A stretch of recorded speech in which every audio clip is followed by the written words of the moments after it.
when I'm dreaming, brother. Even when I'm broke, I'm scheming. Real talk, no gimmicks. Break bread or fake deal. Yeah. If you love me, show it, that's all I say. Break bread or fake deal. Don't wait till I'm gone just to show respect. Break bread or fake deal. Yeah. I'm tryna make plays, not beg for a check. Break bread or fake deal. For real, for real. If I ever looked out, don't forget that day. I ain't rich, but I move like I'm chosen. Same fit, same dream, still focused. Bill stack, but I still thank God. Ain't complain once, I just play my odds. They see peace, but they don't see stress. They see the smile, not the pain I digest. If you my dog, then ride with intent. Don't cap love, I know what that meant. Break bread or fake dead. You know who real when it's time to spread. Break bread or fake dead. I've been real, never switch for bread. Came from the bottom, but I don't feel low. Had to let some fake vibes go. Still keep it solid, that's nightish cold. Never hate, just stick to the road. It's folks that smile but don't mean it. Love ain't love if you never seen it. I'm just saying, help me win a little. Don't wait till I'm gonna spin a red on bed. I'll build. But if you real, you help to feel. Break bread, that's how love spread. Night is cold, town lit. Break bread, fake dead.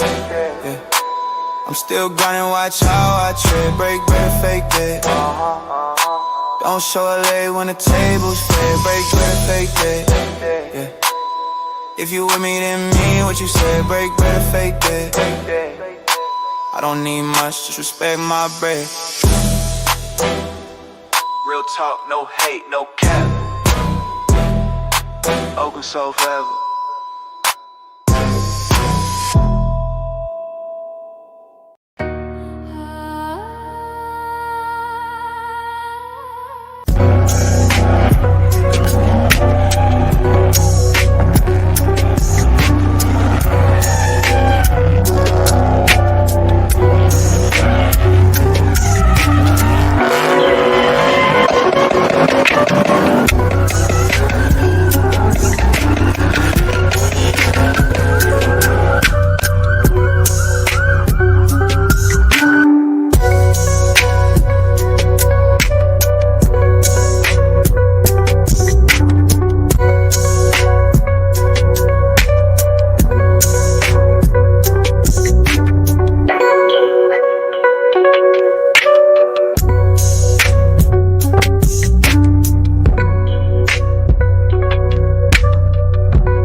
Welcome to the Paladin.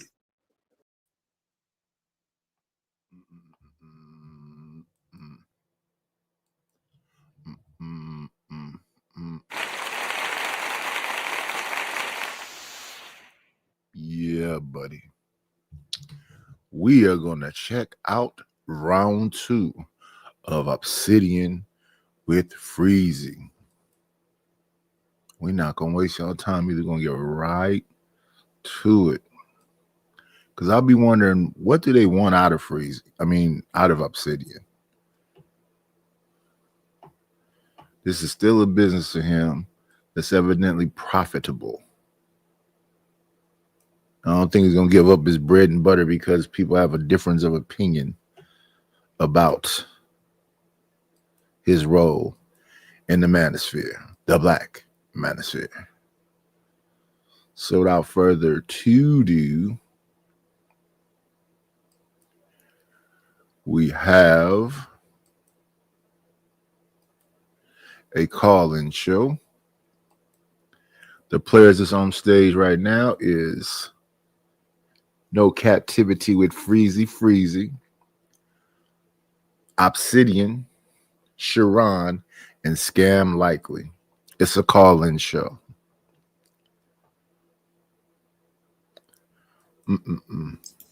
You're going to hear elevator music until we get to you, all right?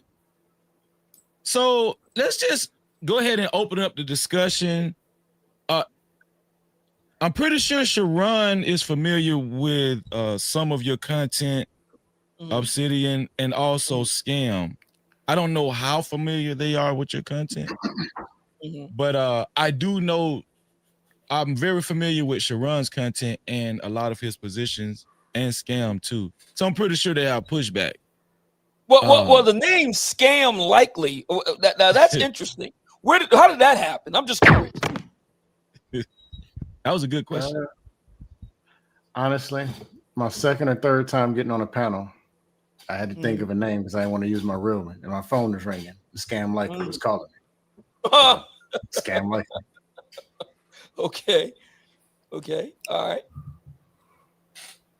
So I'm gonna start with Sharon since he was the first one up here. Sharon, is there anything in particular you wanted to open up the, whatever you wanted to like say as far as to Obsidian? Is there anything you just had in mind or? Well, so my main thing, I'm not 100% familiar with his content, but I understand the manosphere, and I understand he is somebody that birthed the manosphere. He's one of the fathers of it. And so the main thing I really want to understand about the manosphere is that it claims that it teaches men to be leaders. And in my opinion, leadership requires respect. And so I want to know, how can somebody in the manosphere call themselves a leader if they message consistently disrespects and devalues women? Okay, well, my response to that, and I typically don't ask a question in response to a question, but I think in this case I have to make an exception.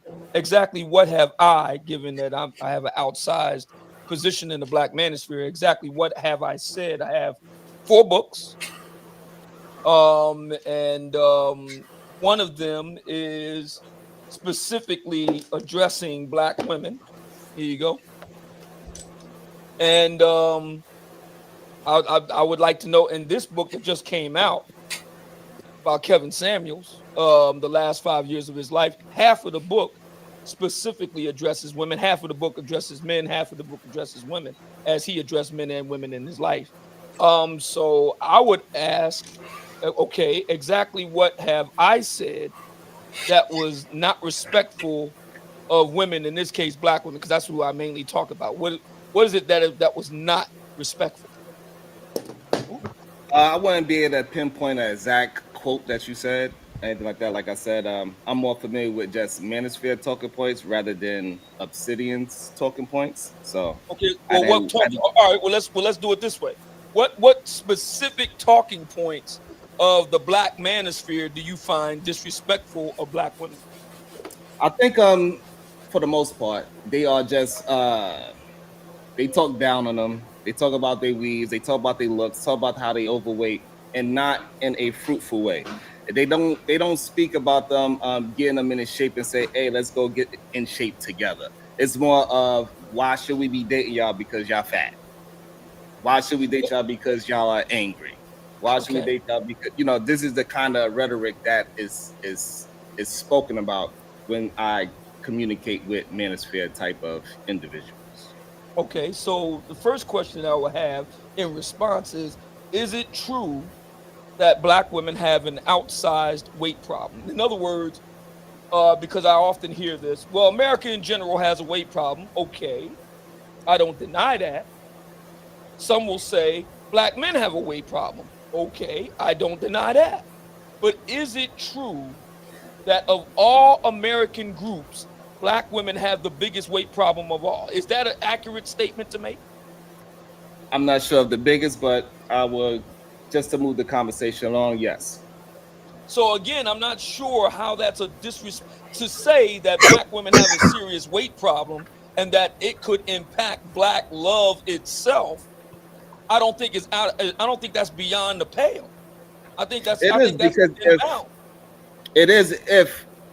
if the average woman is so-called out of shape, then therefore that is a normal thing. So women being a little bit overweight, because especially after having children and all these type of things, women are going to get a little bit more rounder and softer. So it's just a normal occurrence when people get older, even for men. So if it's a natural thing to try to disqualify a woman just because she gained a little weight, is being very negative. You're using something that naturally happens to a human being to disqualify her. Now this gentleman scam likely is laughing at that, and he's like, "Oh, come on, really?" I mean, look, the Black Manosphere talks about things that a lot of people already know to be true. We're just willing to say it out loud. And look, appearance matters in mating, and while it is true that it matters for both men and women, that's true. Women want good-looking guys, but it's undeniable that women are judged much more heavily on their appearance than men, all things being equal. We can debate whether that's right or wrong, but that's life. And so, with that being said, wouldn't it make more sense for the ladies, if they want to improve their success in mating, to give attention to the things that men care about? Just like, if we could turn it around, there are many women, many Black women on social media who rightly talk about Black men having money issues, money problems, notably read not enough of it, and also being very niggardly or very stingy with it. So you don't hear me complain and say, well, wait a minute, sister, that's not the right thing to say about the brothers. That you're speaking negatively on the brothers. What I say to brothers, here you go, right here in the book. Brother, you need to up your money. You need to make some money. Okay? You need to make some money. I was just talking to Freezy about Scott Galloway's latest book, Notes on Being a Man. Guess what he talks about? The importance of men making some effing money. Okay? We don't play around with this. Black men need to make some money. White men need to make some money. The only person that don't need to make no money in the United States are Jewish men and Asian men, because they already got it. But white men, Hispanic men, and Black men, yeah, you need to make some effing money. Money matters, especially if you want to be with a woman. Money matters. We don't mess around with that. So the problem is that, so isn't the manosphere supposed to be communicating with men and getting them better? Yes, I mean that's what this book is about. Okay, It communicates with men. If that's the case, there's no need to be speaking to women, telling about how they need to get in shape. We need to shape up the men first. And they need to do it in a respectful way, because if they want to be leaders and they want to lead their women to however they want their women to be, because everybody is different. No, we are not monoliths. Some people like some heavier set women. Some people like petite women. So if we are going to get men to be leaders, we got to teach them, first of all, how to be respectful in the first place. And that's what was disrespectful about saying Black women have a weight problem? What is disrespectful Because about that? because you're using it in a way to discredit them.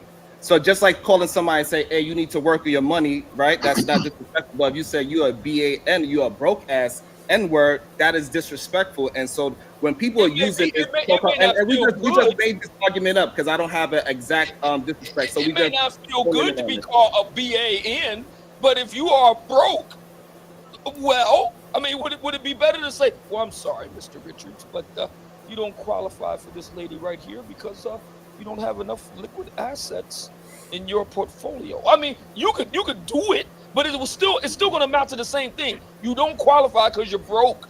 Whether you're a BAN or whether you're giving the pat speech at the bank where the vice president tells you lovingly that you don't qualify for the loan. Either way, you come out the same side on the same end with your Right. But in your however, hand. like I mean, even though so, we trying to focus it on weight, it's more than just the weight issue. Men are being disrespectful to women in a plethora of things, even though we just okay. trying to find an argument, right? So, but my Wait, main wait is argument one. is not my main What's another argument. way? What's another Right, way my to be main argument is not really actually the weight situation. It's just okay? the amount of disrespect that men dispute. Like they are not very respectful towards women, especially for a man that has sons and daughters and grandchildren. I got a grandson and a granddaughter. I do not want a whole bunch of youthful men just going around being disrespectful towards women, looking at them as every woman is just a piece of meat. And we need men to start treating women like they are human beings instead of looking at them as a Where piece in of the meat. black manosphere? Hold on a second. Where in the black manosphere are black men looking at black women like pieces of meat? I just got finished telling Freezy I don't even eat meat. That's irrelevant if you eat meat or not. That had nothing to do with the conversation. But to act as if men are not over sexualizing black women is insane. And it's What is disingenuous at over-sexual? this. Oh, okay. Like, So what is so like that, you know what I'm saying? over-sexualizing? Like, so it's just what it is, right? And this is just a truthful thing. What is So men say things like over-sexualization? the women should be quiet. They should just Quietness is sexualization? yes, the way how they're using it, yes. They say shut up, feed me, and F Wait a me. minute, hold Yes, on. You want to have sex with a sexualize it, quiet yes. woman? You want to have sex with a quiet woman? No, so when you're trying to make it literal, that's when we know it's not being an honest conversation. We know when the men are using it, when men are using it, be quiet, feed me, and F me, that is a very sexual situation. They trying to I'm control here the to woman. tell you, brother. The That is brothers not a are not respectful way. wanting a woman to be quiet when they're effing them. They definitely want copulatory vocalization.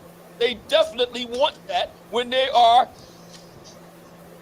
Yeah, that's when they doing that. That's fine. But when we talking about when we having conversations, what we talking about, and that these men are not communicating about these women in a very humanizing way.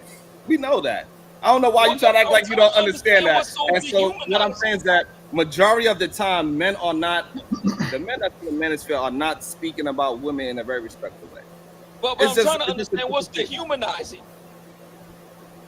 What exactly is dehumanizing?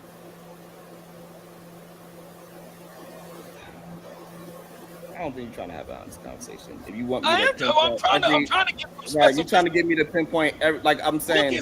Like Freezy knows me, right? So Freezy knows I do not really communicate with a whole bunch of nonsense, right? So I cannot pinpoint an exact disagreement that keeps me up at night. But we do know we have conversations with men all. I think the conversation is man first. Why complicate it? Obsidian, the black manosphere is saying put yourself first as the man. Because typically men used to do, I don't think they do it as much anymore, but there are men that still do it. They put the family first. I know I did. Even to this day, I don't really think about no fashion and cars and trends, and the stuff I learned is so I can do content on here.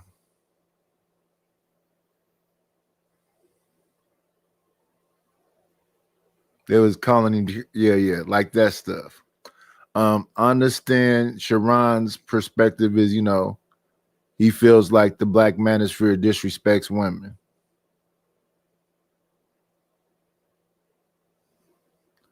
I understand that people didn't like Kevin Samuels and they don't like Mr. Fantastic.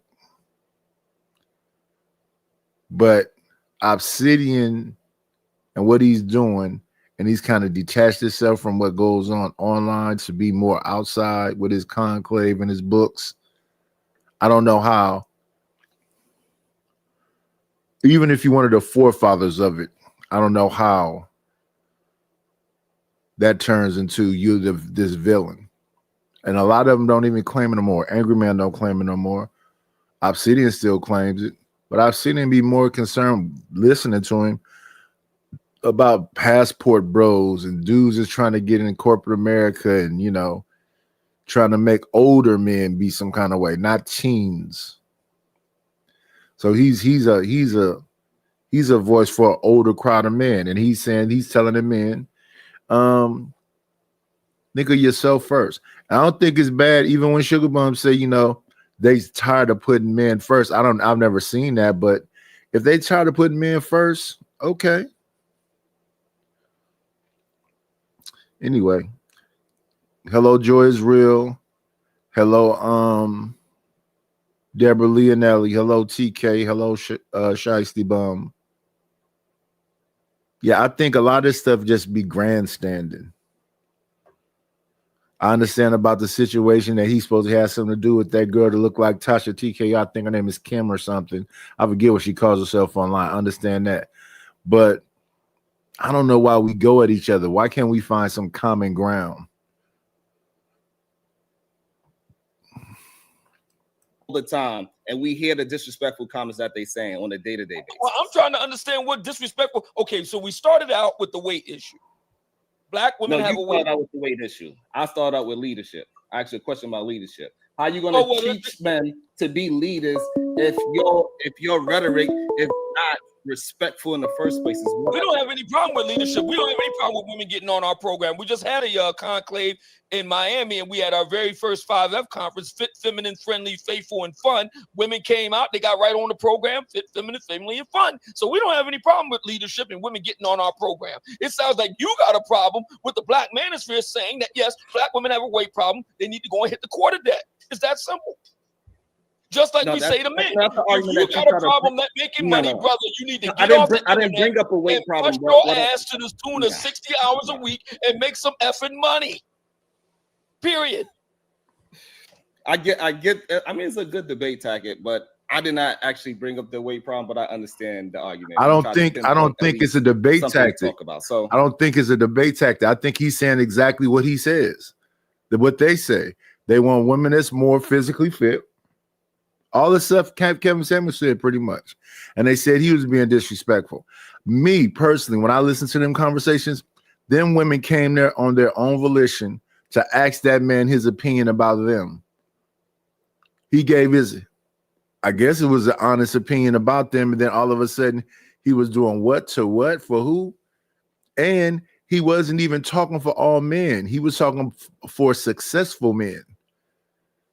These men are supposed to be so-called high value, which is at the end of the day, high earners. So the women was there supposed to come get some of them high earning men. But then women would be on there every day talking about who's fat, who's old, who dick don't work, who ain't got no money. Why is it okay when it's that direction?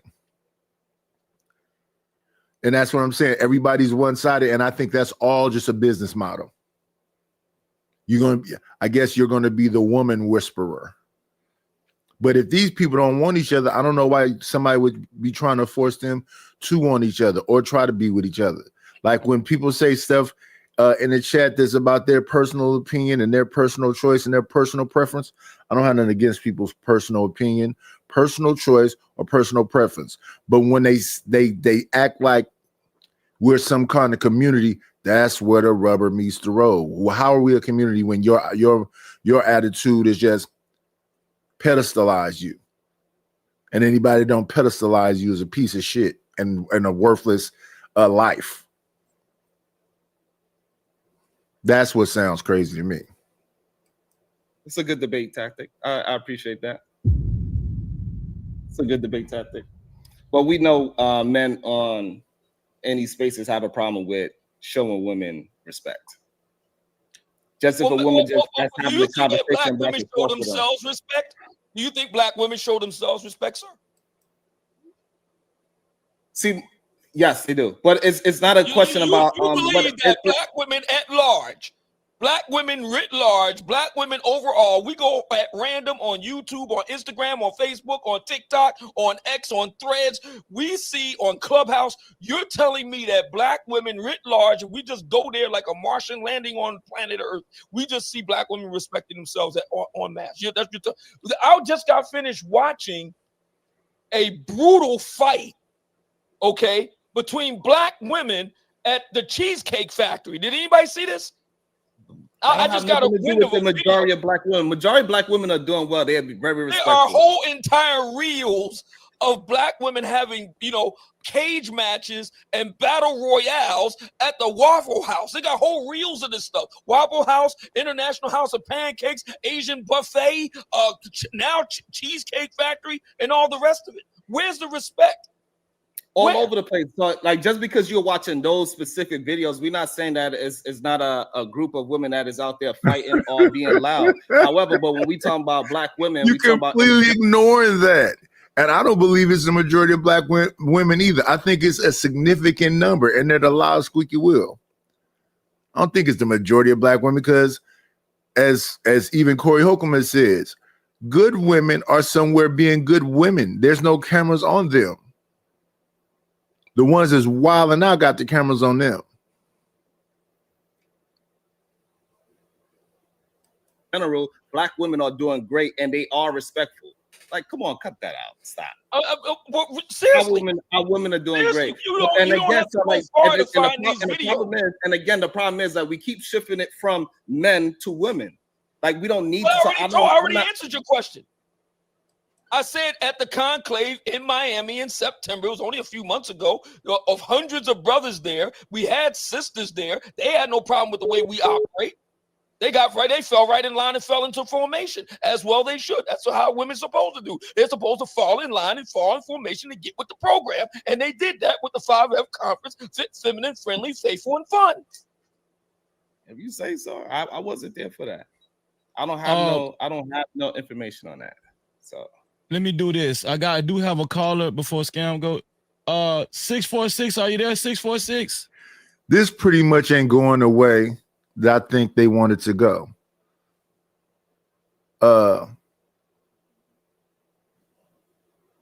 Leadership is leadership. It's different types of leadership, but leadership is leadership. And there's no way you're going to make that leadership seem like acquiescing and following. So I'm really trying to figure out what the argument is going to be for Obsidian. Because basically what he's saying is what he's doing is successful.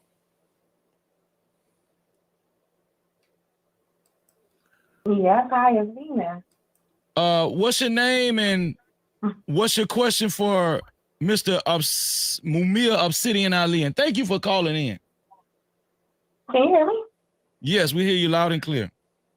It's Venus. Hi, Freebie. Oh, what's going on, Venus? Shout out to Venus in the building. No captivity. And we do have a person on hold. Just be a little patient. 585. We're gonna get to you. Shout out to Venus. Venus, go ahead and shoot. What's your either pushback or question for Obsidian? Okay, so I couldn't hear much. So if somebody asked this question, I apologize. I don't know. My question, well, I have a lot of questions, but I could call back later. My first question is, if it's called the manosphere and it's for men, why do you guys spend 98% of your time talking about women? Well, that's easy because you're entertaining. See, you ladies are our entertainment when we're on the air and we're on social media. Entertainment. We like to talk about you. We like to laugh at you.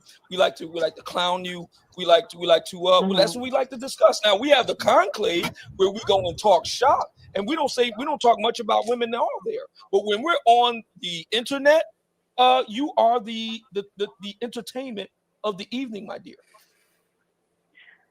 So what you just acknowledged was that black men, at least the ones in the manosphere who are content creators, are not intelligent enough to entertain on their own. So they have to rely on black women in order to pay their bills, is what you just said. No, I didn't. That's not what I just said at all. We're smart No, enough. that is what you just said. Well, that's Your not what I books said. about No. black women, all you do is talk about black women. You are codependent on black women paying your I bills, didn't is say what that you either. are I didn't admitting. say anything about codependency. It's about expediency. You are low hanging fruit, my dear. It's the smart play to go after low hanging fruit. Why reinvent the wheel when we have so much effery that we could just talk about right there? I'll just get out of bed and just go on Instagram, go on Facebook, go on Threads. Oh, there's some effery. TikTok is a fount of BFF. I can go there and get a. It's like Tony Stark's arc reactor, my dear. It never runs out of renewable energy. I can go there and get effery for days. I just go right to TikTok. So, okay, I'm gonna talk about that, and I just go and do a live on it. So tune in, and they love it. Right now, over on my Facebook and Instagram, I have a clip that's entitled "The Only Thing That You Can Expect from Black Women is Problems and Work." It's got over 70,000 views, over 1,000 comments on my Instagram, on my Facebook. See, because that's what the brothers want. No, I understand. I'm in agreement with you. The manosphere content creators are not intelligent and innovative, creative enough. You're talking about I didn't interrupt you. I did not interrupt you. Yes, you did. You interrupted me earlier. You just stopped talking, so now I'm talking. What's the problem? The problem was that you did something that you're now accusing me of doing, and when I pointed out that you did the same thing, now you want to say, well, you stopped, but I didn't stop earlier. You actually interjected and jumped back in about this point that you interjected about intelligence. It's actually intelligent to be efficient. It's efficient to make content predicated on the crazy behavior that so many of your sisters engage in, and that you're not woman enough to check them on and curtail, thus giving us less to talk about. You don't want us to talk about black women? Here's how you fix it. Stop giving us stuff to talk about, madam. But see, a lot of sisters don't want to check their own sisters because they're too much of a coward to do so. So what we're going to do is we're going to do the efficient thing. We see you acting a fool online, we're going to talk about you acting a fool. That's how that works. Okay, you keep saying the same thing. So I love that you introduced the word coward, too cowardly to check. So out of all of the problematic things that black men do, you just admitted you guys are too cowardly to check because you want to spend 98% of your time talking about women, the low-hanging fruit, as you called it, the easy target, because you are cowards. Is that right? Madam, we have the Black Manosphere Conclave, and we have been in operation. Okay. See what she did? See what she did there? See what she did That there? was the She end of my just jumped question in. for you. He just jumped in and I'll cut be me back. off. See what she just did there? She just jumped in and cut me off. Now we have the Black Manosphere Conclave, and we've been in operation since. Let me see. My goodness. We got to acknowledge the people that support the channel. Thank you for the money, cheese, ready to do. Do scratch, scribble paper. Thank you, Deborah Leonelli, for the Cash App. I appreciate it. Thank you very much. Every dollar counts. Every dollar counts.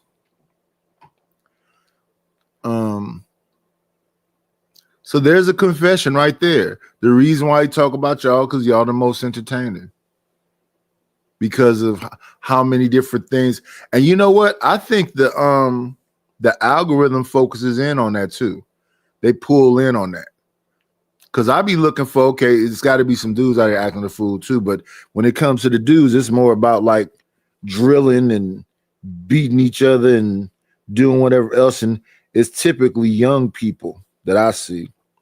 So it's the kids drilling and doing the most. And then when I look at the older men, they talking about old stories of old fights and old whatever else. So you can see our people as a whole looking horrible because you got Whack 100 and his what they call them clubhouse people that now have YouTube channels, and all they do all day is talk about different gang members, rap artists. Then you get to hear about who we got recent time. We got Offset feuding with, who was he feuding with? I don't know. It's a lot either way. Who else we got going on? We got Finesse 2 times having some issue with Honeycomb Brazy. We got the different back and forth between what happened with the YSL group. Then you got Rollo. Atlanta's kind of got a bunch of heads bumping. One of the people that's got something to do with Offset is Lil Baby. He's one of them. But it's somebody else too that's a rapper. But Lil Baby is one of them. It's just a lot of skirmishes and chaos and confusion. And there are people who focus on them. It's a bunch of women that focus on men being broke, men being fat, men being old, all of the stuff. Everything they accuse the manosphere of, they do. Then you have the people that just want to argue. But since the manosphere and Red Pill always talking about keep frame.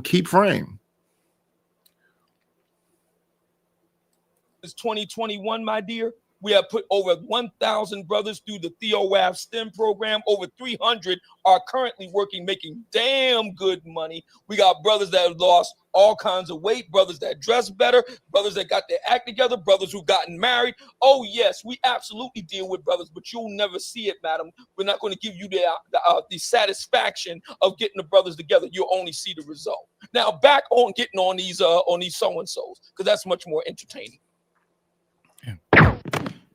Andrea, if you're not gonna cam up, you have to call into the number, Andrea.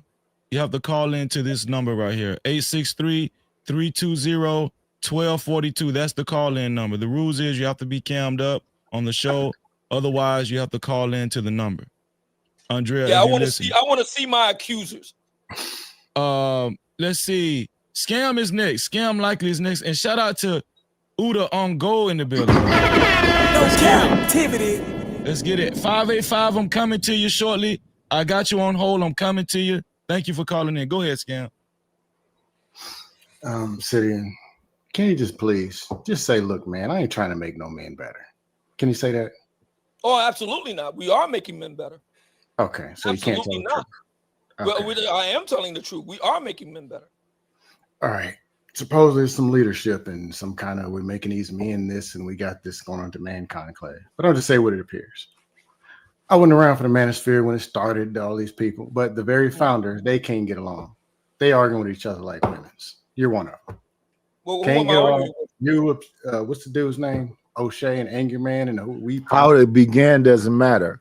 Companies break up all the time. Relationships break up all the time. It would be an issue if they kept going back and forth with each other. I don't hear, Angry Man talk about O'Shea, really. I don't hear him talk about Obsidian, really. I don't hear him talk about Donovan Sharp. And all my time of watching Obsidian, I don't hear him talking about Angry Man. I don't hear him talking about O'Shea. I don't hear him talking about Donovan Sharp. So a lot of stuff people be saying is not actual factual.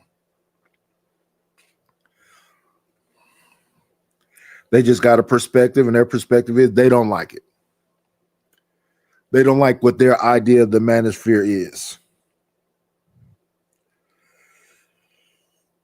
And it's a bit of a trip to me because I know Scam likely from Black Money Unfiltered. Black Money Unfiltered sound like manosphere people. They talk the same manosphere stuff. And that's JT, who's Scam partner. That's what's his name? R Payne, that's Scam partner. Mandrill, that's Scam partner. Black Man Unfiltered himself, that's Scam partner. So it's a bit confusing.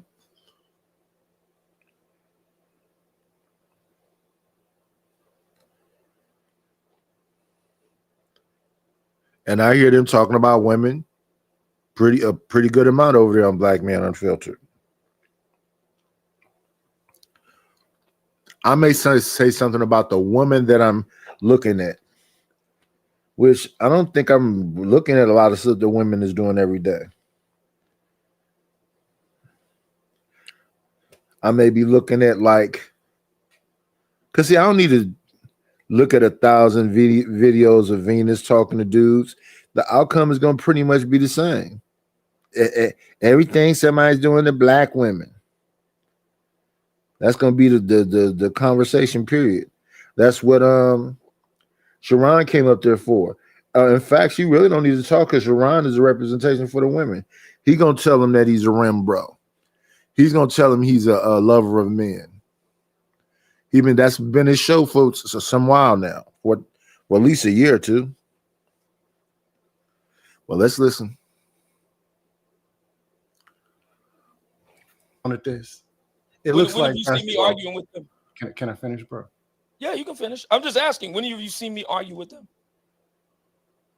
Yeah, if we can't be honest, I'm just saying. I am being honest. When have you seen me I can't even start my question. That's right. Y'all are still together.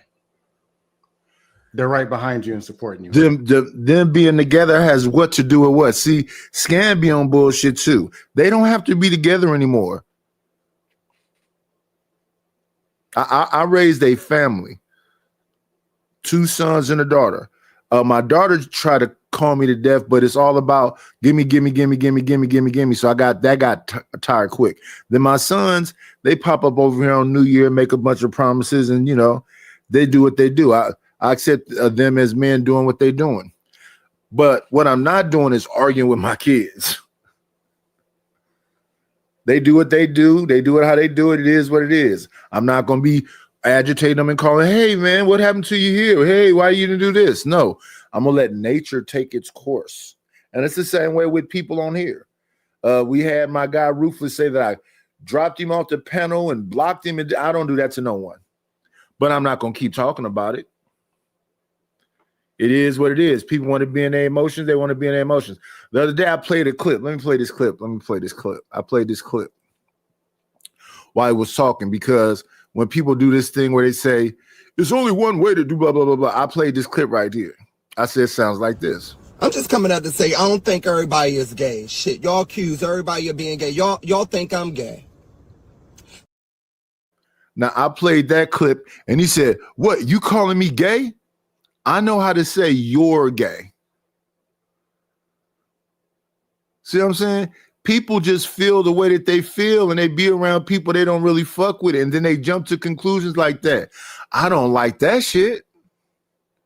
No, what I'm saying is every day is these bitches, and the bitch, you got to watch out for the bitch, and it's over. It's over. Why do y'all have the lack of hope? And why is it that all these discussions have these men in such weak positions? I've been having the same conversation the whole time too. If it ain't no women on the panel, why are we talking about women? If you don't want to get married, why are you talking about marriage? People been hearing me had the same argument the whole time.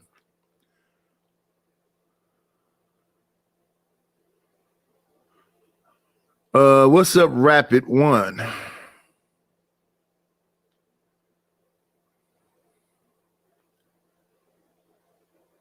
I mean, y'all just want to believe everything is this doom and gloom and horrible.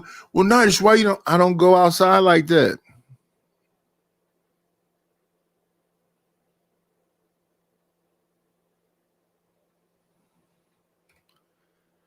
And I'm not overwhelmingly concerned about it. It is what it is. It's Angry Man and Obsidian.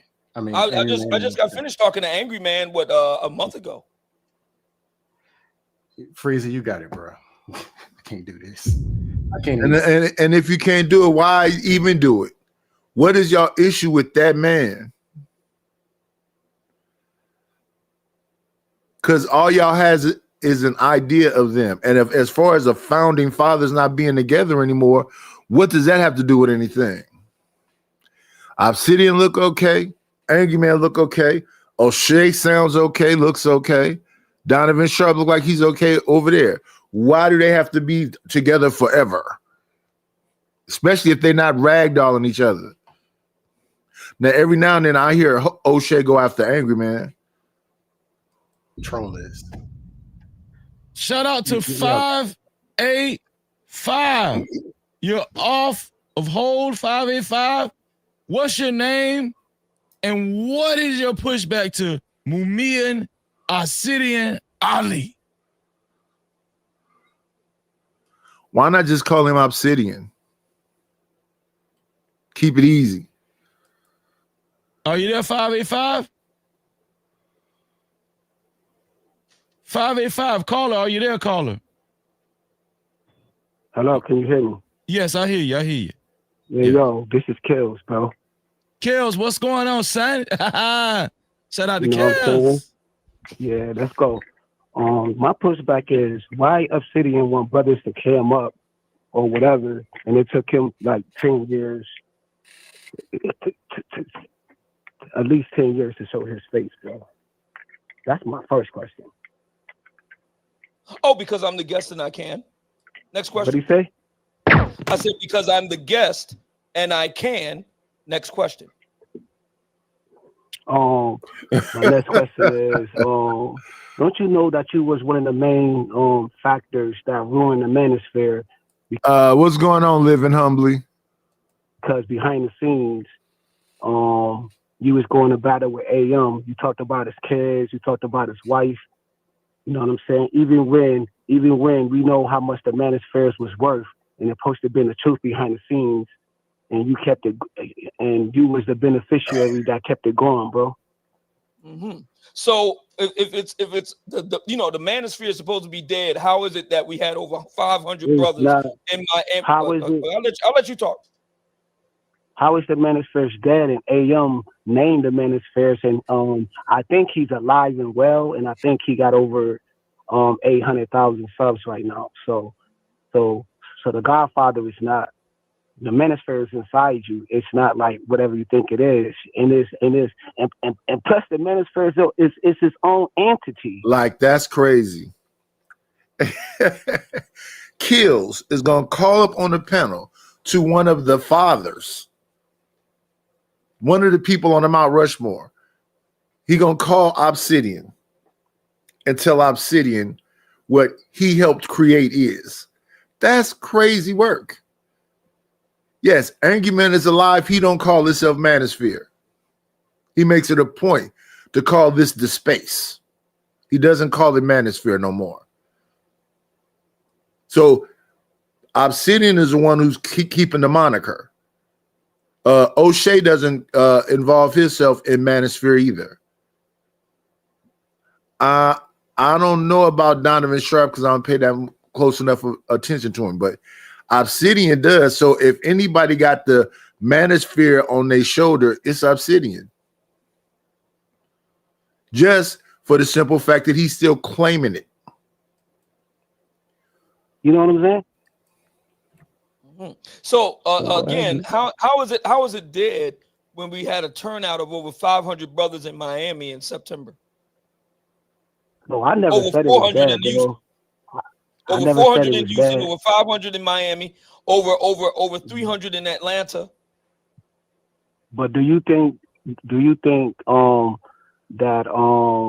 the reason why what's going on right now on the manosphere online is because you was the one of the main contributors who egg on the beefs, and brothers still trying to figure out how come we can't get along because the Godfathers never got along. Again, I'm trying to understand who am I beefing with. I wasn't even on YouTube for over a year and a half, starting in early 2024. I just came back on YouTube in August, so I wasn't even here. So exactly what are you talking about? No, I'm talking about that you had a long-going beef with AM, and you wanted to see his Johnson and Johnson at one point in time too. You actually said I that wanted to online. see AM's Johnson. Oh, what? Hold on, man. You said that online before, bro. Like when you was beefing with AM, you said that you wanted to see his Johnson and Johnson. I said that I wanted to see AM video, Johnson. bro. You have evidence of me saying that I want to see that. Yes, there's evidence, bro. I would like to hear that tape right you can now. pull up Can that you play video, that bro. tape right now? I would like to hear that tape. At slide 75. Yo, you said it, I'd like bro. to hear You that said tape. it before online. I'd like to hear the tape. Okay. There's tape out there of you saying that, Wrigley Legs. Well, play the tape. You know Don't you have it? Wrigley Legs. How come you never sold your minivan and you never you remember that we used to call you Wrigley Legs and you like never showed your vacations and you never sold your Mini Cooper? Do you have the tape, sir? You know that, right? You know you, right? Do you have the tape, sir? Yes. The Trolls got like the tape. to hear the tape. Can you play the tape of me saying that I like to see another man's Johnson? Can you play that tape, sir? Nah, not at the moment. Not at the moment. And why did you lick a book? You're just going to move along like nothing ever happened. You're going to make a wild accusation, and then you can't put up the evidence. You're just going to move right along to something else like it never happened. And Kevin didn't even like you dudes like that. He didn't like y'all. Kevin didn't like you. Kevin really didn't promote you like that, bro. So why you got a book after Kevin? And you never went to his funeral, brother. Brother, did you go to Kevin's funeral? Kevin actually promoted my book, sir. Did you go to Kevin's funeral, brother? Kevin actually promoted my book, sir. Did you go to his funeral, brother? Did you go to the funeral, brother? Did you go to his funeral, brother? Kevin actually promoted my book, sir. Okay. So now Kevin actually promoted my book, sir. Are you sending any money to his kids? Are you sending any money? Are you sending any money to his family, brother? Kevin actually promoted my book. Are you aware of that? Are you sending any money? Are you sending any money to his family? I'm aware of it. I'm aware of it, and I didn't even watch Kevin that much. I remember him talking about Obsidian's book because Kevin was like a bridge to a lot of folks. Kevin was still talking to O'Shea. Kevin was still talking to Obsidian. Kevin was trying to talk to anybody and everybody that wanted to network. Let me see.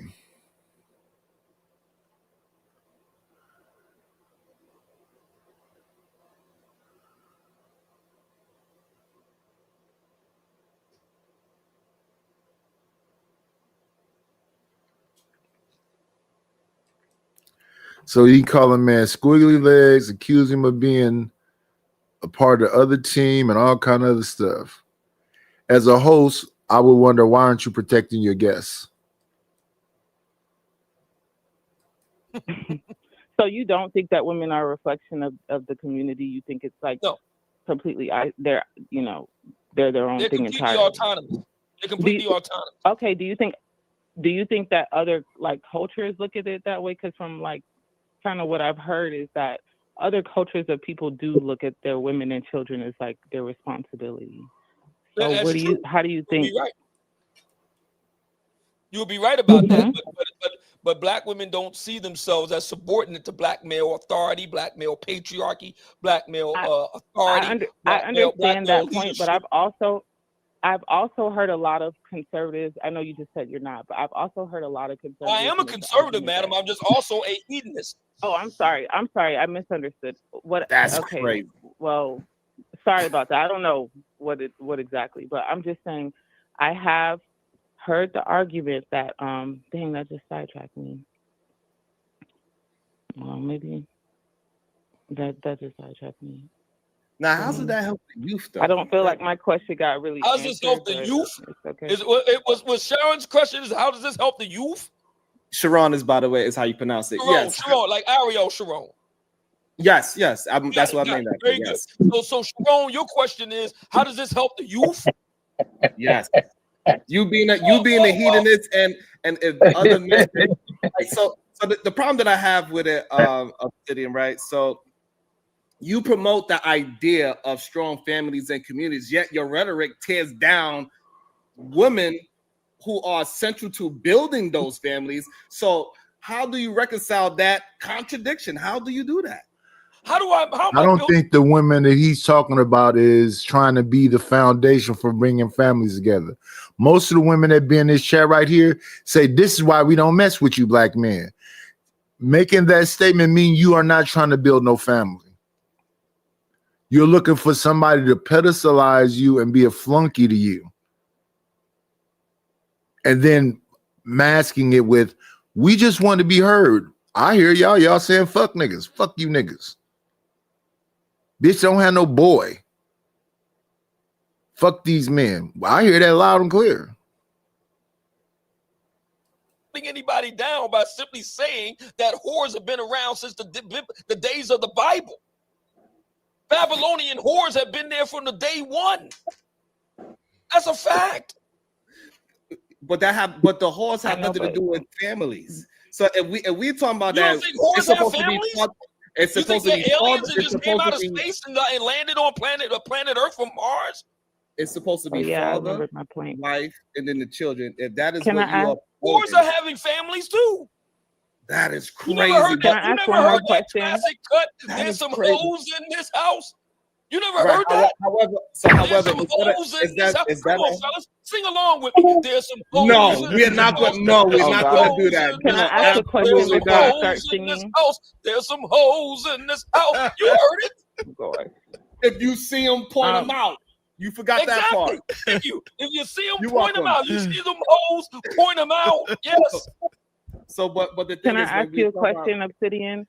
You don't hold on. Before you do that, Andrea, hold on 1 second. Hold on. Check the cash out, bitch. You so damn dumb. Check the cash out. Shout out to Next Level for his $5 cash cap, man. I appreciate you. Next Level said, what do the manosphere teach young men? That's one of his questions. Well, we don't have a lot of young men. I hear the words young men, I'm thinking 18, 19, 20. We don't have a lot of brothers like that. Our core demographic tends to be over 30. But what we teach the brothers is to make some money, look good, smell good, make money, be able to defend yourself, be able to please the ladies in the bedroom, make more money.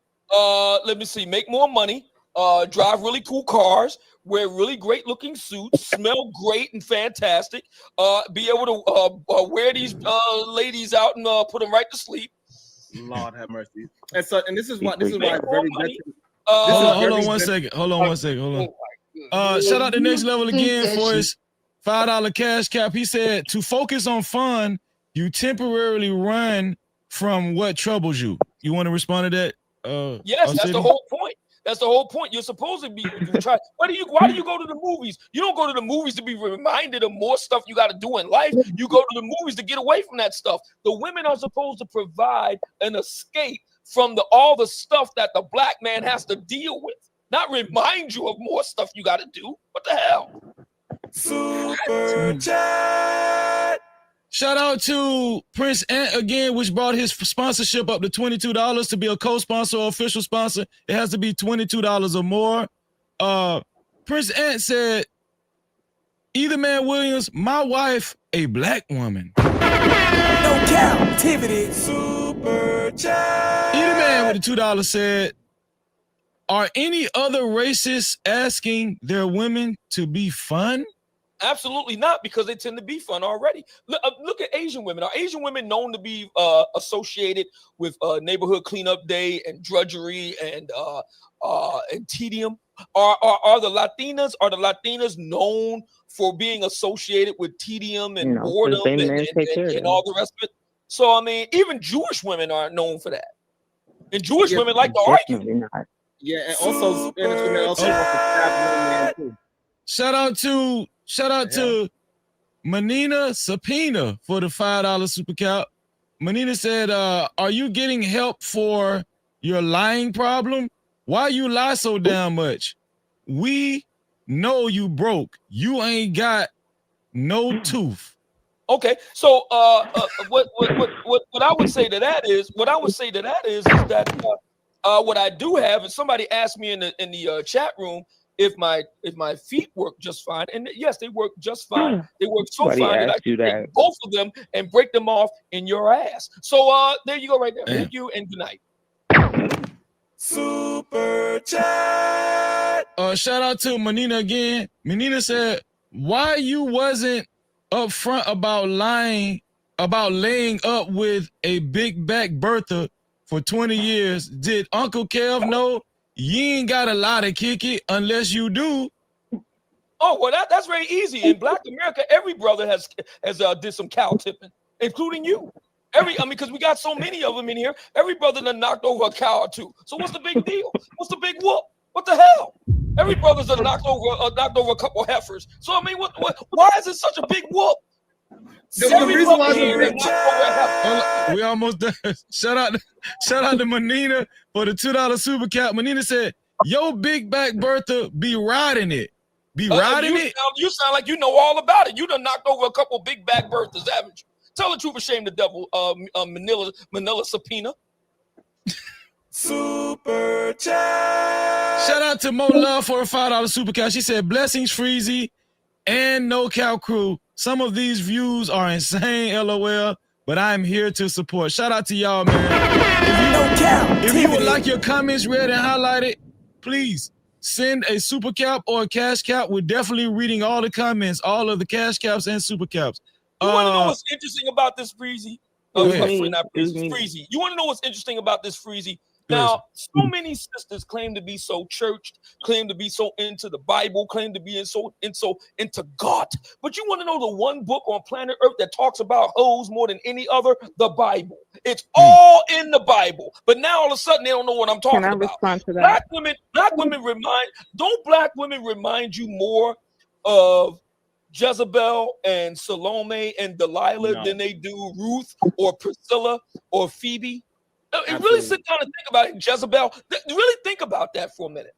Do black women remind you more of Ruth and Sarah and Phoebe and Priscilla, or do they remind you more of Jezebel and Delilah and Salome? Really think about it. Before I want to get the rest of the fellas in, Andrea. Just hold that thought. Okay. Shout out to Loso and Brutal Reviews in the building as well. No captivity. Smitty is up on decks on the docket. Smitty, shoot. Right. Can you hear me clear? Yes, sir. Man, all right. Obsidian. It's been a long time, brother. Hey, what's going on, Smitty? Yeah, man. Yeah, everything's been beautiful. Good to see you. I would like to ask you this. If there are, let's say, 3 things that the manosphere should change, correct, and or revise, what would you say that should be? We need to eradicate the dark corners of the black manosphere online and get rid of the black manosphere's rejects. We need to get the brothers off the offline. Real quick. When you say the dark corners, me, myself, and I'm sure others, can you break that down? When you say the rejects, what does rejects look like? What, simp? What is that? Well, no, not necessarily a simp. These are individuals that are seriously maladjusted. They're weirdos, and you know they deviate far beyond what normies would consider legitimate, and they have very retrograde and antisocial views, and they kind of add a stench to the black manosphere online. And what we need to do is we need to eradicate them. And have them removed. Number 2, we need to get the brothers offline and into the real world, touch grass, and actually engage, take a shower, get a haircut, wash your ass, wear some business or business casual clothing, some hard bottom shoes, and get to the conclave, make some effing money, and learn how to be attractive to the ladies so you can actually F some more and make some more money and get a life. Those are the main things I would say that needs to happen. Where would you say if these brothers got offline and they really did start taking a shower and they were outside, where would that leave content creators like yourself? That would leave content creators like me in an excellent position because I could talk even more Sugar Honey Iced Tea about these unrepentant so-and-sos. I digress. My mic is muted. Respect to the family. Thank you. No captivity. Shout out to Brutal Reviews in the building. I appreciate your Brutal Reviews. 1 second. Super chat. Shout out to Edie Man Williams for his $2 super cap. He said, "This is their leader." Yes, I am. No captivity. Yes. Brutal Reviews, thank you for joining the show. What questions do you have for our brother Mumia Obsidian Ali?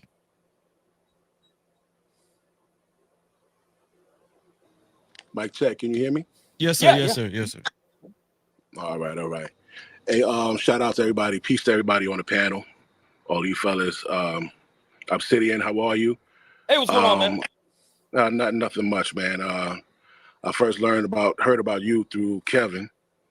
The reason why I called in is because I wanted to give a different answer to a question Mm-hmm.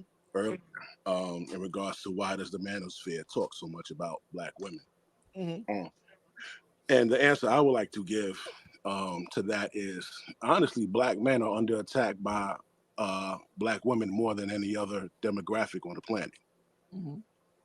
When just last week we just had on Clubhouse, somebody took a screen recording of black women conspiring with racist white men to eradicate Black men. Has anybody Yeah, I heard seen about that? I heard about that. Yes, yes. So, has anybody heard of Cynthia G? We've been infested. We're dealing with People an heard about that, right? infestation of Negro bedwitchery. No doubt about it. We're dealing with a Negro bedwitch infestation. No question about it. And have for quite a long time. So I just want, I want that to be fresh in people's minds so they don't act like Black women don't hate us in mass. Because when they say they want Black men dead, they even mean you, the ones who want to panda or simp or stand guard. They mean you too. It's not like they're just going to get rid of the people who are saying things back to them. Even the ones who want to stand against people who are showing light to it, yeah, they don't like you either. All right. Just like somebody said, these things with the passport bros and all these other things, Black men have never said anything horrific about Black women. All right. So, I just need you guys to stay on code. It's not all about protecting this one and protecting that one, because a lot of women say that they're oppressed. And women, especially Who's Black, oppressing them though? are not oppressed. Well, yeah, I've heard this too. Who is oppressing Black women? Now, nobody. But I just want you guys to know that I think the Black manosphere should be about self-preservation and making yourself better. I was so glad to see this trend with these young Black men who are turning from quote YNs to YMs or YGs or whatever. I think it's a beautiful movement, and I hope that they keep it up. And pretty much that's it, man. The reason why we talk about y'all is because y'all talk about us every damn day for no reason. You come on there spewing your hate, So nobody does more harm to us than our own women. I've been doing a lot of research, and I found out even back in the 80s, even up till now, Black women refuse to hire Black men. When the reason our Black women are even free is because of Black men. Because Black men, you were dying in mass for freedom. You were dying in mass for them to even vote for somebody that looks like Kamala Harris. Black men were the ones who fucking bragging them would come down there talking about, yo, send your son outside, send this one outside. Black women weren't dying in mass like we were. We died for everybody to vote. We had died so you could go out there and get a job. During freaking World War I, we were sending home our rations to you, and you could stay home. Do you know who made you go back to work? Becky, because she didn't have nobody to clean her house. So she complained to her man, and they put out an ordinance for Black women to go back to work. You said y'all died for us. I don't understand why there's so much hate for Black men whenever something happens, the black man is there for you, even when you say some of the most horrible things to them. And we still don't come on there talking about, man, we wish you was dead and all that type of shit. Fall back. And my last take, when you guys compare yourselves, I don't know if you guys have noticed it. It seems like the Black woman is always comparing herself to the Black man, right? She always compares herself in an aspect of, well, we're buying more homes, or we got more education. Every race on the planet, the women has more homes and more education. every race. So instead of comparing yourselves to black men, compare yourself to Becky. Compare yourself to the Asian chick. How well do you stack up against them bitches? All right, and that's it, man. Can I ask you a question, Brutal? One second. I got you. Super cat. Shout out to Manina Subpoena again for the $5 super cap. Manina said, "You the reject, toothless, can't walk, stomach big, laid up with a big back." Yeah, but you're the one that's tuned into me spending all your money. So you're spending your money on toothless, can't walk, stomach big back. So who's the fool here, me or you?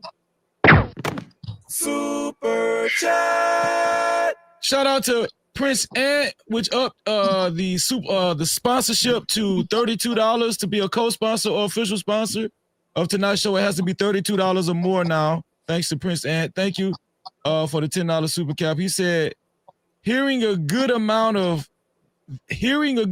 this makes me appreciate the fact that I'm married. My wife and I both agreed that if we ever get divorced, dating is off the table. Yeah, Brutal. Listen, Brutal. Yes, sir. What I want to say, Super Cat. Hold on. Last one. Shout out to Manina Subpoena for his $2 super cap. Manina said, "Freezy, why you throwing an old loser convention?" Come on. I don't know why he's spending all his money on all this stuff if it's so bad. Why is he here? Why isn't he laid up with his heifer while she could roll over on him and end his days? Brutal. To support, if you want your comments read and highlighted, or just simply support the show, you can either do it by super cap or cash cap. The cash cap is $Freezy no cap, $Freezy no cap. Uda, take off. Go ahead. And shout out to our brother Information Man in the building. The Information Man in the building. And Reese, what's up, Reese? Great to see you, Reese. No cap, activity. Right? Go ahead, Uda. I just want to say this real quick. Please, real quick. Just to the brother, and then go ahead, get in there, Uda. This whole like comparing yourself to other cultures, they don't do that with us. You know what they do? Stay in their lane. They stay with theirs, and they go ahead and they compare themselves with their own for the most part. Like, it's just me. I'm just one man with one thought, bro. You know what I'm saying? If if it fits, it fits. If it don't, it don't.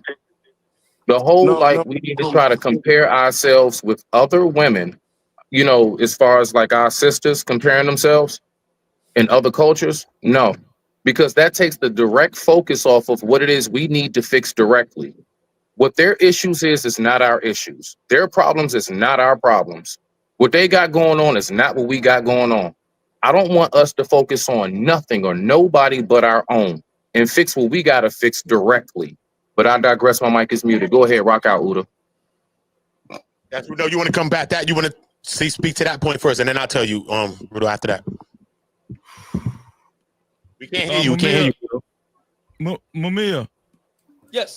Did you want to respond to what he said, or I don't think I do. I think that I don't spend much time thinking about other groups of women. If I did, I would talk about them. I'm talking about black female. I was actually my bad. I was actually talking to brother down here. I don't know, what's it, Brutal or something like that? Reviews. Oh, my bad. I was responding to what he said. Yeah. When he got done talking. Nah, not you, Obsidian. Respect to the family.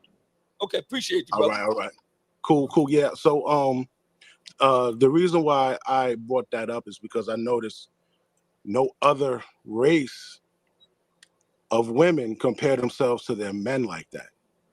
Only our race of women compare themselves to us in efforts to shame and put us under their heels.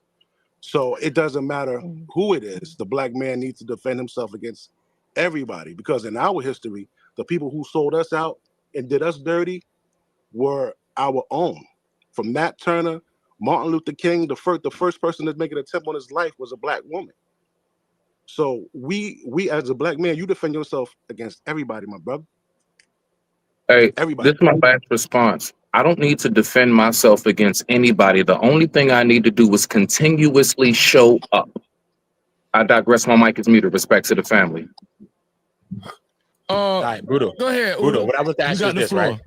So boom. So you came and you spoke. So you speak like you represent, or you know, what I mean, you believe in the manosphere, or maybe the ideologies of it, I'm or a whatever I'm the a case. male advocate. Okay, cool. So I wanted to know, how long have you believed in this, and what has it done? What are the benefits that you feel it's done for your life? What are the benefits of this thing that you Me, feel I has learned. changed, as in a different from then, as in comparison to you believing in these ideologies? What has it changed for you? Me, I can say I actually picked up on this about 2 years ago, and I've been diving deep into it, and I've been going in our history, and I've been just observing everything, and from what I see, if I had this information, if a lot of us had this information, in our 20s, we would be a lot better off. If we could get this information to our young men, and let them know, yo, from 18 to 30, you focus on you and getting established into your career or your business, and don't make any commitments to a woman until then. Because when you commit to a woman, a lot of people don't understand what that means. When you commit to a woman, that means, yo, anything happens, you putting your life ahead of hers. If you commit to a woman before you get settled down, um, um, into your career, there's going to be distractions, right? Because you're going to have to protect her. You're going to have to make certain decisions. You won't be able to move certain ways because now you have to think about other people. Now What you does got to it think change for you, though, Brutal? What does it change for you? Those are points. We could talk about points and talking points, and all of that sound good on paper. Then a person get a woman and can't do none of that. You get the woman, then can't do none of that. You know what I'm saying? So, Right. what has That's it right. actually That's changed for you, as in comparison to not believing in this, believing whatever you was doing what you was doing before? Because your talking points is a lot about the women and the black women, right? So, what has it changed for you now? What are like some of the positives? What do you think it's actually changed that you can see? Okay. It's changed the way I think, and I can see things a lot clearer. And I have 2 sons, and I could prepare them better than when I was freaking prepared. You know, because our whole culture has changed. It don't Niggas change you. don't I'm even talking about as far as dating and women. What niggas does don't it even change in make that aspect as far as women? niggas don't even make fucking R&B music for these bras no more. You ever noticed that? Yeah, that's true. But I'm just saying, as far as women, your dating life, how you interact with women, all of these different things, because everybody got the strategies and the talking points and all of this and all of that for the other people to tell them the stuff. So what has it done for you? What has it changed? Because you was a kid getting women since you was young, and you got a girlfriend or you got kids and stuff. So what has this thing changed that people should believe in it, and people should adopt these things as something that they should believe or seek? That's what I'm asking. Okay. All that right there goes back to what I was saying before. It goes back to what I was saying before about when you're 18 to 30, don't focus on a chick. Make sure that you build yourself. That goes directly to that question. Now, how has it helped me? I just told you, it enlightened me. I don't date. I don't do any of that shit, bro. You understand? How did the enlightenment help you? How did the enlightenment change your life? Hold on. Let me finish answering the question. When it comes to being enlightened on these types of things, the way you move before, if you think back to how much money you spent on a chick or the things that you do for a chick and all that shit, man, that doesn't hold any weight at all. The time, the emotional things, whatever you do for women, you need to do that for yourself first. Wow. But before you go out trying to be somebody, man, how you gonna be? Because when it's time to do man shit, you ain't gonna be able to do it, bro. So solidify yourself first. Now, how does it help me? Like I said, I'm at peace, B. And the women that are out here today, do like what do you mean? You like are you out there dating? Now I'm just asking. I just want to know because you know what I'm saying. Because look, if I'm getting the game right, because if I'm getting the game right, I want to go test the game out. Like I'm saying, if I get the game and I learned the 2 moves from Michael to fade away, I want to get to the court and actually apply the game and try it and use it, or something that I'm learning. You know what I'm saying? I want to apply it. Not in the sense of game. I'm just saying the information, what I'm learning. I want to apply what I'm learning. So as I'm applying it, so my dating life is my dating life. I might be meeting women, interacting with them like this and this and that. Now I see these principles and some of these ideologies to say, you know what, maybe I'm dealing with it like that. So now I can see a comparative thing to say, yo, when I was moving like this, and then when I did adopt these things and I started moving like this, these were some of the things that changed, and I seen a difference in women and how they interacted towards me, and I could see change. You know what I'm saying? But I don't see that you could explain that change. Uda, he can't explain it because ain't nothing positive happened in his life. That's why he can't explain what happened in his life that was positive or productive. The man's been have not helped this man at all. Ain't negative been happening with the words that he is nothing saying. negative has came into my life either. If I wouldn't have known what I know now, if I wouldn't have known what I know now, I would still be letting negative shit come into my life. I don't have negative shit into my life right now. When you don't know, you just going out there and taking people's words for shit and just accepting things, brother. You know one thing I noticed, man? We got to come to a divide. Because there's guys like you, like specifically you two niggas. There's guys like you who go against guys like me or guys that believe in putting the man first. I didn't go against you, brother. I never went against you, man. I just asked you a question. If to ask you a question is to go against you, that's madness. Hold on, man. Nah, because no, you've already labeled me and titled me. You've titled me. Listen. I'm telling you to tread lightly because you've titled me. Tread lightly, bro. I'm gonna let you see because you've titled me. I'm in New York, homeboy. I'm in New York, homeboy, so we can get to that later. I'm just saying, though, you've titled me. 217. And don't tell me why does it always lead to threats and violence? Nobody's mind is gonna get changed. Everybody's stance is where it is. It's gonna be that way. Nobody gonna change nothing. Hello, my Reed. Hello, Almond Eyes. Nobody's gonna change anything. And I like to let these things roll so you can actually hear the perspectives. You got one person that's the woman whisperer. You got another man that's saying, no, these men need to be leaders. And y'all say y'all want leaders, so you want them to be educated, whatever else. But everybody uses whatever they have as a weapon. Some women use their sex as a weapon. Some men use their money as a weapon. Some men use their looks as a weapon.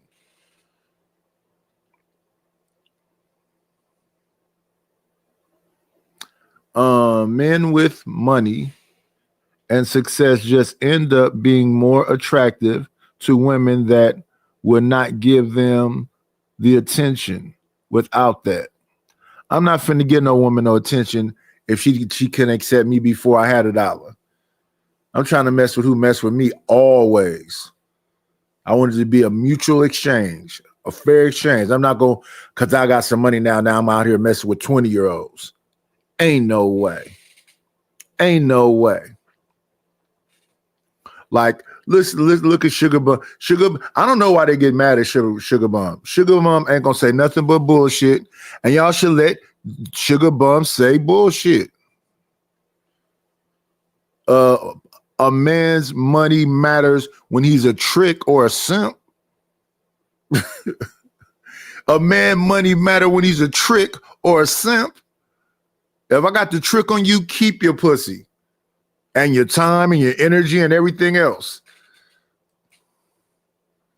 And whoever's out here breaking themselves to still get treated just like a sucker at the end of it, that's his fault. Shout out to that woman for having that much ism. No fake gangster shit. I don't want to hear no fake gangster shit out of you. I don't want to hear no fake gangster shit out of you. Come on, man. So you want to go to the fake gangster shit? I know you not that. Okay, Fluffy? Chill out, man. Chill out. Chill out, Fluffy. Chill out, Fluffy. Chill the fuck out. Nigga, that shit's Chill out, stupid. That Fluffy. don't mean nothing, nigga. Chill out, man. That don't mean You nothing. going What left. does that mean? Don't go left. Keep it right. What I've been does that nice. mean? Keep it nice. You ain't being nice, nigga. Nah, nigga, you got your opinion. I got my opinion. Nigga, what about it? Where you at? Land your plane, man. Land your plane, man, and get the fuck out. Where you at? Nah, nigga, land your plane, man. You need to find a bitch. You don't need to worry about where I'm at. Go find a lady, homeboy.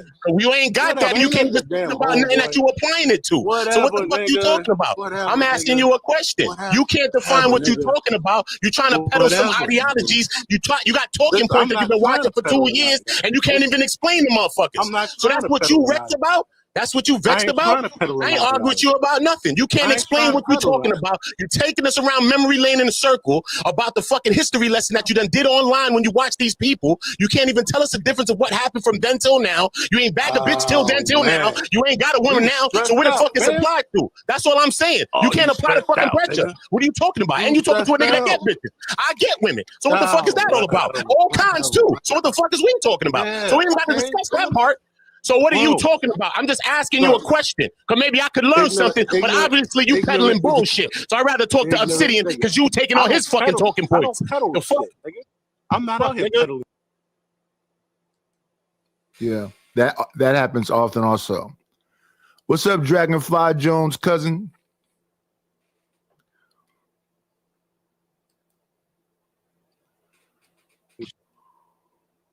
Shit. Angry ass nigga. You suck my dick, nigga. How about that, nigga? How about that? Damn, Come dog. on, How about come on, that? come on, come How on, about that? come What's up? on, come on, fellas. Come How on, about that? Yo, you know what? Yo, come yo, on now. yo, yo, yo. Let's Like, Write, what yo, you listen, doing listen, right listen, now? hold on, listen. wait. Let's Write reel this it number back down, in. family. Write this number Emotional, down, got bro. him I'm just saying though. emotional. I mean, Hold on. He Write emotional. this number down. Paul Listen, Thomas in the building. He you don't know emotional, who you y'all. talking to. Carl Cause you Thomas. ain't yo, on the I was can at we GOC not? TV show with route. Carl Thomas' So baby you ain't moms. about me. Carl I'm Thomas. emotional. But this Shout I out time mean, to can around, we Latoya, Carl keep Thomas' oh baby man, okay? moms. this light skinned nigga We just keep turned some red. decorum. He got Can his we Hey, hold keep on. phones some We going putting out decorum? his forehead. pronouns out there. And you talking hey, about me. Man, you niggas gonna be the death of me. Why y'all do this? Yeah, bro. that's a funny Crazy. clip right there, Listen. brother. You got Let's, this wait. decorum, Let's man. bring it back. I'm just saying, can we refrain from any like You went verbal there, bro. genitals I was just online asking you being a pulled out? question, bro. Wait. Hold on, y'all. Hold on Listen, one second. Hold on you one gotta, Like, second. cut that out, man. How about I do this? Let's take a when you mental go a break. I certain got some way, you super gotta keep caps that to energy. read. Let's take a mental break. Super Keep the energy. Let Keep me the energy. see.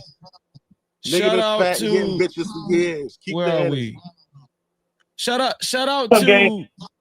to Prince. Hey, gay. Hey, Oh, here gay. we go. Hey, gay. Hey, gay. What was that? Somebody making a noise. Hey, gay. Sounds like Jalen. And I think that a lot of these people, because it is a lot of suckers, think that everybody gonna trick. I'd rather be alone. I'd rather be alone than spending all my time trying to kiss somebody's ass or trick off on them and do all this weird shit. And I don't really think about all this shit they say in the manosphere. Not the most of it, because I like a chubby woman. So I'm not thinking about somebody being 120 pounds or 130 pounds. What's the other one they say? Fit, feminine, and friendly. I only know feminine women. I don't know no masculine women. I know women that talk shit, but those women that talk shit, I ignore. I avoid at all costs.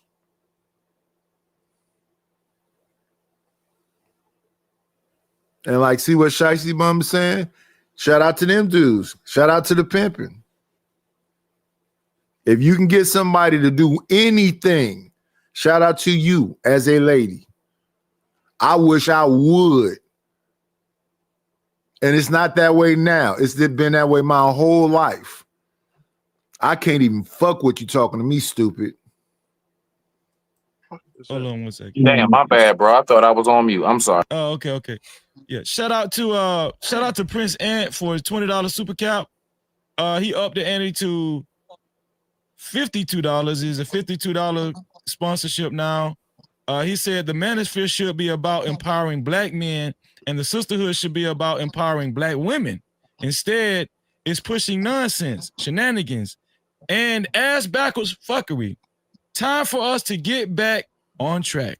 Shout out to him. No captivity. Go ahead, Obsidian. Well, with all due respect to Prince and he doesn't know what he's talking about. We do these things off list, offline at the conclave. We bring the brothers and the sisters together. Like I said, the 5F conference. So we do this in real time. He just doesn't know about it.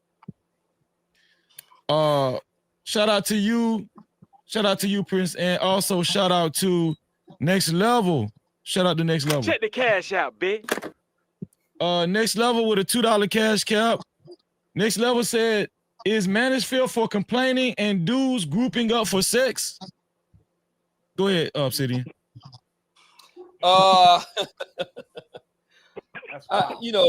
These types of statements by people that really don't know what they're talking about. They've never been to a conclave. You have to understand, we've been around now for 5 years. So a lot of people, you'll notice that come up here, they will always refer to, remember back in 2016 when you said this? Remember back in 2019 when you said that? You know, that sort of thing. I mean, come on. I mean, what are we doing here? We're living in the past or what? It's about to be 2026 and they're still talking about what went down 10 years ago. I mean, come on. Shout out to Next Level again. He said, what started the manosphere? Rage for black women? Go ahead, Obsidian. What started the black manosphere is that there were brothers that was tired of the bullcrap and tired of being marginalized, tired of being gaslit, tired of being misrepresented in the media, and we decided to do something about it. Also, Next Level said, thank you for the $2 cash cow. Next Level said, do the manosphere fall under the life coach hustle? Does the black manosphere fall under the life coach hustle? Does it fall under the life coach hustle? That's what he asked. Absolutely not. Okay, shout out to Next Level. Cash Cap, he says, so manosphere is teaching dudes to separate from women? Absolutely not. We're trying to be as connected to them as possible. Super chat. Shout out to Manina Subpoena for his $2 super cap. Manina says, advocate for your A1C levels. Diabetes is real. Yes. Apparently it is. You know about it a lot more than I do. I don't have sugar diabetes, but you do. I mean, you and your heifer lady there. So keep on spending your money. Keep on spending your pennies. We appreciate it. Thank you. Thank you. Shout out to JC for the $5 super cap. JC said, Brutal got a freezer full of Oreo cream as ice cream. Yo.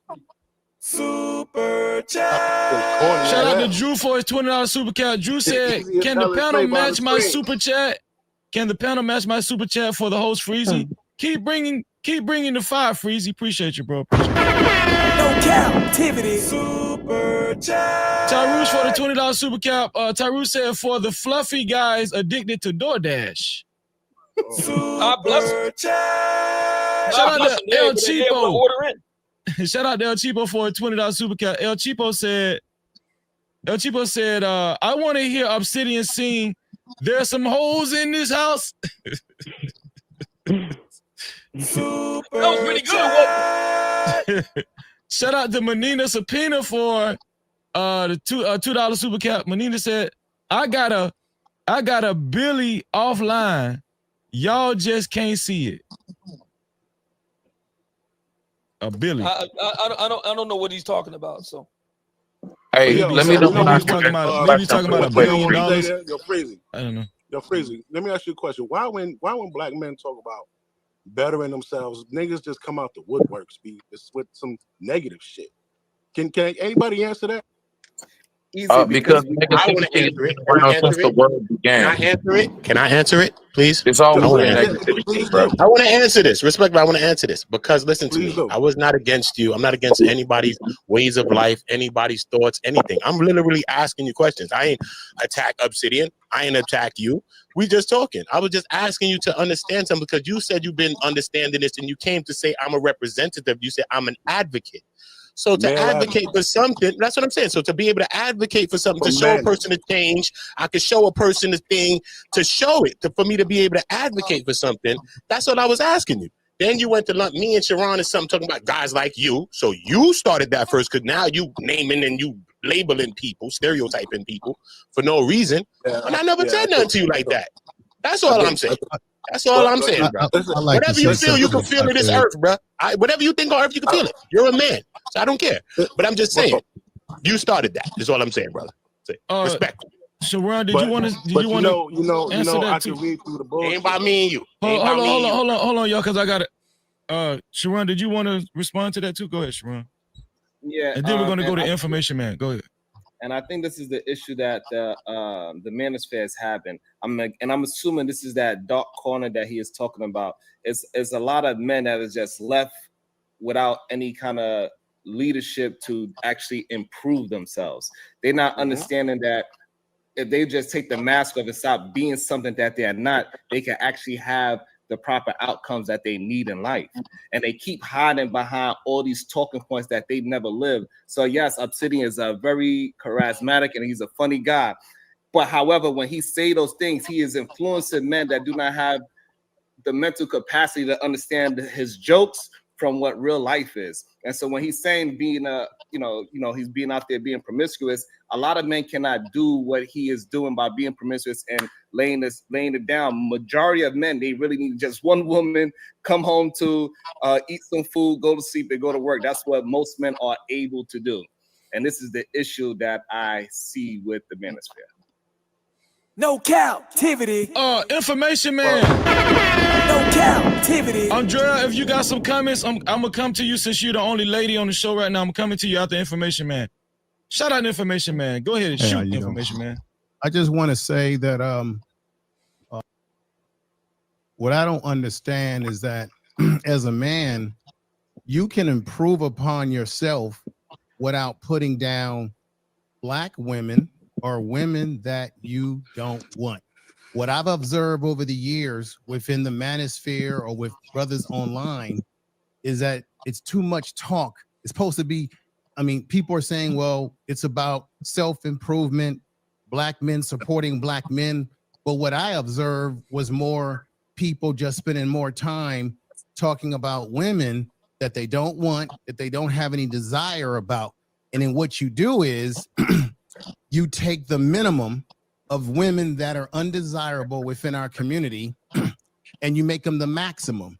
And you maximize that as if all Black women are this or that, when it might be a small fraction of Black women that fit that category that you don't want. So you can self-improve as a Black man without it being at the detriment of putting down Black women, particularly the Black women that you don't want. Now, I've said this 1,000 times on these YouTube streets. This is internet shit. Most Black men out there in the real community are not crying and whining on social media about women, because the men that I've been around in my organization, Obsidian talks about the conclave and working with Black men. I've been working with Black men since I was 18 years old. I've been putting young Black men through trade school and college and mentorship for years. I'm 56 years old. We've been doing the work that he's talking about, and we do it without doing what? Putting down Black women. Matter of fact, a lot of the brothers that I deal with are married and have gone for the women that they choose. So I don't put any Black man down that wants to self-improve. Yes, there are things that some Black men have gone through that's unfortunate, whether it be around the issues of child support and what have you, and it's good for brothers to give a recommendation on how to deal with certain stuff. But I just don't see where the constant beating down on women because it looks feminine for you as a man or any man to spend all your time browbeating and talking down about women that 9 out of 10 times you don't even want. And then we find out over the years that you got a lot of these ninjas on here who be talking all this stuff, and behind the scenes they with baby mamas and every damn thing else that they telling you that you shouldn't be with. I think the conversation is outdated, and I'm gonna tell you why. For it's issue as Jason Black always say, or Julian Lewis Smith, his real name. Okay, I know some shit around here. He said it'd be these old niggas that keep up this bullshit, because the Z generation, they don't give a damn about none of this stuff. The young men, we keep telling up here talking about, well, what are we gonna do to help the young men? Most of these young generation, not baby boomers, not Gen Xers, but the younger generation, they not even on this shit. Most of them don't even want to either get married. They on some other shit.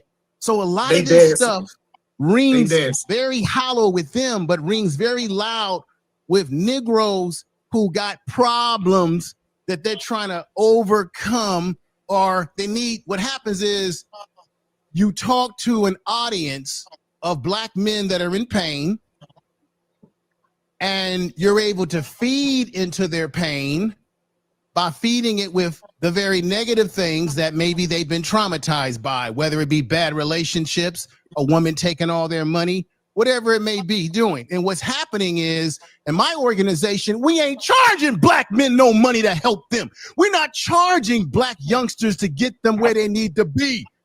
Mentorship from the time they're in elementary school through junior high school on up, and then getting them with brothers that are professionals. We're not charging them. We're not grifting them. We're not saying hit the Cash App, hit my PayPal. What you do is you take the pain of black men, and it's our own people who grift off of our pain, whatever pain you have, to make money off of it and monetize it and what have you, and say in the name of it is, this is about the manosphere. And y'all know the white manosphere, they ran y'all asses out. That's why y'all had to go form your own manosphere, because they didn't want you. And there's another thing I need to ask Obsidian or anybody on the panel. Why is it that we keep getting and Freezy, you know where I'm going here. We keep talking about all black men were kicked out of the household by black women during the welfare years.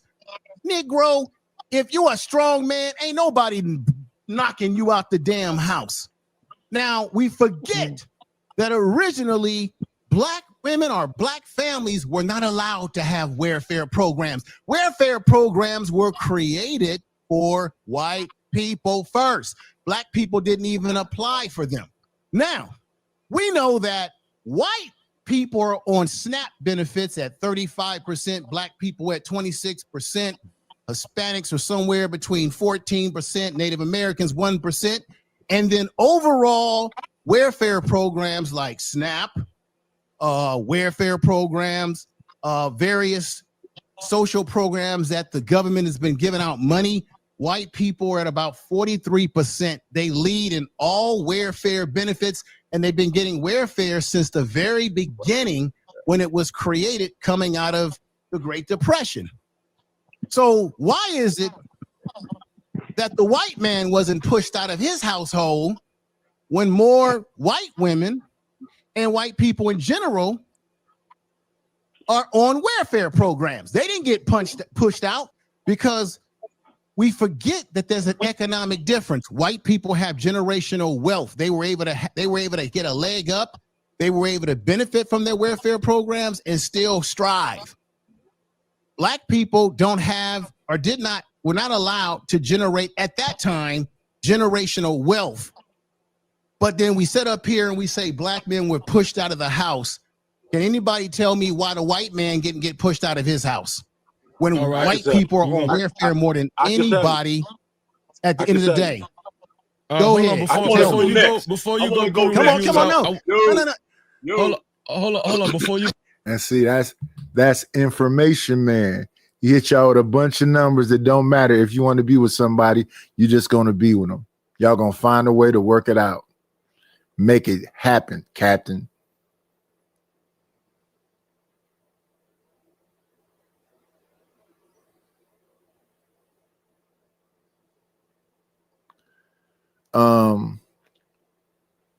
LA said, am I making it a solo show today?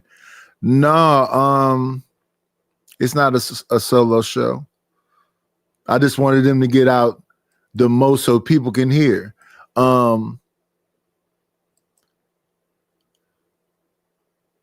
People got their perspectives on things, but if you really want to be with that woman, that woman really want to be with you, and it don't matter about how perfect her body is or how perfect she act. It's gonna matter if y'all really want to be bothered with each other. And it ain't a bunch of flying out and dinners and all the other stuff. That's somebody you trying to convince. I ain't trying to convince nobody or nothing. You either mess with me or you don't. I ain't trying to convince nobody on here either. It's laughable to me. But shout out to the people. Just want to hear one person at a time. God damn. I'm sorry. I'm I got you, Reese. I got you. I'm going down the line. Trust me, bro. But the questions I put on the table, though, Freezy, need to be answered. Why do we continue to keep whining about women that we don't want? Why is it that we whine and say the black man was pushed out of the household as if black women are the face of bag lady and welfare queens when the true welfare and then the true welfare queens, white people, because there's more of them. But boyfriends was pushed out of the house. No husband got pushed out of no house nowhere. No property owner got pushed out of no house nowhere. I went over that before too. That all that stuff jumped off right about the time that then people was coming back from war, a number of them. Then other folks got involved with crime and pimping and drugs and it's multifaceted. It's not in one answer, but all them questions have been answered. And then you got a lot of people on here that got the color purple story. Marriage ain't never been shit. It ain't no reason to be a good person. Hey, man, it is a reason to be a good person. Whether you choose to do it or not is up to your individual self. Queen is white women in white society. Right. So I'm going to let Obsidian have priority. If he wants to pass it, he can. And how many of you on the panel, should I ask, and this is no shade, because I keep hearing this thing about, well, black women are feminizing the black kids. Well, the black kids are going to continue to be feminized if that's what you black males.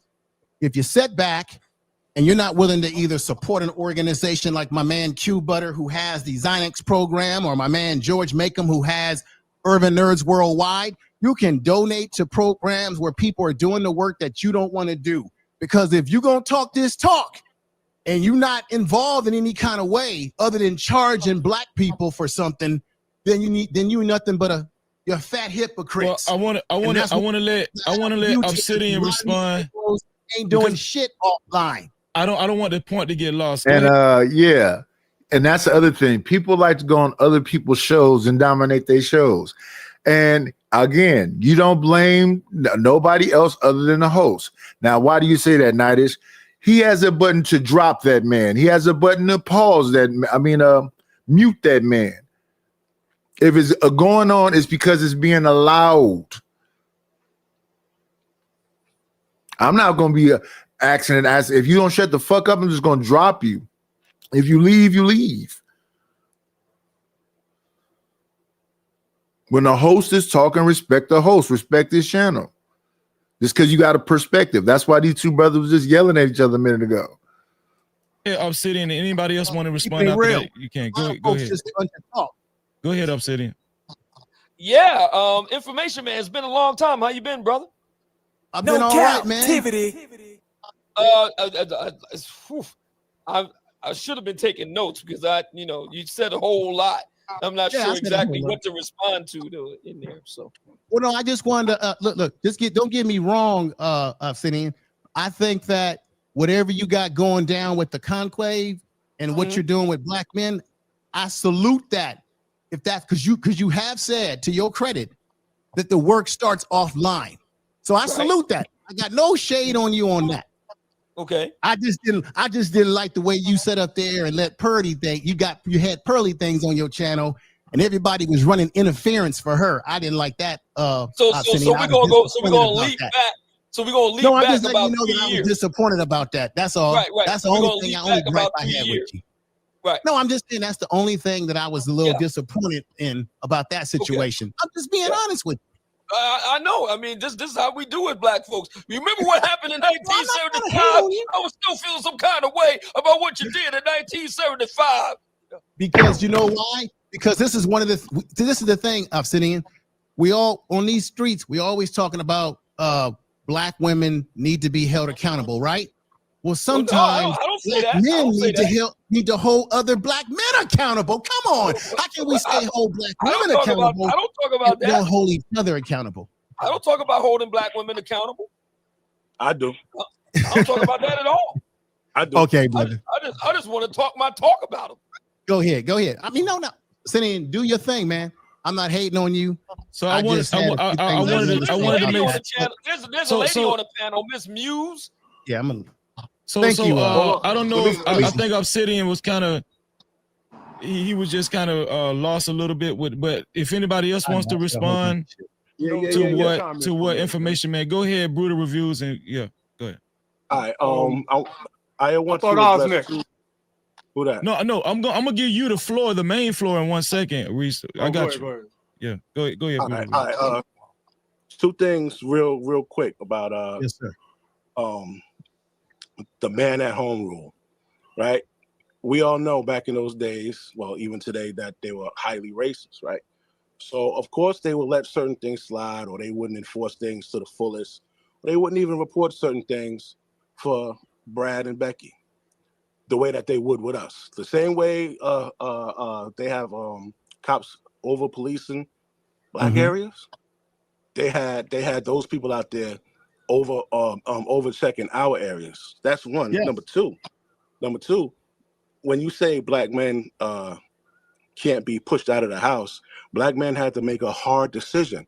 Imagine you got fired, or you don't have enough money to cover for your family, and if you leave your home, your family can eat, your wife and your 2 kids can eat, right? But if you stay, Get another job. none of you can eat.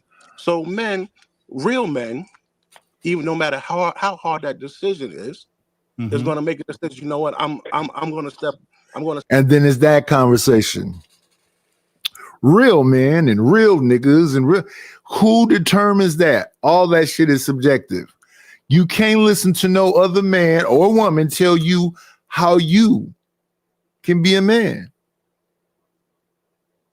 Real men will take abuse. Real men will just trick it out until they run out of money and didn't get dumped. And that's not no real man stuff. That's some victim stuff to be up on here crying about. Step, and I'm going to sneak back and stuff like that. But I'm gonna step out the picture so that my kids and my wife can eat, because I'm not able to feed them. And that was a big blow to their ego. Let me make this last statement to you. What you're saying. Yes, there were certainly men who left the household, because we know that under the welfare program, we got to realize, under the welfare program, if a woman had 3, 4, or 5 kids, they had social workers who did more. Even Malcolm X told us this, that did more damage to the black community was the social services, right? They would go in the household and they would look to see how many kids, if a man was in the household. But this is where we forget to remember this on these social media streets. Don't you know that there were men that were still in the household with their women, but they would hide whenever the social services would show up? Yeah. So so it wasn't all men who got kicked out of the household. A lot of men just weren't there when the social services came around. Just like you got a lot of black men who may not be with the woman, but they're taking care of their kids more than any other race or group. We've all seen the stats on that, right? The peer research on that. So that's what we need to realize on these YouTube streets, that most of us wasn't even freaking born. So we sitting up here talking about stuff. What does that matter? About what black men did, what black men got pushed out, when most of us wasn't alive to understand all the intimate circumstances, sir. Hey, hold on. Information man. Some men that You know stayed something in their about homes and that? some ran off for other reasons. Information man. Why do you think we Information man. Yes, sir. I'm the listening fact to you. is that, even though a lot of us wasn't born, what happened then has still happened to a lot of us that was born and are alive today. A lot of us have experienced the whole being pushed out of the home factor. Okay. Right? We have gone through that, bro. So even though, we weren't alive when it was implicated, right? When it was initiated, a lot of us were alive while it was still going on. So it is our problem just as much as it was our elders' problem. Now, I'm getting ready to get up out of here, and also hopefully to make some space for other people. I have one last question for Obsidian real quick before I go, okay? And I thank you so much, Reese. Much respect. And shout out to you, Obsidian. All right. Considering where the manosphere started, I hear a lot of talk about from guys like you, O'Shea, AM, the host of y'all as the originators. Considering the message that was originated and how it started, are you pleased with how it's turned out today? Are you Absolutely. satisfied with how it is? Absolutely. It's exceeded my wildest expectations. I had no idea 10 years ago that we would be here today talking about the success of the Black Manosphere Conclave and everything that we've been doing ever since. It's exceeded my expectations. You said talking about it. So, I mean, you know, a lot of things are talked about, but is it talked about in the best light? I think so. I think that Okay. I think the Black Manosphere has done a lot of good. I would prefer to know so as opposed to think so. Much respect to that. I digress. My mic is muted. Hey, Freeze, thank you so much for having me, my brother. Shout out to you, Speed. No captivity. Yeah, Reese Freezy, from I'm gonna drop Philly. off too, my brother. Okay, information, man. Thank you, man. I appreciate you, my brother. Thank you. Yeah, and I'm about to log off too, man. I gotta get some sleep because I got a big day tomorrow. Okay, but, These motherfuckers know what's coming. That's why. If you can, Obsidian. Hold on, Reese. Hold on, wait, Reese. Before the show started, I said we're gonna stay respectful. We ain't finna get ratchet, okay? What? We're gonna stay respectful, bro. Uh-huh. But Obsidian, just give me about 10 minutes because I want to send you off. Good, whatever. Go ahead, Reese from Philly, and then we'll go. And then I'm gonna go to my sister. Go ahead. So I got bad news, or maybe it's good news. But this gender war shit, men versus women, is drying up. The numbers ain't even the same, right? The manosphere started off as something half decent, and then it got silly over the years, and then another lane opened up. Go against the manosphere for whatever reason. You can say whatever you want. But anybody involved, I don't care what your name is, if you think you any less of a bitch ass nigga than the other, and you got black men, He just said let's stay respectful. And you said okay, and now you saying if you think you any other less of a bitch ass nigga than the other. black women in your fucking thumbnail, fuck you too. All this talking for years and years, all it's doing is making everything worse.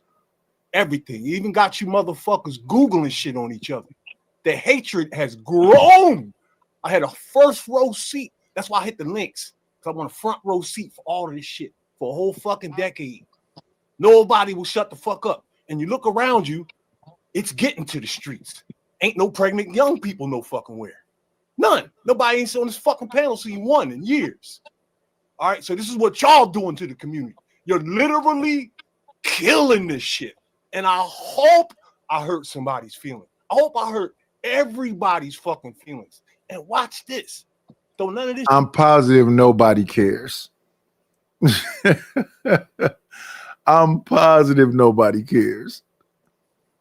Shit mean nothing because all I'm saying right now is a poem, just like the rest of the poems that all you motherfuckers say on y'all channels. Because tomorrow, when I click on YouTube, same bullshit, same motherfuckers, same panelists, same war. Nobody's ever going to shut the fuck up. Y'all all using this shit as a fucking stock and nothing else. Don't nobody care. Not one. And these bitches that go for them too. Let me squeeze in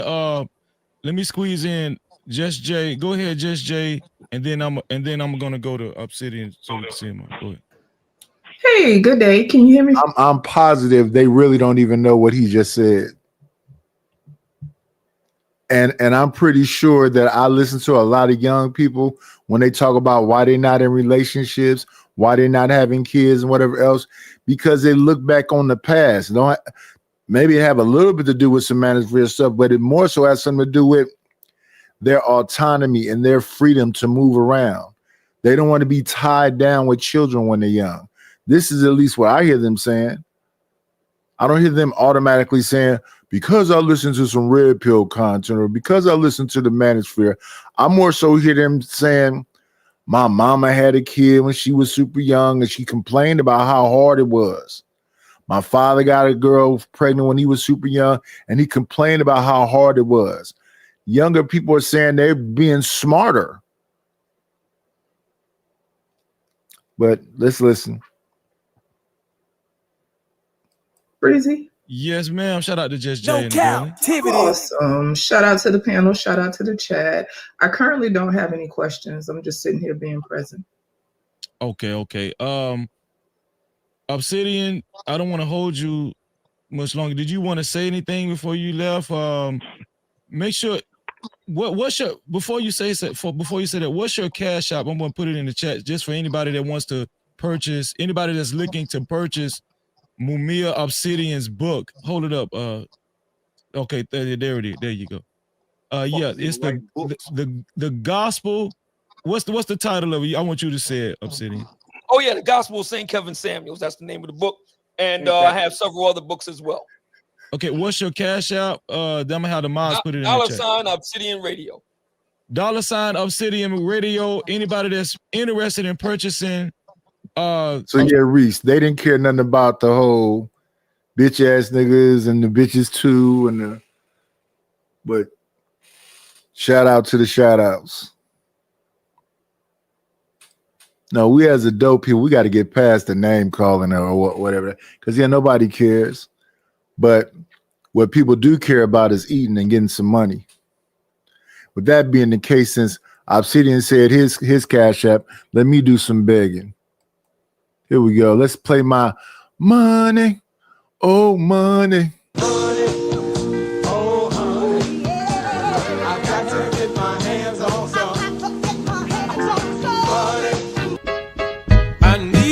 Dollar, that's what I need. Hello, bro. I'm trying to get the money. Talk to me about money. Where is the money? We need our money. Don't you think it's about time you gave me my money? Support the situation. Is money is love. You could donate on PayPal now, and you can donate on the Cash App. Thank you very much. All right.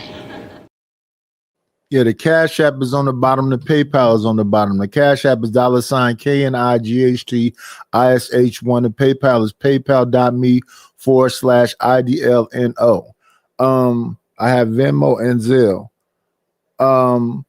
Here's the thing. All the old stuff works. If you care about the community, then you know what the community needs. It needs mentors. It needs people that can employ these children. It needs coaches. It needs men that's okay with being stepfathers, even though they say, no, F these baby mamas. You know what's needed. It needs your active engagement and participation. If you don't want to be actively engaged and participate, then what people will suggest is then just stay out of it and let it burn. A lot of people be up here talking about it's just going to burn because this incident or this TikTok or this Facebook or this Kick or this Rumble. If you don't care about it, that's what's wrong. That's what's happening to it. What's happening to it is it doesn't have enough active people that's willing to participate in uplifting it or keeping it alive, or at least going in with something that works, that'll be beneficial to said community, or what some people call community.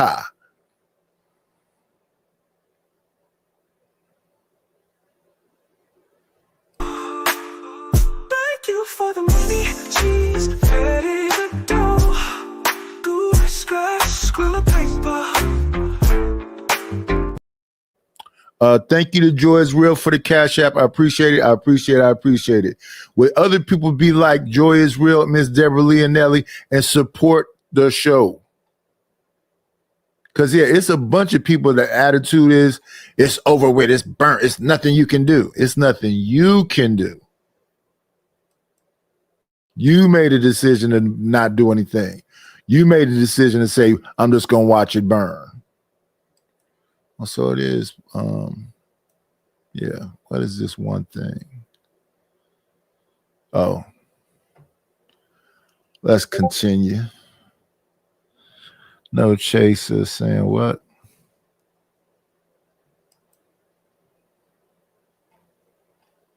Oh, yeah, he put the link there. Yeah, but by now people should know that I'm over here. They should see my new name in chats wherever they are if they want to pop up to this new location, because I'm going to be here until it's monetized. I'm not gonna spend a whole bunch of time on the channel. It's already monetized. Once this one is monetized, then I'll be bouncing back between both of them. But for now, we're gonna focus on this one. So I need your support here.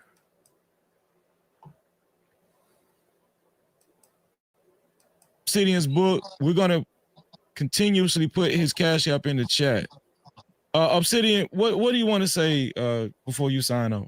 This has been fantastic. We got to do this again because I can see it's got a lot of people out. So we got to do this again. Maybe we can do it again next week. No captivity. Obsidian, I'm riding with you, dog. I'm riding with you. So round number 3 next week. You know, and I appreciate you, bro. I'm gonna reach out to you. Probably tomorrow. I'm gonna reach out to you. Very good. And I wish you a happy holidays, bro. Thank you so much, and you have a great holiday too. She wants. Yeah, happy holidays. Some positivity. Happy holidays. The sister wants to ask a question, I think. Oh, go ahead, Just Jay.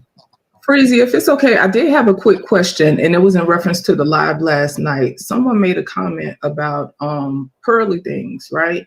And in reference to pearly things, they made a comment about her, and I'm paraphrasing, right? So don't quote me, but it was about pearly things putting on more Black people in the space than Black men. And I was just curious about feedback from that, if it's like in reference to whether or not that is actually accurate when it comes You to asking content. Obsidian that? You want to ask Obsidian that? Yeah, it's open for anybody, but I guess anybody, I okay. guess it would be more I'm not aware. No, that's I'm not aware. I'm not aware of any specific numbers with regard to just pearly things, and to what degree she put other Black men on or not. I don't know. I can't answer. We know. Oh we yeah, know that I wouldn't she puts necessarily look on- for specific numbers, but I was I want to definitely say trying something. to gauge we know whether or that not, she because put on a lot of I'm people. sorry, excuse me 1 second, sir. I'm So sorry. it was in reference to the Black community helping one another versus what Pearly Things has done for the Black community, specifically to, I guess, this space and adjacent spaces. So I know you can't quantify, but I want to answer that. I want to answer that. Okay. Well, one thing she has done for sure, right, by default, indirectly, has provided content for a lot of Blacks. Oh gosh. You see what I'm saying? So Content. That's not what she asked, though. Everybody having their own separate conversation. Shout out to the separate conversation makers. Let's see. Thank you for the money, cheese, ready to go. Good scratch, scroll of paper. Thank you to Here for the Tea for the Cash App. I appreciate you. I appreciate you. I appreciate you. We need more people to support like Here for the Tea, like Joy is Real, and like Deborah Leonelli. Help support the show. We will not be going over to the other channel until we get this channel monetized. I spent too much time with this channel and not focusing on it to get to the supporters up and get the watch hours up. So I'm going to be here till we get the watch hours up and we get the supporters up. If you have not subscribed to the channel, subscribe to the channel. We are at 169 last I checked. So we are 330 away from where we need as far as subscribers. Let me see. Yeah, we're still at 169. So yes, thank you to everyone who has supported tonight. But my thing is, I don't know what we get out of the so-called ambushing of places. The man is over there willing to have a conversation. He said he coming back. Y'all can get him when he come back. Let me see now. Appreciate the support. I appreciate the support. Let me see. Let me see. What is Dragonfly saying?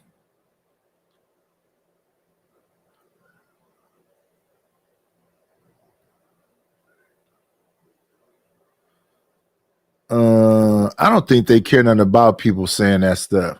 They're gonna keep marching in the same direction they marching in.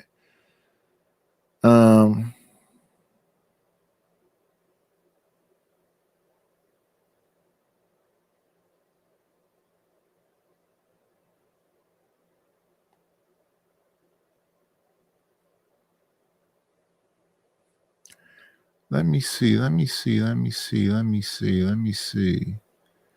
Who's fighting with Rich the Kid? She's fighting Rich the Kid.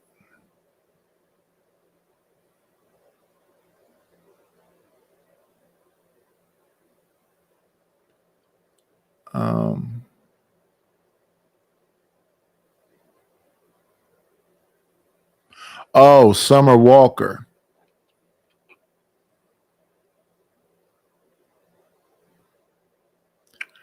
Yeah, I don't mind talking about them current events.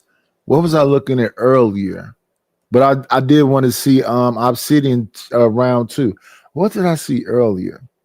I see Little King is trying to get back with Finesse 2 times.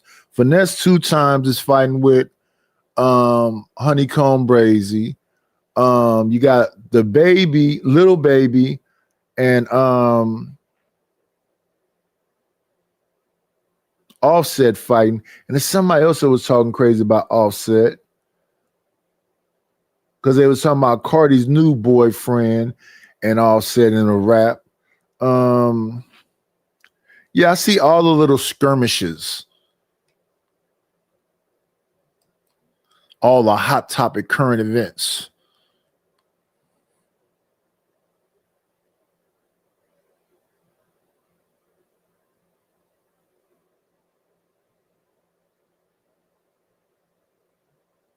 Yeah, you better not take this online stuff seriously. I hear J Main got his chain taken. Krishan went on a 20 versus 1 and called somebody from the C team a crustacean. They don't like that because she's mad at Blueface. So I see all the nonsense. What else we got going on? They supposedly banning DC Baby Draco from doing hood vlogs in LA. DDG supposedly confronted Adam 22 during one of these streamings because it was Whack there, Adam, DDG, Blueface.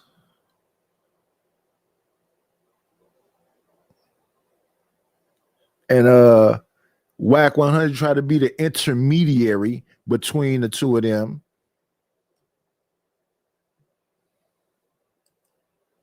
Yeah. We'll eat that way because all it takes her to say one thing that somebody doesn't like, and then there's 100 videos about her the next day. That's power. That's called power.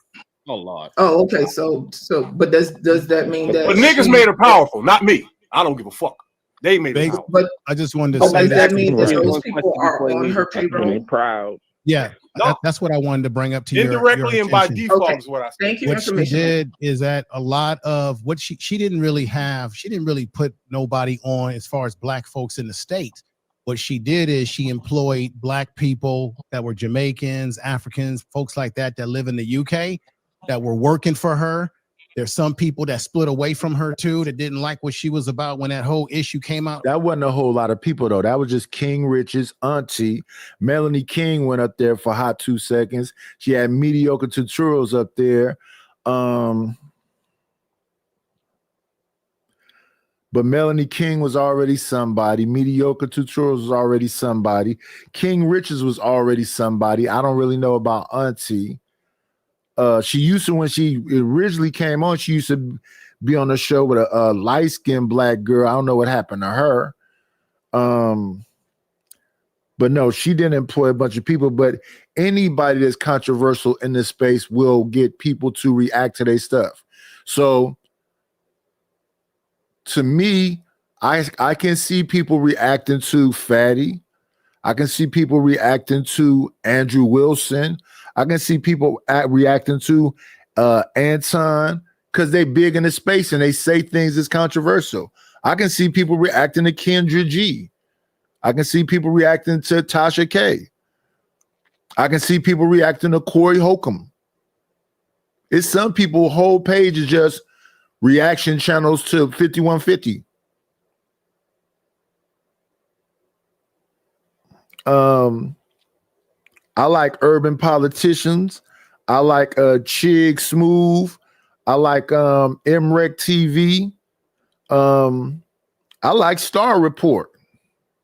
There are people who a whole channel is based on what Star say. Then you have offshoots from Star. Number 9 used to be on Star. He's still drifting around here. Shampoo used to be on Star. Now Shampoo is over there with Anton. Shampoo used to be on Howard Stern first. That's where I first know him from, when he was called King of All Blacks. Then he went to the Star Report, Star and Buck Wild Star, and he over there he was Shampoo. I don't know what he calling himself now. Then an offshoot from that, Shampoo used to be with Queen's Flip. Then a dude from Queen's Flip and Shampoo had a show together for a minute. Then Shampoo was doing this show with Dana with the Data. Now Dana with the Data is doing this show with Judge Joe Brown. All these people are still around. All them people have interesting takes.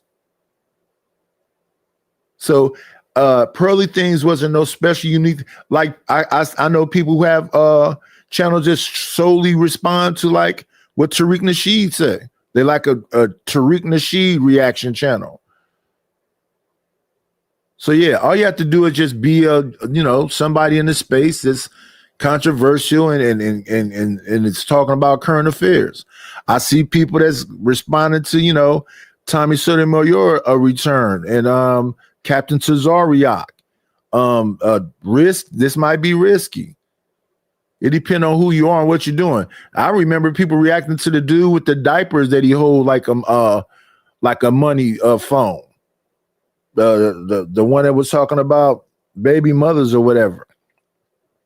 It's always somebody that's gonna react to somebody that's gonna react to somebody that's gonna react to somebody. So she wasn't unique in that way. And she was gone for 2 years. About her talking about roots and all that sort of stuff. So she's kind of benefited from having black people work for her like Santa's little elves. You see what I'm saying, sister? They're working for her, helping her cause, because she's throwing them a couple of bones. That's what that was about. But see, this is the thing. I got to be honest here. Okay. The worst thing that we could have done is allow a white 27, at that time she was 27 as I remember, a white 27-year-old woman who wasn't married, ain't really good on the eyes, you know what I mean? Okay. And a white woman that was stealing her talking points from the black manosphere. So how the hell are we gonna let a white person come in? It's all, you know what she did? Do y'all know history? She did a Al Jolson. Al Jolson was a white man who did blackface. He was acting like he was black, dancing and tap dancing around with blackface. She did a damn Al Jolson on you ninjas. Okay? She took your talking points. And then she made you accept her because why? She had her little black elves from the UK working around her to make you think, oh, she's legitimate because see, she's hiring black people. And we went for it, we ate it, we went for the bait, and now look at what she doing. She on her channel clowning black folks in the black YouTube talking about black women you all date criminals, as if white women don't date criminals too. And I know it because of the kind of work I do, right? So she's on her channel doing these critiques and reaction to on y'all's panels. Because extreme controversial stuff is what keeps you in the algorithm and keep people reacting to you. I don't believe she believes anything that she's saying. She's just saying because it's controversial. And the more people react to them and to it, the more power she gets. That's why I say I'm confused why they reacting to her and they don't understand already that she's just trying to say something to get y'all to respond. Slavery wasn't all that bad. Black women don't do nothing but date criminals. That's just something to trigger you. She clowning and talking smack about black folks, particularly. And when it comes to criminals, I think people date where they come from. And as the people that they come from around get involved in that kind of lifestyle, that's more so what it is. They're dating who they know. I don't think my wife dated me because I had something to do with crime. I think she dated me because I'm someone she knew. Attacking black women in particular. And this is a problem I have. We set up here and attack each other as a people on these panels. And then white folks feel that they have a creative license to attack us by using the same talking points that we use on each other. What a shame, my sister. What a shame.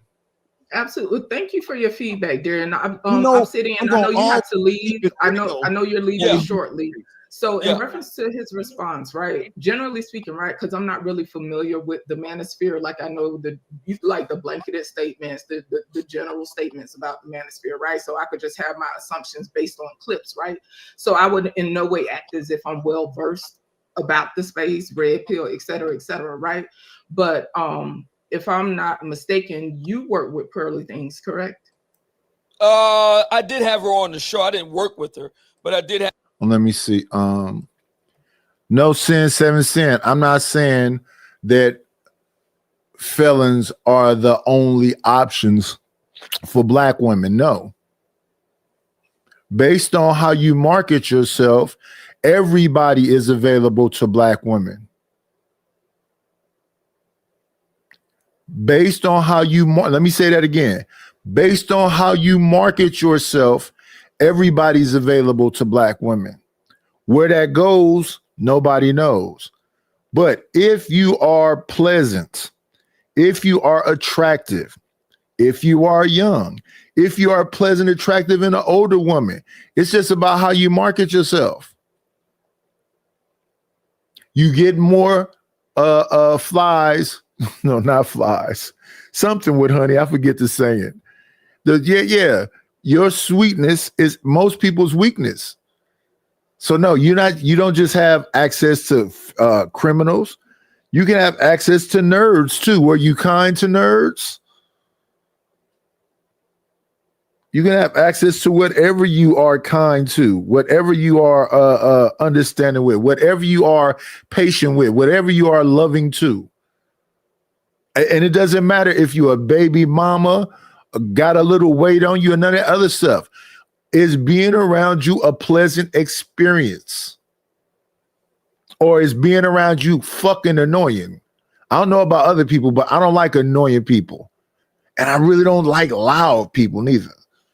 So different strokes for different folks. Because when I look at some of these people, they say is whores and monsters and this and that and blah, blah, blah, right? They talk about that girl, India Love. She messed with boxers and football players and rappers and all this other stuff. Then she get on this streaming thing and she's rubbing all on Duke Dennis. Duke Dennis ain't concerned about her. Then DDG is giving her all kind of stuff, but that's not a real thing. He just does that with most of the women he be around. I think that if you as a man want to be a generous man, I hope that you're okay if it's not reciprocated. It ain't that complicated. So yeah, they have access to more than just felonies. I mean, more than just felons. Have her on my show once. Yeah. Okay, No, I guess I wanted a little bit of actually, clarity I because I guess what I did hear, right, what I heard was in the space that you endorsed her and you put your stamp of approval onto her and kind of catapulted her within these spaces and the adjacent spaces.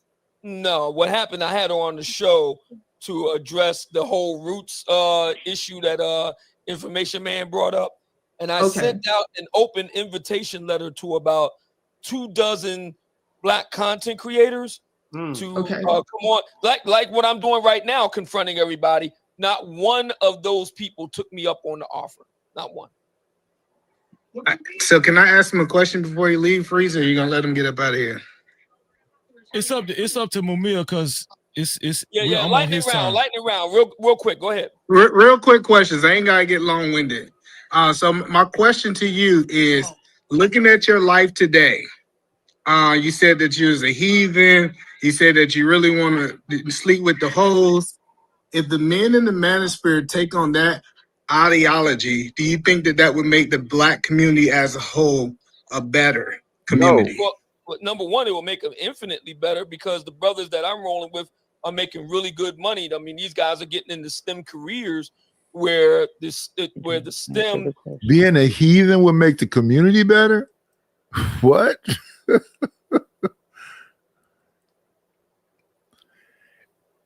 and let me answer this too. Let me explain about being in a paladin or being in a layer. I often hear from my sisters and some folks, why are we supposed to care about this? Let me say this, and I hope it's heard. If you don't care, there's millions of channels on YouTube. The reason why we're paying attention to this is because I care about it. So when you're in the paladin or when you're in the layer, understand the things that we are looking at is not because what do the people, what you're experiencing is relationship with me. I care about it. So what you hear me talking about is stuff I care about. You don't have to care about it as well, but I care about it. I see my guy Maurice has made it over. Thank you, Maurice, for coming through. Appreciate you. Hello, Lucy Pearl Bailey. Let me make sure I give my brother a rent so I can see him when he come in the chat. Won't be invisible to me. Yeah, the reason why you hear these things that I'm talking about is because I care about them. And it's very, like, for example, we had to do David Bildo or whatever his name was come over to me and told me about the black fatigue thing about a week before it got hot over here. And when he explained to me what it was, I told him I didn't care and I wasn't going to talk about it. But it had got so hot that I eventually said, well, I will put my 2 cents in about it. When you come to the paladin, what you are looking at or whatever we reacting to, it's me caring about it. But that doesn't mean because I care about it, Shiesty Bum have to, or Seven Sin have to. Y'all don't have to care about shit. Y'all cannot give a fuck about nothing. I'm okay with that. Y'all have your own individual life. Y'all don't have to give a fuck about me. But if you over here and you see me reacting to something or reviewing something, it's because I care. And here's what's cool about it. I was reviewing one day this thing about how the medical field neglects black women. Everybody in the chat was talking about, I don't know why you're looking at this. You don't give a fuck about what happened to a black woman. You have the right to your opinion. But if I didn't give a fuck, I wouldn't react to it. I wouldn't respond to it. I wouldn't say anything about it. Why do you talk about marriage? I am a husband. My wife passed away, but I'm still a husband. So I hear what y'all be talking about. Y'all want to find some niggas to fight with and argue with and gender war with. I'm not finna gender war with you. I don't hate women. I don't even really dislike them. I don't really give a fuck about somebody that wears a wig or a weave or any of that shit. I think it damages your hair because we looked into that too. If you can wear it and it don't snatch all of the front of your hair out and whatever else, shout out to you. I like somebody that can be a different person but still be my person. I just don't like it overdone where it started looking like a transformer. Some women, I can't even tell when they got on makeup. Some women, I can't even tell when they have on a wig.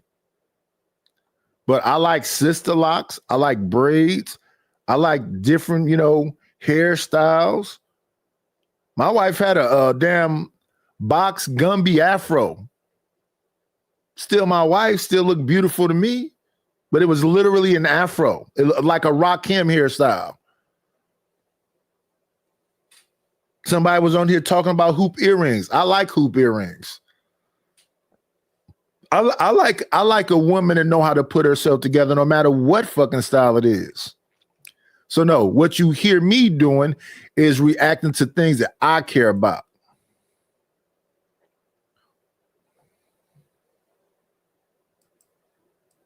Proportion of black men are very low. You're looking at less than 10% of black men work in STEM, less than 5% are in engineering. So we're increasing that number. And many of these brothers want to be married. Not all of them want to live as I do. I don't tell brothers to live the way I live. I don't tell brothers that they need to go and chase down Babylonian whores or bang down heifers or tip over cows. Okay, so perfect. So you saying that you're teaching the guys to do actually the opposite of what you're doing. Not because I get the money. I'm a money guy. I go get the money. I say chase it. I'm that guy. But what I'm saying is when I heard you talk today and you're supposed to be the leader or the teacher of the or the founder, and then you say, hey, these guys actually should be going to get married, build black families, do all these things. So in reality, your vision is the men in these manosphere spaces to do the opposite of your actions. Well, no, we don't prescribe what black men should do. We leave that up to them. That's what I love about the conclave. We're deliciously ambiguous about what black men should do in that regard. That's up to them to decide. They have to decide for themselves. So, okay, so the manosphere, and let me let you go lightning round, is really for black men to just do whatever they want to do. Is really no structure in what black men should be doing. Well, it's about No. And I think, unless I'm misunderstanding, the manosphere is saying, put yourself first, man. Don't put all that other shit first. Get yourself together first, financially, physically, and everything else, so you can get the best option you can get. I thought they said that's what the manosphere is supposed to be. Put yourself first. If you want to be with a bunch of whores and be a playboy, okay, put yourself in the best position to do that. If you want to be a husband and whatever else, put yourself in the best position to do that. I thought that was the whole purpose of this thing. Man up, be the best man you can be so you can get the best deal you can get.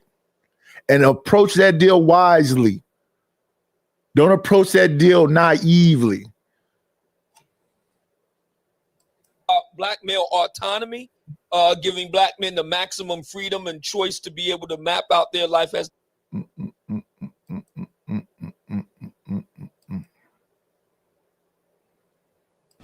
Come on in.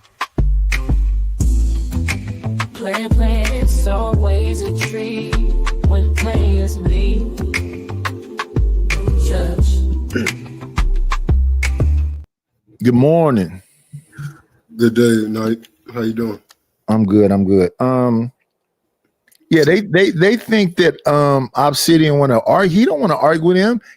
And I don't understand why they can't never explain this thing. I had to listen for a long time before I even came to understand it. These people are not telling you go be a baby daddy, go do.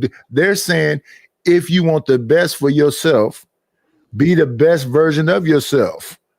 That way you get the best option, but you come first. A lot of people be talking about everything else come before them. Now, as a man, I'm saying that if you want to go out here and be a baby father, you're needed. And if that's a choice that you make, nobody should be making you feel some kind of way because you're a baby daddy. So nobody should be trying to make you feel some kind of way because you decided to go be a teacher and teachers don't get paid that well. Nobody should be making you feel some kind of way because you decided to go be a coach in one of the most roughest neighborhoods, but that's the neighborhood you come from. All that shit is commendable to me. Being a father, being a baby daddy, being a coach, all the shit they in this space call you a sucker and a simp for, I think is commendable because you as a man took it upon yourself to step up to the plate and take on these positions that a lot of times are thankless jobs. And vice versa. Any woman that's dealing with some man who got a bunch of little kids and she decided to come in and be a stepmama to them and actually love them kids and do whatever else, commendable also. Yeah, that's a fact. I just came up, so I didn't get a chance to hear all of what he said, but from the little bit that I heard, and this is why I wish people was around a lot longer, because it's amazing how people over the years they change up there. They start dialing back little by little because they seeing this bullshit. And it's funny. It's just funny hearing it. So you know how I think they knew it was bullshit from the get-go. No, that's the thing. They didn't. They really believed in the shit they were saying. They really believed in it. I don't believe so. O'Shea even came out and said it was a grift from the get-go. He's saying that's what I'm saying. They're saying it now. I've been on here about 6 years. They wasn't saying that. They was living this. They was going hard for this. This is why the conclave was built, because they believed in it. So you was on here when the Rumble used to be on, right? Yeah. You didn't see that was clearly bullshit. All them brothers on the Sunday Rumble, all them brothers were supposed to be coming together. Information Man is one of them. Almost every other show, Information Man was yelling to the top of his lungs and talking about fighting somebody. Almost everybody in the Sunday Rumble was Fight Club. When that's supposed to be brothers coming together. Yeah, and the point I'm making is the things that they're saying. Well, let me stop saying they. The things that he is saying right now. Yeah. Since the first time I met him. Yeah. It's not the same. And it's like when you get new information, you start adjusting to it based off of like. Yeah, that's intelligent. It is. I'm not saying he's dumb by no means. They would not have the following if they were. So dumb, no. That's the thing. It is. It's very intelligent. It's very daggone intelligent, especially if you don't know what you're looking at. But the thing that they're saying is and I'm glad Edom Man pinched them into a corner. Let me hear exactly what this product is about. See, Edom Man is a salesman. So basically, he asked him, what are you selling? What are you selling? You selling coke, dope, heroin? What? He's selling, man, put yourself first. All right. So now I'm glad you said that. So he's saying, men, put yourself first. Mm-hmm. Okay. Does putting yourself first destroy you, or is it going to make you better? Let's say we look at it from a biblical standpoint, because that's where you come from. It's going to destroy you if you look at it from that aspect. But if you look at it from a selfish lens, it's going to make you better, because if you think having all these women around you is going to make you better. To me, here's the thing about all the women thing. I had a lot of ladies around me when I was younger, and it just became empty. Because if it ain't no love, if you just screwing every day, or you screwing you go to the club, you screw somebody, you with your homeboy, you screw one of their girlfriends, friends, all this kind of stuff, that's empty to me. Mm-hmm. And I found that early in life. So when he's saying like he's hedonistic, or like all these different people we hearing coming out today, they talking about Joe Budden like to look at his girl get screwed by other people. That's some freaky, kinky stuff. That's not making you better. But Joe evidently thinks it's good. Diddy evidently thinks it's good. But no, that I don't know how I can be a freaky ass man like that and still be a good dad. I could have money. And a lot of times I listen to this whole good dad thing. It ain't about what I think a good dad is. A good dad is trying to shape and mold good people for society. Good across the board. So if you're just a piece of shit scumbag that's just doing coke and watching your wife get fucked and you're a freaky muff, I don't know how that makes anything better. So I would say no. Ultimately, no. But if the goal is to tell men that when you make a decision, your decision trumps everything else and you come first, I can see how somebody could see that as a good thing. But no, not in a larger sense of things. No, I don't think that's a good thing. A lot of times I've humbled myself around certain people because of the good person that they are. That's why it's hard for me to be a fuck nigga. Now the younger me, yeah, I was sheerly in the fuckery. So that's why I'd be killing me when they be telling me I like starting shit with people. And no, I don't. Because what's the outcome of that? If we can't work together, that's a failure for me. To me, I think it's fucked up that whatever happened between me and Fatty happened, whatever happened between me and Wish Doctor happened. I think that's all fuck shit. But I'm not gonna change my men's. So we was having a conversation about, and I had it up here before. So if a girl is 16 and she already got a baby and she's a prostitute, as a man, I don't care what, if you're 25, she's 16. If you buy vagina from her, you a piece of shit. And I was with a bunch of people that was kind of suggesting that the 16-year-old is fast or what. I don't give a fuck about that. That's still a 16-year-old. So that's some of the kind of shit I get in the middle of. Or it's the other thing is, so I'm a supporter of your channel. You know how much I support your channel because you keep track of who doing whatever else. So then the skirmish we got into one time is that I need some help with a course. I'm not finna buy the course on top of spending all this other money too. That was my attitude. That turned into I'm a lying piece of shit and all this other. I'm like, damn, that's what you think about me? What am I lying about?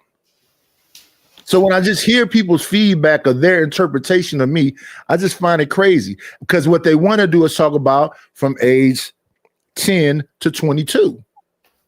The stuff I've already said that I did between the ages of 10 and 22. So they're focused on that. I'm 56. Why are you talking about 30-something years ago, something I did?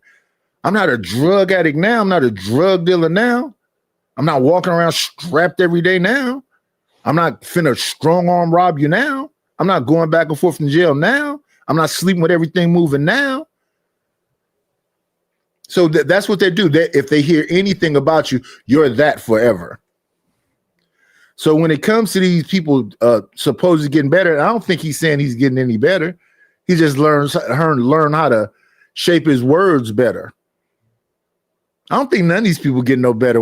This little short time I've been around here, I think they just leaning into whatever it is that's profitable. Yeah. So that's pretty much everything that you said is where it's leading from in the beginning. And see, we have so many different people of this little ball or web that we call the manosphere. And that's why it went from manosphere to black manosphere and then manosphere adjacent, and then people that saying, oh, I'm no longer part of the manosphere. You saw, I don't know if you've seen this recently, Coach Greg said the manosphere is dead. He said it verbatim that way. So that's why I was saying this conclave thing, they're still calling it manosphere, but it really ain't. It's what they have left over after all the bull crap that they were trying to do, as far as they were preaching marriage. They were talking about men becoming better themselves to find a wife. Then it went from that, because the way that they were going about it, they started adopting the KS method. And then that changed everything. And then you had FNF, you had AMS, Alpha Male Strategies. You have all these different people coming in giving their formulas. So now you're saying that now that they're not getting the women, and they're saying things are way worse now than it ever been, they're like, F it. We can mess with the the women that's out there that's all messed up in their head, got mental health issues, and giving their body away. Because all they want is money and everything. So if we get enough money, we can give them money. And we become successful enough just so we can get some coochie. That's all that they have left over. And if you tell me that's helping men, well, they'd have to tell you, because I don't give a fuck. It's hilarious that people go, Nadish, you manosphere. I say I'm not manosphere, because just think about what it is. And then I also agree with Sin 7 Sin. Once an addict, always, yes. Once an addict, always an addict. I will be an addict for the rest of my life. I'm not actively using drugs. But yeah, once an addict, always an addict. That's a fact. It's an everyday struggle. I'm abusive with most things. I'm abusive with food. I'm abusive with alcohol. So yes, once an addict, always an addict. But I don't have my OCDs like I used to anymore. I'm not checking the stove 50 times or checking the front door 50 times. I'm getting over some of my crazy shit. Oh, good morning, Miss Jill. Yeah. Oh, let me make sure I show some love to the homie.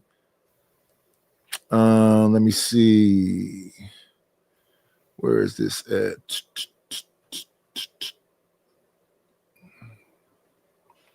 It's my house. Ooh. Bounty. Thank you. I want to thank you. Yeah, man. But yeah, and I don't even like to be in them situations where people think I'm defending something. No, it's fuck shit, but what's not? They I mean, think if people can live with it, hey man. they think because it doesn't bother you, then you agree with it. And that's what I'm saying. Yeah, and that's the thing. A fuck nigga thinking whatever you just said is a fuck nigga. So they gonna think whatever fuck nigga shit they think all the time. And bitches can be fuck niggas too. So when I'm looking in the chat and people's making all these comments, they're not saying what they saying to me because they concerned about my mental health. They're not saying what they saying to me because they concerned about my physical health. They saying shit to me because they can punch up or punch down. They wake up early in the morning to talk shit and suck dick, swallow spit. So fuck them. I'm gonna be consistent with that. But listen, to the people that support me, understand that's my feelings about them piece of shit scumbag crumbs.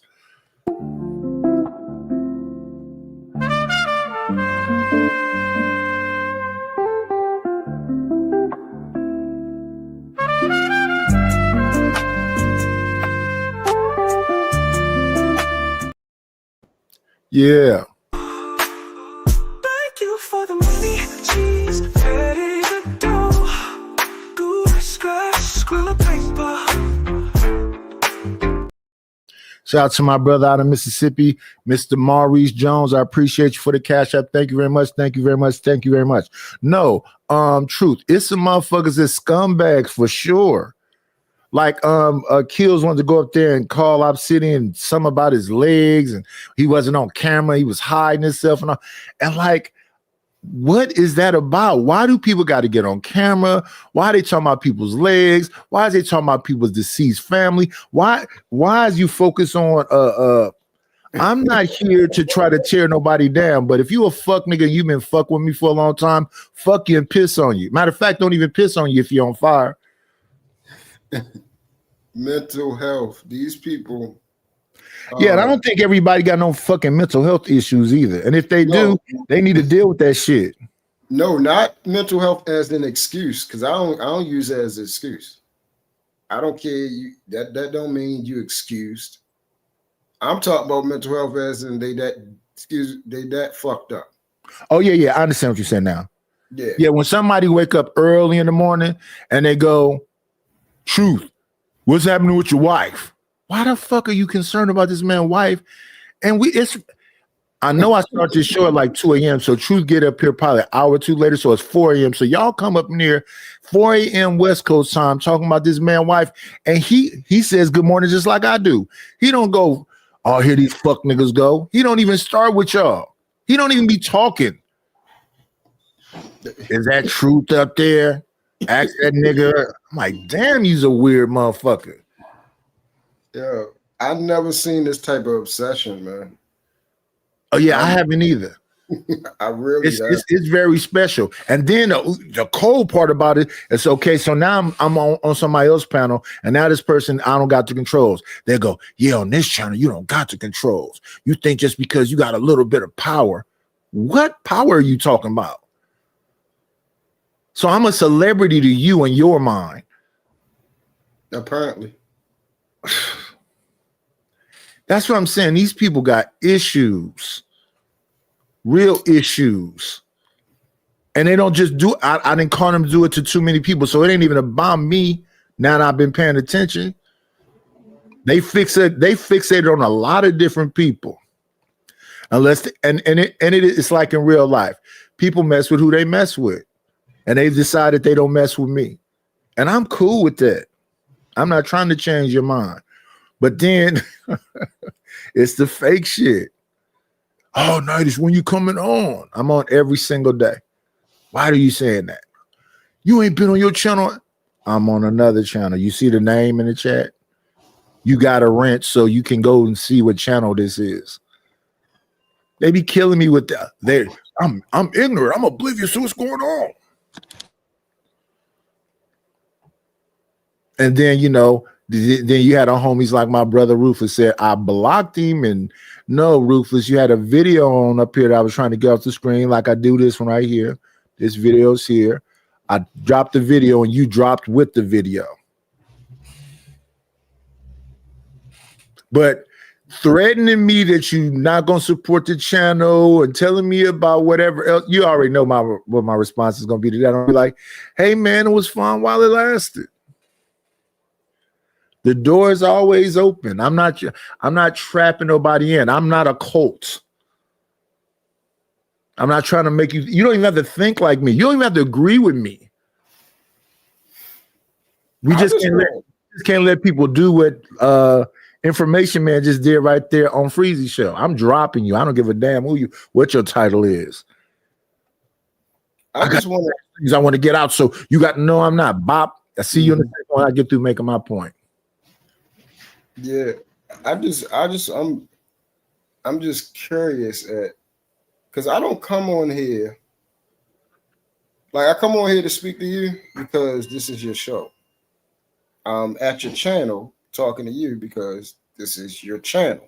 No, I see you consistent everywhere. You got a philosophy. You stand on the same thing. I never seen you flip flop, whether you on Freezy, wherever you at. I hear you say the same thing. So just like I understand where Ruthless stance is, I understand what your stance is too.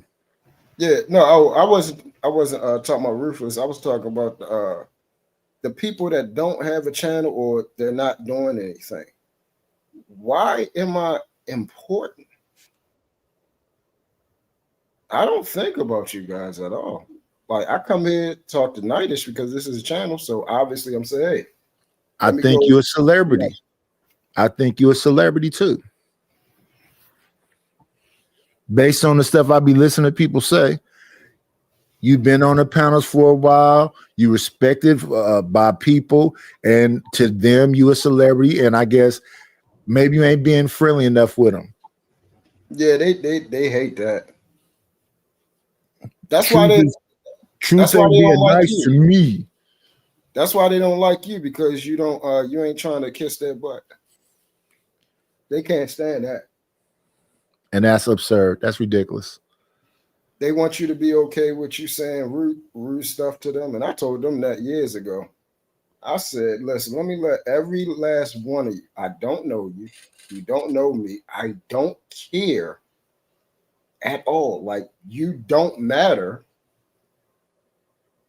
So what is happening? Nothing you say can change any trajectory of what I'm doing in life. Who I am, how I look, what I have, my job, my relationship with as a man, husband, father, brother. Anything matter? No. You don't matter. To you, you matter, and that's good. But to me, you don't. So I don't understand why you want my attention. I don't know you. Truth.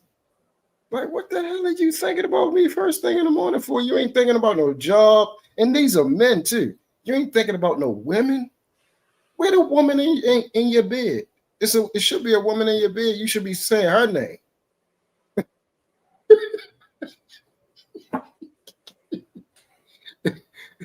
That's what you should be saying. Or it's another way to get some more money. It's very interesting. Not my name. My name ain't doing that. I don't want you thinking about me in that damn way. But even with that, I'll be like, because I'll be thinking about, I'll be like, a lot of times I'll be up here saying, stay out of it. Stay out of it. Don't say nothing. Shut up. I be telling myself that because I be hearing people say certain things. I'll be like, you a husband? You a wife? What time is it? Like 2, 3 a.m.? Mm-hmm. But hey, that's y'all business. Somebody asked me something one time. I say, listen, if my wife was around, I probably wouldn't be on at the wee hours in the morning. I'd be in bed. And what y'all don't know is I'm in the back making thumbnails, thinking of show ideas, finding something I actually give a damn about, so I'm not being redundant with something I already looked at something similar like. That's why I try to look for new channels. Then you got to figure out what channel is going to ding you, because you can't play no Jubilee stuff. You can't play no Joe Budden stuff. So you got to understand all that too. I was playing a clip from This Might Be Risky, and a clip that they played inside of their clip was a dingable thing. So YouTube is funny. You playing something from YouTube, but you got, I guess you got to be in a certain algorithm, because like they say, don't flash weapons in your videos, but it's gun channels. Every time I look at like Yoki, she got a weapon. It's a bunch of gun channels. It's guns on her thumbnail with her holding them. She got gun in the video. So, and then the same thing like reaction channels. There's channels that react to nothing but videos. How they getting away with that and not getting dinged? I don't get it. I don't get all the ins and outs. But these other folks that just designate you a celebrity and then dissect the information. But shout out to Bomb Cherry. She told me, well, if you ever put on the internet, it'll be forever thrown in your face. That's a part of it. Mm-hmm. So they'll go find a clip of Sharon back when he had the dreads. He's riding around in the car and he's talking about sisters. See, he's a fraud. But maybe that was his opinion back then. I don't know. I have no idea. What up, Yeti Life? On here, a fraud is anybody that tell the truth, and the person that tell the truth is the liar. I realized that 4 months in coming into this thing. And that's about to be 6 years. 6 years ago. Yeah, they was on me probably about a month into it. Whenever I made that first show, if it's like a month into the first and second show, probably a month into it, they was on my head. And they've been consistent this whole, we're going into 4 years. Nigga sleep, nigga old, nigga bald, nigga fat. And then some new people come and they think, oh, we finna say some new stuff to him. Nigga old, nigga fat, nigga sleep. Right. I don't understand. Listen, that's why I said it could be me. I'm starting to realize it might be me, but to me, that it looks like something's wrong with you when you do that. And it might be me. Maybe I need to start saying, hey, somebody said something. Oh, yeah, let's all say the same thing that we already know somebody said 5 years ago. Yeah, it's gonna be effective now, more effective than it was the first time it was said. Oh, okay. It's gonna be right. Okay. That makes sense. Versus it's been said already to death. That's you're gonna have to figure something else out. So what they try to do, they try to get as dark as they possibly can get. Mm-hmm. But which exposes them. So when I then see them on other panels, I'll be like, so yeah, don't nobody care about nothing. They just on here talking. Because they be talking about like they, got some kind of morality, got some kind of decency, and this and that and the other. But if they like you, you can go around talking about people's dead wives. Mm-hmm. You can go around talking about violating their children. You can say all of the shit. You likable. Or you some kind of celebrity on the space, or you some kind of intellectual. Right. And I agree with Sugar. That's why people have a problem with me. See, the biggest thing that I realized, they want me to be them. Yeah, them. They want all of us since we out here continue the same type of behavior, what make you special? Why you get to change? Exactly. So they believe that they out here smoking, drinking, going to clubs, partying, sleeping all around, all that type of stuff. They're saying, hold up, you're doing the same thing. Who told you I'm doing the same thing? What do you think I'm doing? What do you think I'm doing? I don't want to do none of that stuff. Well, that's the crazy thing. Freaky people think everybody freaky. People part of that community think everybody a part of that community. I listen to some man just like some woman talking about 95% of men are gay. I'm like, where you get them statistics from? Then the dude said, because every time he goes somewhere, it's all kind of men hitting on him. And I'm trying to see, show the footage, put some camera somewhere, prove that, because you look like Marilyn Manson. Who is all these men that's hitting on Marilyn Manson? If people know what Marilyn Manson looked like. Marilyn Manson never looked like a woman. And then they don't understand you're making me more bigger than what I am by like little stuff like saying your Bible. That book don't belong to me. But thank you for saying it that way. Y'all don't understand how words are powerful in what you're saying. You're saying I am the arbitrator of the Bible. When I know daggone well I'm not. I'm not. Well, anybody that's focusing on anybody as much as they focus on you, you are a celebrity. Like they said, it's the Floyd Mayweather effect. It's the Howard Stern effect. Now, how do you make that make money for you? You know what I'm saying? Because as much as y'all hate on me when I go places and pull whatever y'all be pulling, I got to figure out a way to make that make money. Mm-hmm. Now, the first time I did this thing of getting the channel monetized, I got it monetized in 3 months. Let me see if I can do that. Can I repeat that? So I've been on there for 2 weeks. We got 111 people. Let me see if I can repeat that. And mainly based on hate. If I did shows on here every other day about John Galt and all these different people, then it'd be, yeah. But I don't care enough about John Galt to keep making those shows about him. I can show y'all how I'm better than y'all. I have not once sent Nidus a super chat. Every dime that I have ever given him, I gave it to his cash app. Oh yeah. Shout So out to the shout outs. I'm better than you at that. Why? Because I'm considerate. I don't want somebody taking 30% out of the man's money, and I want him to get his money directly. Shouldn't have to wait. I'm getting the product right now as we speak, so why make him wait? But see, those type of things you don't think about. That's what makes me better, because I'm considerate about people. And I haven't really seen Truth come up here and go, like I'll say people now. I haven't seen him come up here and go, nah, did you know he ain't never did that in all this time? Nope.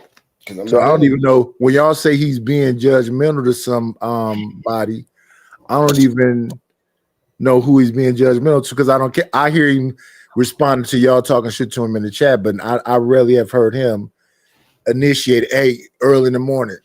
What's going on, OG? What's happening? And then we just talking about whatever we talking about. I've never heard him come up here and go, you know that Sugar Bum? You know that not on this whole time. Oh yeah, and Sugar Bum sends me Cash App directly also. It's not a competition, but thank you. But that's the point.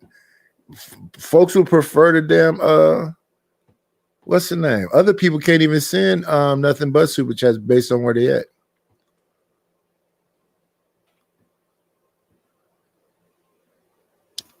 Yeah, it's like what my mom said. And then most of the people that's in the chat, y'all been here so long, y'all don't really need to send a whole lot of money. Just send $2 to the Cash App. I'm reading y'all comments anyway, for the most part.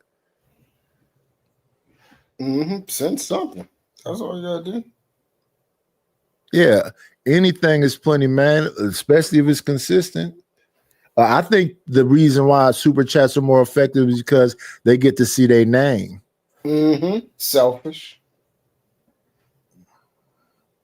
Because I've told many people, send a dollar to the Yep, I said that to for you. the super chat, send the rest, the other way.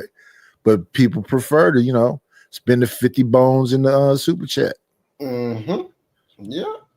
Let me show everybody how much money I'm sending.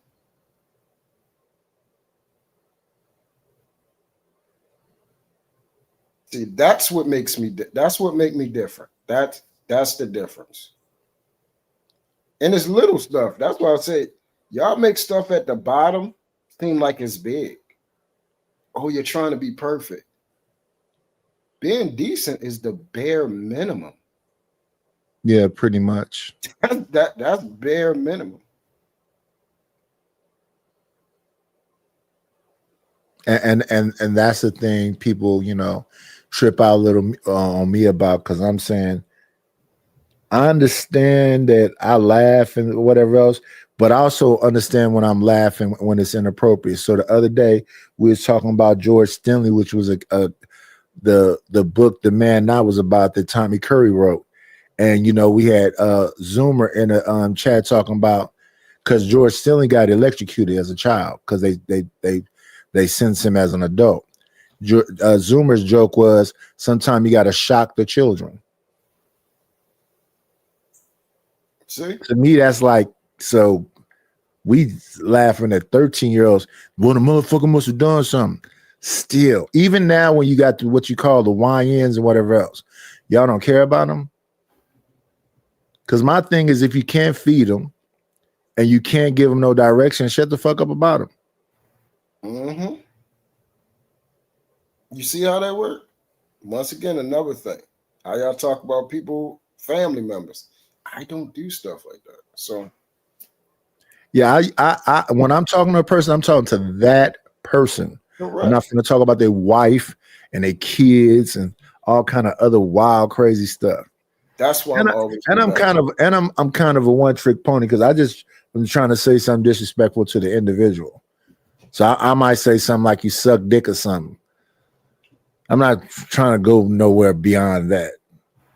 And then I'm on a panel where where they're the cool kids. So then you got a host trying to tell me, well, do you think that some people don't really play about the the calling them homosexuals and shit. And I'm listening to this person talk to me because I'm respecting their channel. And then I go, how about a person that want to play about shit? Well, Nightish, what do you mean by that? I'm being played with. I'm 56 years old. Well, I'm 55, but I don't want to be played with at all. So when you come fucking with me, it's no holds bar, right? But I do have boundaries.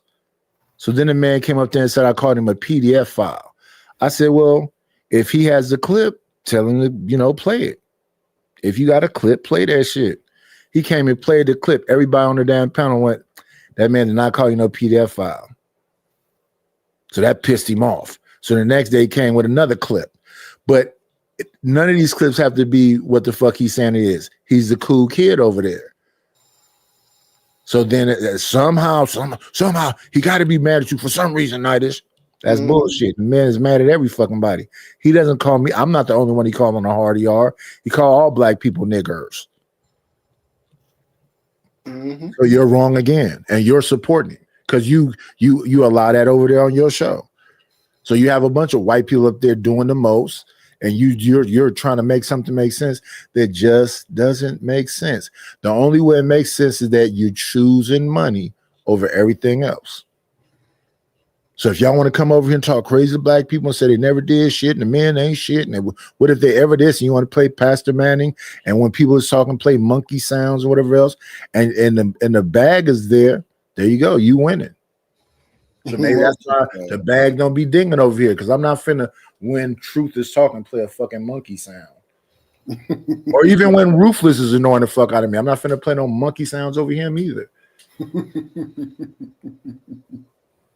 People crazy on here. That's why, even though I have a whole soundboard of a bunch of sounds, I got 1,000 clips. Y'all barely see me use them.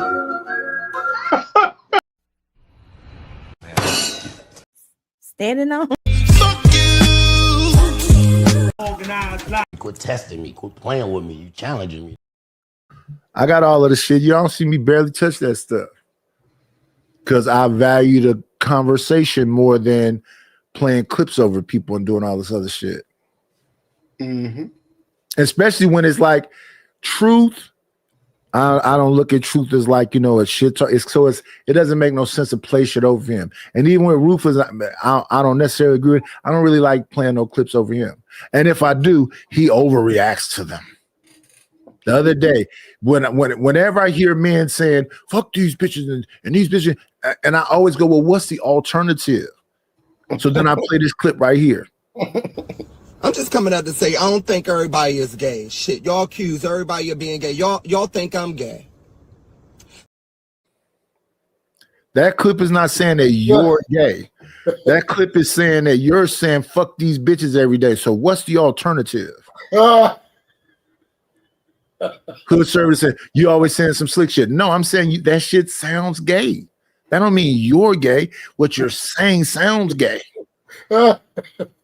You got that fucking lisp, and you got a whole group of niggas over there with lisp. How you find that many niggas with a lisp?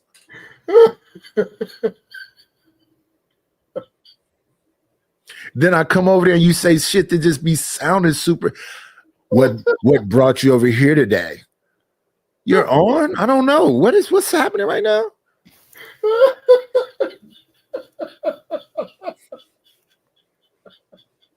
Shit is crazy to me. I don't want to fight with y'all. I'm listening to a whole show talk about all these bitches is this and it's over with, and you can't never find a bitch and all this other shit. I'm like, man, this is a whole lot. This is your manifesto? Yep. And then the only way it can work is if I go tricking. Don't let them live with you. Just trick on them, get a budget so you can. Oh, man. I don't know. Maybe if I had such a hard time, then maybe I'd be. No, then again, no, I wouldn't, because I'm not. That's giving up hope. Yeah, if somebody That's don't doom like and gloom. it, I'm okay with that. So if they was having such a hard time, with women and everything, and the women don't like them, I would be okay with that. That's not the end of the world. No, it's not. Or maybe you need to figure something out. Yeah. But I'm telling people, because Scam likely like to get me into them damn weight conversations. I said, listen, Scam, I'm an old fat dude. So if I lose weight, it's just gonna look crazy. I'm gonna look like fucking Al Sharpton or like Oprah when she lost weight, had that big old head. I don't want to look like that. I'd rather stay fat. Yeah. What are you talking about? I said, I mean, my neck still looks like a regular human neck. I don't want that chicken giblet, whatever kind of crazy looking neck with a big old head. No. Oh, let me see my text. And I'm not finna go get no surgery, because a lot of people be going out here getting the Bandman Kevo surgeries, so they don't have the loose skin or whatever else. It's a whole lot. People either like you, love you, or don't.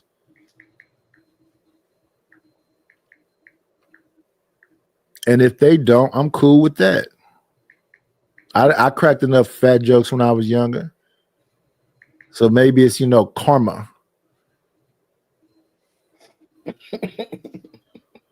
Now look at you, boy. What you gonna do now?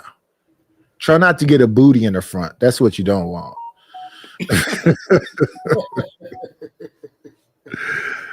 Motherfuckers be having that ass in the front to look better than the ass in the back. I'm like, oh, please don't let that happen to me.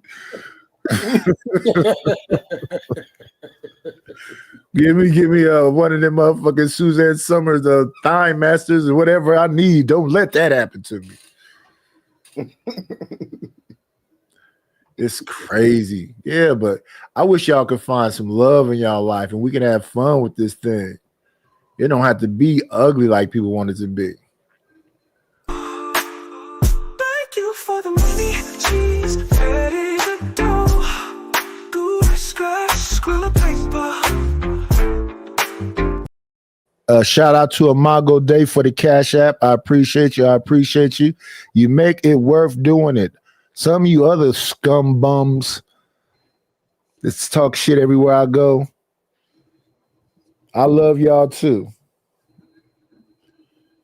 It's crazy though. And in recent time, I just see so many people that don't want to do their job. What is that about? Pay me. This is shit job. Oh yeah. But we can't live in the past. We gotta move forward. They see fit. Perfect. And that's what you think is best for the black community. I do. I'm for black male. I'm black male identified, and I'm black male autonomy first and foremost. And hopefully y'all understand what that means. He want the man to get the best deal for himself. So if that means F them kids, like Anton used to say, okay, if that's what the man decision is, if it's running through these women because they got the mental problems and they're going to give up the monkey, that if that benefits you, if that's the way you think it's winning, then that's what it is. If the community suffers from it, because they don't call it a community, they call it the community. So if the community suffers, long as you as a man can go to sleep, F it, let it burn. I just got one question, Knight, before you press play, real quick. And please just be honest. Who did he sound like right now with that last two statements? Who, Obsidian or Edaman? Obsidian.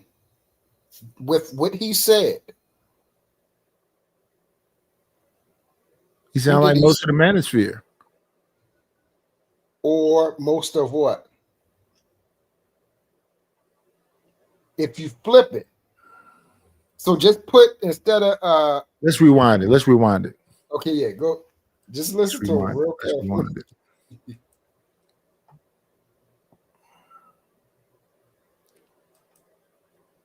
Your life today. You said that you was a heathen. You said that you really want to sleep with the hoes. If the men in the manosphere take on that ideology, do you think that that would make the black community as a whole a better community? Well, number one, it will make them infinitely better because the brothers that I'm rolling with are making really good money. I mean, these guys are getting into STEM careers where the STEM proportion of black men are very low. You're looking at less than 10% of black men work in STEM, less than 5% are in engineering. So we're increasing that number. And many of these brothers want to be married. Not all of them want to live as I do. I don't tell brothers to live the way I live. I don't tell brothers that they need to go and chase down Babylonian whores or bang down heifers or well, see, I would say Kevin Samuels. Well, Kevin Samuels got all this shit from BGS Igmore and Ron Wills and Sinful to P and all kind of folks. But that is, man, think of yourself first. So when Edaman is talking about the community, he's talking about a community of so-called high-value men. The thing with the high-value men, I said this before, nowhere in that high-value man thing that Kevin Samuels described had anything to do with character. It was just that you know how to get money. You know a group of men that know how to get money, and y'all can keep money. As he's saying right now, it never has anything to do with morality or character. Mm-hmm. Or tip over cows. Okay, so perfect. So you saying that you're teaching the guys to do actually the opposite of what you're doing. Not because I get the money. I'm a money guy. I go get the money. I say chase it. I'm that guy. But what I'm saying is when I heard you talk today, and you're supposed to be the leader or the teacher of the founder, and then you say, "Hey, these guys actually should be going to get married, build black families, do all these things." So in reality, your vision is the men. Pause the night. Checkmate. Miss Jelly, that's why I like you. You're actually kind of smart. He sounds just like the women, just on the inverse. Just on the opposite side of the spectrum. Okay, so but the women talking about they want your money. What he's saying, yeah, they're both saying me, pretty much. Yeah, they're saying literally, women want the money, they want the coochie. Yeah. It's the so both parties are selfish, and that's both saying me. It's literally the same freaking thing, and that's why we keep finding out how these women is still messing with these dudes. So as much as they so-called hate the manosphere is a dating site. Mm-hmm. Yeah. Because JP makes a mantra of don't have these black women and fuck these hoes, but he keep getting pussy. He got too many years of talking about putting hands and feet on them and all kind of stuff. Yet they still fucking him.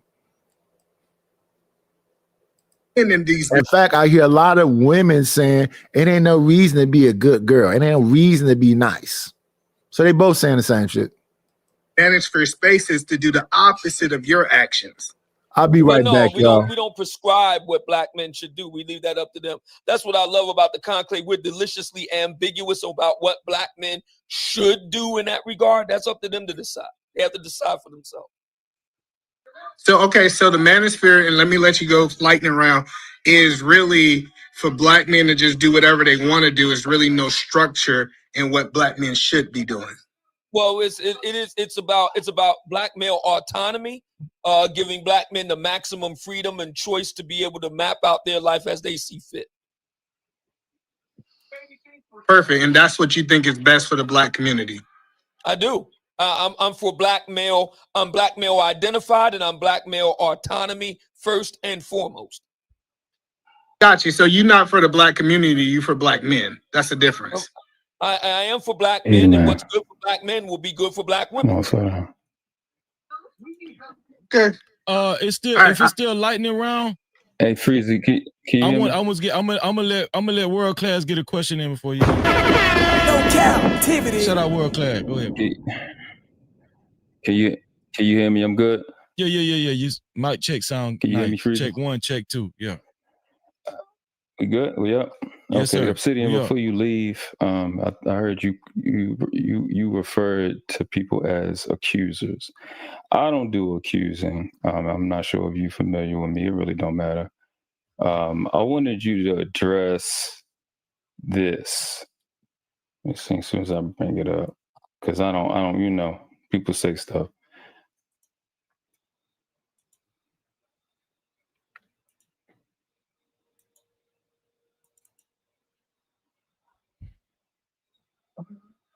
Are you showing something right now, World Class?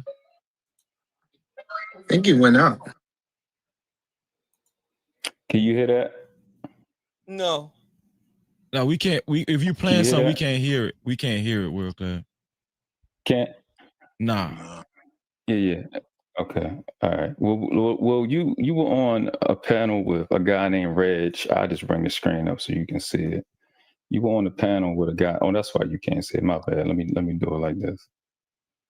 Can y'all hear now? No. Nah, we don't hear nothing. No? Yeah. Okay.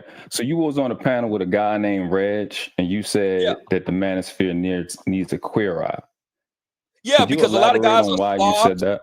Yeah, because a lot of guys And are why a slobs. man? Because a lot of guys are slobs. They don't want to wash like Reg. Right. He's a slob. And so what I was saying was that he needs somebody to help dress him because he's too old to be looking like a slob like that.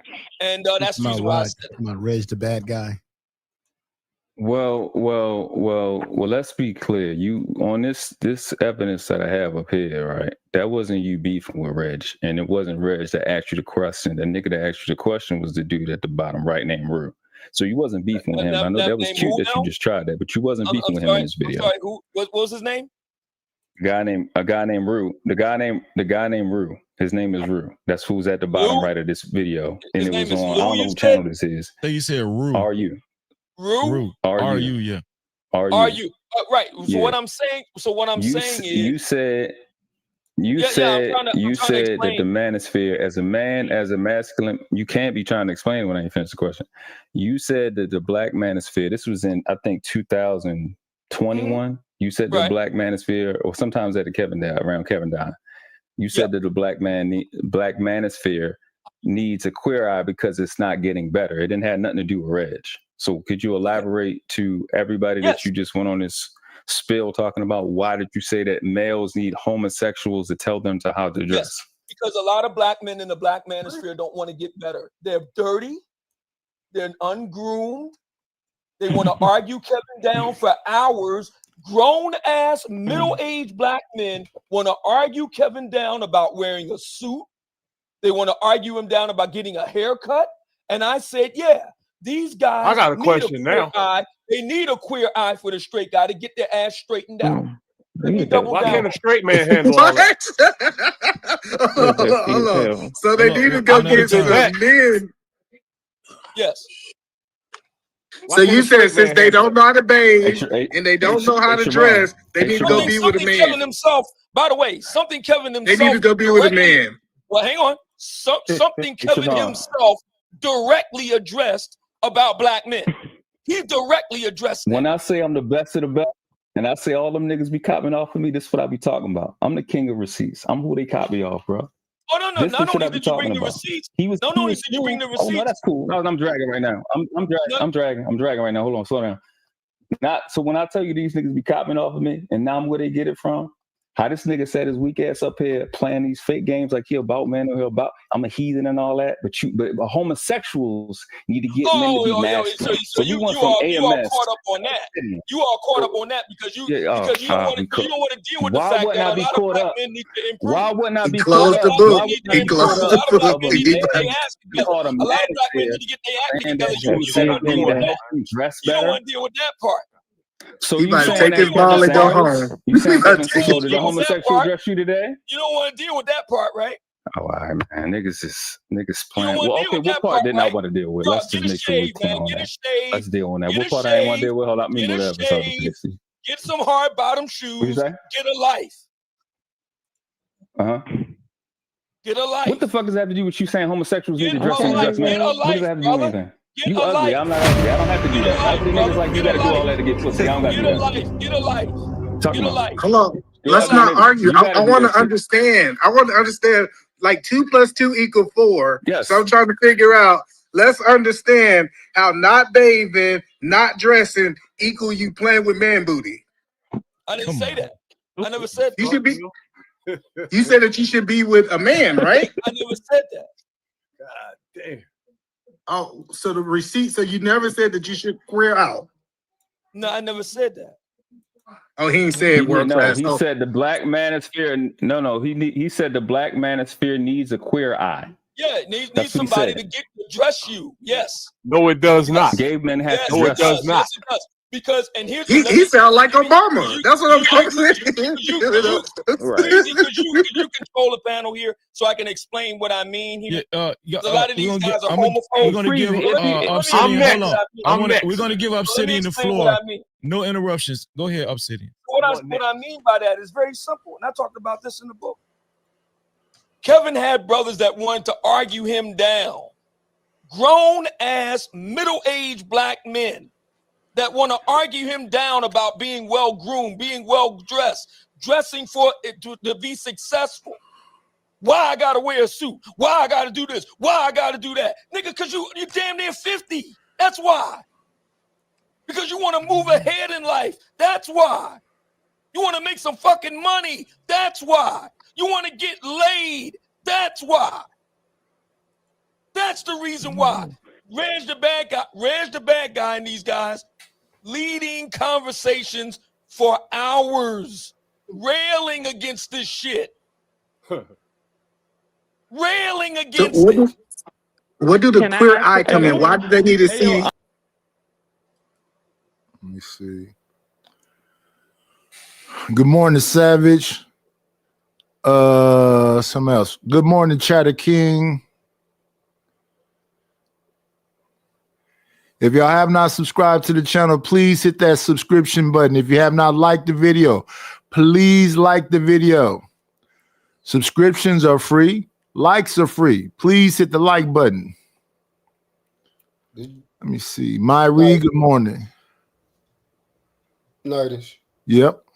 Did you hear what just transpired? No, I was in the bathroom. So somebody up on the panel brought up a clip of Obsidian saying that we men need a queer, you're hearing it correctly, queer eye on us to help us with our hygiene, our dressing. How did you take that? Presentation. How did you take that? Well, I will speak for myself. I don't need nothing that is of man on man ability to help me properly clean myself, properly dress, and properly know how to produce some type of presentation to get what I want. The only reason I asked that question because I think that was some tongue-in-cheek shit because they was saying Kevin was gay. Yeah, probably in defense, but the premise is still there. You could defend somebody without saying that, and then he doubled down on it because that was in 21.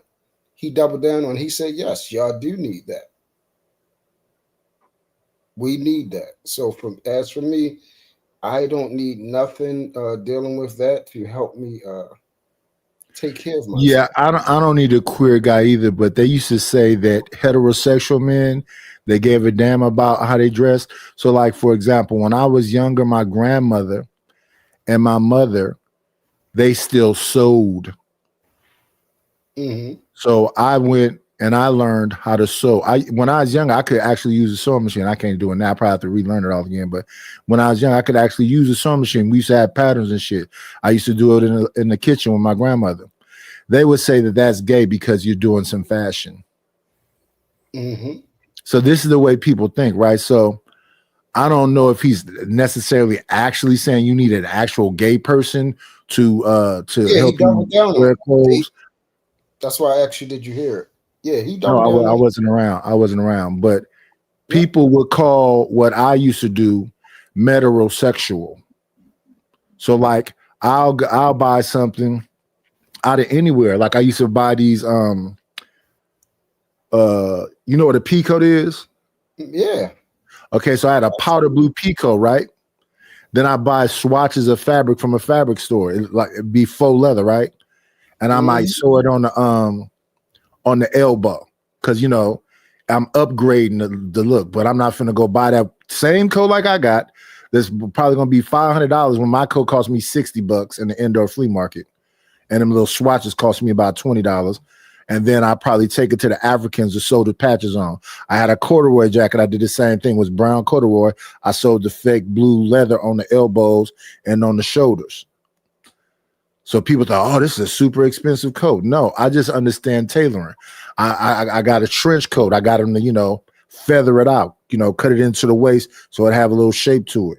So they always call that metrosexual or suggest that I'm gay because I know something about fashion. So I don't know if Obsidian mess with gay folks like that, or he really telling you to really deal with some gay people. But that's what I'm saying. I don't know the nuances and intricacies of that kind of shit.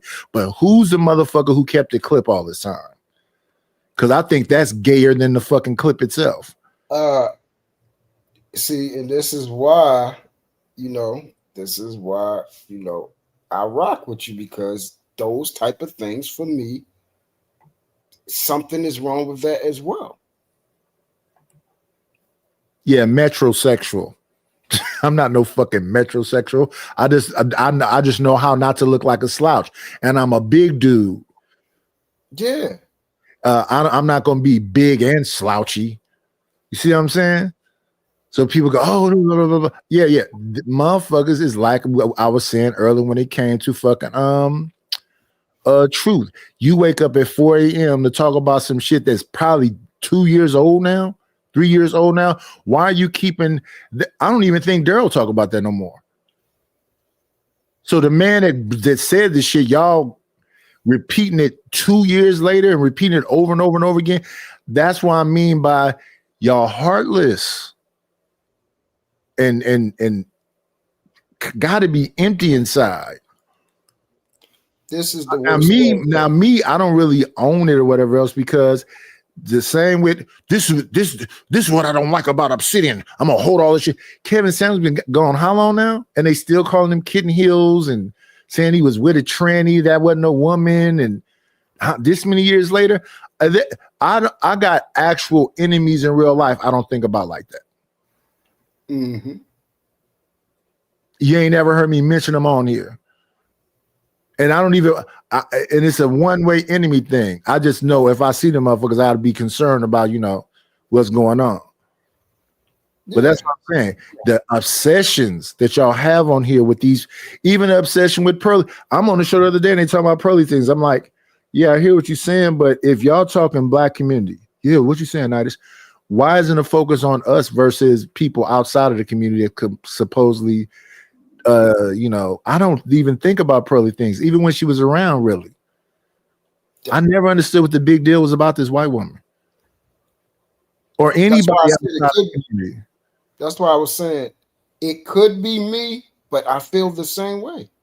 I don't know what that is, but that's why I said it could be me. I maybe I'm the one, messed up in some type of way because I don't respond or acknowledge or look at things a certain type of way, but I can't see it that way. What I will say is this, Nidus, because you have 2 boys. This is why for me, it is very alarming to try to come on here. Let me preference this first. I'm not saying if you don't have the example, don't go find it.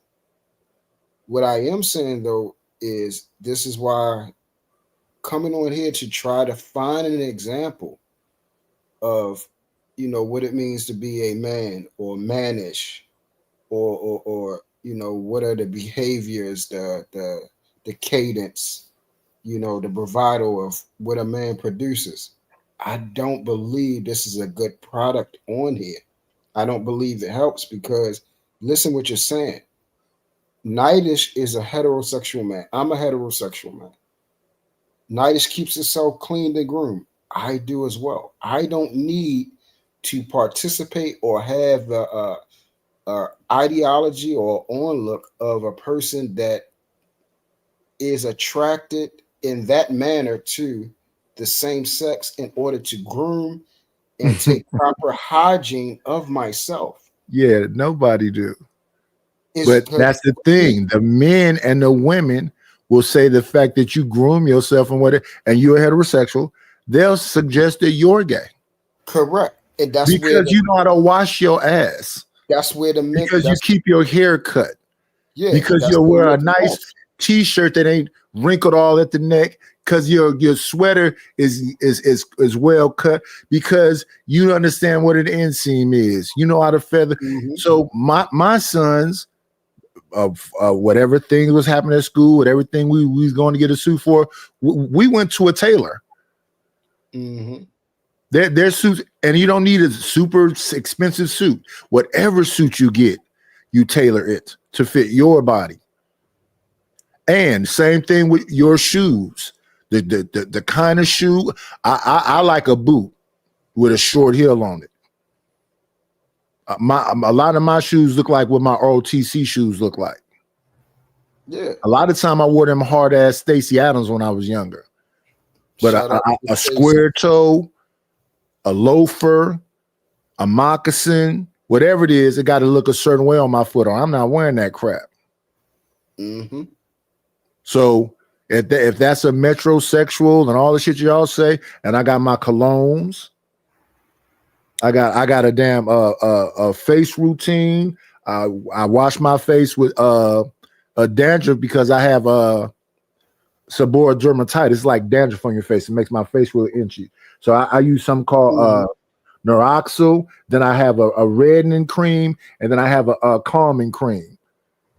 I have to wear it every day. So when y'all see me on here, y'all be saying shit like, "Niggas had the same shit on 2 days." You niggas is just delusional. Why are you worried about? They fixated. They the queers. Oh my goodness! Why are you worried about what somebody have on, man? Somebody you don't know. I line my damn beard up every 2 days. I square it up. I clean it up. I shave my head every 2 days. There's no reason to do it. I just do it. I be completely dressed in here and I ain't walked out the front door. But these motherfuckers, I don't know. Yeah, it's confusing.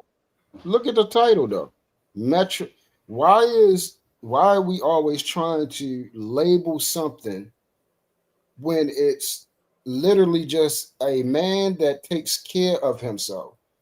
You see how the lowest because this goes into what I was talking about earlier, Nidus. The lowest thing is considered magnified. So just regularly keeping yourself groomed and washing your behind, making sure you smell decent, making sure bacteria is Yeah, not because on I your gotta skin, smell me. is a metrosexual. I don't know how you can be sitting up somewhere funky, strong. I don't know how you can do it.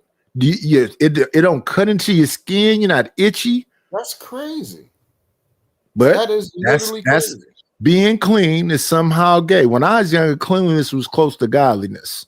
It absolutely, that's law in my house. Law. It ain't no other option. You cannot be, we could not get into bed until we bathe. That is Yeah. not a question. Mm-hmm. We cannot get into bed. You cannot come from outside. You're supposed to be washing them sheets. Yes. You're supposed to be washing them pillowcases. That comforter is supposed to be. I don't know how these people, how can you live and funk like that? But don't get me wrong. I have been to some people's houses and they living in that. And to me, I don't even say you dirty. I think that's a psychological problem. That's why I said, see, that's what I'm saying. You have to be something wrong with your dome for that. But the main thing is the title of it. Somebody called you a metrosexual because you take care of your skin, your hair, your nails. You want your mouth smelling good. You want your neck, your underarms. You don't want to stink. You don't want bacteria somewhere. Floss, So you are called brush, a metrosexual. and mouthwash. Brush the top of my roof of my mouth, brush my tongue, brush my cheek. Some people just brush their teeth. Nah, you got to brush your mouth. Some of you rotten breath motherfuckers need to probably swallow bring Banaka Blast back. Make Banaka Blast great again.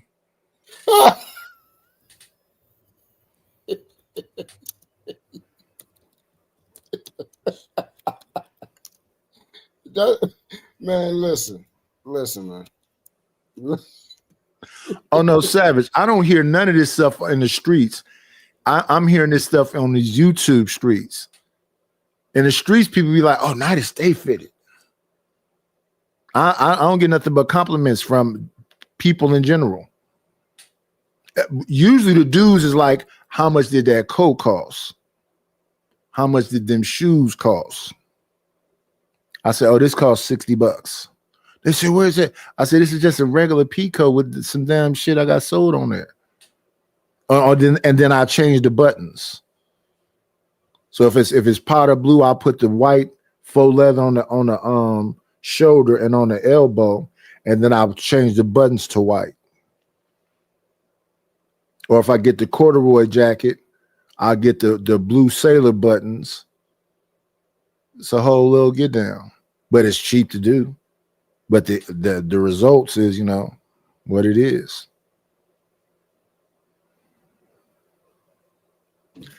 Yeah, I got cufflinks on the shirt I had on the other day. And what was they saying about that? But look at the shoulders. Man, you niggas is paying a lot of attention to me.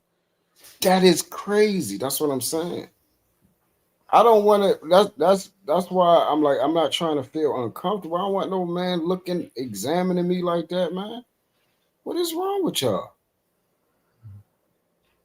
And we had sets of not only cufflinks but multicolored socks.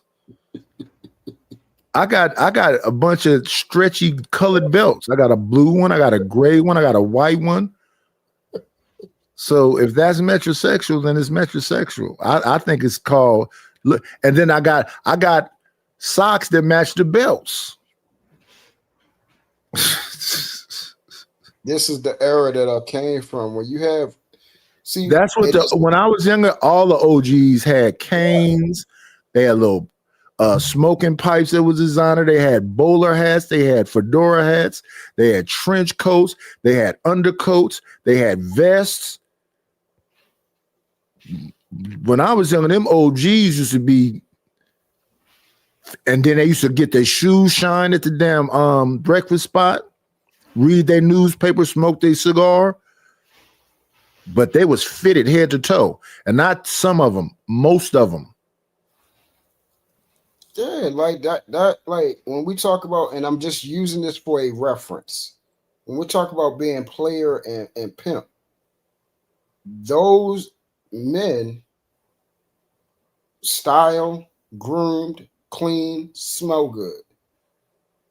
And when you're around women, when you're used to getting women and being around women, you're going to want your presentation is going to be a certain type of way, because unless you messing with dirty women or you cool with dirty women, they are going to always keep themselves, smelling good, clean, all those type of things. So it's about the company that you have around you. And that's why when somebody asks me, hey, how do you associate or learn certain things about women? I talk to women to learn about women. Exactly. That's how I did. My mother taught me more about women than anything. Like their attitudes, the way they see the world, how they look at men. That's who taught me about women. That's how I fully understood. Because she was a woman through and through. And all the women that I talk to about women, because I got a bunch of aunties, a bunch of lady cousins, everything else. Every last one of them said, if you got to do all that shit, she don't like you. Yes. A woman said that about women. So when I be on here, I be listening to these women talking about, oh, you got to do this, and you got to do. Now I understand about respect and boundaries and all the other shit, but all that you got to be doing all this tricking and vacation and then dinner and you lying to me. Yes, man. And I tell them, if you have women you cool with, those are the ones that get you the most insight for you to learn, for you to what they want. That's how I learned. And those are character witnesses also. Oh yeah, without a doubt. And then being around older women, not just of my mother's elk, my aunties and them, but I'm talking about older women, at least 4 or 5 years older than me. You see what I'm saying? So that's how you learn. I didn't go to men to learn about women and what women want. They don't think about, they don't have the mindset of a woman. They just know how to be a man to attract a woman. You know what I mean? Yeah. So if your presentation is this way, if you're clean, if you smell good, if your hair is groomed, your skin is good, your nails are clean, those type of things, automatically you'll get the attraction of a woman. And a lot of times these women are already in your orbit. So all this stuff about dating and everything else, this woman is probably around your girl cousins, or she around your girlfriends, the girls that you're not sleeping with but are cool with you. I spend more money on my cousins and my friends than I spend on somebody I was trying to be intimate with. Mm-hmm. And that's just because as a family, we usually, somebody's gonna try to pick up the check, somebody's gonna try to buy the drinks. A lot of time we go on a function where it's like bring your own bags. I probably bought some mac and cheese there or something, or some ribs or something. So the person is already there. And then what they're gonna do? Oh, after this, we need to go on a date. No, we don't. We will. I'll just meet you at my cousin's house again. Or I'll meet you around the homies, or I'll meet you at that lounge again. It's just crazy. But go ahead, finish playing. I just wanted you. I didn't know if you heard that or seen that clip, but that for me, if that helps you, then okay. I'm just talking about for me, that won't help me, and my sons do not need that help. They have their father to learn how to wash themselves properly, to smell good. Yes, you're supposed to teach people that as a child. Yeah. I don't know what was going on that Queer Eye for a Straight Guy TV show, but them dudes was just bums. They let themselves go. And then 4 guys came around them and, we're going to take you here and get your haircut. We're going to take you here and get, it's all set a woman can go take you to do. Yeah. That's who I would rather have, Nightish. I would rather be around a woman to help me dress if I need that, to help me dress, to, get certain colognes that smell, that they love to smell and things like that. That's who I would. That's who I would go to. Let me see. So when you said you was learning those type of things from your grandmother, mother, about From my grandmother, from my aunt. Wasn't no men telling me that. Wasn't no men around really like that. My father wasn't teaching me that shit. He was barely around. Because back then, the men was at work. And we wasn't at no damn, we going to spend a day going to Montgomery Wards or wherever we was going. Yeah. And going to buy fabric. My father wasn't finna take me to go buy no damn fabric. Yeah, it was late at, it was always, we're going to go tools or something like that. But seeing them, that was the blessing part. Watching them, shave and clean themselves and groom, and then we're sitting at the table. Like me and my grandfather and my father, we always sat at the table together. While my grandmother was cleaning, getting stuff together, got finished cooking and everything. But we sat amongst each other. So I'm looking around, and if you have children, your child is doing the same thing. Yeah. Like Baby Truth right now is looking, watching everything, how I'm picking up the fork, how I'm moving, how my mouth is moving, mimicking my eyebrows, my mouth. And that's a problem when you don't have no men in the house. He won't even know to stand up to piss. Yeah. Exactly. Everybody always trying to diminish what the other person doing. No, all this shit is necessary. Exactly. We're here for each other. We all need it. Yep. We're all yes, sir. But yeah, a lot of these things is because this individual was neglected. Something happened in the Matrix. Because on Sunday, my grandmother was finna open every window in that house and blast that gospel music. The cold air is gonna wake you up. Yes. I love that. If the damn light don't wake you up, because every window is finna be open. Yep. That You finna see a bunch of sunlight, feel a bunch of air, and then them gospel is gonna be on. And she's gonna be sitting in that kitchen making some breakfast. Woo. Praise God. I'm the best on the planet, bro. I'm the best on earth, bro. I'm the best. I just want to know where the gay Liz coming from. Like, why they can't? What's the difference between thinking like a child and thinking like a grown man? Why they can't just think like grown men? Why they gotta think like queer? Sharon, you see the difference from when them lames you had on your channel the other day? You see the difference when it's like, you see it's big, ain't it vast? Either man, it ain't no making sense of this. This nigga been running for this for 3 years. He not going to answer your question. It's no way to make that make sense. I want to say so something about that. So what's your question again?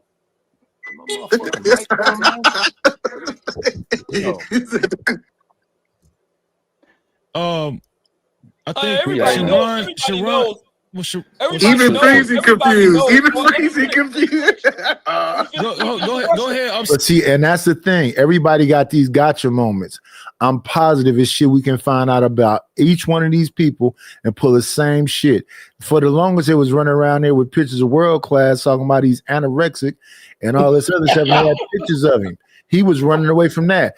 Everybody got something about them, but they're stuck on. He has a clip of saying everybody needs to get a queer eye to help them out with their fashion, and that's the gotcha moment. You think Freezy not gonna say come back to the show next week when this show is making money right here? So while y'all all laughing, the guy who show y'all on want that man to come back. So what have y'all accomplished? We got something to laugh about. Fucking children. Everybody knows. Everybody knows who the top designers are. Is that not so? Brother, can I ask you a question? Can hold a straight man on, Reese. handle that Hold on, Reese. Reese, stop. Go ahead, Obsidian, finish your point. I said everybody knows who the top. Most designers are gay, right? Is he wrong about that? No, he's not wrong, but that shows more of a problem that we have in our community, that we have to have that type of behavior in order to be great at something. Because of I don't think we have to have that behavior to be great at something. I think that the larger society is into that. Because No, I don't that's know what if I'm saying. Carl We Kanai don't was have gay. to. I don't know if Fubu and them was gay. No, that's what I'm saying. We don't have to. I said the way society promotes it. In other words, he's saying that in order to achieve this, you need a queer eye, because in the industry, majority of the men that are doing those things are, sad to say, in that type of profession, if you know what I mean, that alternate reality.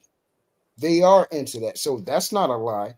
The problem is we promote that instead of saying, hey, a man that is heterosexual, that grooms himself properly, can teach you the same thing without being in that alternate reality.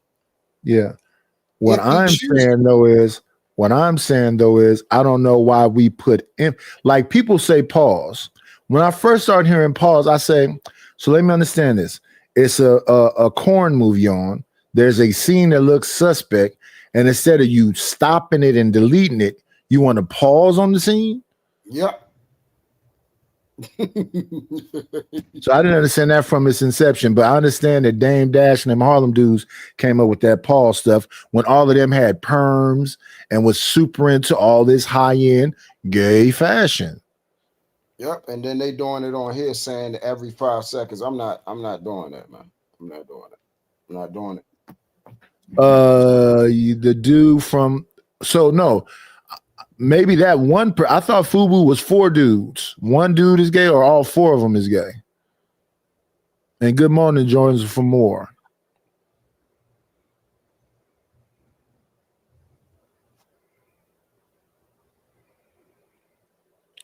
I'm starting. And here's the other thing: whenever somebody hears something about something gay, look who's all giggly up there right now as they talk about gay stuff. Right.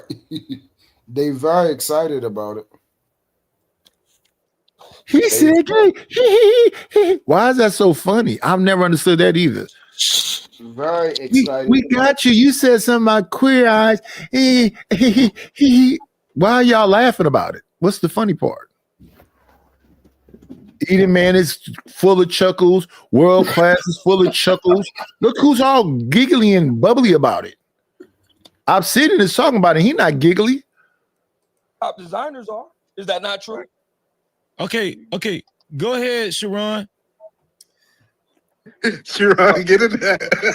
Hey, look. So I believe that no, I don't think you need a queer eye to learn how to dress better. I think I know for a fact that a straight man can teach and mentor other young men on how to dress appropriately. I think we do need a dress code, but we don't need gay men to teach us this dress code, because what we're getting away from, Sharon, is this.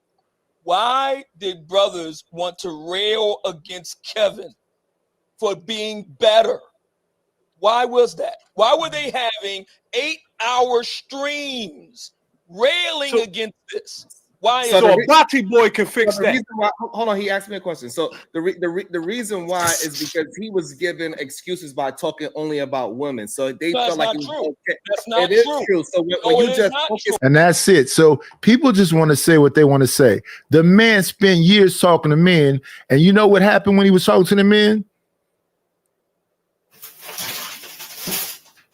Because he had whole shows where he was talking directly to dudes. He said, so you're short, you're fat, you ain't got no money. He told that dude, you got to pick a struggle. He said, okay, so you short, fat, you ain't got no money, or are you at least packing? What did the women get? And what did they put the emphasis on? Why are you asking that man about his junk? No, that wasn't what he was doing. What he was saying is that you a bum.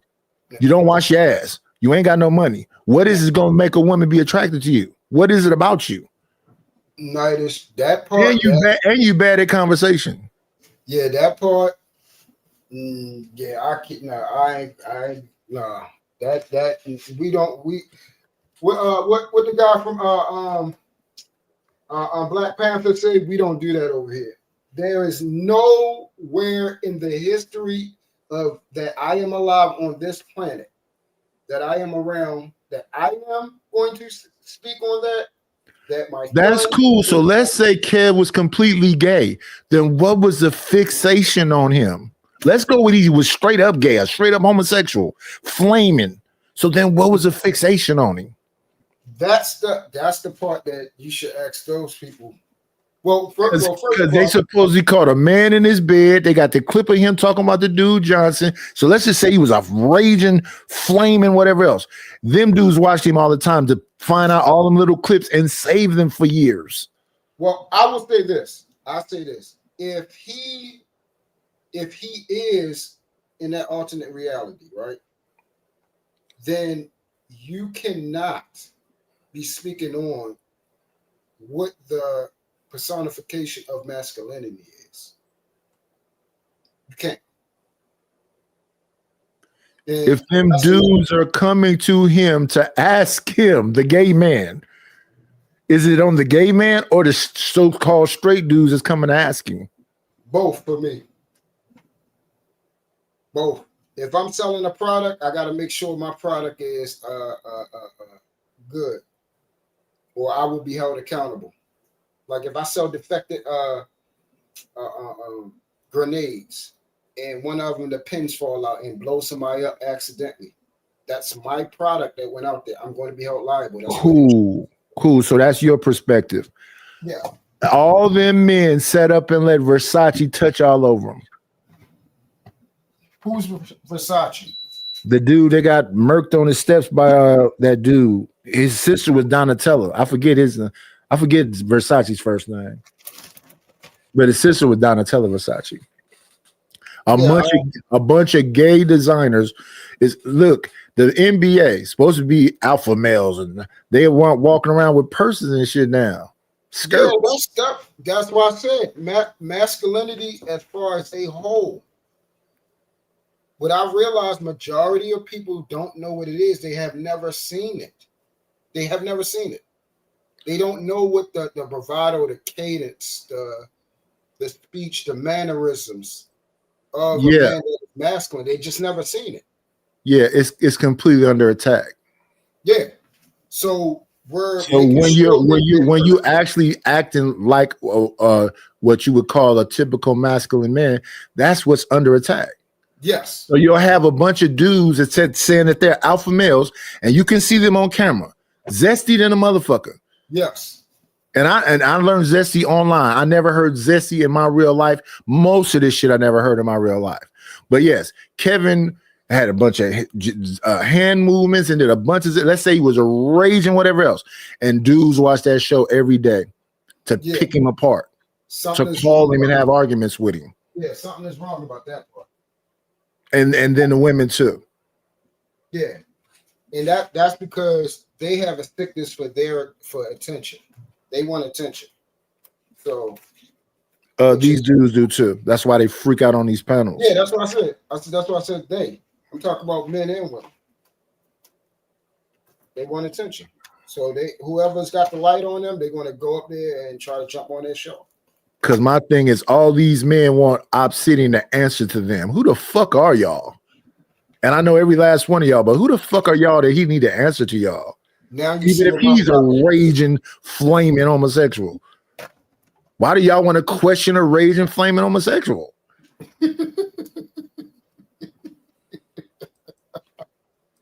Brother, stop.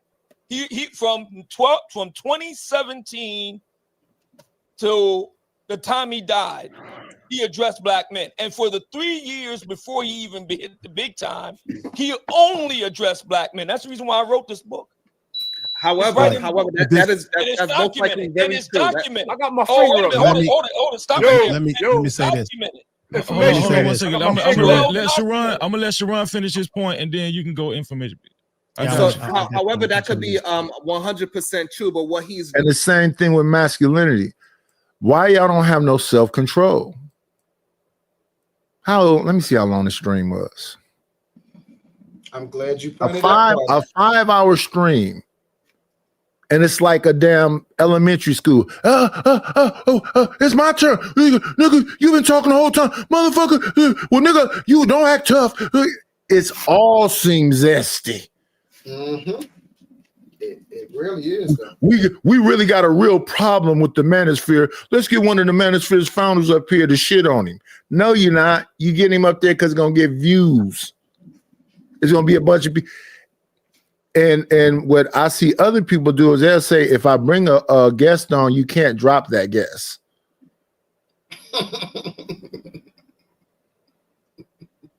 Is the bounties on? Why would he invite somebody to a show to then let you keep dropping them? Or invite somebody to a show for y'all to disrespect him?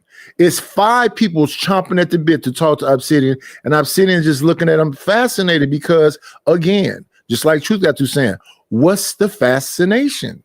I've been knowing about Obsidian for a while. Angry Man, all of them.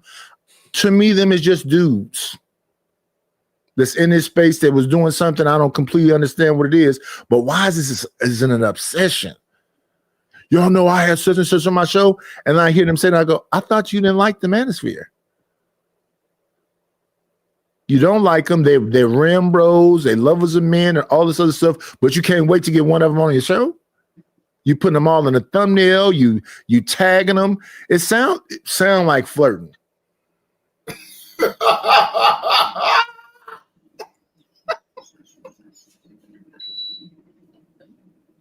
I would just say my rhetoric, we can never put them in a thumbnail. I would argue about their talking points versus I actually need them to be there on the panel with me.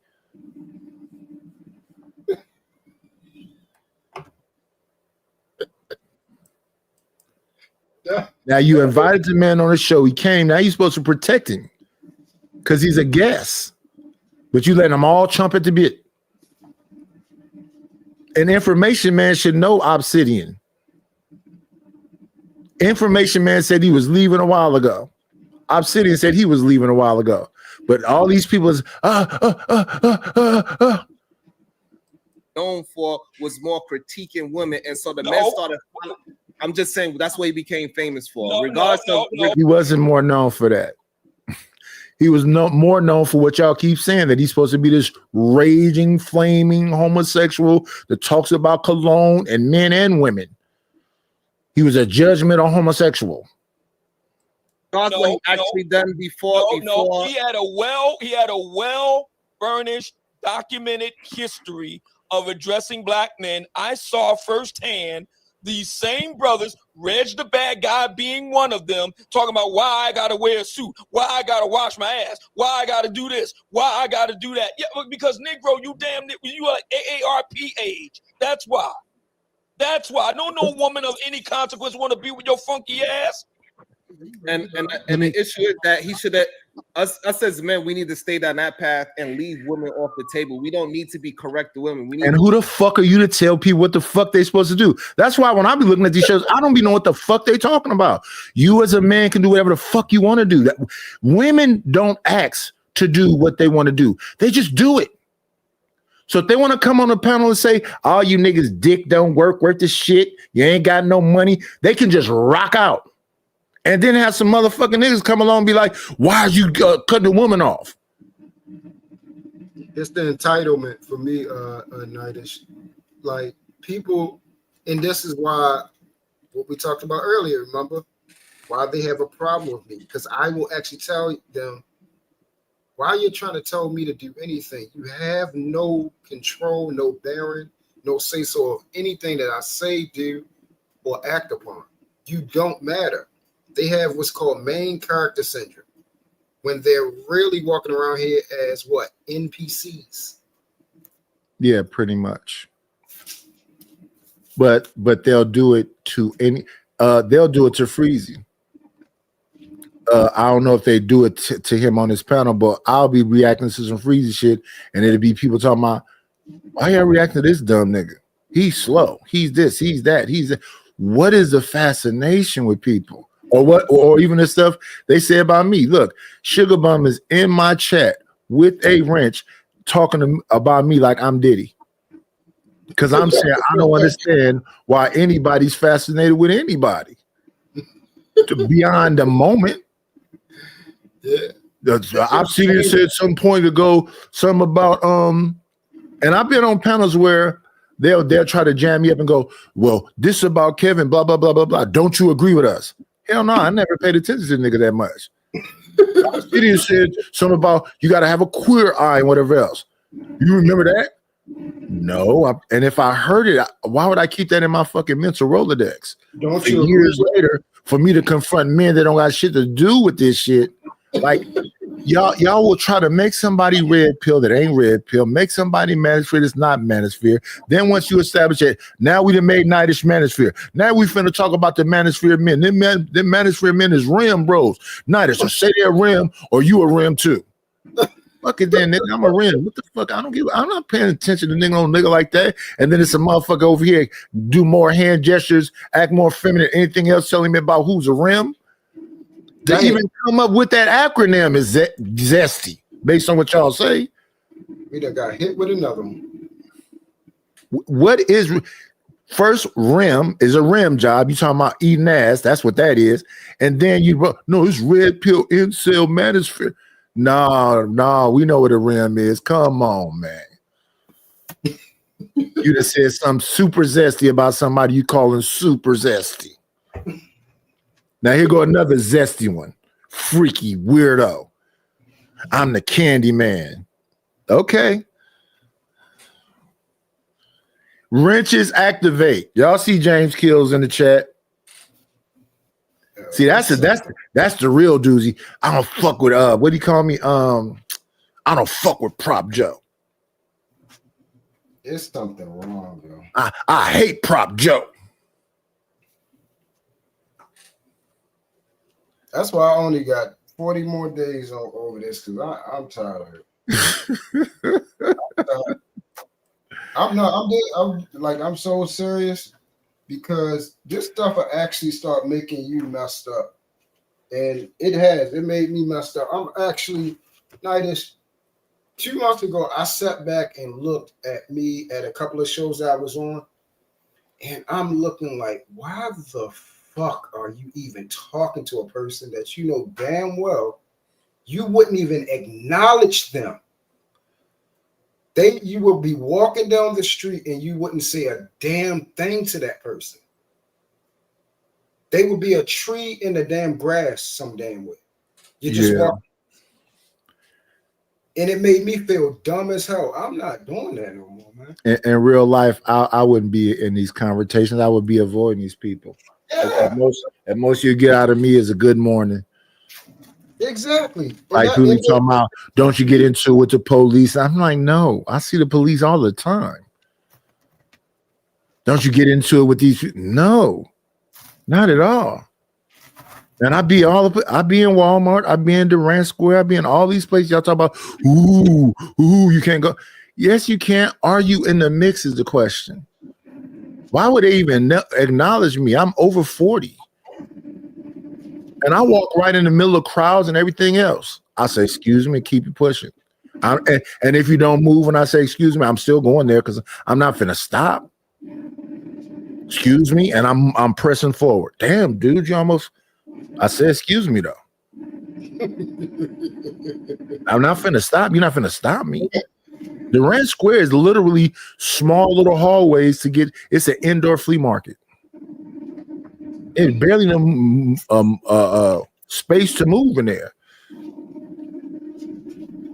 don't like somebody, but you come to that channel just to say, like, no, beyond don't like, supposedly hate. What is wrong though? Like, it's a panel on. I'm drawn to panels. I gotta go to a panel. It's a panel on. I go to some of my panels where people is cool with me. I'll look at their subject matter and I won't even go up there because I don't know nothing about the subject.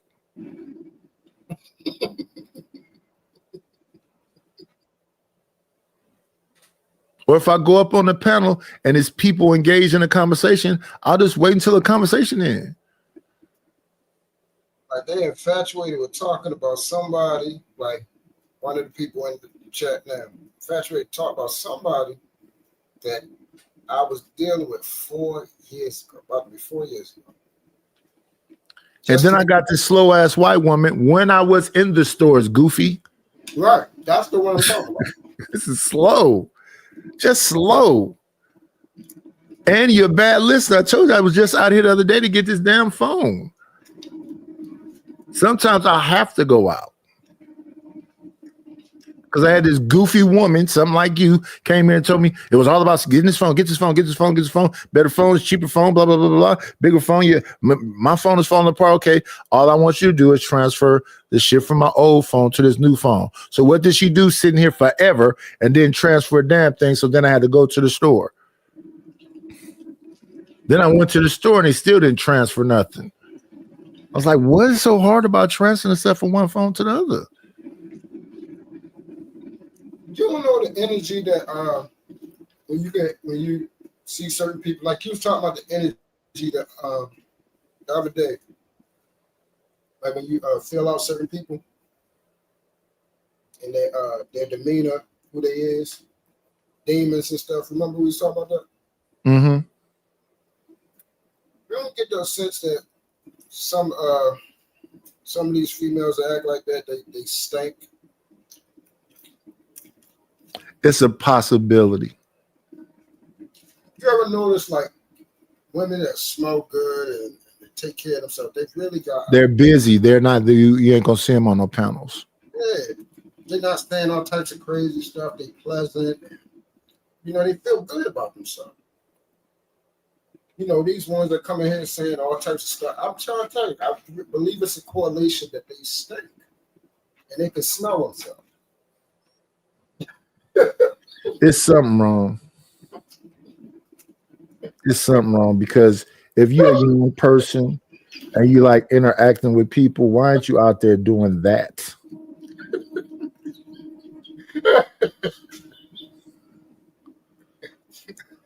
I mean, I'm supposed to be old and invisible.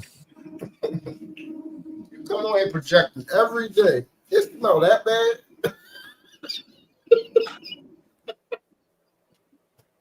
Because you mad as shit when you come on here.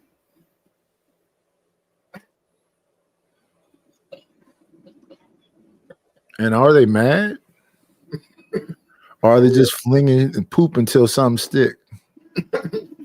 Well, you said this, and you said this, and you said this, and you said this. Well, why when I get my it get bought through the super chat, so it's not even the $50 that it is; it's 35 of the bucks, and on top of that, you're annoying.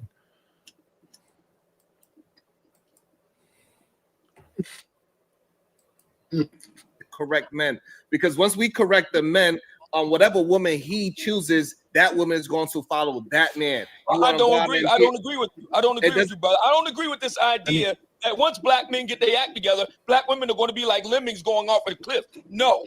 If we're going to focus on black men, we just need to leave it there because a lot of black women are just neurotic and very disagreeable. No matter what you do, they ain't going to get on board. Fine. Well, we won't choose them. We'll choose. Hold on 1 second. I'm going to squeeze in. And I think that's powerful that Obsidian can say a little thing like that and everybody be like, And I don't know why, and respectfully to man, you got an Asian lady. Because I'm just trying to understand who are they speaking for?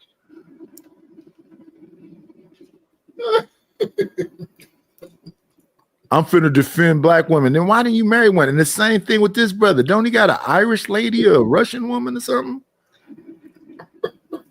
That's what I'm saying. It just be all over the place. Problem is that you put that as a blanket statement for all women, and if that is the case, that I didn't say all women's going to do anything. Okay, I said a lot of black women are neurotic, and a lot of black women are disagreeable, and they are. And and then we'll also on the other side, there's a lot that is not. It's a lot of beautiful. He's saying he don't want them, but what Sharon is saying is he's defending those women.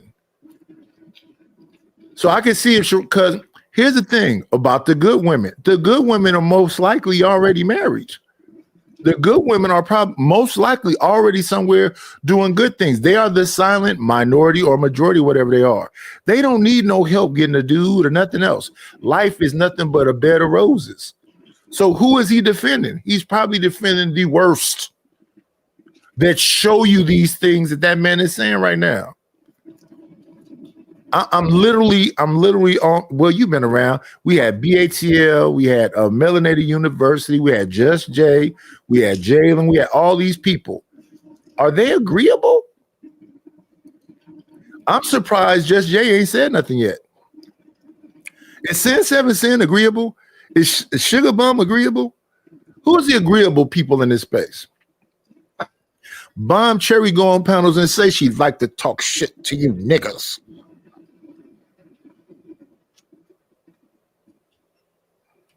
Like, that's what I was saying. I wouldn't even. I'm not worried about whether they're agreeable or not. I know it's something wrong. That's the thing. I know it's something. Yeah, but if you have solutions into the show, huh? If you have solutions into the show, yes, correct. That is the whole summation of everything. Yeah, they don't want to cure. They don't want to cure anything. No. They just want to keep giving you the medicine. Yes. The conversations we done had these conversations 1,000 times over. It's just a different title, a different way of using words. It's the same damn conversation, come to the same end. Because they don't want to do anything to fix it. Because like you said, no more money is going to come in if we fix it. Yeah, so my show is just looking at this show, saying what I'm saying, but I'm not even trying to suggest that I have the answers when it's a bunch of answers that's been out there since the beginning of time.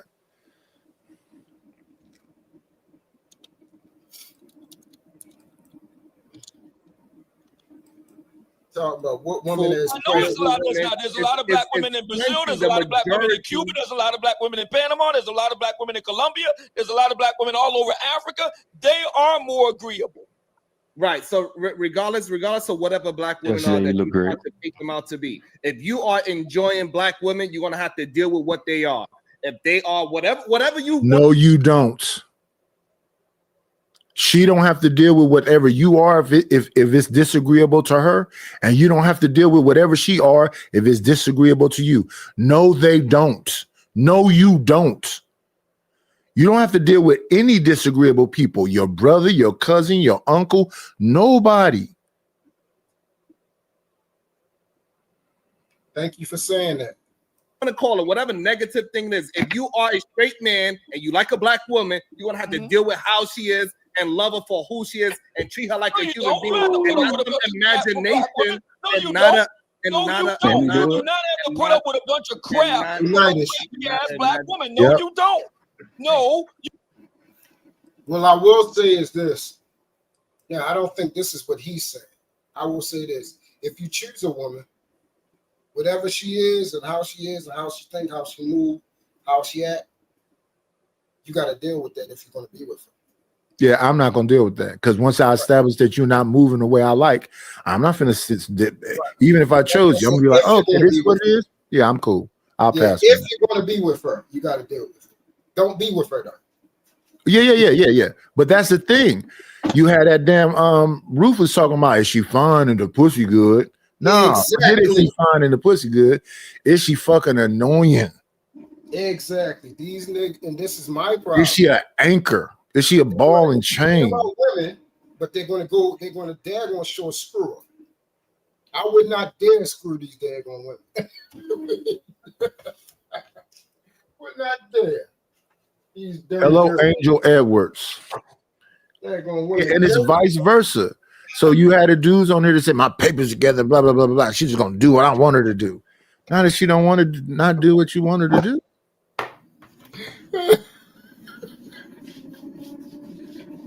These girls' hair falling out their head, they stink, they curse all day, they yell. Man, no way. No way. No way. but you daggone sure gonna complain about his screw. Doesn't make any sense. You don't. Okay, go ahead. Information. I'm gonna let information man go. Go ahead, information man. Go ahead. Let me cook here a little bit. This is the area that nobody wants to deal with. I think women in general, not. I've heard information man talk like this since the Rumble. He not saying nothing new. Facts. If they wanted to listen to information man, he got a channel. If they want to listen to Obsidian, he has a channel. If they want to listen to Sharon, Sharon has a channel. And all the women over there say, we like Sharon. Mm-hmm. And So I don't understand why everybody's all riled up. You got your fan base. And they should like Sharon. I like seeing people for who they are. I like when people say, hey, this is what I am. And, you know, this is what I believe in. I don't get mad at somebody for being who and what they are. I like when people say, hey, you know, F these niggas and, you know, men are for utility and I'm going to run game on them and all that. I like that because you're being true. You're being honest. The wolves in sheep's clothing, I can't stand them. Those are the worst ones. How can you do that? Those are the worst. If we go along with what Ronnie is saying, that this is a shit show through and through. If this is a shit show through and through, do you like the shit show? Yes.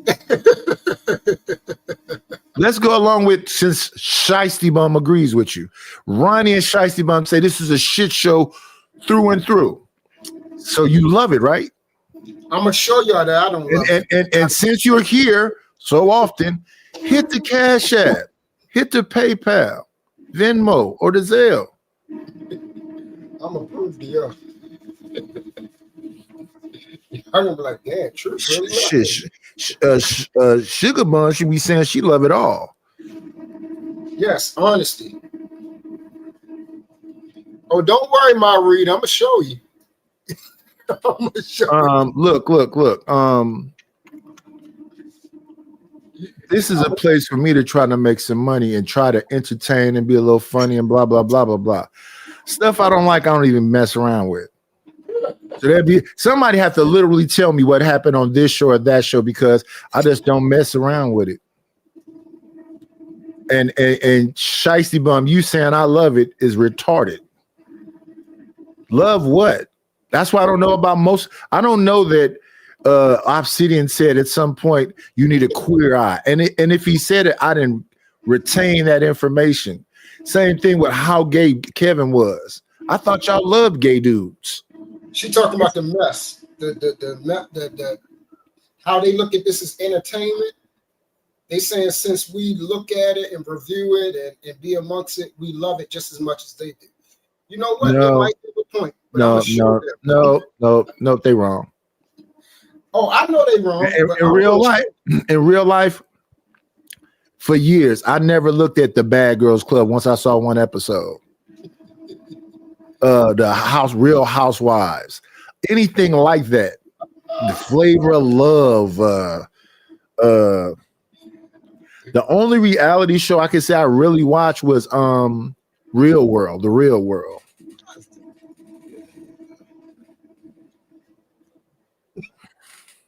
And then here you go, Kills again. Nidus praised the victim.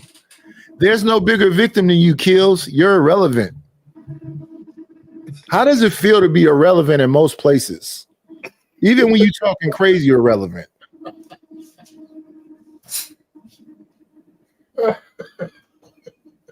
And to be old and irrelevant.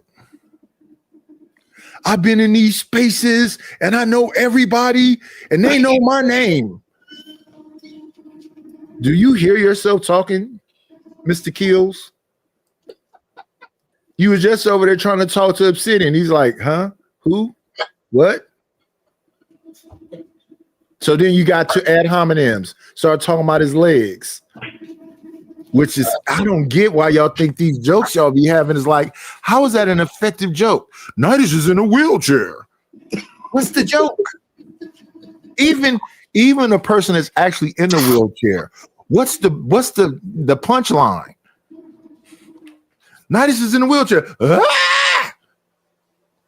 Y'all see? Like that other goofy. I'll pay you $250 if you just go and shit. What?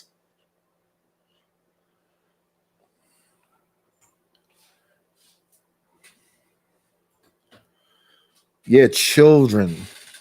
Oh my God. Children. And scary children. I would not want to be y'all teacher. Man, I wouldn't want to be your parents. Thank the Lord. That either. Praise the Lord. God have mercy on me, because I don't deserve it. Them the kind of kids you got to keep checking on at night. Make sure they sleep. Take all weapons out of their room. My goodness. It's a Saturday morning during the most wonderful time of the year. Y'all different. Have y'all went and fed anybody today? I'm not talking about you, Nidus. I'm talking about them. No, I understand what you're saying. Y'all fed anybody? Y'all told Have you ever done it? you love them? Y'all told anybody you love them? Asked them how is their day? You know, do they need anything? Y'all say that to anybody?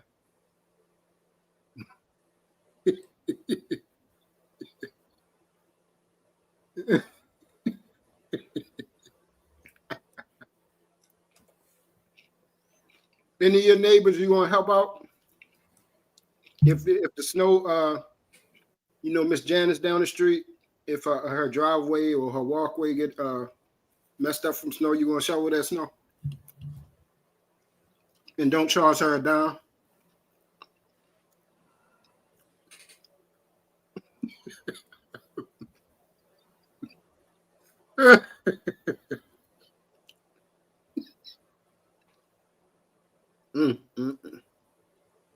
Like I said, that's what makes things different.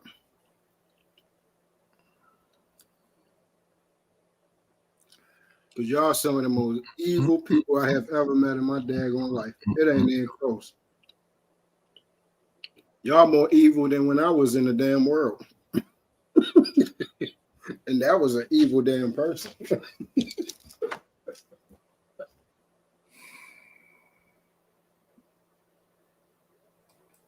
Let's see.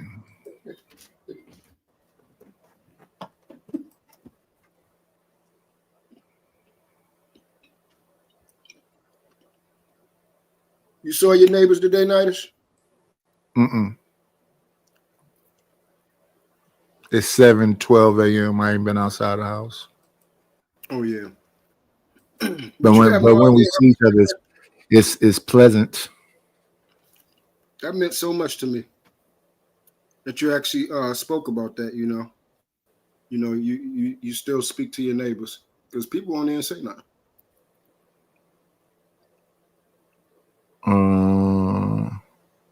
Look at you and don't even say, "Hey, how are you?" And then this lady be random as I don't know what. Shout out to her. I don't know what med she on, but she on the make best. sure you take them. Yes, ma'am, I have. Just black women in general, when they are really attracted to you and you absorb certain qualities that turn them on, they are very agreeable with men who turn them on that they're into, but they're not agreeable with dudes that they're not really into. I've seen this 1,000 times. Hell, when I was in college, we ran the goddamn yard. Alphas, we ran the yard. The women came to. I don't understand that. We know that women that are attracted to you are listening to you until you piss them off. What is the stating the obvious about? Us. So that's some bullshit myth. Women gravitate towards men that are masculine, confident. Hell, Kevin Samuels even said this: confidence, and assured of yourself. If you're not sure of yourself and they're not attracted to you, then of course they're not going to be agreeable with you. I've seen this 1,000 times. Let's get out of this internet shit. In the real world, women are into what they're attracted to, like we are as men. Okay, let me talk about Kevin Samuels right here, and I think Obsidian, you would agree with me. We forget that Kevin, like he said, You're Kevin, like me. If I wasn't reviewing this show, I'd have been stopped listening. If I wasn't reacting to these shows, I'd have been stopped listening. Because a lot of time people be up there just saying the obvious. And folks are not even talking. A lot of times when I hear this whole gender war stuff, it's not about me dating Sin or Shiesty or whatever else. It's about us being able to interact with each other on some kind of civil level because we are around each other all the time.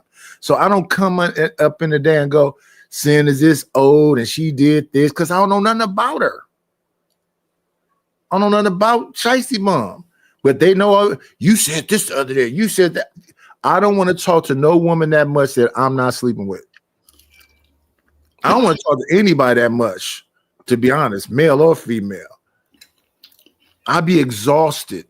So when people be thinking, oh, we ain't talk to him, watch, he gonna suffer. No, I'm not. You actually pretty cool. But I found it interesting because I do talk to my neighbors that they waited to see me in the yard before they asked for the ball, because I've talked to them so much. I would have thought they'd have just been able to just come knock, knock, knock, and I tell them, go ahead and get it.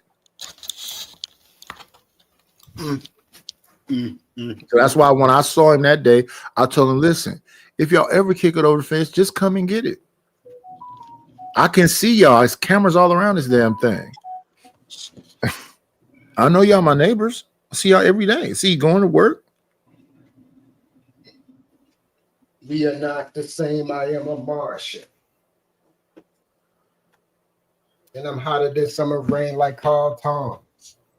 Yeah, this guy's odd to me. He's super odd. He's hard. Let me do this. Thank you for the money, cheese, ready to dough. Good scratch, squill of paper. Shout out to James Keels for the $1 Cash App. I appreciate it. I appreciate it. I appreciate it. Every dollar counts, weirdo. What, you thought I wasn't going to acknowledge the money? Strange little man. Mm-hmm. My brother was 56 and he could do chin-ups and push-ups. Why are you telling me this?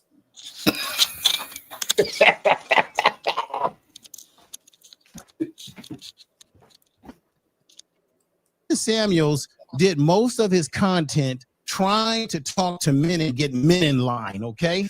But prior to that, we forget that Kevin Samuels, one of the reasons why he was into suits and fashion, and you know this, Obsidian, he had a fashion channel where he promoted men's suits and shoes. How many of y'all remember watching any of his fashion videos? Nobody. That's really, and then when he got discovered, when O'Shea put him on, but let's keep it real. I watched some of them.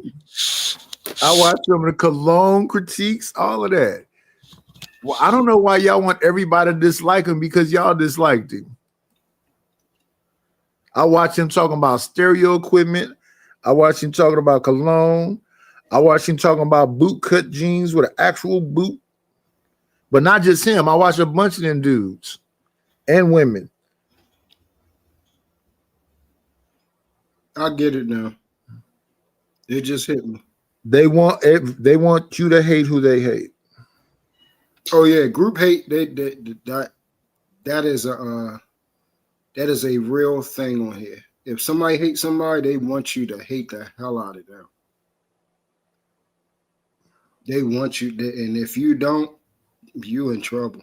Oh yeah, and let me read these. Let me get it. The thank you, because I need to read these. Thank you for the money, cheese, ready to dough. Good scratch, squill of paper. So today's cash apps, because I know I should have been reading these in the first place. Deborah Leonelli said for some coffee. Joy said for support. T said shout out to the shout outs. Maurice said wine fun. Truth said, for the pot. This is truth. I know who you are. Keel said, great show.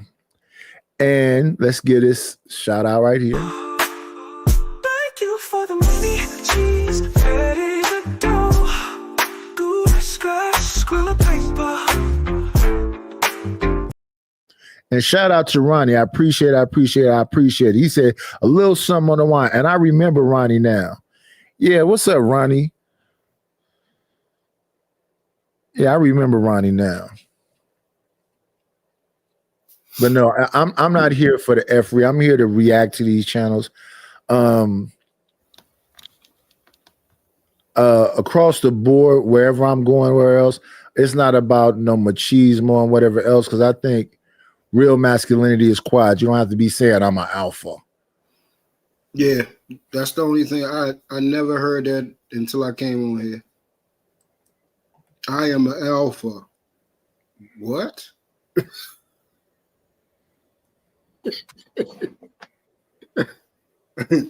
I'm an alpha. What's that? You know, the man. I get women. You know the person that leads, or that's what that is. Yeah, that's who I am. Who told you that? And yeah, that's interesting because I told I was myself. listening to a show the other day about leadership and that the dude don't even care what the woman is thinking and all that other stuff. I didn't see that kind of dynamic because there wasn't a lot of men around because grandpops was gone, my mother wasn't married, so there weren't a lot of men around like day-to-day kind of thing.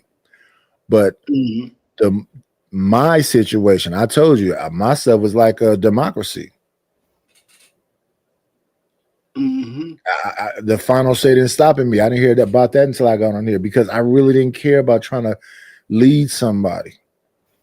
I was more concerned about her strengths and my strengths and how we put them strengths together to make our situation the best situation we can make it. And even when I was talked to about this whole, leadership stuff, after I'd seen whatever on here, and even when it was suggested, you want me to make the last decision? I said, no, I can make the last decision. But the cold part about it is if we really been listening to each other and we're not letting stuff go past whatever else, it's 1,000 people around us giving us good information.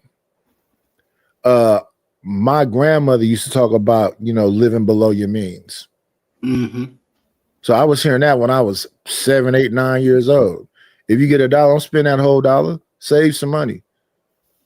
Then you can get something nice after you save X amount of dollars. You're supposed to be trying to save something all the time.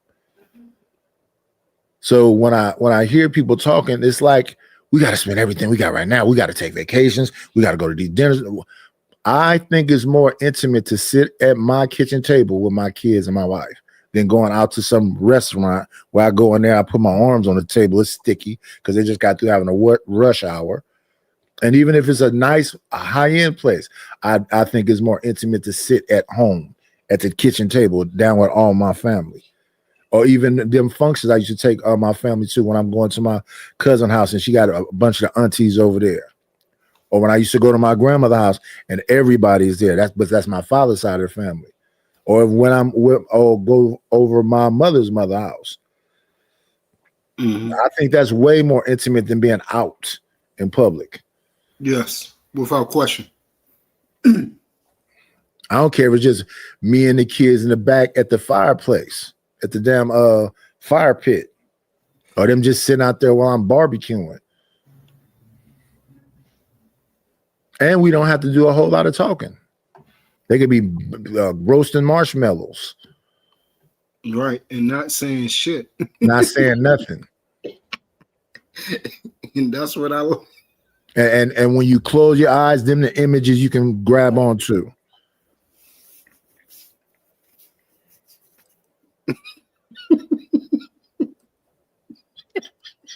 And brought him to the manosphere, he got a lot of his talking points from brothers within the manosphere. That's where he got his talking points from. So Kevin Samuels wasn't saying anything new. It's just that he did something that y'all ninjas didn't do. he knew how to package it better with the suits, which he was already wearing suits. That was already his thing because he had a fashion channel. Okay, so he knew how to package it with the suits, with the lighting, the microphones, the double cameras. He knew how to put on a show like he's on television. And I remember Obsidian. And they'll go world class at the bottom, laughing at it with an orange hat on, a tiny shirt. Reese got something to say about it. Sharon got something to say about it.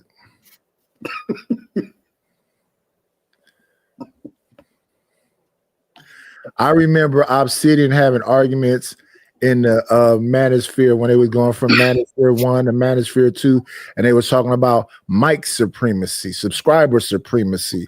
You should wear a suit. You should have a good office. And I remember Fantastic and them arguing about it. No, you can be in the car. You don't have to put on no suit.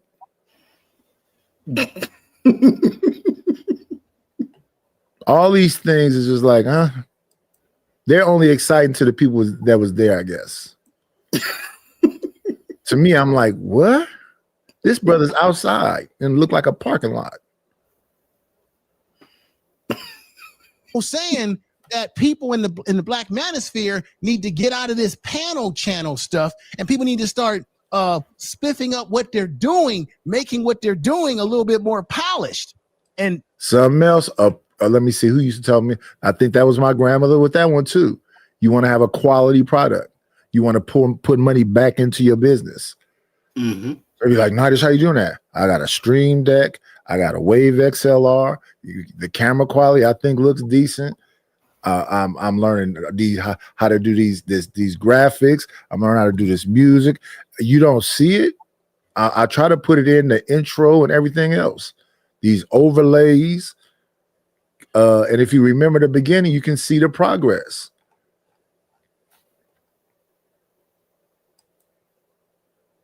Got my boxing the overlay, so when I put the two people in a hole, good down, a flashback to Fight Club. Yeah, man, I don't know. But a lot of these conversations don't be interesting to me. That's why I sometimes nod off, because I'm like, I'm bored. What was this? I mean, but shout out to Freezy for having the guests. Shout out to the guests for not running off too quick. But what's being talked about right now, huh? Kevin Samuels stepped out there and he took the Manosphere talking points and he polished it. He made it Madison Avenue. That's why. And then, and Obsidian, this is where I want. Let me just say this. I'm gonna not be quiet. Obsidian, I want to remind you. Let me finish saying some stuff that people should know, because they can just go back and look at it, because I think all them videos are still around. Something, because I got the video. Matter of fact, it's on my channel. Do you remember the video? Because people made a short out of it, where Kevin Samuels was sitting in his car. This is before he started talking about women. And he said, if I was to do content where I'm ragging on women, I'll get a whole bunch of views, a whole bunch of attention. Kevin Samuels said that out of his own mouth. And sure enough, he recognized that he would get more traction talking about the ills of women. But when it came to Kevin Samuels holding men accountable, we sometimes don't want to be held accountable by black men. You know why? You asked me a question and I answered it. Hold up. You asked me a question and I answered it. What's he doing? Can I say something, Heidi? Appreciate you. Shout out to information. Always, you're on the panel, sir. I guess this is the part they're talking about when Reese goes off. So people don't be listening to what they be saying out of their daggone mouth, man. He just got finished explaining about the man being in the car. And then I guess he was trying to say prophetically, he said if he start ragging on women, that he'll get more traction. Yeah. Why do people ever ask, why didn't he get the traction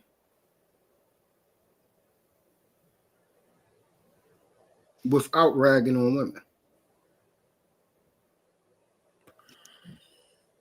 I think he had traction already, but that's just me. He got more traction because of what you said earlier. Then people wanted attention. The numbers was up, so that's why they went there. And I don't really think he was ragging on women. If you saying that you got a group of guys that's these high value men and they don't got nothing to do with morality or character, and they got X amount of dollars and they want women to do this, and then you have a woman come up there that's in her 40s that's got multiple dudes that you would consider high value men because they got money, and that's what she's saying.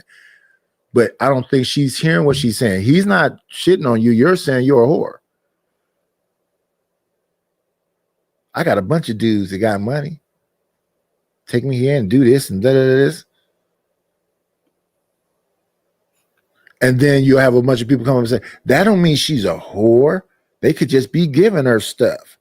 If you just using people, sex don't have to be involved. Same thing with the dude with all the money. If you just using people, sex don't have to be involved. So I'm trying to, I see it. So from watching his videos, I seen him rag, but I also seen when they cause like, so I say it's probably like 60 for me. Do you think telling somebody average is ragging on them? Yeah. I'm average. And I don't think I'm a bad looking person. And what most average is, I don't think is bad looking. I think below average is bad looking. Yeah, you said it though. No, but do you agree with that? If you get average something, do you think that it's like bad or not good? No. I said that on another panel when he went off on me. Motherfucker, I ain't average. Who said you was? I said I am. And he said, yeah, well, I don't know why you say that, brother. I said, yeah, I have a house and all the other shit, but I'm struggling every day to maintain this shit. And I think that the average person is doing that. Average in this, because what they call above average is I'd have to be completely healthy, 6-pack, have at least 6 figures or more, and all this other stuff. I don't have that. I have average something. Now, if you got 5 or 6 homes and you buff and do okay, you above average. I don't understand why when one man says something, you think I'm speaking for men. And I don't believe in that when you talk and you say men do this. That's a lie too. Men like you, maybe. Correct. Like a man like Truth is a man like Truth. A man like Kink is a man like Kink. But I don't hear Truth on here saying, us men, we do this. Right. Because that for me, that's stupid. That's what Ruthless says. Yes. The men do this. Nah, You had to tell him, like, don't put me in. Nope. We have to. Who, what, where, what? Who's we? No, the heck we. No. It's a lot of French going on. We. No.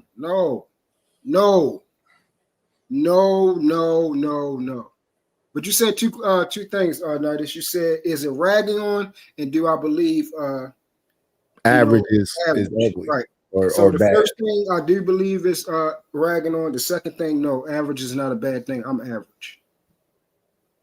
The majority of people in the world is average. So. And the majority of people are. That's why I think that, when they get into these conversations about what you gonna do, that sounds amazing, but why would I do that? And I don't expect somebody to do that for me either. I think that that's the problem. Everybody want champagne with beer money.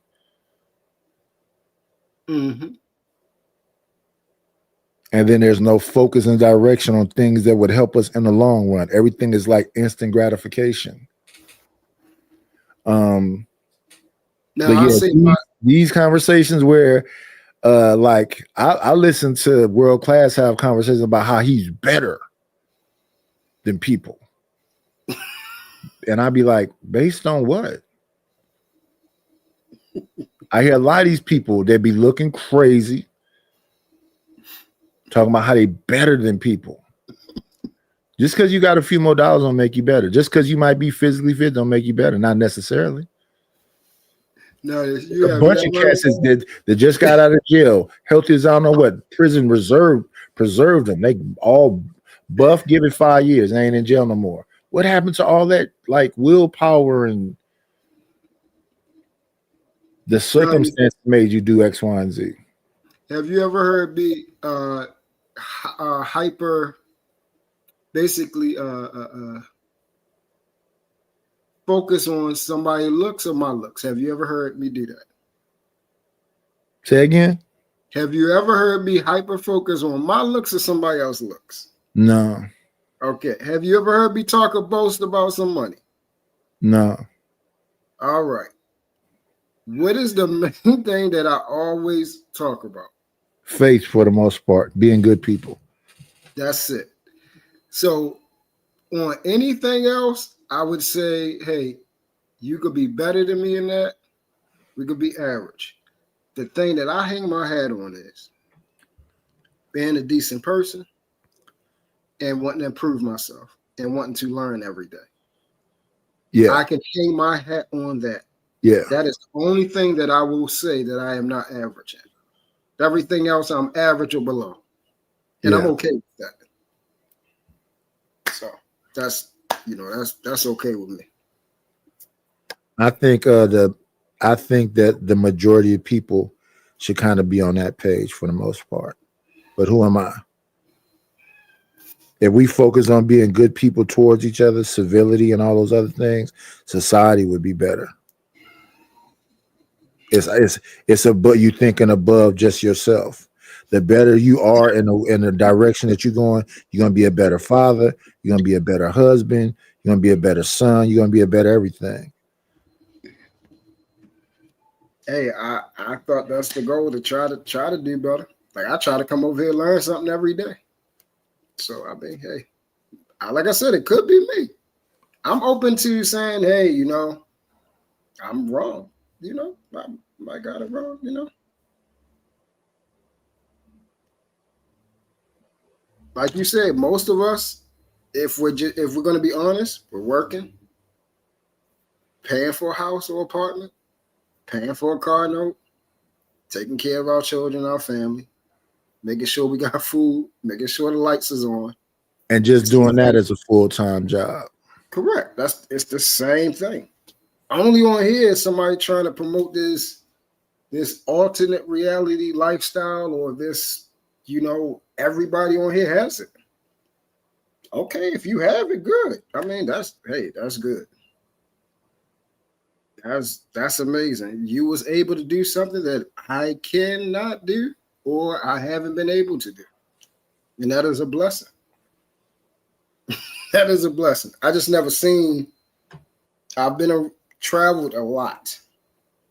I've been able to be blessed to be around multiple cultures and families. I have never seen this many rich Black people in one space. Oh, well, they say the richest Black people are in America, though. Yeah, no, I'm talking about that is. In one space. I'm talking on YouTube. I've never seen I understand what you're saying. Yeah. Me, I don't even care about that. I don't even pay attention to it. When they get to start talking about physiques and money and whatever else, I don't pay no attention to it. And everybody's broke and you rich and all this other type of stuff. In fact, that's what Scam. This is what Scam Likely was so pissed off with me about. I said, I'm listening to you, Scam. You physically fit and you've been physically fit, and you eat healthy and you've been eating healthy, and you got a couple dollars and you come from a healthy family. Why aren't you a husband? What? I'm listening to what you're saying. You are what we need to be in the forefront of society. But here's what you're doing. You say you messed up and blah, blah, blah, blah, blah. And I said, checkmate. I won. How the fuck did you win? Because JP is trying to have 13 kids. You're not trying to have one. What kids do you think we need in society? Kids is being taught how to take advantage of the system, go to food banks instead of passing out food, eat the food, the direction you see stuff heading in. And then the so-called the best and brightest of us is just banging people and moving forward. Based off of Obsidian, right? Based off of Scam. Scam said this. But then that same Scam was up there today talking to Obsidian as if Scam don't do what the hell Obsidian is describing. Scam got a problem with the manosphere, but they up there saying to Obsidian something about him being hedonistic. And then I listened to Scam one day say something I heard women say. I know all kind of great guys, they just not my guy. So he said, I know all kind of great women. Intelligent, and blah, blah, blah, blah. And, you know, I messed up. I said, well, just one? He said, you know, a few. People make mistakes. I'm not saying that people don't make mistakes. I'm saying that you up here talking about society and community. And the way society and community works is we need the best people, putting us in the best position, teaching us how to be the best thing. And you're saying you're already that. So why aren't you a father? That is a great question. And then I let it go. And then Freezy said, you know what, Scam? You do be up here doing your trolling and blah, blah, blah, blah, blah. But basically, yeah, why aren't you a father? Then what was the next thing Scam said? Well, you're going to be dead in 2 years, Nightish.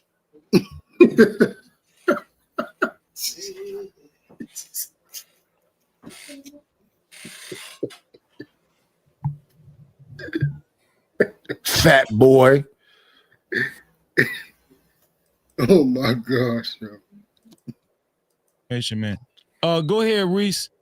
And then I want to see something real quick, right? The comment you made about the the guy giving fashion advice. Do you want would you willing to take it back? No, he's not willing. Yeah. No, I don't take anything back. I did that. So it wasn't a verbal slip, and you don't want it back. So let me tell you the truth. Oh, wait, because I'm not no young boy, dog. You can't. I see through all bullshit. You want that back. You made a verbal slip, and instead of manning up and erasing it, you want to give reason. That's what you did. I'm not asking you shit. No. I'm not asking. So I'm not taking it back. I'm not done. Listen to me. I'm not taking it back. No. Yeah, I'm not taking it back. I said what I said. Dog. Listen to me. I'm not stupid. I know exactly what you did. That's why I don't care if you're stupid or not. You asked me a question, I give you a straight answer. Doing? No, what I'm doing is I'm doing what I'm doing. I'm telling you, I ain't taking it back. I said y'all what hit I the like button, said. subscribe to the channel if you're new. You acting like a little girl, dog. No. You're the one that act like a little girl. You're the one that's acting like it. You're the one that's acting. Hold on, wait, hold on, Reese. Reese, you can't make him take it back, Reese. No, I ain't trying to make him take it back. Nobody twist up my words, please. Right? Because I'm not asking you nothing. This is a lesson, young man. You did ask me a question. You don't associate that group. You did ask me a no question, brother. lesson. You asked me a question. Wait, stop. You asked you don't me a associate question. that group. You asked me a question and I answered it. Hold up. You asked me a question and I answered it. What's he doing? I'm asking you a question. Is this very hard to understand the difference between a statement and a question? I don't even think it's that deep. You can't make the man take the comment back. Right. But I'm talking about overall, whatever Reese thinks, because Reese talk about that about every fucking thing. Everything is, I'm gonna say it aggressively, so now it's gonna make it right. No, it ain't, nigga. That's just the way you think. Everybody be on here on some machismo, macho ass shit. That's just ridiculous. What's up, Freezy? It's just ridiculous. If I say it aggressively enough from my microphone,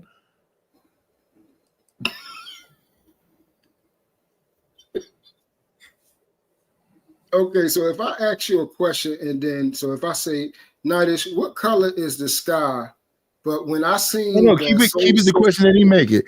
You said that statement, you want to take it back, right? That was a question.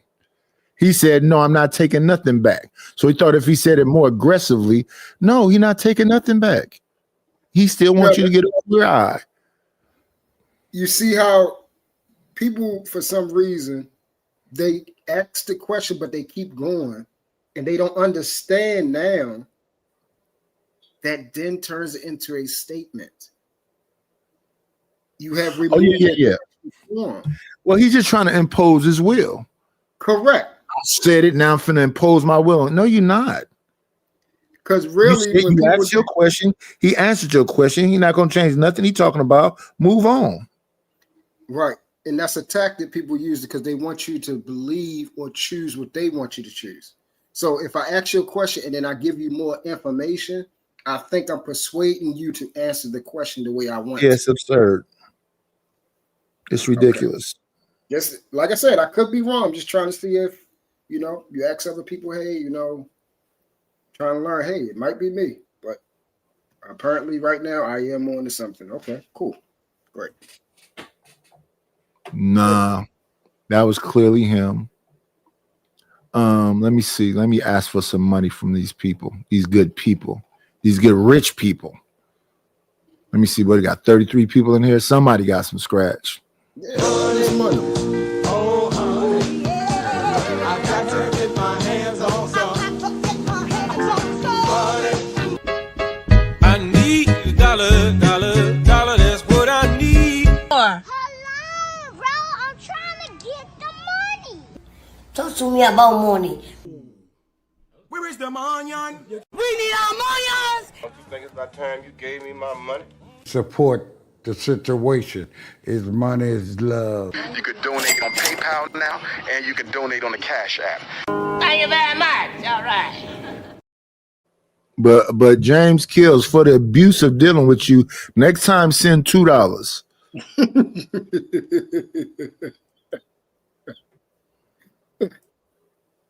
Something. You don't associate that group with no lesson that you've given to men. You claim to be the man. Those guys aren't men. Those guys aren't men. Space means Those fear. guys are not men. These aren't questions, motherfucker. Those guys are not men. Those guys are not men. Hold on. Reese. You can't all the name calling, Reese. That's I don't want to go there, bro. I said that before the show. Yeah. Reese. It ain't my fault that he's a homophobe. Look. He got all kind of hang-ups. It's not my Slow down, fault. Reese. I said that before the show started, bro. I did. See, there's a method to my madness. I did that to get It's your the fault. attention, and it worked. Because here we are several years later, still talking about that shit and still stuck on stupid instead of focusing on the main point. Now, Sharon, you were saying this from day one. But we got to get through this though. This shit it's not even, this is pointless. Nobody give a fuck about what Reese be talking about. He be up here, these niggas, they be saying Paul's is fucking homosexual. All they do is think about dick all day. Nobody cares. They gonna keep saying Paul's.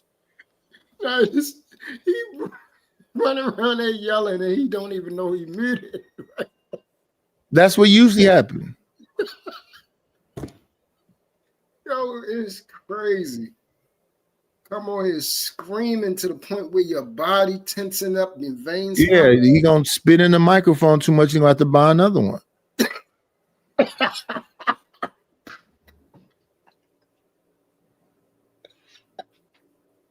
And me and Reese both is at stroke age. Maybe we need to calm down yelling. You don't want to stroke out yelling. You don't tell no men about queer dudes if you supposedly a man. You don't want to stroke out behind that. On this white man's YouTube, yeah. Because knowing these motherfuckers, they'll just clip it up. Look how Reese went out. Oh, yeah. Oh, yeah. They gonna clip the hell out of him for passing out. That would be the best thing that they ever seen in their life. They wouldn't know what to do with themselves. Why aren't the black manosphere focused on black men? Right? Correct. I said we do at the conclave. Right? Thousands of examples you could have. This brother, the knockoff Marvin Gaye wants to ask me about the Queer Eye from several years ago. I asked him, I said, well, yo, man, not only did we I cracking say jokes. it, let me double nigga, you down on fucked it. up down there. Let me double down That's about on to it. get brutal. Listen, Let me double down on it. When you built like a colostomy bag, I wasn't double down down on on it. anything. Let's get the ladies into the Not the niggas conversation. with not the nigga with the Andrea, hospice and body. then I'm gonna go to Just Jay. Andrea and Just Jay. Go ahead, Andrea. I just wanted to make the point that earlier when I was when you were talking about how black women you see in public, they look disgusting and you I don't didn't say they really didn't. I didn't see say that they with looked men. You disgusting. I tried didn't say well, that. you said I didn't something say that. about them looking I revolting. didn't say, madam. And see that? They hear what they want to hear. I didn't hear that man call nobody disgust. He said they was unagreeable. Yeah, unagreeable mean they look disgusting? My goodness. Madam, of that nature. I didn't say anything about Screaming and disgust, cursing. madam. Okay, sorry. Yeah, and see, even with that, I don't even see that many of that. Here go the angry man. Wait 1 second, y'all. Wait a minute.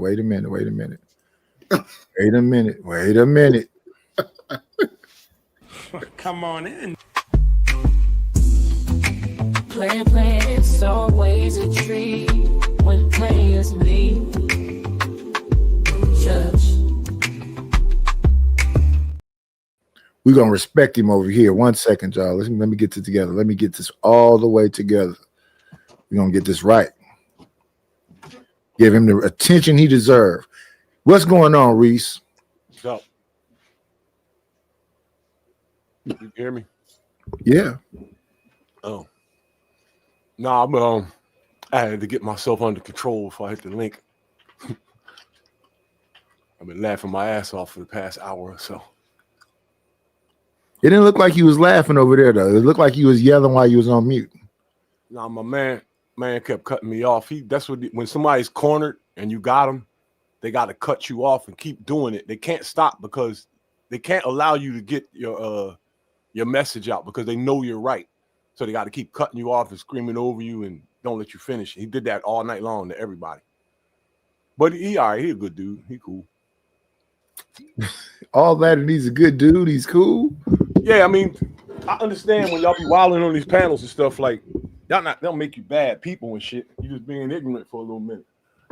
And it'll make you the devil. It's all fun. You know what I'm saying? Good morning, Eva Evans. But that comment he made was out of pocket, dog. You can't say stuff like that, man. But the game is the game. These new niggas, you know what they're about. I ain't even going into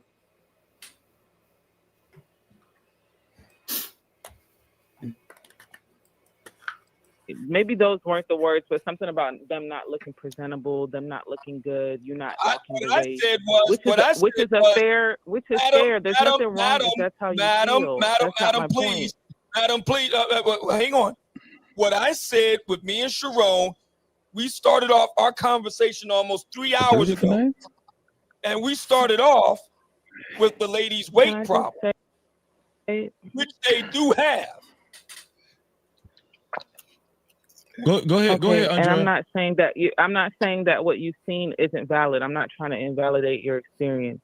My point was that what you said in response to that was that, black men don't really look, that basically black men look better. But recently you were just saying how you had to teach 30-year-old men to bathe, and you had to now you even say you need the help of gay people to tell them. I mean, there's nothing wrong with, I'm not a homophobe, but now it just seems like you don't feel like that's a contradiction?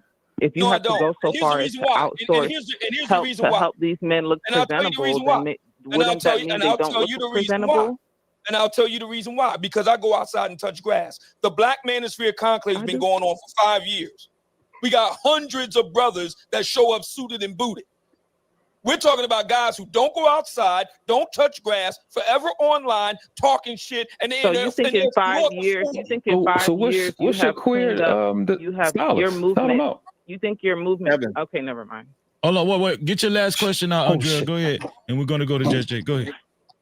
That's crazy. Just a couple more questions. So you think in the last 5 years, right, your movement has completely shifted the way black men look now versus how when you were first advocating for the change? I do. Not only do I believe that, I think there's another outfit in Dallas. I believe they're based in Dallas, called Menswear, something Menswear.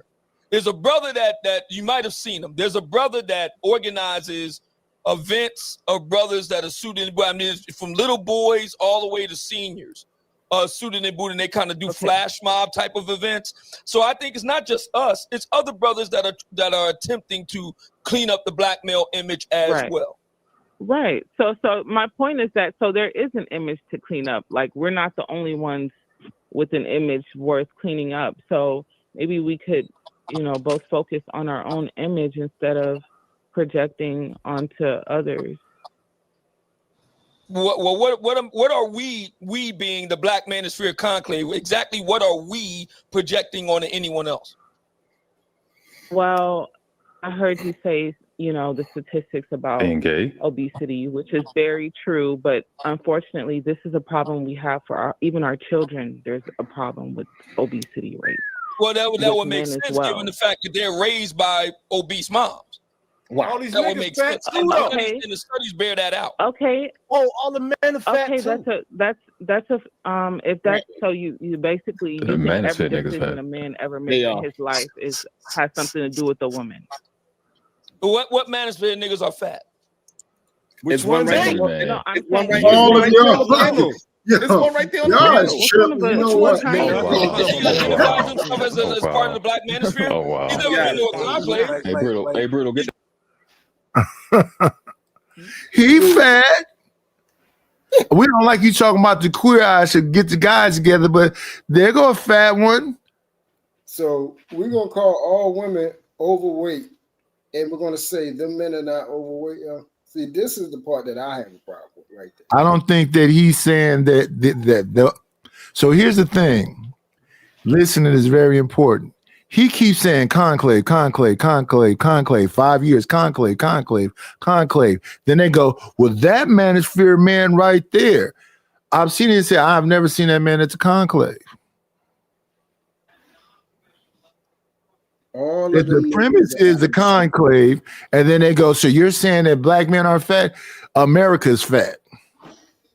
Let's get that out the way first. White men, black men, Latina, fat everywhere. When I go outside, I don't see all these skinny people. Do you see that when you go outside, True? No, that's my point. Walmart is full of every ethnicity, big than a motherfucker, bloated. And not only are they big than the motherfucking bloated, they buying the monster size of the what's the little ice cream that with the black cookie on it is white and pink. They buying the monster box of them. They buying the monster box of Reese Pieces. They buying the monster. That's what they go to. Food Max and Food Co. and Costco and Walmart. You big, the kids big, hanging off the buggy. Everybody big. That's the only problem I have is how can you talk about something when you aren't that yourself? That's the only problem. Because people do it all the time. Most comedians, when I was younger, was weird looking cats. And they spent most of their time roasting people on stage. No, that's something. They got a dude named Shula King that looked like Bernie Mac. Bernie Mac was an interesting looking one too. JB Smooth is an interesting looking one. Chris Rock is an interesting. It was very rare that it was a dude that you could say, now that dude is kind of like a rock star. They put it on Eddie. But other than Eddie, who else? But I don't think they were saying that they was these all encompassing, Shamar Moores or anything like that. They're actually saying no. I understand what you're saying right there, but that's what I'm trying to get across to you. These niggas is lying. We already know they lying. Listen, that's my whole point. But that can't be your point when we used to do something in school called Big Man Act. So we was all kind of weird looking kids, we had to grow into our bodies and whatever else. But what we would do is we would get one of the homies and we would act like, oh, he's cool. So the girl could get him. So that's all these dudes are doing when they talking about being an alpha. They ain't no damn alphas. Myron Gaines is an alpha. Come on in. Play, it's always a treat when players leave. Judge, Well, I guess he'd be back. He fell off, maybe lost connection. Myron Gaines is an alpha. Fresh is an alpha. Charleston White is an alpha. This is why I said the image itself of what we're saying, it's not. This is why we're messed I up. understand what you're saying. Motherfuckers lie every day, B. Lie like a motherfucker in front of your face. They don't even hide it. Oprah Winfrey is supposed to be a good woman.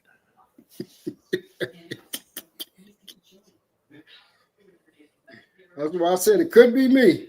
This is reverse Walking Dead. Martha Stewart is supposed to be a good lady. She has sweatshops.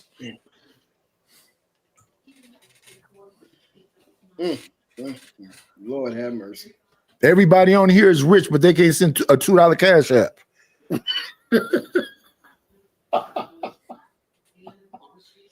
Why are you begging every day? Won't you get a job? I'll be over there tomorrow when you come back home.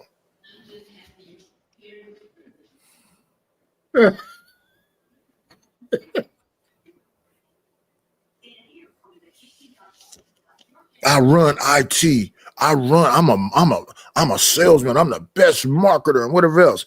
Okay, yeah, so that's all flying, whatever else. But when I'm making these images and whatever else, I don't want to send you shit. Just send me some bread, get a budget, and then we can work it out that way. What?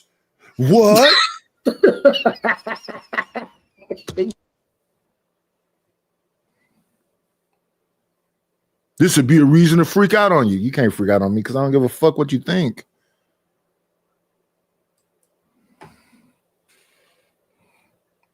Nobody should care about what I think. They really shouldn't.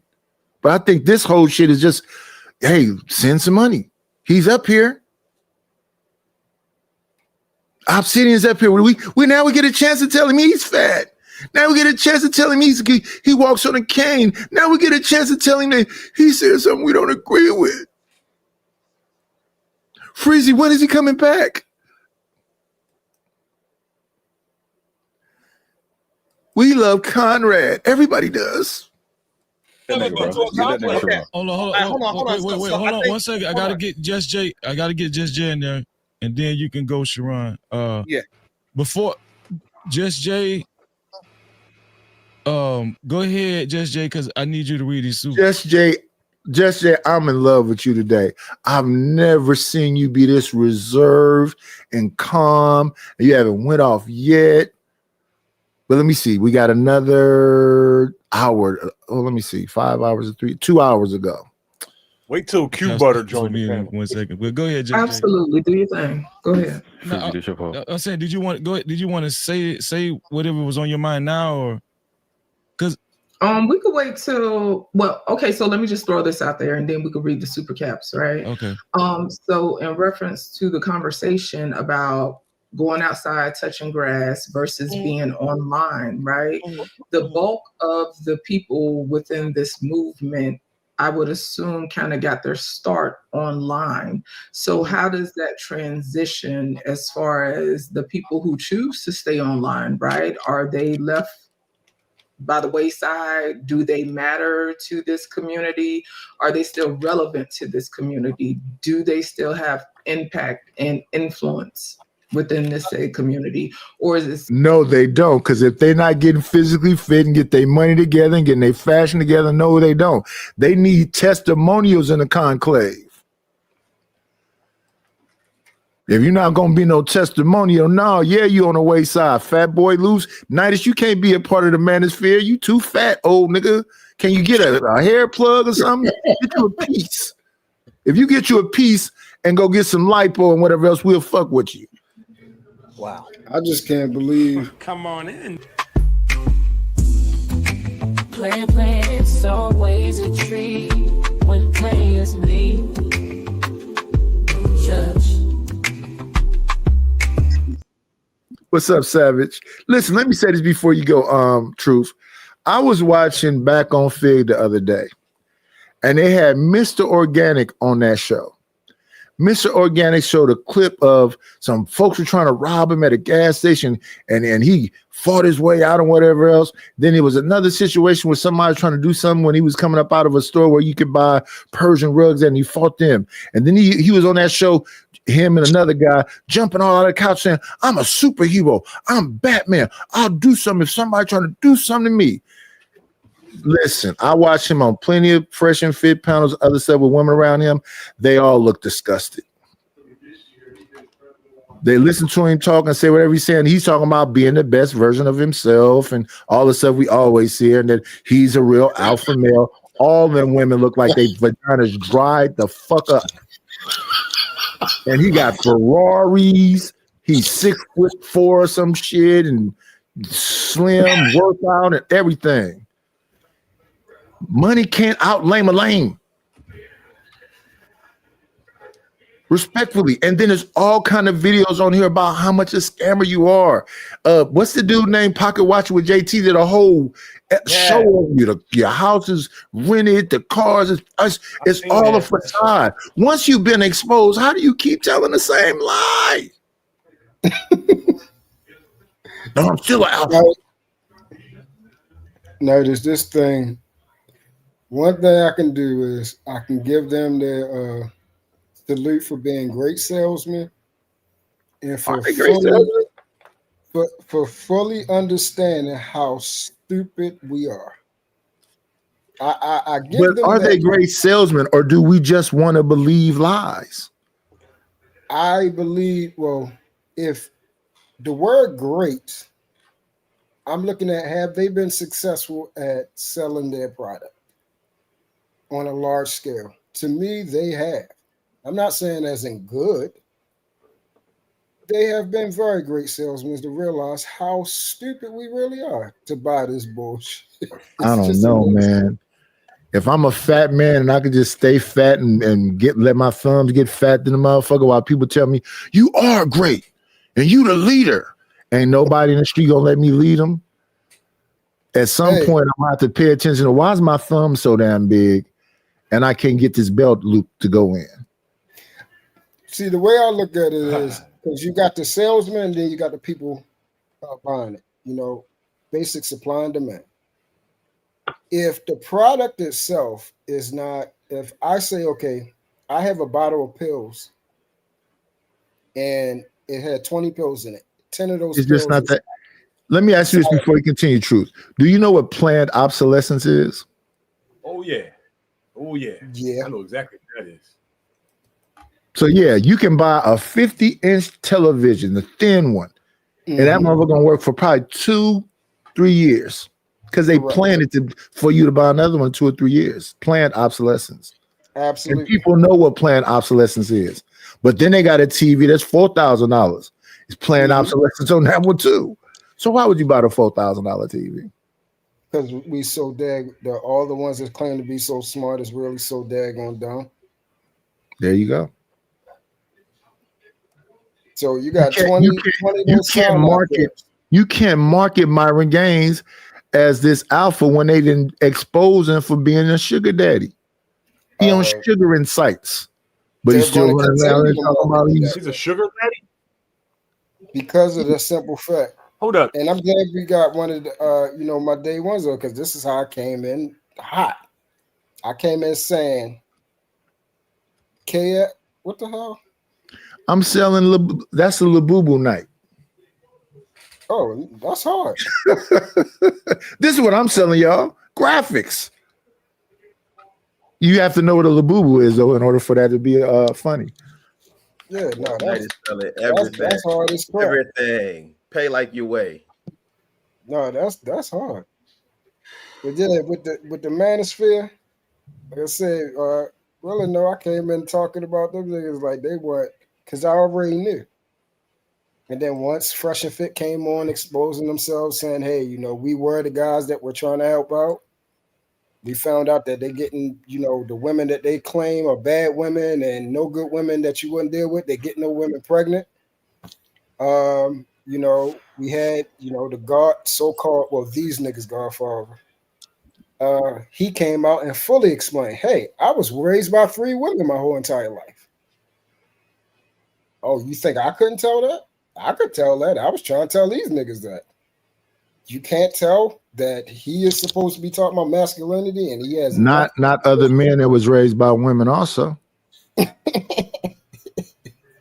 So this is the product. We're going to keep selling it, and that's why I said Obsidian, like you said, is intelligent, and he's done moved away. Matter of fact, you have Real up here. He'll tell you what Obsidian was saying from what he's saying now, because it's different.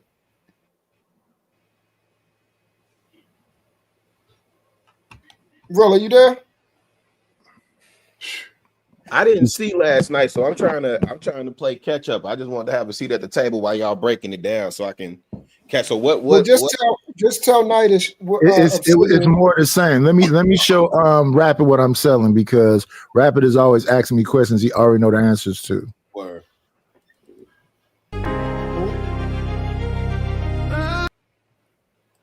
I don't care anymore what they say to my life. Been walking through the fire, had to sharpen another knife. All that talk don't matter, they ain't paying my price. If you ain't help me out, don't tell me how to live right. People can change, some people do. People can change, some people do. I don't care what they say, this is my life. I don't care what they do, just leave me alone. I've been carrying storms on my own. I don't care anymore, just leave me alone. Everything I built came from pain in my bones. We selling beta AI that don't do what you tell it to do, come close to doing what you tell it to do, music and designs. I show this shit almost every time I'm up here. We play songs almost every time I'm up here. Yeah. Hey, Rilla, just tell Nightish what Obsidian was saying about to be 6 years ago. About the manosphere. And what it's supposed to be here for. See, that's the you know what? The thing with Obsidian, and I didn't follow his content as much. I know he was rocking with Kevin Samuels real heavy. And it was they were just on a panel saying he didn't. Who said who? He said these people right here. See? They didn't realize that Kevin was constantly promoting Obsidian's books, and he used to acknowledge. He used to give credit to Sinful to P, Alpha Male Strategies, Mia Tuturos. What's the attorney name? Lead attorney. Not the lead attorney, the other one, the Texan. Dr. Tiesan. No, is he an attorney? No, not Tiesan Johnson. I know his name started with a D. Oh, Dennis Sperling. Dennis Sperling, Melanie King. He used to be shouting out all these people. But since he didn't say one name for some particular day, then it was, he's a fuck nigga, he stole our shit, and when we hate him, which is typical black folk stuff. But my understanding, when I hear people talk about the manosphere, is that it's supposed to be, man, choose yourself first. Get the best deal for you. Every single thing else, I don't know what people be talking about. Because was it something other than that man, think of yourself first, which is selfishness? But is that not what the whole manosphere was supposed to be about? Well, I don't know, because I always get it confused with red pill and all these other pills that they be red pill is the same thing too. Oh, then if that's the case, I don't know why they try to separate them. Red pill is you're supposed to see the truth now.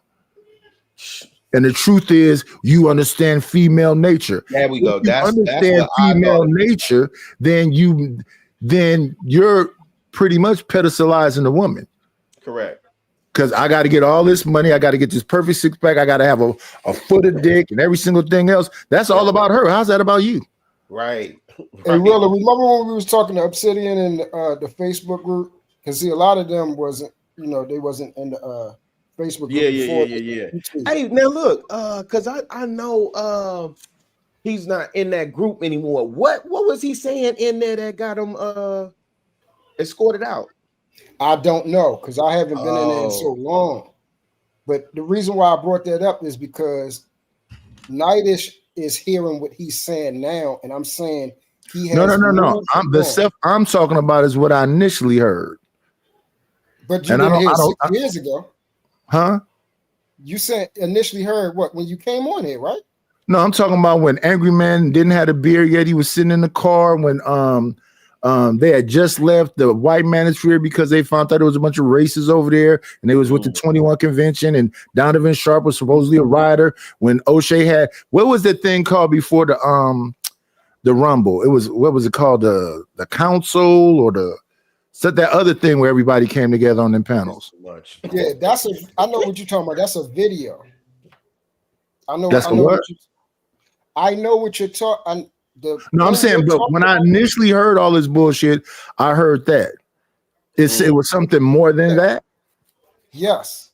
Oh, because that's why I said it's one thing that what he was saying on here versus what he was saying off of here in those groups. Oh, yeah. I never talked. Yeah, when I came on here, by the stuff that I saw on whatever that initial thing was, and the shit I saw on the Rumble, I'm like, these motherfuckers ain't working together. None of them. Right. And everything that's being said, take it with a grain of salt. And that was every single person on the Rumble was fighting with each other. And I don't know how long I've been seeing O'Shea and Angry Man go. Well, I mostly see O'Shea going after Angry Man. I rarely see Angry Man going after O'Shea. Yeah, ain't none of them together no more though. None of them. Yeah, I know. But over time, we've been seeing all of them being exposed. Donovan Sharp was talking about don't mess with no baby mothers and you got to get this and you stay fit. And then we find out he was an old white lady with a daughter. And then when Cooley came in, same thing. Cooley's with a white lady with a bunch of kids. It's supposed to be only for recreational use, except when it come to me. Yep. So every single one of them is a contradiction. Rules to these. This was the biggest problem that I had. But people didn't see it initially until all this stuff started coming out. But it's easy to tell by how they was, how they was presenting themselves and their behavior. It's easy. Daggone well you're not believing what you're saying. Because it was so outlandish and so far-fetched from how we actually deal outside. Yeah, but I don't understand the emotional commitment. Who's? Like them dudes that's on that panel that's all upset because you said this and you said, why do you give us shit? And then when it comes to Fool's Gold, I'm an old man. I don't know if has anybody up here seen any blaxploitation films? Man, come on. Which one you about to name? Hell Up in Harlem, A Rage in Harlem. That's more recent with Forrest Whitaker and Gregory Hines. If we deal with the public, Al Sharpton was supposedly a snitch. Now he's a black leader. Yeah. I'm trying to figure out which one of these black people in politics, in media, or anything else don't have an asterisk next to their name. So we still believe in people like that? Yep. So we want to lie to ourselves. They don't need to lie to us. Correct. Hey, what was the Nikki Giovanni and James Baldwin? Lie to me. But see, let's talk about that.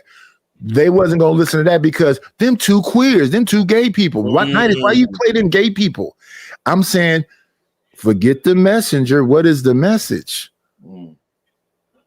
Because that was supposed to be them acting out something. Yes. Nikki Giovanni was supposed to be being a mom that wanted her man to stay in the home, and James Baldwin was supposed to be this husband explaining why he couldn't stay there because he couldn't be this thing that she could be able to look up to.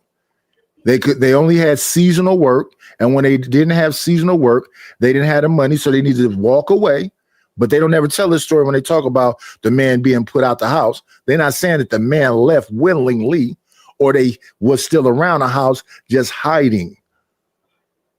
So now I talked about that when I did that whole Monahan report video I did.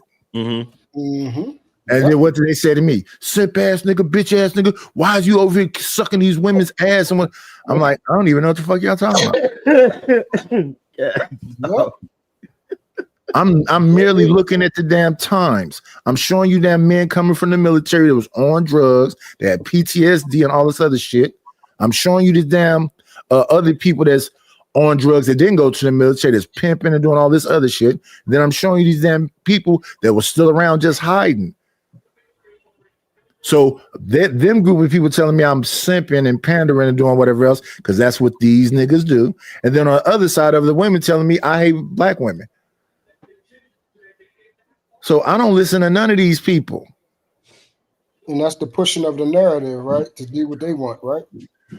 the narrative is, well, even if you do what they want, because I see people kissing their ass and they still go off on them. Yes, and I know better.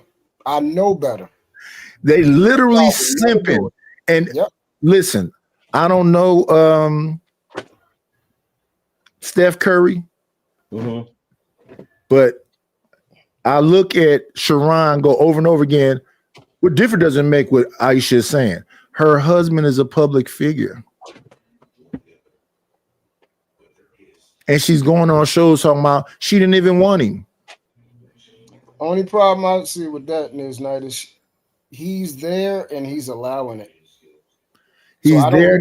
So that's my point about even when you give them what they want and you go above and beyond giving them what they want. And this is not, I don't like to say them, her and people like her.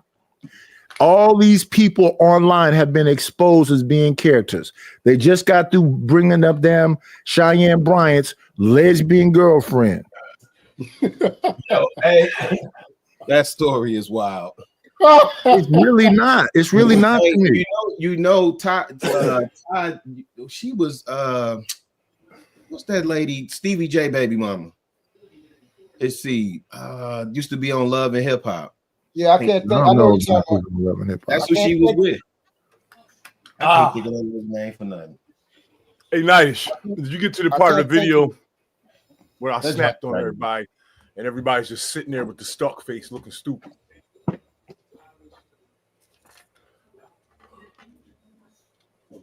I don't know how Steph Curry is gonna stop his girlfriend. Like, yeah. He not gonna stop nothing. Sin 7 Sin. See, when you say shit to me like this, I would prefer you not to say shit. Time Sin 7 Sin out. Let it rest in its whatever pronouns. Wow. My goodness. No, I don't watch. I don't watch most of this shit. No. I am not finna be on Freezy's panel for. I'm not gonna be watching no 5 hour. I'm looking at fucking Eddie Murphy documentary yesterday, and I'm like, I didn't really learn a whole lot new. I know he loved his brother. This is the first time I really heard him talk about it. I don't be watching this shit when I get off of here. I'm not finna watch no fucking 8 hour stream of motherfuckers saying a bunch of shit that they're gonna probably contradict tomorrow. Yes. Yeah, I gotta watch that Eddie Murphy. I'm watching a fucking what's this movie called? A Netflix series called Forever about a brother who was playing basketball. His family, Wood Harris is his father. He met some little girl who had a sex tape out and he stayed with her. Oh shit. So, I'm not watching this crap. I'm trying to learn something else I can make some money with. Huh? How is it so far? Because I said I was going to start it. It's cool. How is what? You said the Netflix series, right? Oh, you talking about the Eddie Murphy documentary? No, yeah, don't spoil. No, I think you're talking about Forever. Whatever you said, Forever. Oh, Forever? How is that? Yeah, I liked it. Okay. Because I said I was going to start it. Yeah, I liked it. Because it was really positive to me. It wasn't no whole lot of effery in it. All the things I thought was going to happen didn't happen.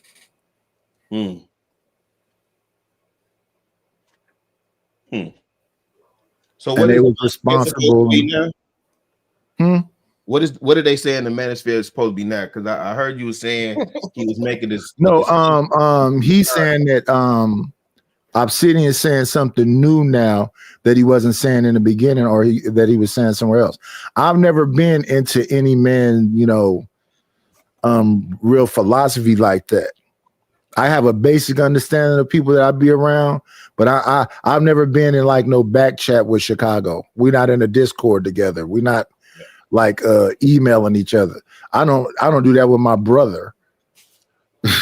I'm just not that talkative a person. So a lot of the stuff I be hearing, I be half-ass hearing it because the shit is boring. So Sin, when you saying how much of Freezy show that I watched the other day, I saw that Obsidian was on there. I said I'm gonna review that because Obsidian is on there. Isn't no deeper than that. And I know Reese is gonna go off because Reese go off all the time. These motherfuckers be saying pause, think about dick all day. What's new about Reese going off? I know if Ray Midnight is over here, he's gonna say, "Oh, freaky ass nigga" at some point. I know that much. I know that Chicago says peace to the gods all day long, twice on Sundays. Yeah. Oh man. So if somebody said, "What you think about Chicago?" I say, "Chicago cool." What you think about Reese? Reese is cool. And then they go, "You don't know that nigga Reese?" Blah blah blah blah blah. I don't pay that close attention. I don't have these deep emotional commitments to people that I be online with. Even when I'm in them discords, I don't be in them discords for hella long. So when people be like, "Them discords is messy." If you a messy motherfucker, you gonna find all the mess. It really be that simple. Motherfucker get to talk about somebody I mess with, I'm bouncing. I'm not gonna go, let me listen. So when I see truth next time, I can go, you know, in the Discord over there, that's messy. Dang. Just like when I got called messy, I'm on a panel. I did a song on somebody's show. They took my song and said the song was about somebody else. That person then came up on my show and said, "They are calling me a pay pig." I said, "Why is that?" Because I was supporting the channel, and I'm like, "Oh." And then, you know, he first with all the blah, blah, blah. I'm like, "Oh, shit." I started off when she first started talking saying, "Well, I'm going to gracefully bow out of this." You hear me say that on the clip. So then I go back over to a show where motherfuckers say they cool with me. And then I'm all kind of bitches and I'm messy and this and that and the other. And I'm like, "What did you say, a little fat nigga?" Dang. I say, "Okay, so since we're doing this, let's have a real conversation." When I react to your channel, I react to the statements that are being made. I don't go, "Drip is this and drip is that. And a nigga said this," because I'm not trying to win nobody's favor. If these bitches are bitches and they don't like what I'm saying, fuck them. If these niggas are niggas and they don't like what I'm saying, fuck them. If these women can appreciate what I'm saying, they understand that I'm saying that I was a husband. I only know how to be a husband. I don't even want to go back to being a fucking boyfriend. I'm still a husband. So if you want a husband, here I go. If you want somebody to play with, go find a child. Weirdo, male or female. You're going to have to take me out and show me to find it. You out your fucking mind.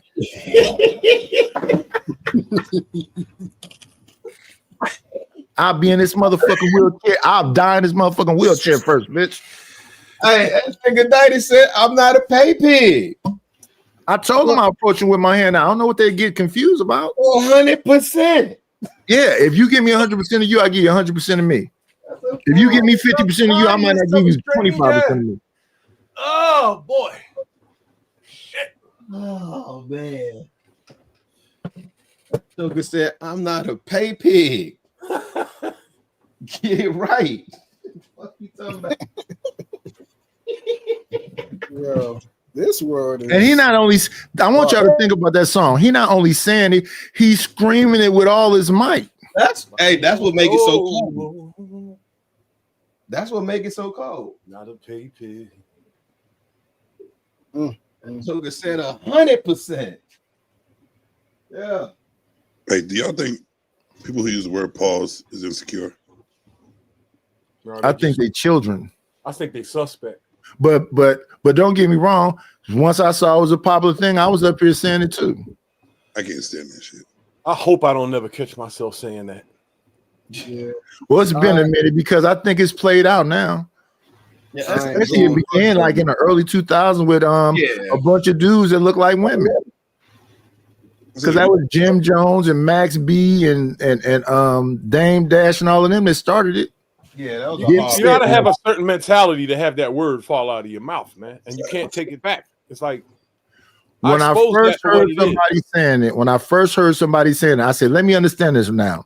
Somebody's watching a corn film, and if a suspect scene happens, they pause it instead of stopping it and ejecting it. That dog.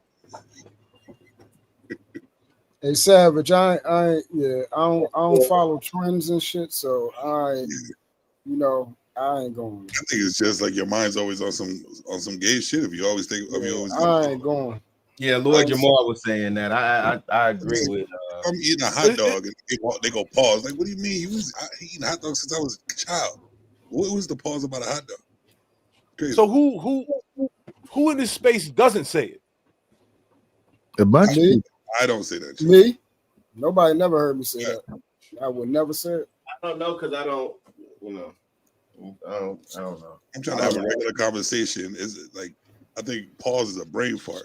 Yeah, well, here's my thing about all of this shit: the queer eye statement, the pause statement, all this other shit. I just don't have a deep emotional commitment to anything. So what you know what's more offensive to me than pause and all this other shit? A real nigga. You ain't a real nigga unless fuck you. Now that you Aquarius, huh? Yeah. Yeah.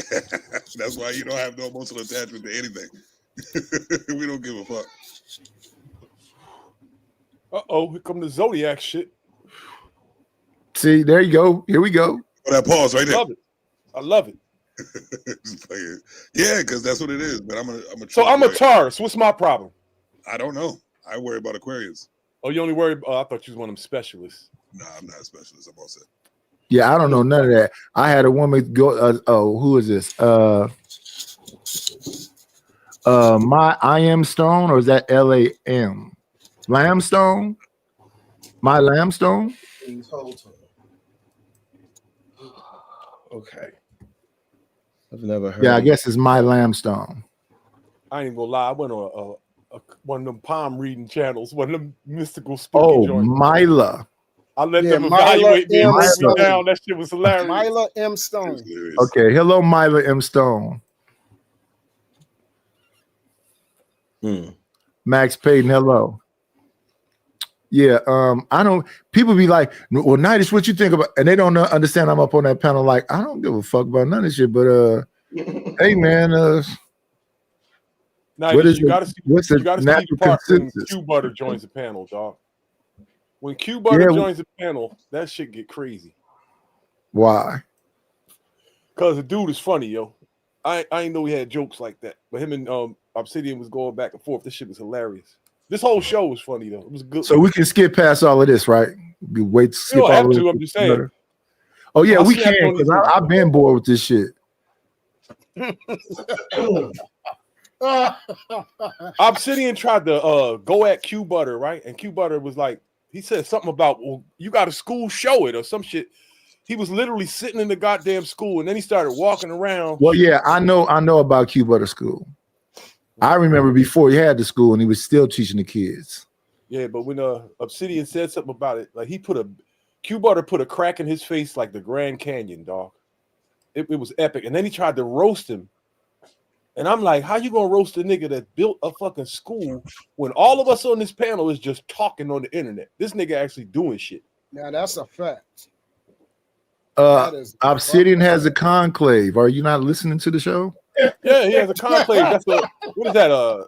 Never mind. That is say shit, man. That nigga said he got a conclave. He should have been on that panel, dog. He should have been. Nida should have been there. Where's E Black at? E Black went to one of those events, man. Yeah, I shouldn't have been out. I fell asleep on that panel, Reese. A conclave, bro. I never went nowhere in the world with a fucking big ass group of men unless I was in the army. Crazy, So I think it was like one of the first ones that they had. I can't remember if it was Atlanta or Florida. I don't know. Q Butter wild. He called this boy. What did he say? He said, "You fat and you crippled." Yo, Damn. he was going in. You can't be disrespecting the elders like that, Reese. Who? And they love disrespecting elders. How old is boy? He got to be in his 50s. Yeah, he in his 50s. He's up there, G. I called him a young boy. I didn't know he was that old. You can't tell Obsidian is old? Nah. Yeah, Fat he up niggas be there. looking young, man. Damn. Shout out to the fat boys. We already heard Kill say what he said. He called him something about his legs, ribbly legs or something. Kills Some called in New 3 York times. thing. Kills was up there too? No, he called He's in up on the here. phone a couple times. Damn. Pills was funny on the phone call. The people with wrinkles ain't timing you out enough. Everybody getting their content. They had Pearl, now they got Obsidian. Who else finna come out the woodwork? I love Pearl Davis, yo. I love it when she comes and turns shit upside down and everybody gets emotional and unscrewed. I love that shit, man. Another person that's boring to me. Yeah, she is kind of boring, but most of these people are. All it is that everybody, you know, got a hair up their ass about everybody because they probably want to be them. Somebody telling the truth. That's that subscriber supremacy. Subscriber supremacy. That's hilarious. A lot of projection. People love I forgot who say that. I forget who say that, but yeah, they talk about subscriber supremacy. You only got 1,000 followers, you ain't shit. So yeah, it's a lot of people in this space. Again, I look at this space or just quote unquote content creation, right? If you take an independent like record label mindset to it, if you got 1,000 followers and your people, you know, consistently support you at $10 a piece, even $1 a piece, you'll be straight. But people look at what everybody else got and be so freaking jealous and put so much emphasis because you got a few followers or you've been on a couple of other shows or something like that, man. I've seen people with their million subscribers only got like 200 people watching, and somebody with 300 subscribers got 100 people watching. Hey, but look, Reese. So what does that tell you when they got 1 million followers, and then it's only like 200 or even let's say 1,000? Let's say 1,000. People are watching their shorts. A lot of it is, and they're watching their short. People don't really watch long form like that. A lot of people get burned out. So what they'll do is, Angry Man will do a 5-hour show. Then he'll put out his shorts. They do really well, and then he'll take like little segments out, little 12-minute skit with somebody arguing back and forth, and that's what people watch. They're not finna watch that long ass 5 hours. Angry Man was killing the shorts for a minute. What's up, Stanley? Are they fudging their numbers, ladies? Huh? Are they fudging their numbers? I don't think so. I think that people that watch a short might subscribe, but they're only going to watch a short. They're never going to watch an 8-hour stream, a 5-hour stream, or they may come in when the live is on and catch something that would be cool right there and send a super chat and bounce. The people that watch you from the beginning to the end is who? Chicago. Oh, I couldn't tell you because I don't watch it from the haters. Oh, I watch from beginning to end. You're a hater. Everybody. I ain't no hater. Oh man, hate. I watch everybody's shows to help them get their watch hours. What the? I'm doing it to help you. Backwards ass nigga. Oh, hate. The devil is a motherfucking liar. The devil has never lied, ever. Not even once. Shout out to Reverend X, man. He's a liar. The devil tells the truth. So now you talking about yourself now. And no Diddy. You understand what I'm saying? Here come the clips. It's that time. God is the liar. Oh man. You bop your. Do not listen to these ignorant niggas, man. This shit need to stop.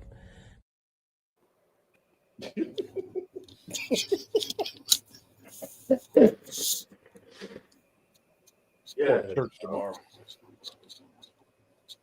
I'm grown. I'm a daddy. I'm grown. Stop being your chest. You're making a radio. You think you tough? Get him ready for jail. So the problem is that you are focused on the small little minority of human beings, and when we focus on that, you get every show is focused on a small minority of human beings. Now one of these shows are talking about the majority of people. To say the same shit. It's a minority of dudes that give a damn what women is doing all day. It's a minority of women that give a damn what men is doing all day. It's a minority of men that's a high value man that got all this money. It's a minority of men that can just bang women without giving them nothing. They can be a homosexual. Every single topic we talk about on here is a minority. We only 13% of the population, so we're a minority in the country. Then amongst our group, when it comes to criminals, that's a minority. People with money, it's a minority of a minority. You have a whole show about these big bloated women, and when women been working their ass off. Yeah, some big ones out here, but you saying it's not a bunch of them dressed in spandexy looking clothes working out every 2 seconds? Some of them big chicks be working out. Hell yeah.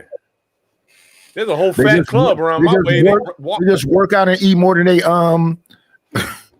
they work out is control.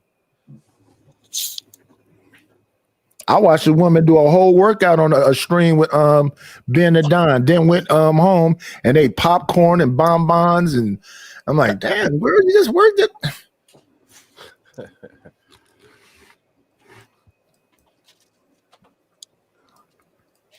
You get other men to believe this is how black women act in majority. No, and they it's don't. Yeah, no man can make no man believe nothing. There's no, I'm not funking with Sharon, but there's no man that can tell me Sharon is the alpha or whatever. I got the results and all that shit he be saying neither. I'm like, wait a minute, Sharon, what's the hand movements about?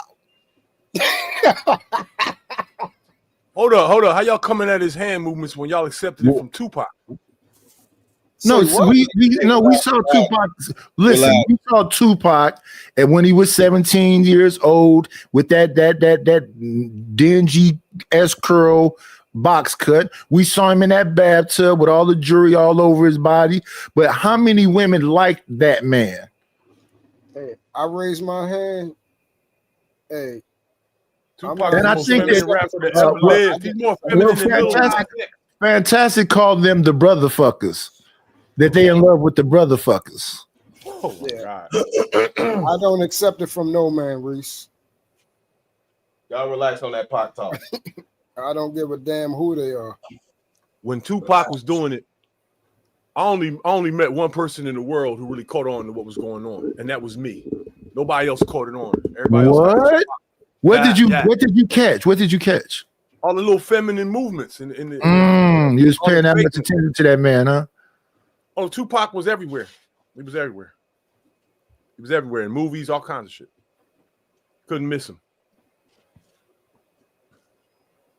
I don't know.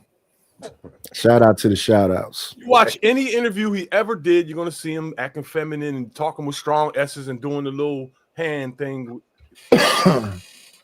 Every time. Okay. But he was thug life. Okay. Tough. No, they don't. They send me the videos.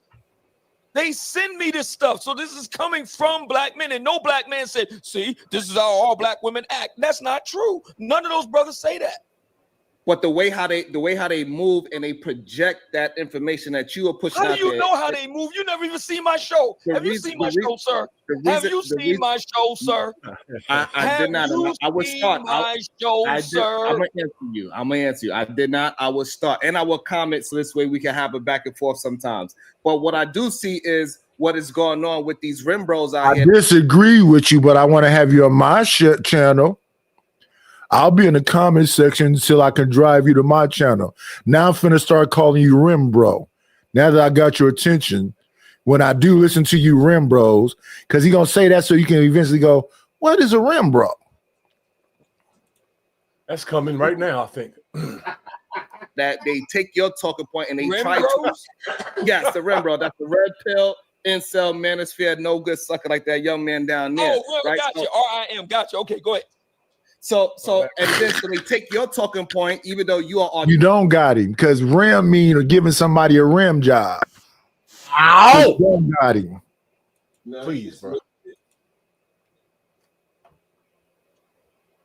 Articulate, they cannot articulate it, and all they doing is talking and bashing women. And that's where the shaming come, and that's where I understand you pushing them into this dark corner, but that dark corner got a real big light on it. It's a lot of these channels with these so-called little corners, but they all over the goddamn place, and they So we got a trying lot of to Uncle harm Jimmys. people. We got a lot of Uncle Jimmys out there. And you gotta rectify them. That's your people. You built them. Uncle Jimmy talking about MK Ultra and the contrails and the alligators in the sewers. Right. And so the problem is they're comparing the alligators to our black women. That's the issue that we're having. And it is just not the truth. We need But people to be more they do honest. eat like alligators. Who is the we? I guess the He said the issue we having is that you putting these women in these corners. Everybody's Who is the we?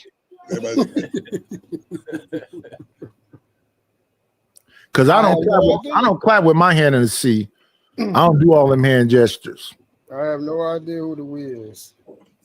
We was just talking about that, weren't we? Oh, I'm talking to Obsidian, so now I gotta speak French. Ooh la la. he's on his way. Old boy kept saying we. Okay. That's for sure. Right, but we need these black men to be more honest about They eat the themselves. whole calf. They eat the whole buck. What do alligators eat? By the way, whatever alligators are eating, they're eating. They eat the same thing you eat, fish. But the problem is they hear what you said and then they pushing it out into the world and they doing it to harm our women, and that's the issue. Because How majority are black women being harmed by incels in dark corners? Explain that to me. Because they are coming out into light and they try to find any woman they can lash that pain on by using their words. Just work with me on this. Work with me on this. So incels, first of all, incels never go outside. You know that, right? Incels never go outside. They're forever online. They're down in the basement, vaping, watching porn, playing video games, and saying hateful things about black women. You know that, right? Did he lie? Is that a lie? No. So the dudes with the big thumbs and the Reese's peanut butter cup pressing to their chest, they know all of the anime is somewhere stalking people. No, see, and that's why all of that is conflated. All of it. The women eat it up though. Let me see how many women is putting thumbs up for Sharon in the chat right now. All of that is conflated.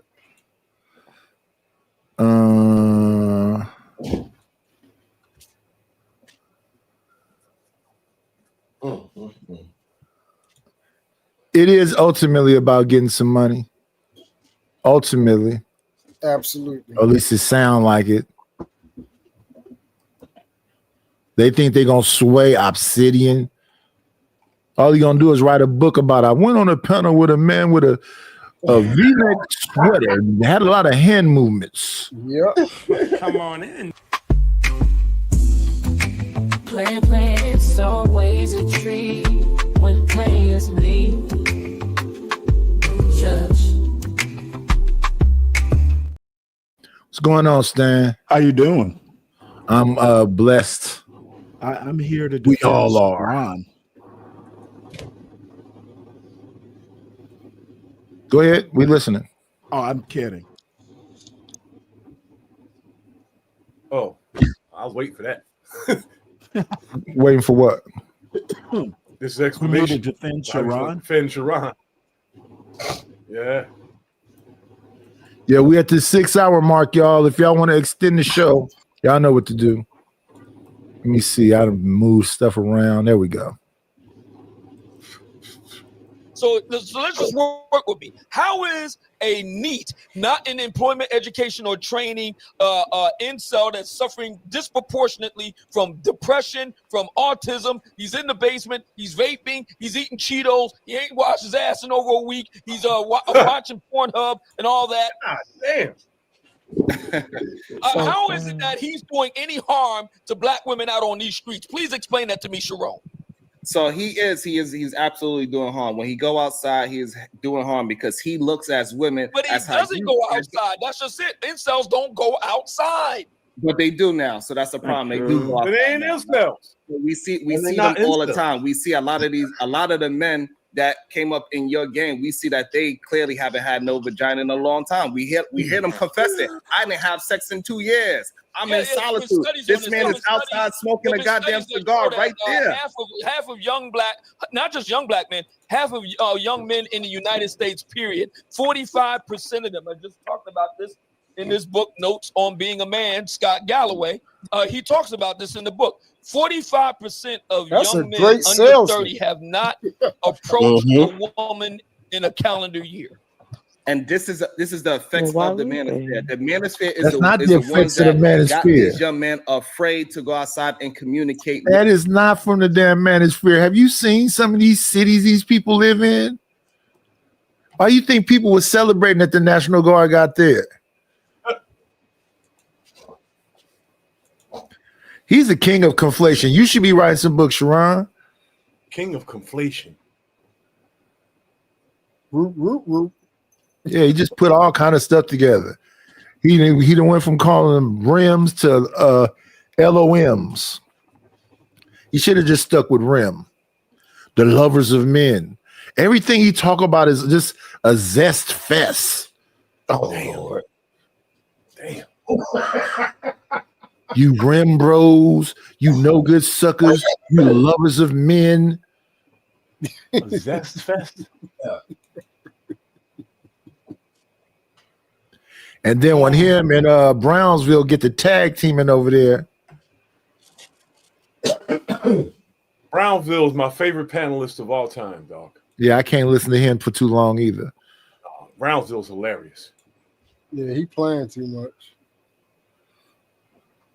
He playing entirely. I especially like when he have his what's her name? Who sings Super Duper? When he have his Missy Elliott outfit on. Super Duper Fly. What is you talking about, dog? What the fuck are you talking about? You talking about that Super Mario Frog suit he be wearing? Super Mario Frog.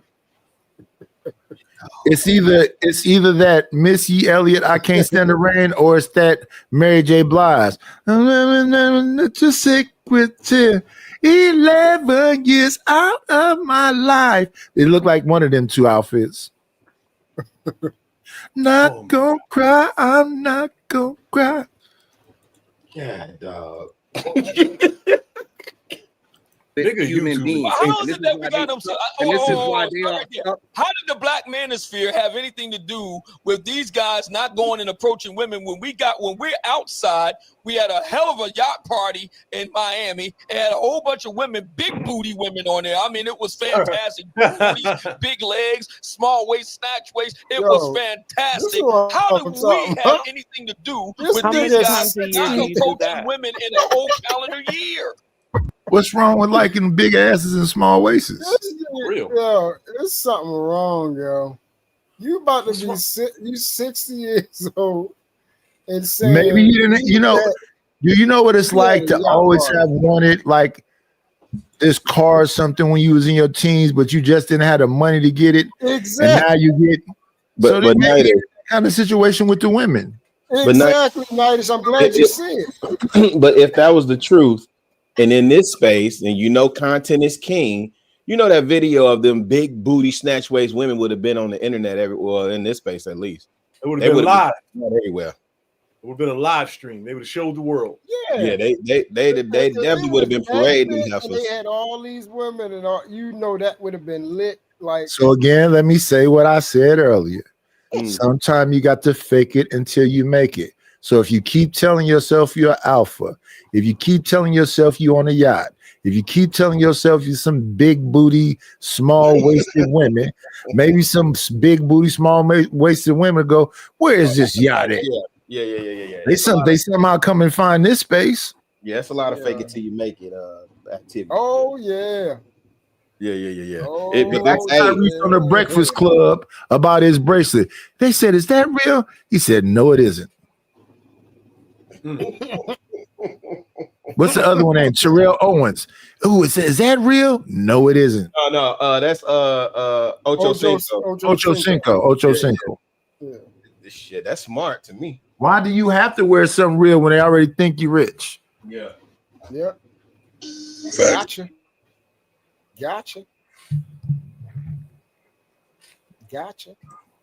Who started that real thing anyway? Like women wear costume jewelry, people wear costume jewelry, still look good. Can still do whatever they want. So what's the point?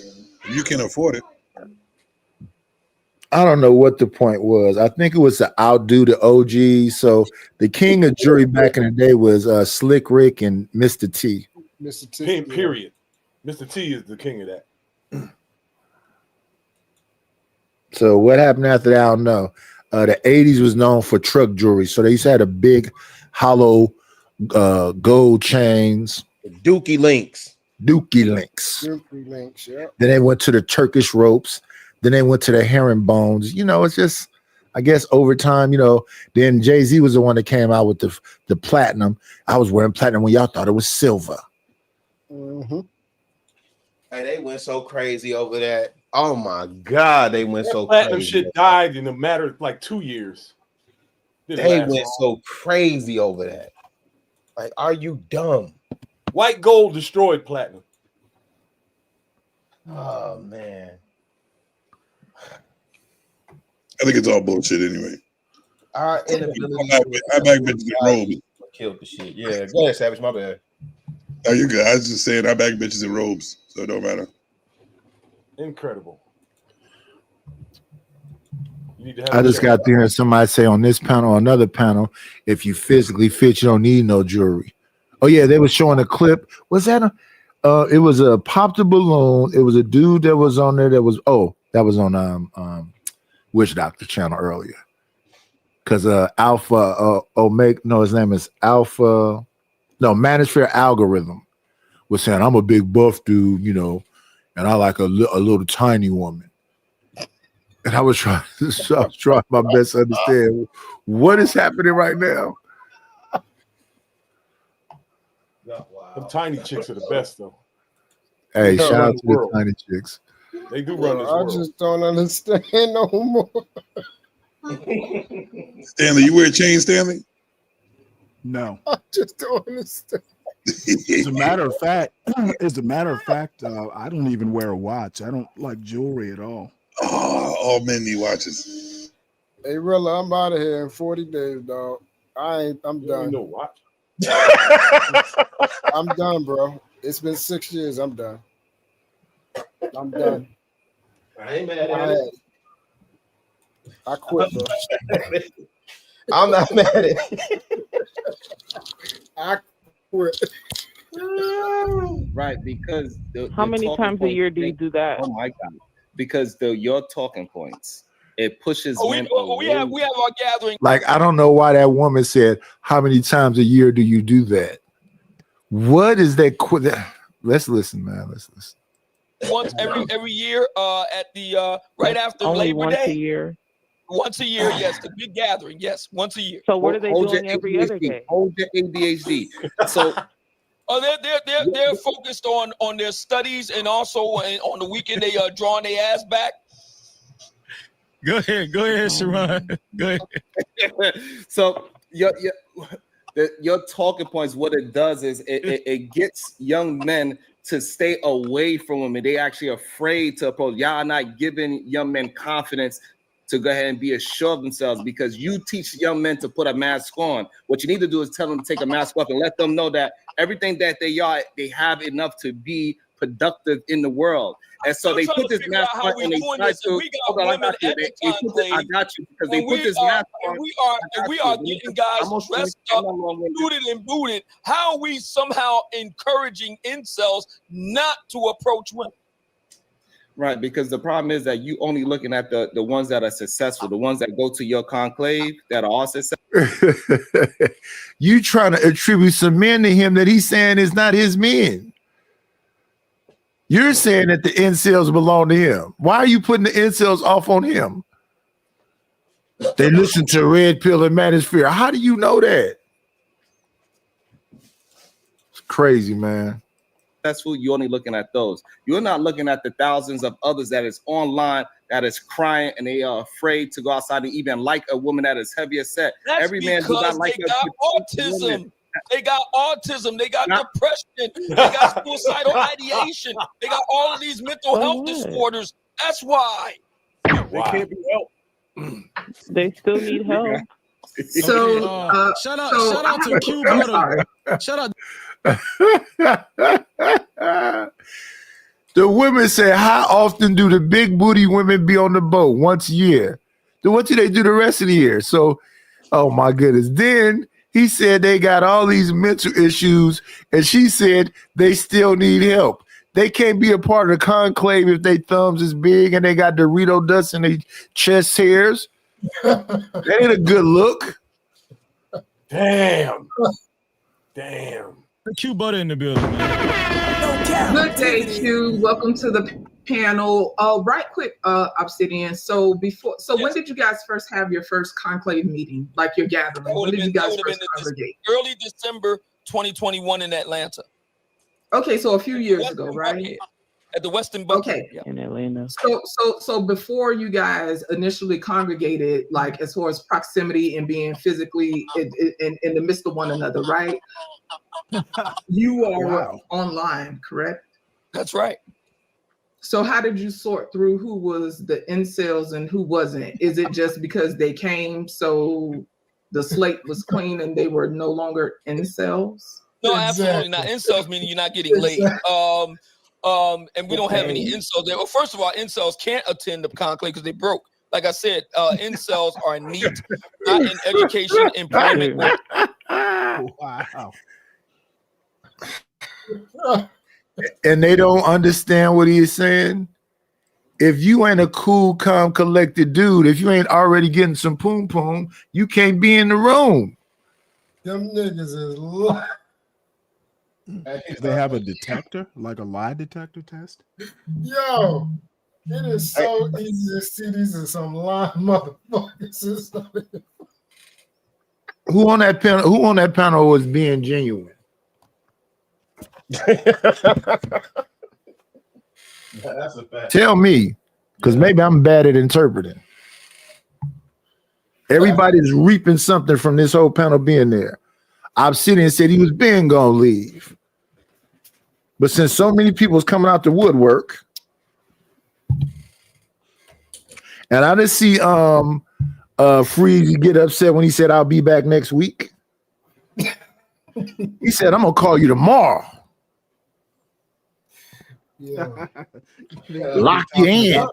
Think they'll be talking about the show. This all.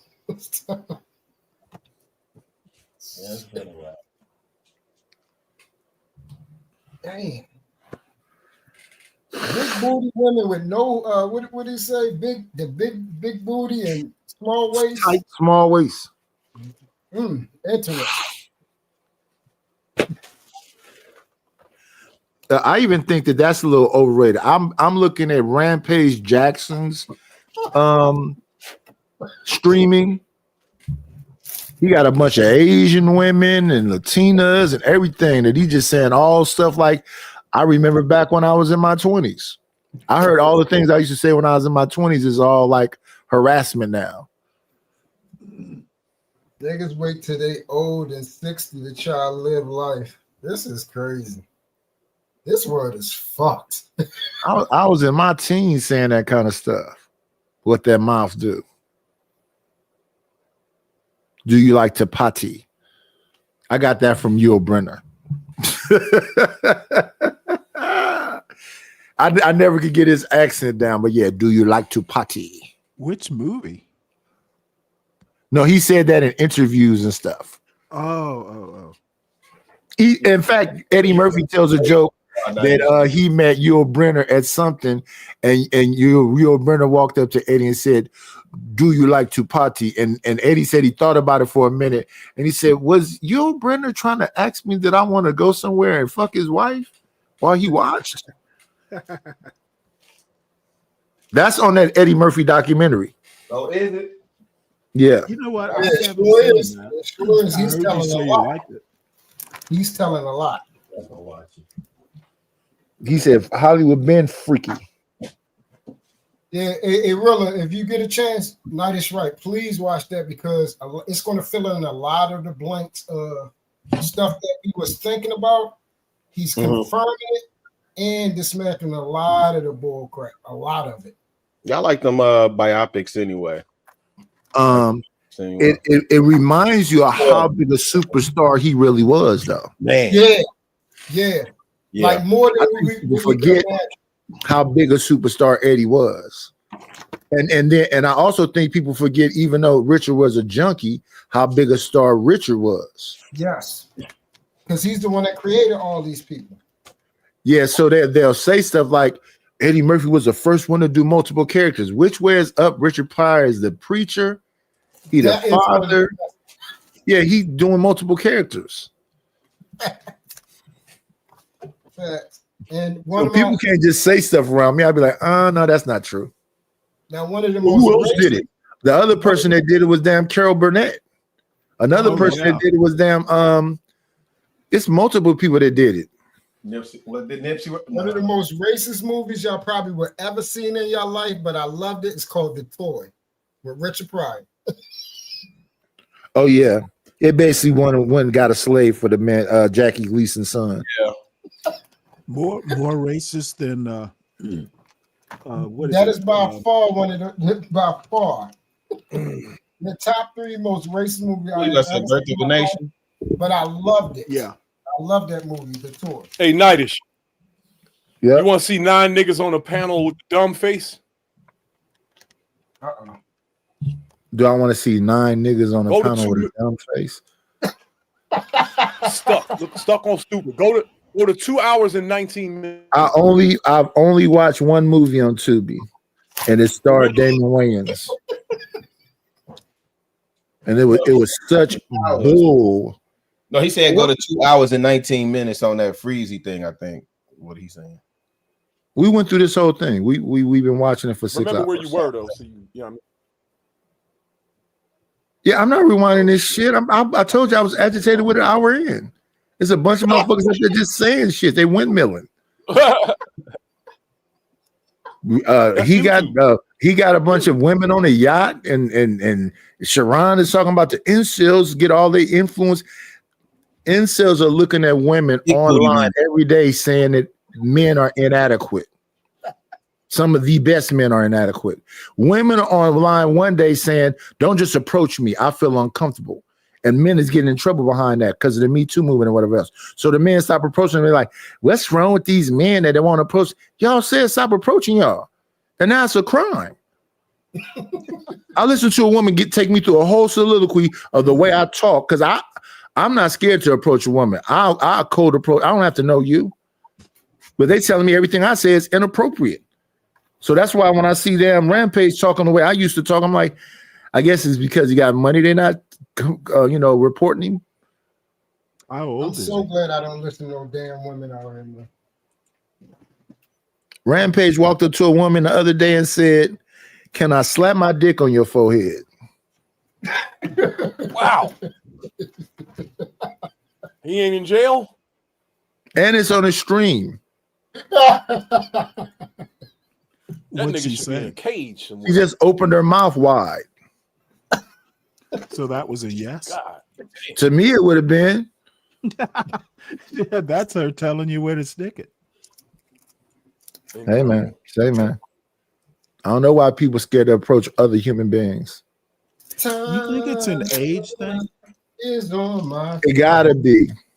Yes, Because when I hear people on here talking about that's called a cold approach, I never heard it called a cold approach until I heard of damn Alan Roger Curry, and I was probably 50 by then, right, exactly. late 40s. So I was doing that when I was 17. We used to get on the AC Transit, go to Eastmont Mall, and talk to. Well, I talked to a woman right in front of the last woman I talked to try to get a number. It was if we talked to 30 people, if I can come out with 7 numbers, I think I had a successful day. Then I probably go home and throw away 6 of them numbers because, it was just getting the number that was the thing. That thing would it be mostly about, especially when you done did enough. It used to be just the thrill of just getting the number. You don't even want to talk to them. Like, look at these bad listening women. Stop lying. Who's scared to ask somebody if they can sit their dick on their head? Wow. Well, I'll tell you, I am. I am. I'm not saying that to nobody. I'm kind of a decent guy. That's indecent. Only Stanley listens to women like that, man. Wait. Oh, That's dude. indecent. Oh, it's even, hey, Savage, it's even worse. I actually think they're people. I think they people too. They are weird people right up there. Why would you think I think they're not people? Because no, I'm talking to Savage.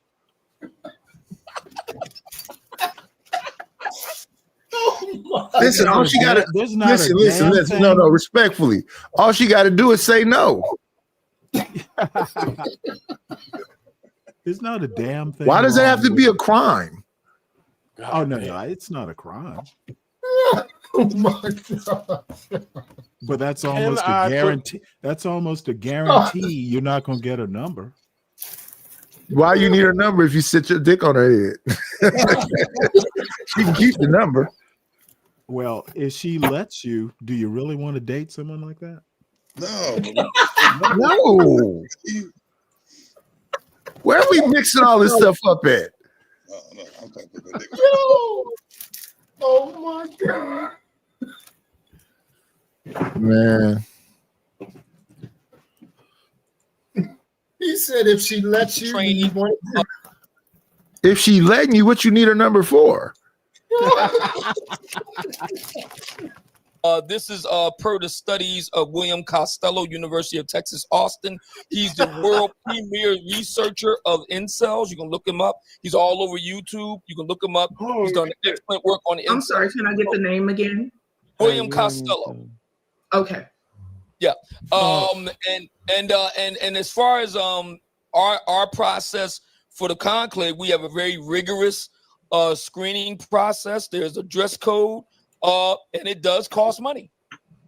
Okay, and right quick, I'm gonna let you guys move on. My last question. So, with this rigorous going to one of them screening process that you guys have, because it seems that health is a big priority for you guys.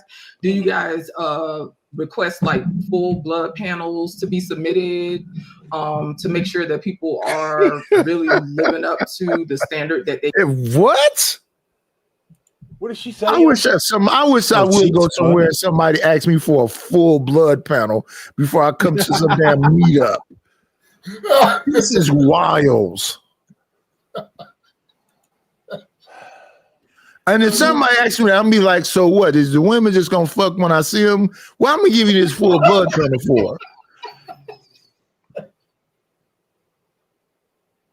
Yo, this world is completely screwed, bro. And it's not even close. I didn't mention no men. I said me. Oh, me and Rampage Jackson. That's the only two people I mentioned. It's a weird party if some people meet on a yacht. Yeah, they have a lab to test your blood down in the galley. I do not have any box wine. I do not have any alcohol whatsoever. It's 9 a.m. Yeah. You can order it and get it quick, right? Yeah, they be in 2 hours. Have 2 hours? delivered a couple hours from now.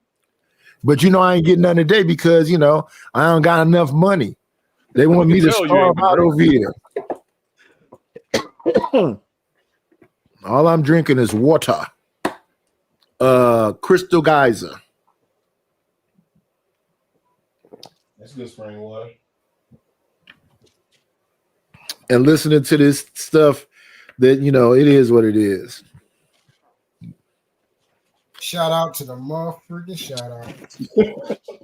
I remember back when Charlemagne used to ask women, could he smell their seat after they get up?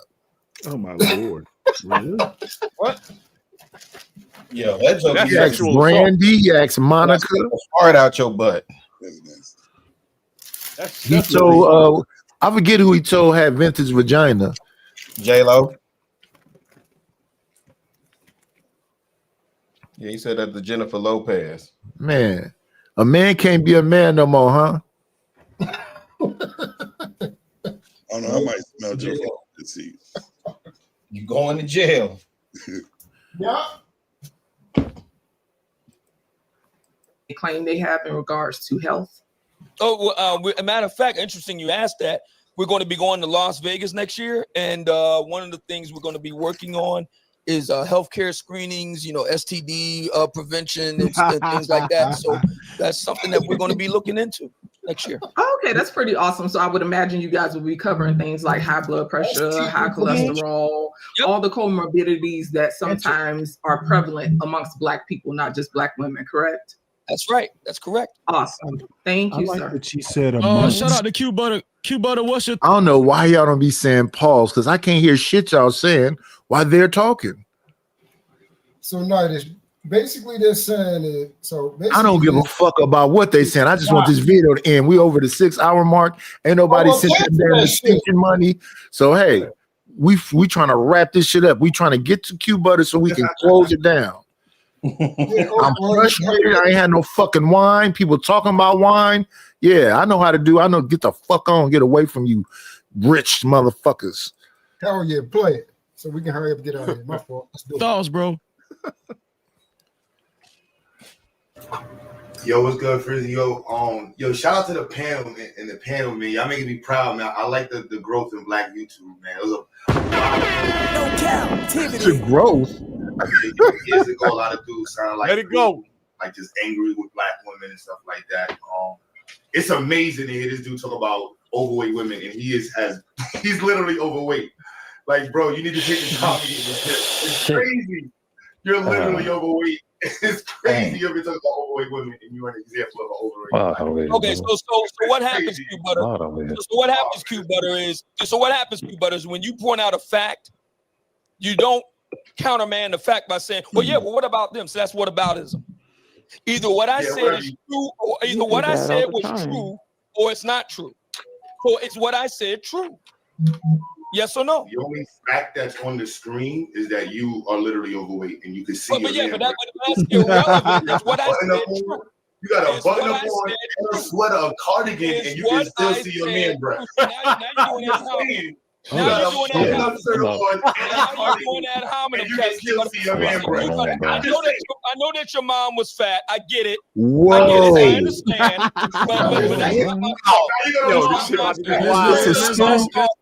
Let's not bring in family members.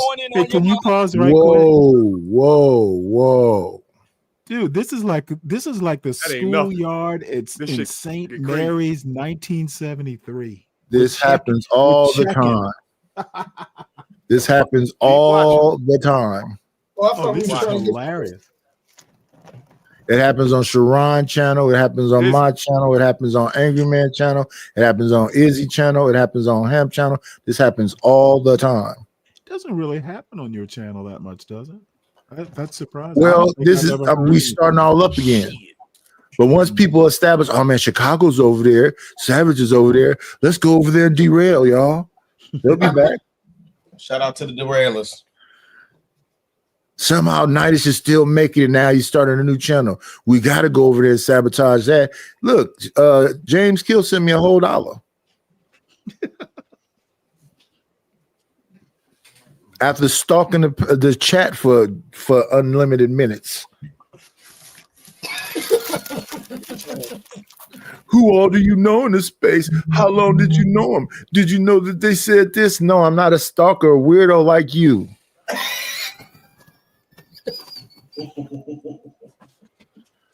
That's probably true, man. You sure you know all them, but they don't even know. Do they know him? He said they do. He said all the big names in the space know me. Oh shit.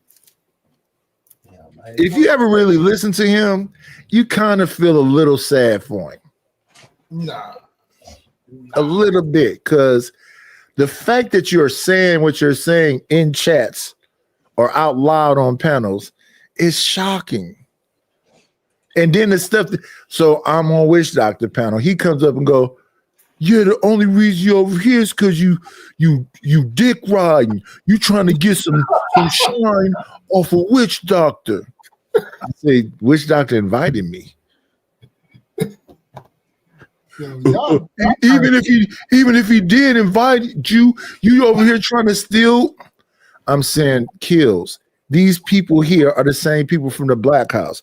These people here are the same people that used to be on Fight Club. How do you steal people that already know you? Like I had to see Ronnie Avatar to realize, okay, that's the same Ronnie. KP from KC, you name all these people in the space. We're sharing the same audience. Yeah. So they have a choice to pick.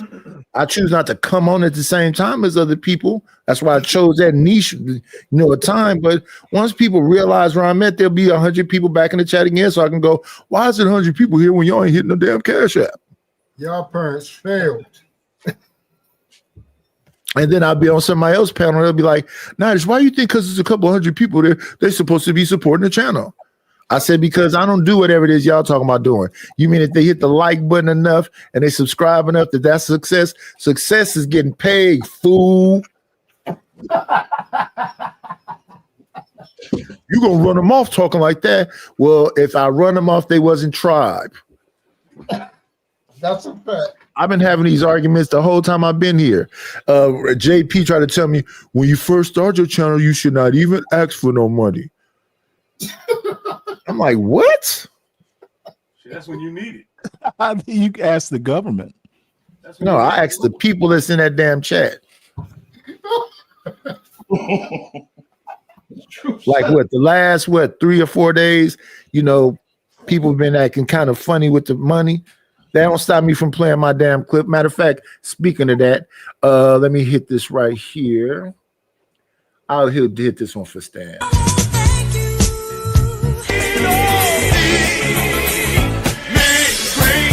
Got me a couple of dollars. Guess what I'm gonna do? Stan said he wanted to extend the show for another 5 minutes. Thank you for the Cash App, Stan. It was just a joke. Hey Stan, how you get your skin go like that? You must have OBS or something. Me? No. You know what? It's basically the background for my camera, and I have the camera covered. Okay, I get it. I didn't know you could do that until one day I accidentally covered it and noticed it. Covered? What do you mean by covered it? It's got a little circular cover, like how they it's like a magnetic cover for the camera. Yeah, I got you. All right, I'll try that next time. So that picture's over the cover? No. You know how when you can select a background for your camera, it could be a brick wall or something like that. Oh yeah. So basically, the background is there. If I uncover the camera, I would appear in front of this background. Okay, I understand what you're saying.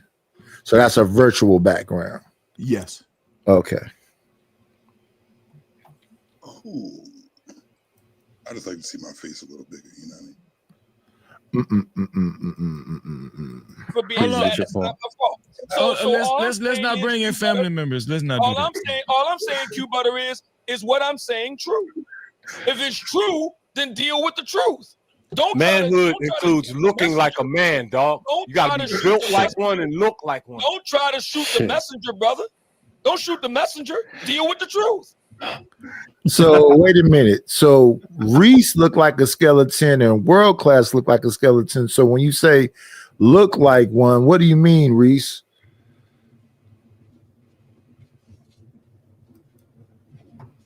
He's still up here, right? Let me see. Yeah, there we go.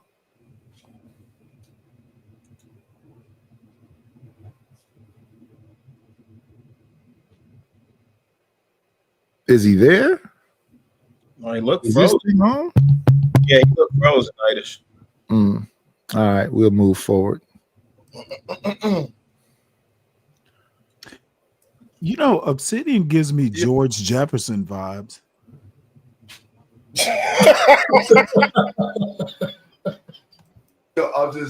So the fact is that the culture that was permeating. Y'all can hear me? It was around a lot of men.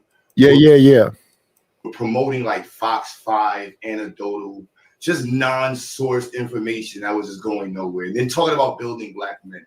We're not talking about building a community up. And many times when I had conversation with some of these individuals talking about building a community, they don't care about his actual term was the community. And he would make fun of black people who cared about the community and then parade around as a black man who should be listened to. And hearing Sharon Strong made me proud, bro. I seen you before on panel. You made me proud, bro. You know, the world class. I really came on to shout y'all out. Shit. It is really like y'all proud, man. Because there was a time it used to hurt seeing so many black dudes with their camera on and just up there making fun of black women, just talk about black women's weaves, talk about passport broing, bragging about going to pay. This dude is just looking horrible. And then look at me looking hood. And I'm like, damn, I'm hood. And I'm ashamed of y'all dudes. And you got dudes that would talk about burning up the community, whole lawyers and people with businesses talking about burning the black community, just leave the community. And then dudes making just the most homosexual based arguments. I don't know how, you know what I mean? And it's like throwing it in there. A half hour ago. I was listening, you know what I'm saying? Like, and then having a sphere and men and putting those two words together and think it means anything but a sphere full of men. And you're gonna get anything out of that but a sphere full of men. It's crazy to me. And it just is not. And so any dude that's really on some like dude stuff, don't watch dudes that talk about females. That is crazy. Who watches dudes that talk about females all day long? Well, I mean, it gets angry about people who talk about the dudes who make dudes talk about dudes who watch dudes. You know, it's just crazy. So I just wanted to say that, you know what I'm saying? You call me a hater. I'm about black empowerment, the community. Who cares what I'm about? Just, I'm glad that y'all pushed back against this dude. For years, I pushed back against some of the talking points he had, and it was just disastrous to hear people just have no care for what they say. And I just want to know, Mumaya, have you developed, which it doesn't seem, do you think you will in the future develop a level of maturity that includes a sense of class for what you say to the world? Mumaya is hilarious. That's funny. Actually, my name is Mumia, and you know, it's kind of ironic because my name is actually African. I like the other way. And it's actually African and Swahili.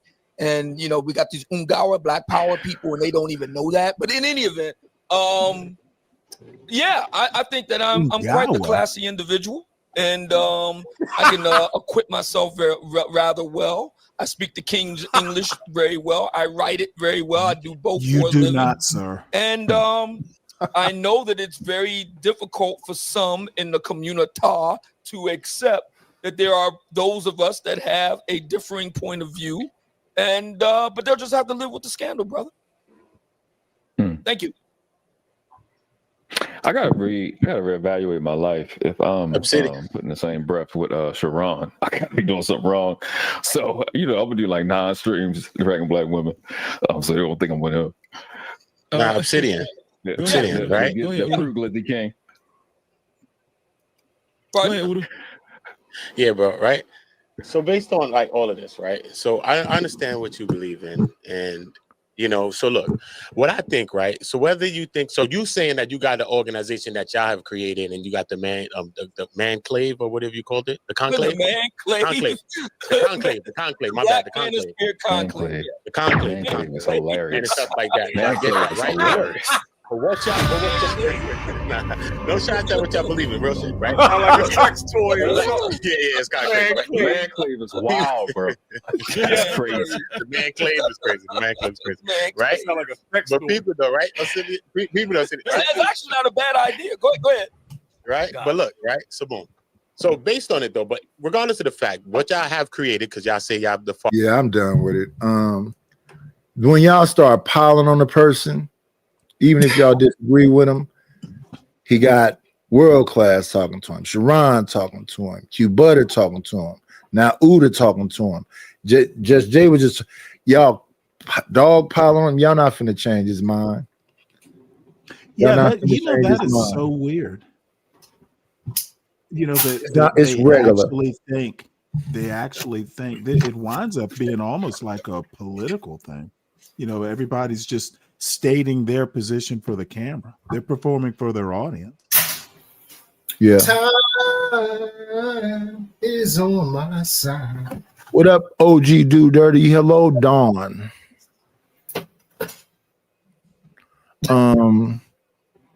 Yeah, I don't think nothing gets taken from that, because the people that already don't like Obsidian already don't like him.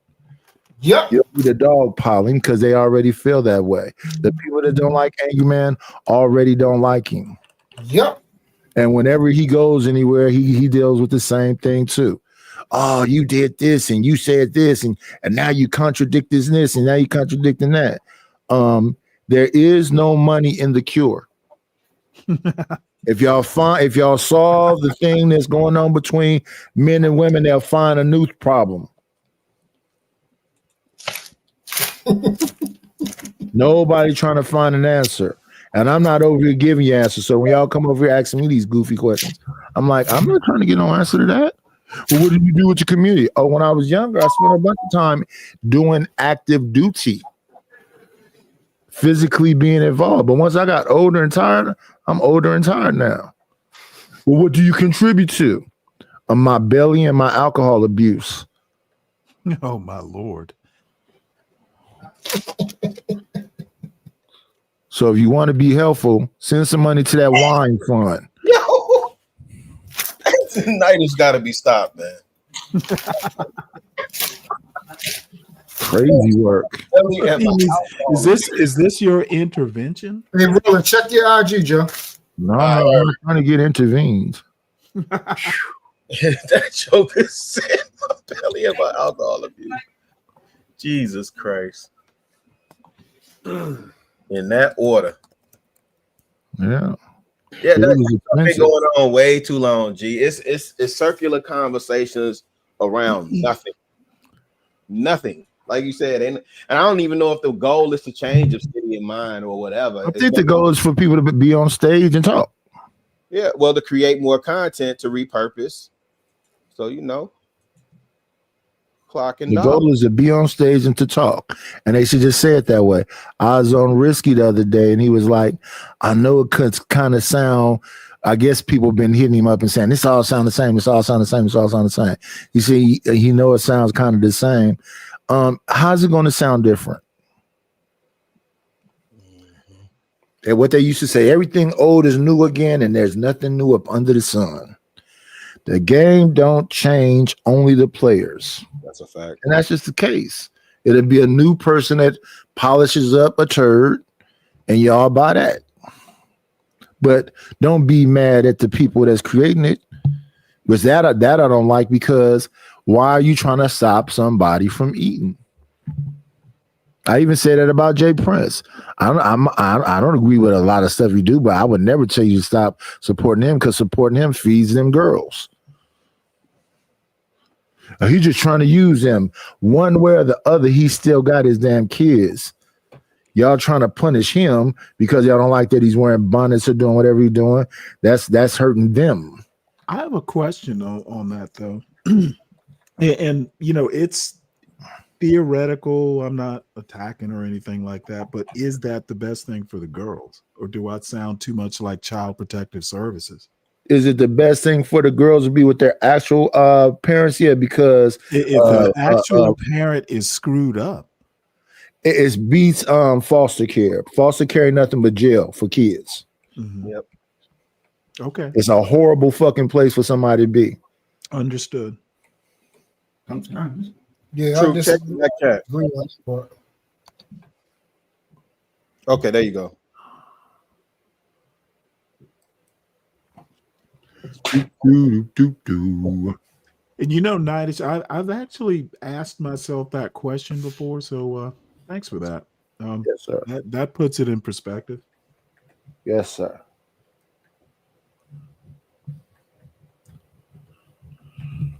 Yeah, I would never do that to a child. I would always try to keep them with some biological person. Mm-hmm. Because them people in them foster homes, when I said, all they doing is collecting a check. They're not going to protect you. Nope. In some cases, it might work out, but it's more. I would say better to always try to keep the kid with one custodial parent, if not both. So it makes You actually you nailed it. I used to believe don't like have that the too, question anymore. until I saw how the world actually is as a whole. Some cases it's better for the child to be with somebody else than biology or DNA. Yeah, because some people is monsters. I think that the falling in stores and doing all this stuff is a bit much for them to learn and whatever. But I don't think that there's no abuse going on. I can't see that. Oh well, that's the thing. I've actually seen, it depends on what you believe abuse is. Abuse is abuse. Yeah, I mean, but people might think beating your child ain't abuse. Beating your child is abuse. Oh, okay then. So that, as we all know, we do that. So we've all seen it. So those type of things. That's why I said it's depending on your POV, how you look at things. What is abuse? What is too much for you? What you believe will be better for the children, and everything like that. So I'm a little indifferent about that. He cooks for the kids. You think his cooking is abusive? Well, absolutely. He eats it too, so it's somewhat, if it's abuse, it's masochism. Absolutely. Oh, wait a minute. We're about to close it out, but let's bring up OG.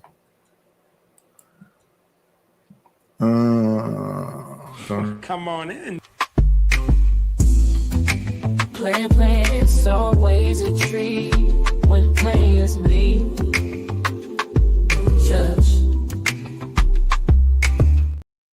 What up, OG? Hey, what's cracking with you, Nightish?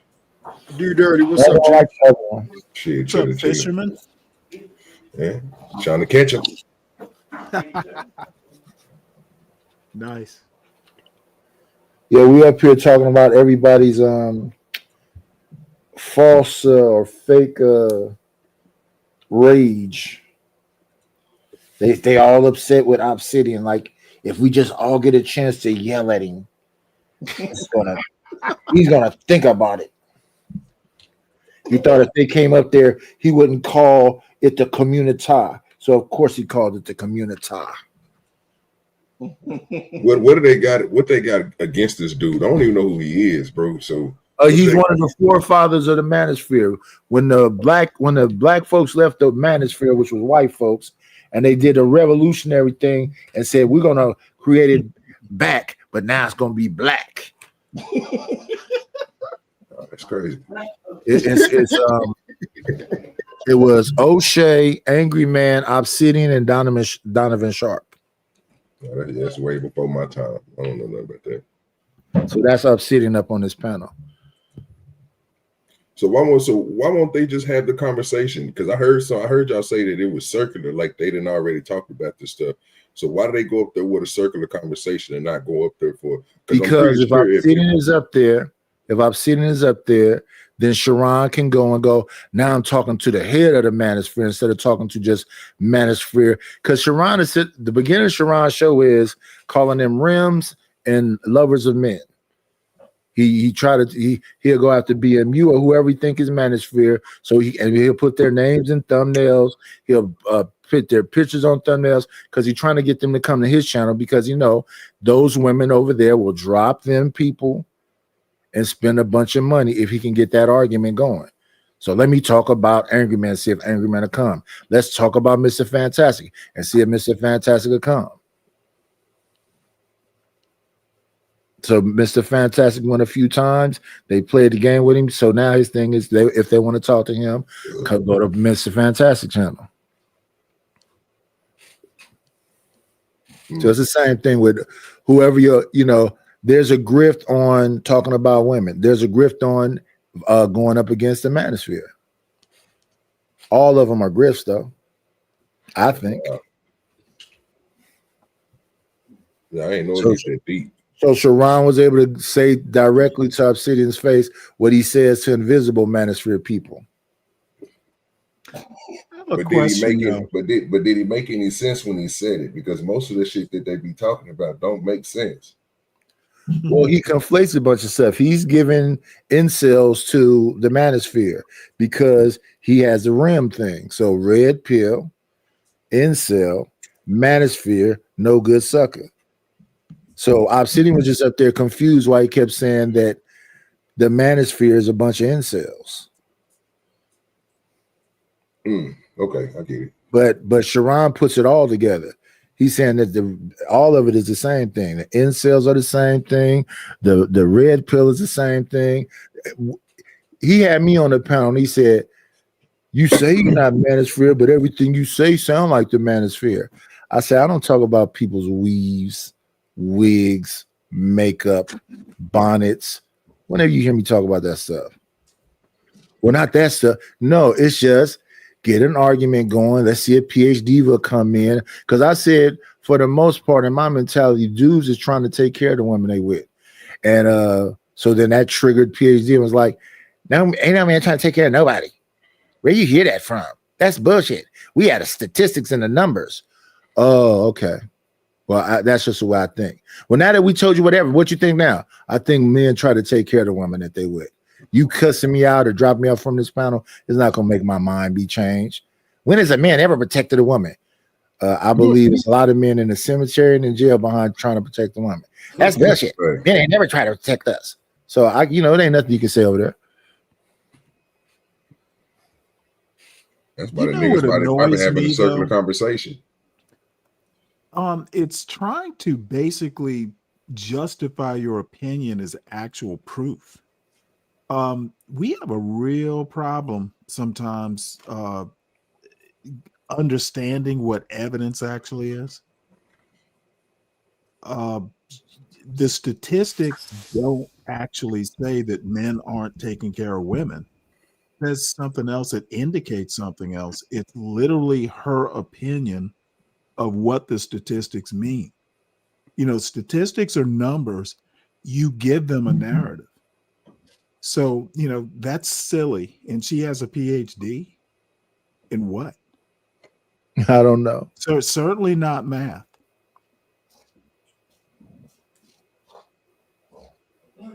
I just know that most of the men that go over there just sit there to either get dropped or yelled at. That's why I go over there to get dropped. Does Muse have a channel? Who? Muse, the female that was on that on Freezy's panel. Just Jay? Just Jay. She had one, but I don't know if she got one. I think she still have it. She just don't be on it that much. I see. Oh yeah, she calls herself Muse now. Yeah, Muse something. Yeah, we know her as Just Jay. So like I say, mostly everybody in these YouTube streets I've interacted with, they've been on that other channel at some point, and then folks start creating their own channels, and then it started being this. Yeah, Venus used to be over there in the lair.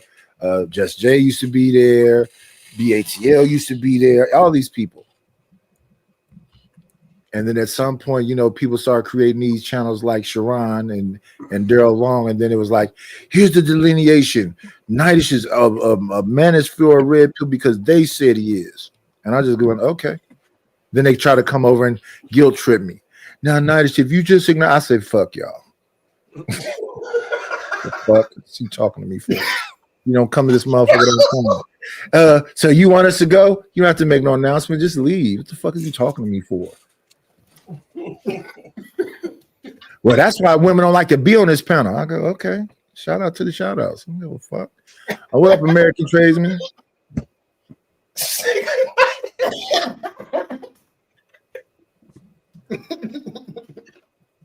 And then they try to shame me. Hey, Almond, then they try to shame me. That's why I don't know women come over on that panel because you be talking crazy. You sound like an insane man. I'm like, oh, you just not realizing? Night, you told them I don't need you, let the welfare feed you. Hey, man, the door is always open, like fucking Bruno Mars and fucking that other nigga name with the big teeth. Anderson Paak. Really, that's what I'm Anderson saying. Paak. They act like somebody like they're not that important. Why don't they realize it? Man, it's valuable. Because people put so much emphasis in this YouTube space, fam. There's stuff going on in the real world. They don't care. They don't care about the real world. That's obvious. I mean, because they bring what they so-called bring what the real world is to the internet, and then they try to make it seem like that's what they are. but they not though. They're just talking. They're not shit in the real world. That's why. You come on here, you can create any facade, persona, anything. I don't need to trip no more. Here's what it is. Yeah, I mean, I'm cool for the most part until people start threatening me. I'm like, I don't get the threat. What is the threat? Man, I'll be telling you. I'll be getting. So what is discipline gonna be, Nightish? I'm gonna ignore your motherfucking ass. That's how you're supposed to do it. And then what? Oh, after I ignore you and you don't straighten out, I'm gonna get the fuck away from you, and I'm gonna beg you to stay the fuck away from me. Just like I've been doing with James Kills forever. He's like a scorned girlfriend.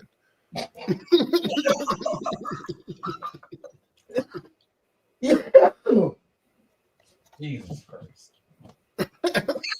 Hey, Rilla, they wonder why I come over here all the time, man. I come over here to get my laugh and I pay them. This nigga Nightish own one this morning. Yo, it's like this every day. And niggas wonder why I'm laughing. This shit is fucking funny. I don't think they see themselves. They insist it's because of the wine. I ain't had no wine. I don't got no wine. He literally said he don't have the wine. You gotta hit him with that Cat Williams, nigga. I'm a few drinks short of you. Man. Oh yeah, Cat. Yeah, I'm barely inebriated. Mm-hmm. Yeah, that nigga told Shady at all. Yeah, I remember he had the glass in front of him, and they was going back-to-back shots. Mm-hmm. Hey, you still do the gardening and stuff? Yeah.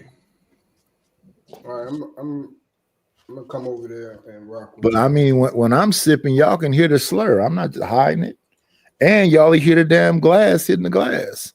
I know y'all niggas be hearing my lighter flicking because I'm always smoking. The Black Dean yeah. Martin. That ain't even a question.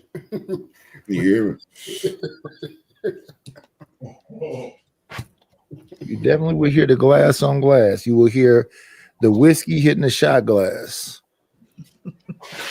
So the question I got for you, United, what did you get out of that? Just a whole lot of bullshit, just motherfuckers ganging up on each other. Nobody had a good conversation with the man that you seen, or it was just a whole lot of bullshit just jumping. When I listen to Q Butter, because when I just listen to him say right now, I'll say, I'm the hood nigga. No, you're not, Q Butter. Why are you saying you're a hood nigga? Because you dress New Yorkie? You a teacher. You care about the community. Why are you saying you a hood nigga? Wow. I'm confused. And then you said real niggas don't listen to niggas talk about bitches. Okay, well, so then let's talk about his aesthetic. He has a hood. He kind of has a hood vibe. You can have a lot of white boys have a hood vibe. Nice. That's because they really don't know. This is what I'm saying. They don't know what something is. They don't know. I would bet Q Butter does though. He's actually pretty smart. No, I'm not talking about Q. I'm talking about Q. I'm agreeing with what Truth is saying. But my thing is this: hood nigga to me mean you don't care about nothing. Correct. You can't be this concerned with children over all this time, be a part of the conscious community, have all this positive stuff to say, and then say, but I'm still a hood nigga. No, you're not. Correct. Hood niggas is what they calling YNs right now. They don't give a fuck if babies get hit, old people get hit, and they say shit like, I'm going to stand over him and shoot the fuck out of him. Hey, then what's a street nigga, Nightish? A hood nigga. Oh, they're interchangeable. Okay. And then I have an issue with hood too. My grandmother lived in a hood. She wasn't no hood person. Right.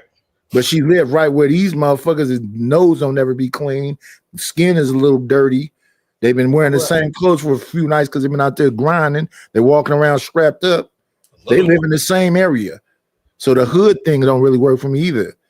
Because it's good people in the so-called hood. I have more help from people that's struggling financially and whatever else than I have from people who are well off. That's a fucking people that are well off act like Scrooge McDuck. I don't want to give you $1.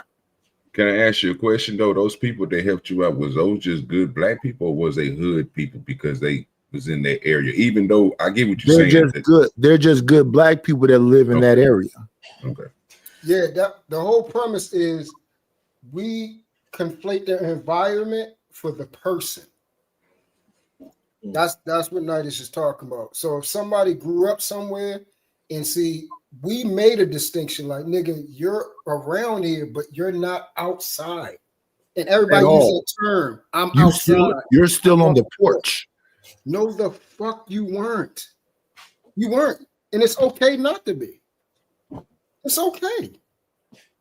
But we use these terms now. Like the streets terms is now the new lingo for people that, you know, grew up with, you know, gold and silver spoons and never had to work and was taken care of by their parents. Like that's a bad thing. That's a good thing that you came from a family that took care of you. They can't appreciate that. That's an amazing fucking thing. And then there are people that come from that environment that just are empty. They nihilists. They don't care about nothing either. And I wouldn't call them hood people. I would call them nihilists. Right. I don't care about nothing. I call them Huxtable thugs is what I call them.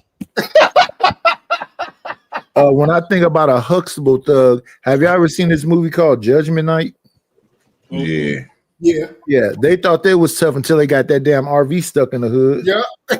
You were just I gotta watch it. Nah, I ain't never Hey, seen Nidus, I went and watched it when you brought it up. That shit was Judgment Night. Nidus. If you ever not think a nigga pissed himself, them niggas pissed themselves.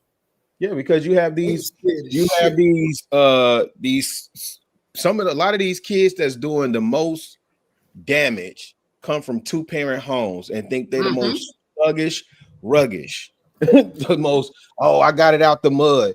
Yo, that's why I tweak every time I hear, like when Migos was hot and they talking about all this dope. When did y'all have time to do all this dope dealing? Y'all grew up on the north side. They didn't. They just rappers. Right. When did Lil Wayne had a time? We've been watching Lil Wayne since he was 13.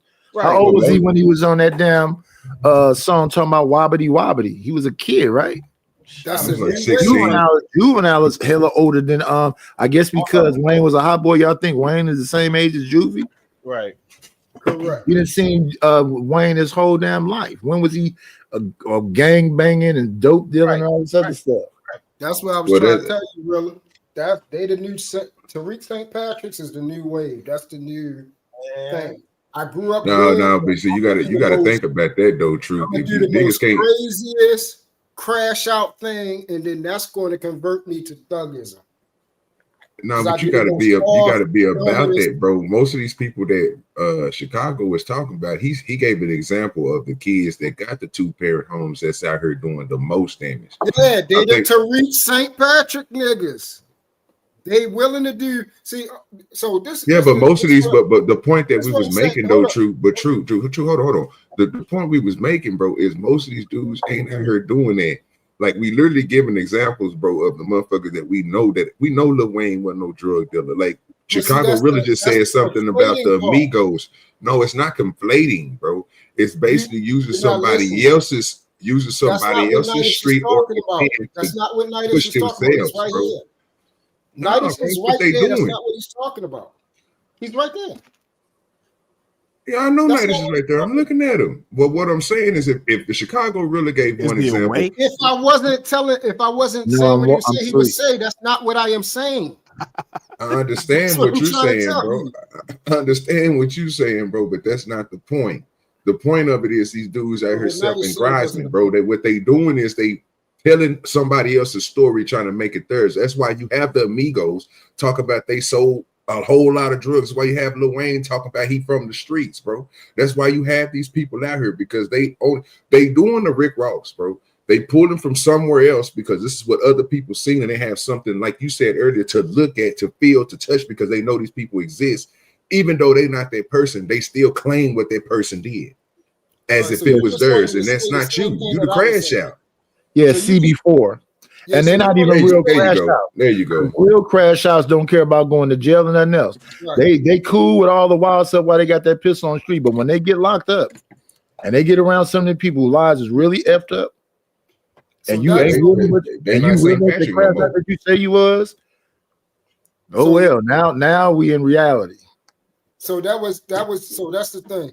And this is another thing. We'll be saying the same thing, but what I notice is somebody, if you want to just say what you have to say, then just let me know. Hey, let me say what I have to say.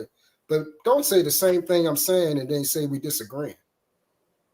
That's just crazy, right? Why would you say that?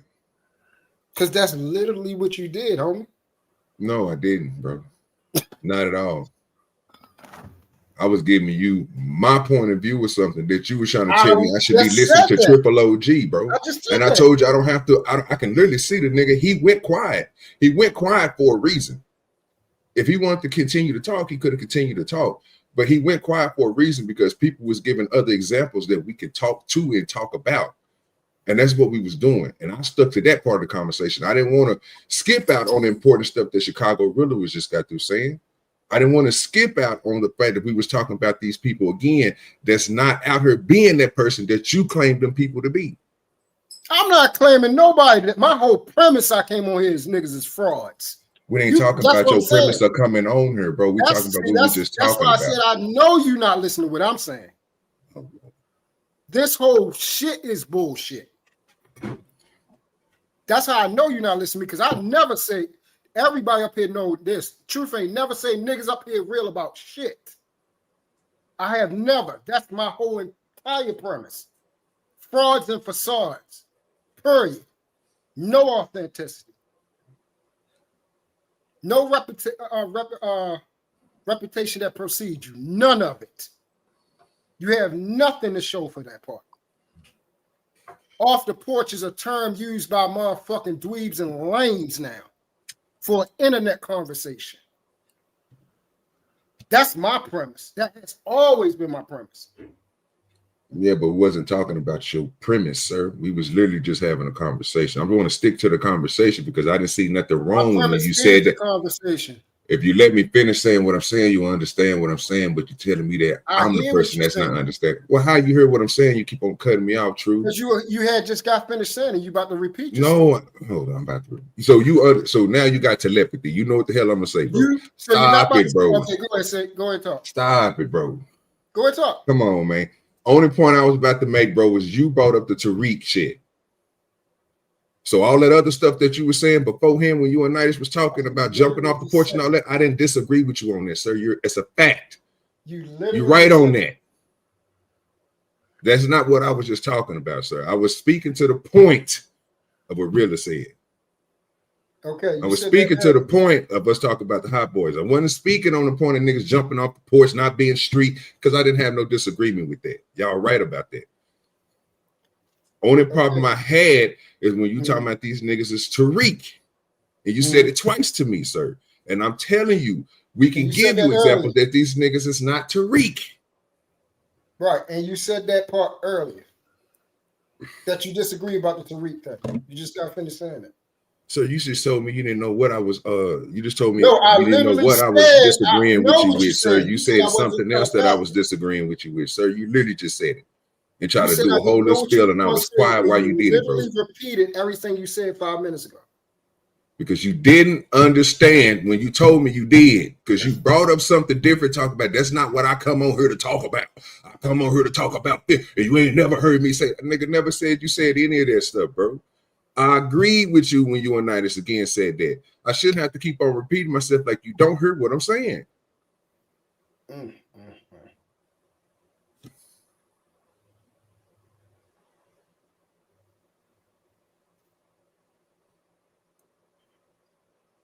What's that? 41 days left. Heart is yearning. Let me see.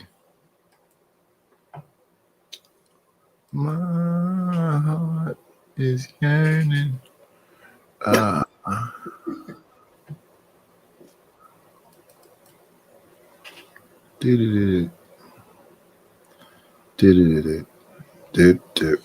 now just let me ask you a question, but why do you think them niggas do that? Why do you think them niggas jump off the porch like that and lie?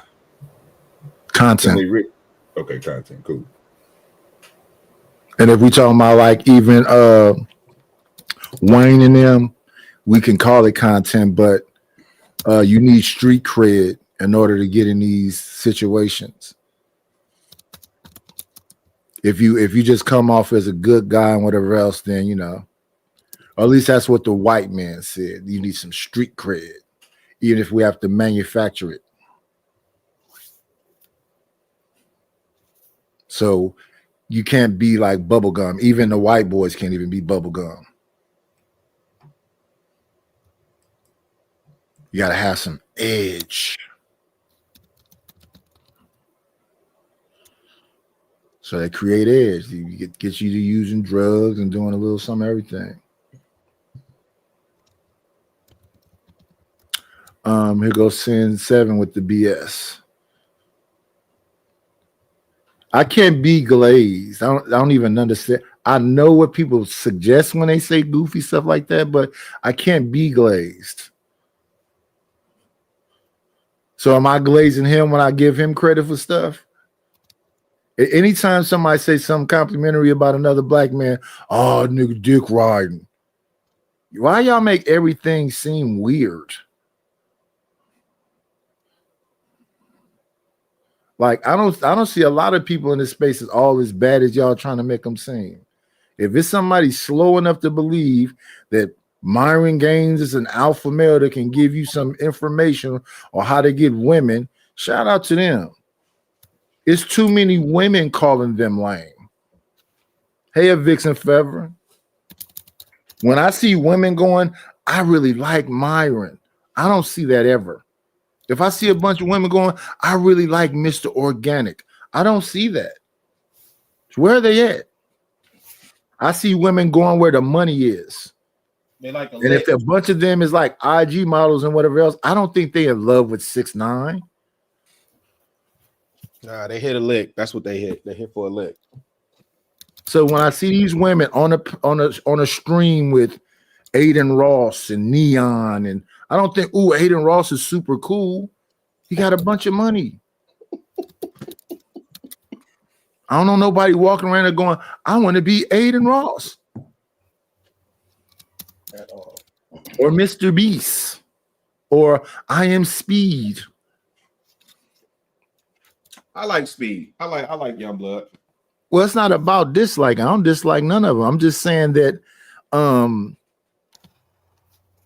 No, I know what you're saying. when we were younger, you would look at somebody like, if we go way back, Sidney Poitier or Woody Strode or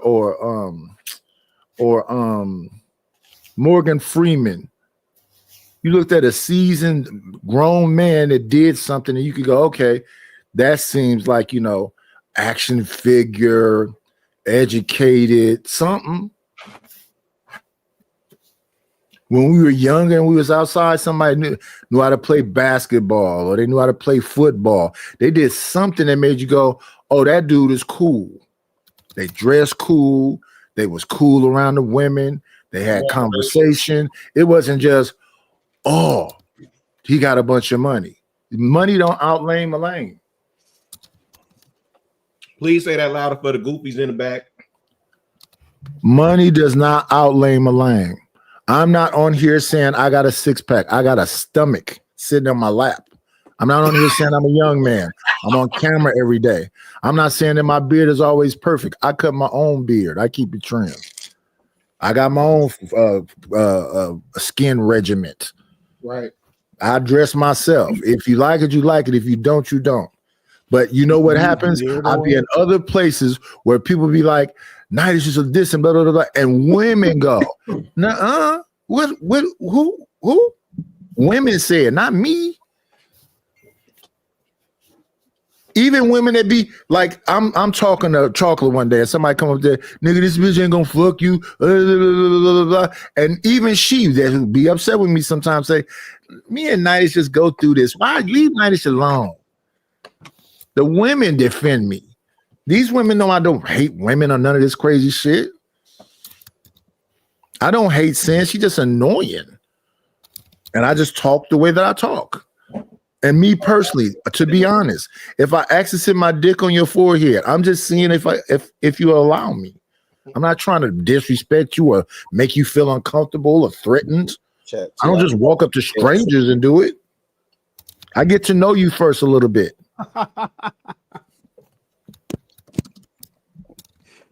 Wow.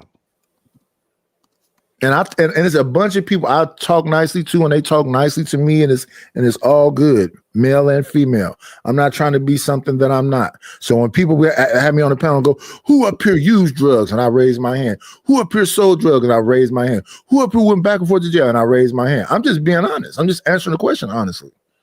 But I'm not up here talking about I'm some street nigga, or I'm some like Ruthless be trying to pull rank. I robbed banks.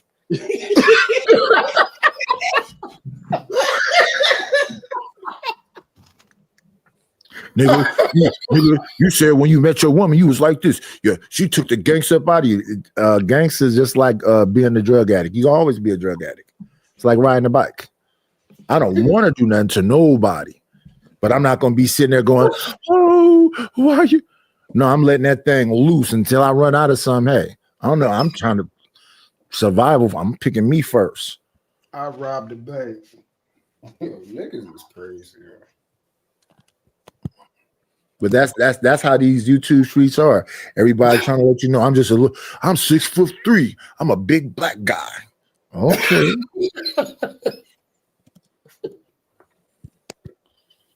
But I am. Yeah, but that's true. Chill, Savage. Chill. I'm 6'2".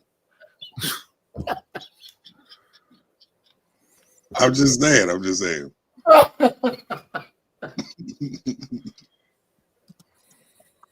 These shots ain't random. These people talk shit all the time. I'm sitting on the damn hand panel and I'm laughing at something and that's just snap on me. Bitch ass nigga. I'm like, whoa, what happened? Nigga laughing. I say, I can't laugh. And then he thought about it for a minute and we squashed it. He said, he apologized and all that's good. But yeah, people too wound up. What are y'all wound up about? Here's something I hear men say that has always been confusing to me ever since I was little. The thing I hate about this, what? I can't stand this shit. Now, if you ain't got something that bothers you, when it's bothering me in the moment, maybe so. But for me to say this is the thing I hate about this means I'm thinking that way all the time. So if it ever comes around, I'm triggered. That's not my situation. I try not to think about negative shit. It ain't gonna stop something from happening. It's not gonna stop something from happening. It's a different from, okay, you scared of needles. So they say you're gonna get a shot today. So you're gonna be thinking about the needle all day?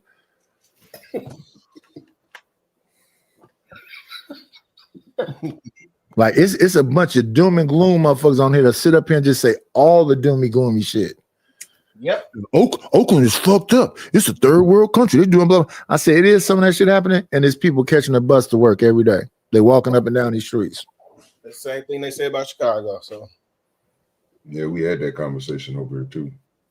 Exact same thing they say about the crib. So if it is what y'all saying versus its pockets, and that something can happen, and that's a possibility. But no, I go to that same Walmart that dude got stabbed for asking that person to turn the stereo down. When I went the other day to go to the damn AT&T store, it's in the same hood.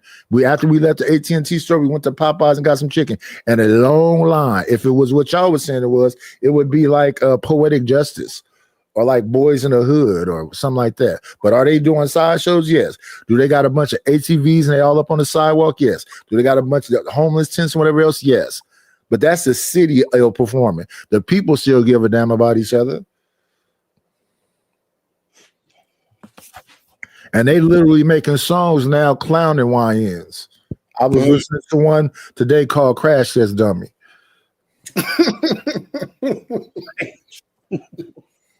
Who made it? I know Kick the Sneak is on it. Let me see. I know the Mechanics made the beat. Shout out to Keek the Sneak, man. You hear me? I gotta say the same thing. Keep still doing it. I still want an intro song, Madish. Yeah, I'm ready whenever you are. All right. I join the you got we got IG together, right? Yeah. Yeah. Just hit me up whenever you're ready. Y'all motherfuckers. Possible.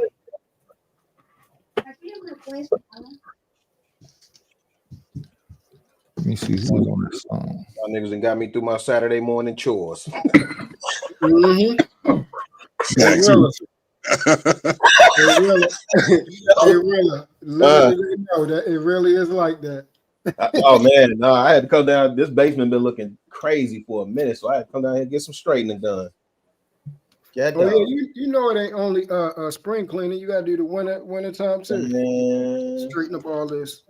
And I had to bag up. I got a bad habit of not throwing stuff away so quick. So I got a whole bunch of clothes. I just filled up 2 boxes of clothes I need to take to donation. Damn, it's a lot of Crash Dummy songs. You a hoarder? Joey Badass. I'm a day. Oh my goodness. Let me see. Let's find this one. I just hit up for like 4 bags for the Goodwill. 4 bags of 2 boxes. Yeah, we take our stuff to the church. Gotta go to the Goodwill. Yeah, they man, and I used to have an opinion on Goodwill, but I kind of changed it now. I did kind of change it because I was thinking about it the wrong way. What happened? Well, they talk about how much the CEO makes, and then they was breaking down their business model and stuff. But the thing that made me change my mind is that when you think about a Goodwill in that particular community that you donate in, they are providing jobs for people. You know what I'm saying? So then, yeah, that's what's up. Yeah, so that's what made me kind of change my mind. Because at first I was like, man, he making what? Oh no.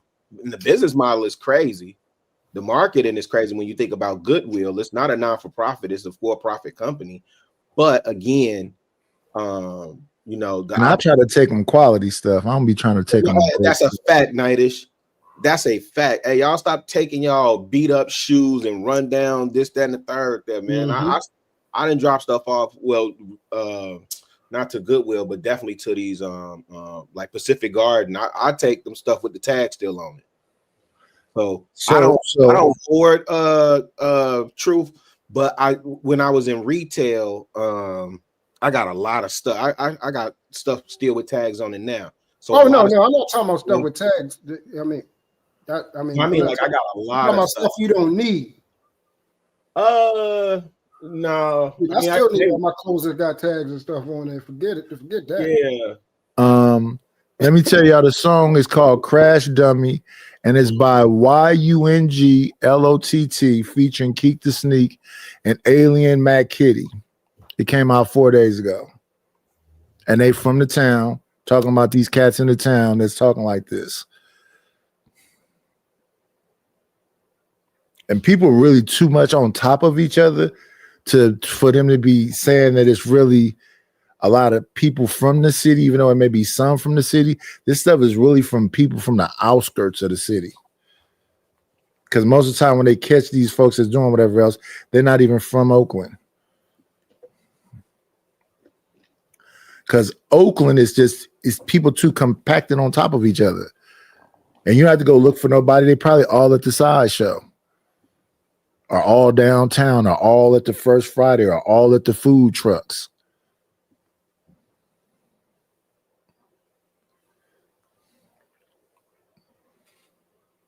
Yeah, and it was made by the Mechanics. So Young Lot featuring Keek the Sneak. Crash Dummy.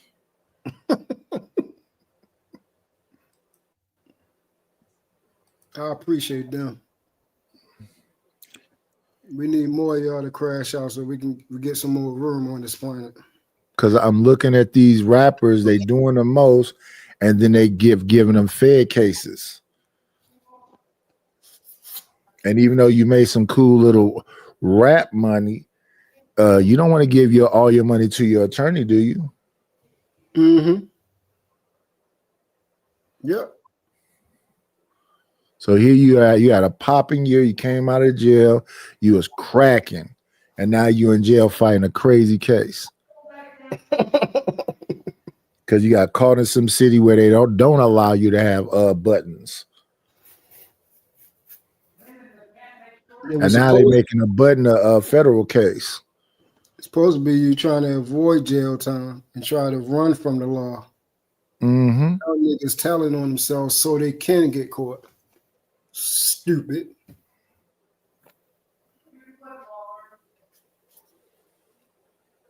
I've had some secondhand clothes before when I was younger.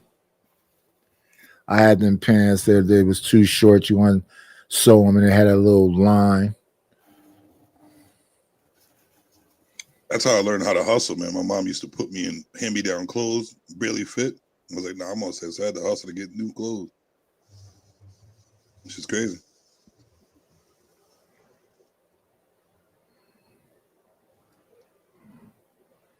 Yeah, but y'all find it in y'all heart to support an old man. Y'all stop being stingy. Yeah, all the rich folk. Because y'all be on them channels where they balling at and y'all don't have no money breaking bread. But again, it's about the super chat, right? I got to see my name. Yep. I was on the big channel and I sent $200. Yep. I gotta be able to see it. I gotta show that I said something. But shout out to all the people that do support the channel. I appreciate you. I appreciate you. You gotta be monetized to get the super chat. Huh? You gotta be monetized to get the super chats. Yeah. Because I'm not monetized. I ain't monetized on this channel yet. That's why I'm staying here. How long you got before the other one come back up? It's not the issue. I waited. I had this channel for a year, this one and another for a year. I was never going to do it unless I say, just stay here and do it. So I ain't going back to the other channel until this one get to 500 subs and the watch hours. Because if I go to the other channel, I ain't going to never come back to this channel. This will just be sitting at 160, 169.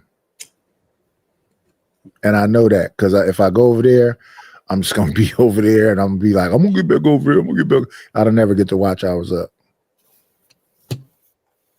So I need 330 subs, and then I need to stay here for the watch hours. What's going on, Ryan Barbwell? And I'm willing to lose, some super chats to get this together because I need both of them. Thanks. And then I need to also get all this stuff that I bought for these Airbnb up out of here. Got to find somebody want to buy beds and all this shit. Wait, Night. So how do you feel about it? Because they say that's imploding right now, the Airbnb market. Is it? Yeah. Yeah, they're saying more people are booking hotels now, and that yeah, because I mean, essentially with most Airbnbs, like you either pay the fee or like it's becoming more expensive than a hotel. Whereas hotel, you check in, handle your business, and check out. Yeah. Where did I see that article?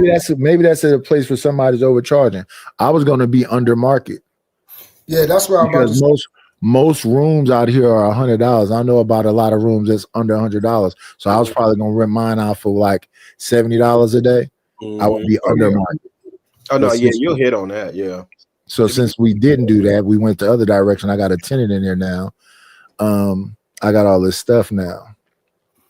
But we microwave. So I got these still. I put all these on the doors.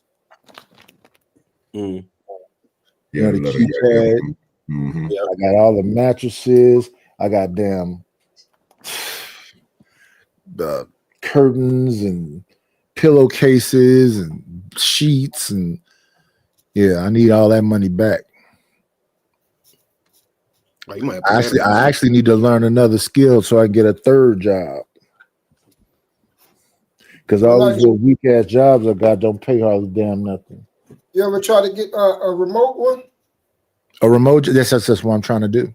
Oh yeah, because all the I went and took this AARP class called Back to Work at 50, and they teaching you how to do resumes and to get your LinkedIn together and all that stuff. So I'm gonna get back with them and hurry up and rush that up. Then I need to give me a damn website, if not a funnel with a website, so I can get some autoresponders in there. So when I start emailing people, they can, because this audience right here is not enough people to see the music, the graphics, and all the other stuff. I be seeing some Savage graphics. He got some cool little cartoons and stuff. Oh, Savage do AR too? I think so. But Nightish, the the back to work at 50. What is that? What is that train, and what does that all look like? Well, it's a bunch of different governmental programs and groups. So it's almost like Discords that you can go into, and somebody does resumes and give you some kind of understanding about what the resumes are and all the other stuff. Yeah, it's just I was thinking about about what that would potentially look like if I had to pivot in this climate. Yo, these are some daunting times right now. Yeah, but see, I don't need a job that's going to be super, intricate. I need some entry level, simple stuff because I'm already doing multiple things. Yeah, but even with all the skills that you have, Nightish, you definitely would be able to, because you further along with this technology stuff than I am. So you definitely would be able to get something solid. But you know what they're doing, True? They're forcing when you hit that 50 mark, they start looking for ways to force people out. Yeah, it's always been that case. It's an old movie I watched with Spencer Tracy and Katharine Hepburn where he turned 50 and they had him train 3 young guys that eventually took his job and they gave him the gold watch. Yep. And I see that they do that all the time. They're always going to take your job away from you because they're paying you too much, and they'll take the salary they was paying you and split it amongst them.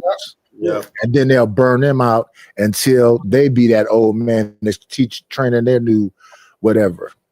Yeah, but see, really, for Knight's situation, it would be different because it's not like a company that he came all the way through and he built himself up. He would be the entry level, but he would just be the entry level with all those skills. If you see what I'm saying? Oh yeah, no, I get that part. Yeah, he would be good. He would be good for like the remote jobs out there and everything, and all the stuff that I'm trying to learn the stuff that Nightish know how to do, and then I can probably get a couple of remote jobs. I can tell you this too. I know for the company I work for, we have been on remote since 2020 when things was going down, and this year they just told everybody they got if you have a remote job that calls for you to be at home base, and that's on the West Coast, you got some decisions to make. But they don't even want them working out the regional office. I mean, there's some people that's working out the regional office, but then they lay like 900. It would lay like 900 folk off. And it told the rest of them, you got some decisions to make. So you either pack up and move and come to the West Coast, or you can take the severance package. Oh, they don't have no more remote jobs. They shrinking them. Yeah, because they they want to keep eyes and ears on people, and they need their occupancy. And that's interesting because when I was listening to these people talk about remote stuff, they were saying because it's cheaper at the end of the day because they don't have to pay for the brick and mortar. Yeah, that's if they have a smaller brick. Well, I'm saying for my company in particular, and even the one my wife works for, she like hers, they own the building downtown, so now they just renting the space out. But mine's they have their joint on the West Coast, and they want butts and seats. And we got a new CEO anyway, so every time you get a new CEO, there's this regime change. Yep, every time. Yeah, it's wild. Every time. Well, some people make money off of busing businesses. Off of busting business. Oh, what do you mean, like acquisition mergers, or just like what, breaking them down? Eliminating them. Yeah. So we got 250 Walmarts. We're gonna close 50 of them down. Yeah, a bunch of people gonna get displaced, but we're gonna make money off of closing. We're like, how does that make sense? Because the insurance and overhead and all the other stuff from having more stores open. Yep. Well, look like that may be what happens next for Target when you start seeing them close some Targets down in mass. And shout out to you, your boycott work for nothing. Now, Miss Jill, is it TTEC? Because you have in there TECC. No, TTECH. What I see is TTEC. Let me pull it up. T-Tech jobs. Job openings. Where is it at? Shout out to American Trace. Now she said if you sell that stuff, you can stock up on box wine. No, I can't. That'll just be something to pay a little bit of the mortgage next month, or pay some other crap I got to pay off. You drinking red wine, Nightish? I drink Riesling, Pinot Grigio, Sauvignon Blanc. I might drink a rosé. But reds are nasty to me. A lot of wines are disgusting. Man. Really? The red wines that's all I drink. Are you talking about like a sangria? Merlot. Oh, yeah, Merlot is disgusting to me. I can't drink. Come on. Not the dry. Yeah. Not anything dry, really. Like a mix, some sweet and dry. Yeah, I drink Chardonnay, buttery Chardonnays. Bordeaux. But no, I don't. Back in the day, I would mess with a sangria, but no. And they almost taste just like juice, almost. The sangrias. All of everything I just named. So a Pinot Grigio has more of a pear finish. A Chardonnay has more of a citrusy kind of. They all are different kind of fruit taste, but faintly fruit. And I don't like anything with like a chemical back. You know, when you drink it. Okay, thank you, Miss Jill. I see it. I'll check on it. Yeah, if I wasn't so messed up physically, I'd go back out there and do that damn construction and stuff, landscaping and whatever. Oh yeah, for sure. That's the easiest way to get some quick money. Yep. And it ain't gonna be all day. Like I was talking to my sons about different jobs when they was younger before they decided to do the military stuff. I'm like, if you know how to put sheetrock up, it's like $2,000 a surface, so $10,000 a room. And putting it up, you can go to Home Depot and rent the damn crank to hold it up while you screw it in. Get you a damn screw gun. All you got to do well is learn how to mud and tape. So let's do some mudding and taping right now. And I showed them. Then I ended up hiring some people to do my old house. They didn't hardly hide none of the seams. I'm like, people don't even know how to do these jobs. So they keep, what they'll try to say is, well, we can do a knockdown. I'm like, I don't want no popcorn ceiling looking stuff.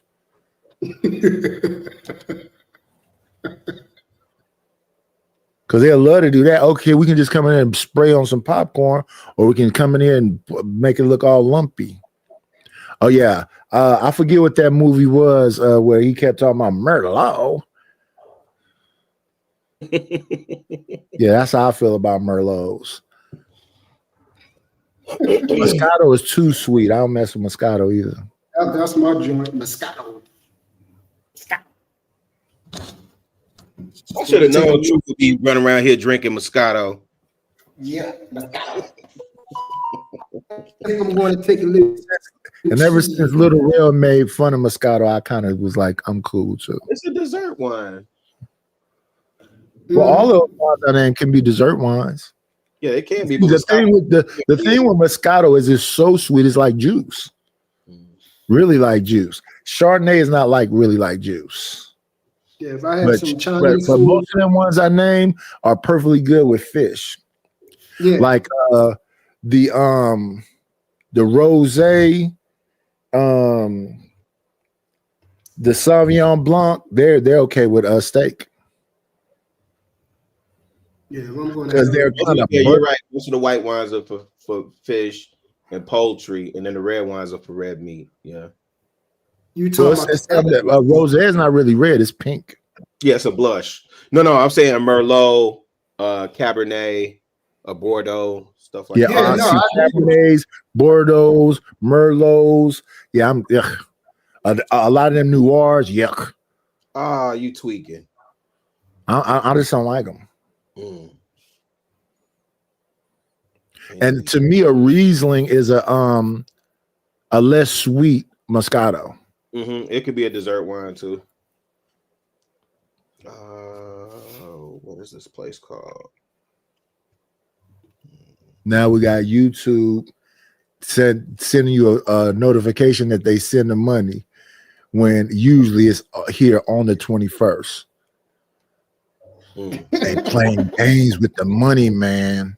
It's crazy. I got That's why I bills to said pay. just spend it through the cash app. Just spend it through the cash app. Not making people's lives difficult for no reason. People lie about that cash app, boy. They don't like sending money through their cash app. Yeah, I know. That's why I appreciate the people when they do it. I got some folks that really support me. Thank y'all. Because this transition right here, it would be, damn, you might as well leave this channel alone. You might as well go to where the damn super chats is at. How Let me PayPal work ask for you you? a question, Nidish, about monetization. Yeah. I'm actually thinking when, if I ever get to that point, about just not even doing it, just, stick with the cash apps, mainly because what do they take, like a third of super chat? Yeah, but people send you so much money on the super chat. Yeah, on the super Really? chat. Yep, because they want to see it. They want to show you that I've spent $100. Well, they want to show the audience that they sent whatever. Big dog. Right. Or, I mean, it's a good way to highlight your questions. You broke it. Yeah. You broke it. So like the royalty that I got over here, the people that's royalty over here typically are always royalty. But a lot of royalty comes through the super chat. And then they had a perk of having their own emoji and all that other stuff. Right. So since over here I don't have that access, I put them in the intro. I put a portrait thing in the intro, and then I also had a portrait separately to bring up, because this is what I did before I got monetized. This is how I had the royalty before I got monetized. So I just did the same thing I did before. So I brought it over here. Let me see. I'm listening. I'll be right back. Yes, sir.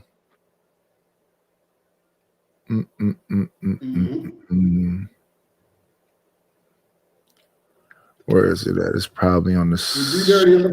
I'll let you know that growing, bro. Oh yeah, man. You know, I got you. God, man, like I tell people, man, start off small, bro. Don't do nothing too crazy, and I got it for you. You know what I'm saying? Even the products and shit, bro. You know what I'm saying? I'm coming up with greens, carrots, lettuce, and watermelon pack, just to start shipping out. So I'm just waiting on my little handler to come through and let me know what everything gonna be. Then I'm gonna go ahead and package everything. You just gonna only thing you'll have to get right? on my page. Only on my Do Dirty page, bro. I show weed. You said all this is Yeah, I show weed on there. You got to be a member, then you see most of my weed and shit. You got to be like 8. Oh no, that's on my farming page, bro.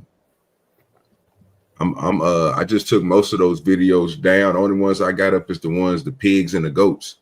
I'm about to start putting more the hectare we got out there, bro, for the watermelons and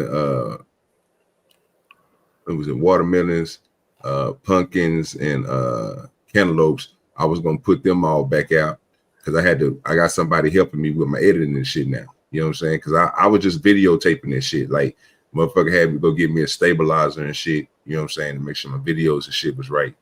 So, but yeah, anytime that you need, bro, just hit me up on Instagram, OG Do Dirty, bro, and next shit, I'll link in with you. Just let me know what you're trying to do. So yeah, this is what I used to do before I got the monetization. You become a royalty. I throw you up on this board right here, and then I put you in some of the thumbnails if you don't mind being put in the thumbnails. Then you got your 2 private shows, and then you got the power of the royalty,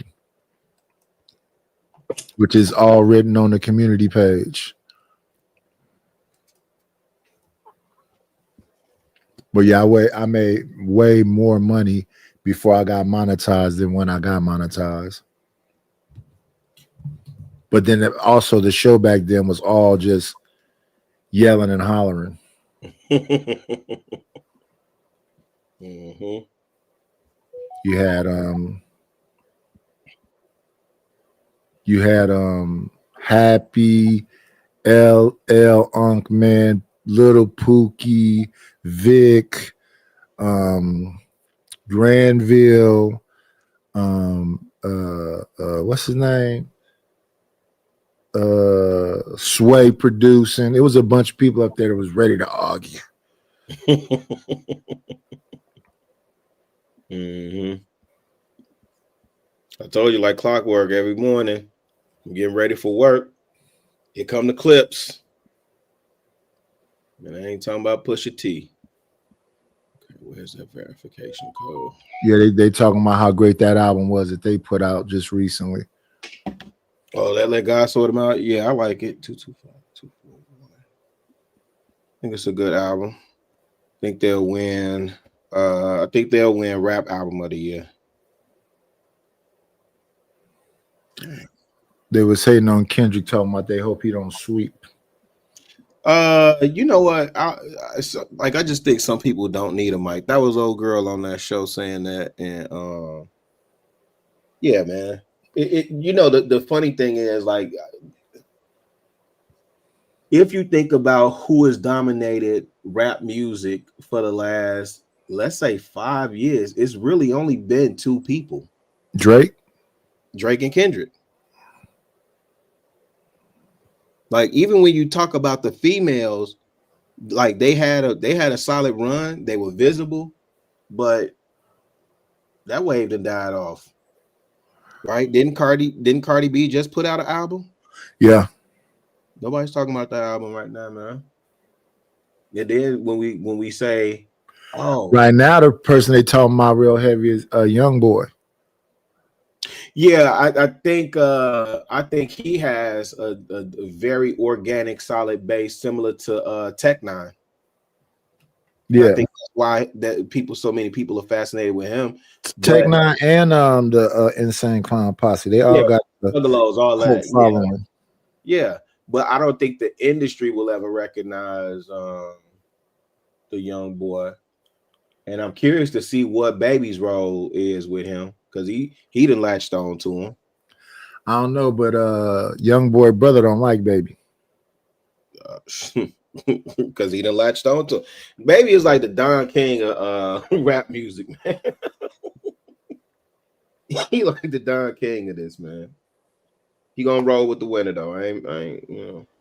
That's definitely a good way to put it. Yeah, he like the Don King of this, man. But yeah, I don't. Now I'm gonna be honest. Do I think Kendrick should get album of the year? I'm glad he's in the conversation, but do I think he has album of the year with GNX? I don't think he does. I thought GNX was a rush project and something else was gonna come out right after it. Yeah, I think a lot of us did. Somebody said it was supposed to be. They still talking about a deluxe album. I thought something better than a deluxe. I wouldn't want him to just throw some more songs on that album. I thought that was like some, like I said, a little rush album, just to wet a person's palate. Yeah, you know what's crazy? They was talking about how he put that project out and then went to perform majority of those songs at Super Bowl.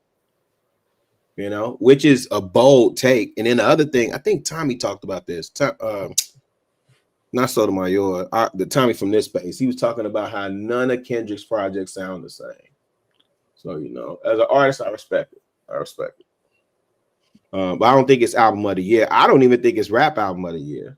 Like, I think he's in a category with SZA for Luther. I think he could probably win in that one. I think it's like rhythm or something like that, rhythm song or something like that. But I don't think it's rap album of the year, and I don't think it's album of the year. And I much would have rather have seen Freddie Gibbs, Alfredo 2 up there, but I get it. I definitely would have liked to see that for rap album of the year over Glorilla. But I get it. If that Glorilla album had that TGI Friday on there, then I get why they put that in there. But I think Clips will get it, man. Them jokers performed at the Vatican, bro. I think they'll get rap album of the year. I don't think they're gonna get album of the year. They came out strong too. Oh man, they roll out. Man, they rollout had me want to do Street Team again, man. That rollout was phenomenal.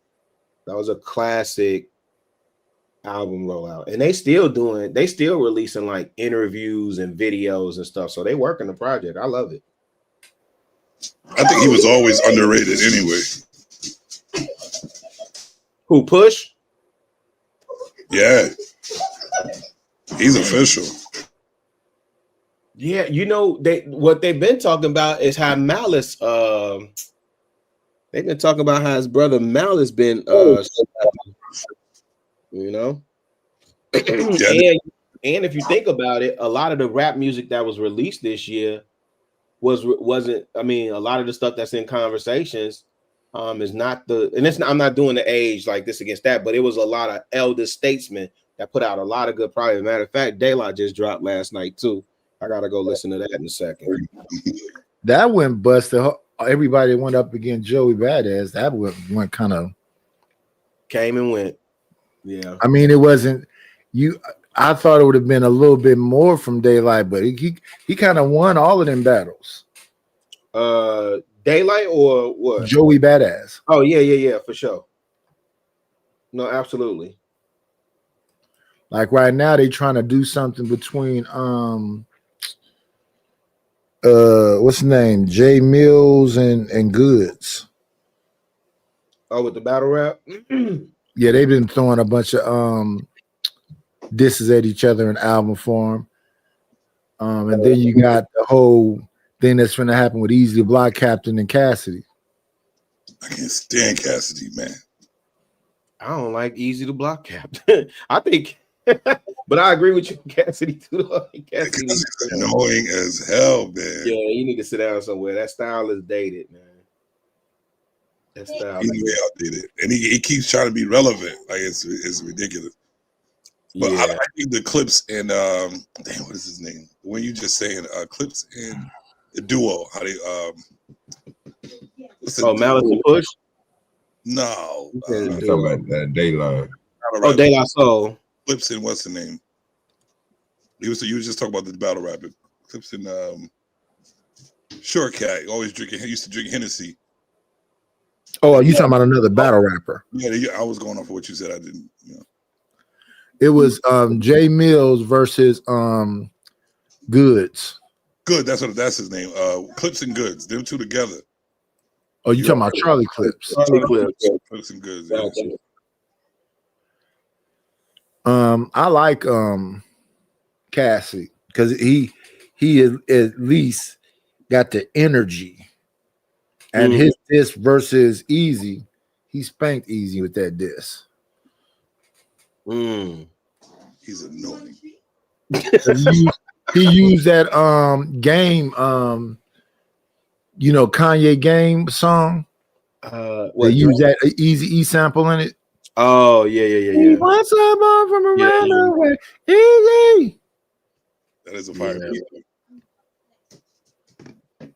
Hey, that Easy Does It was so hard, man. Matter of fact, it's a little bit different because it has that sample in it, but it's the symphony. Easy. So I do agree that Cassidy can rap, but battle rappers typically can't really make songs, where Cassidy knows how to make a song and can battle rap, even though it's kind of old. I was looking at O Solo go up against the white boy, and the white boy used O Solo style on O Solo. Y'all like O Solo, man. I like O Solo. I like O Solo. The white boy used the same lyrics on him. He said, "One white man brings two white men. Two white men bring three." You know what that means? Is regentrification. he used his own style back on him. I thought that was pretty fire. Yeah, what's the name? Yeah, Did it too. almost Charlie Clips did it too. Oh man, but I like Solo, man. He funny.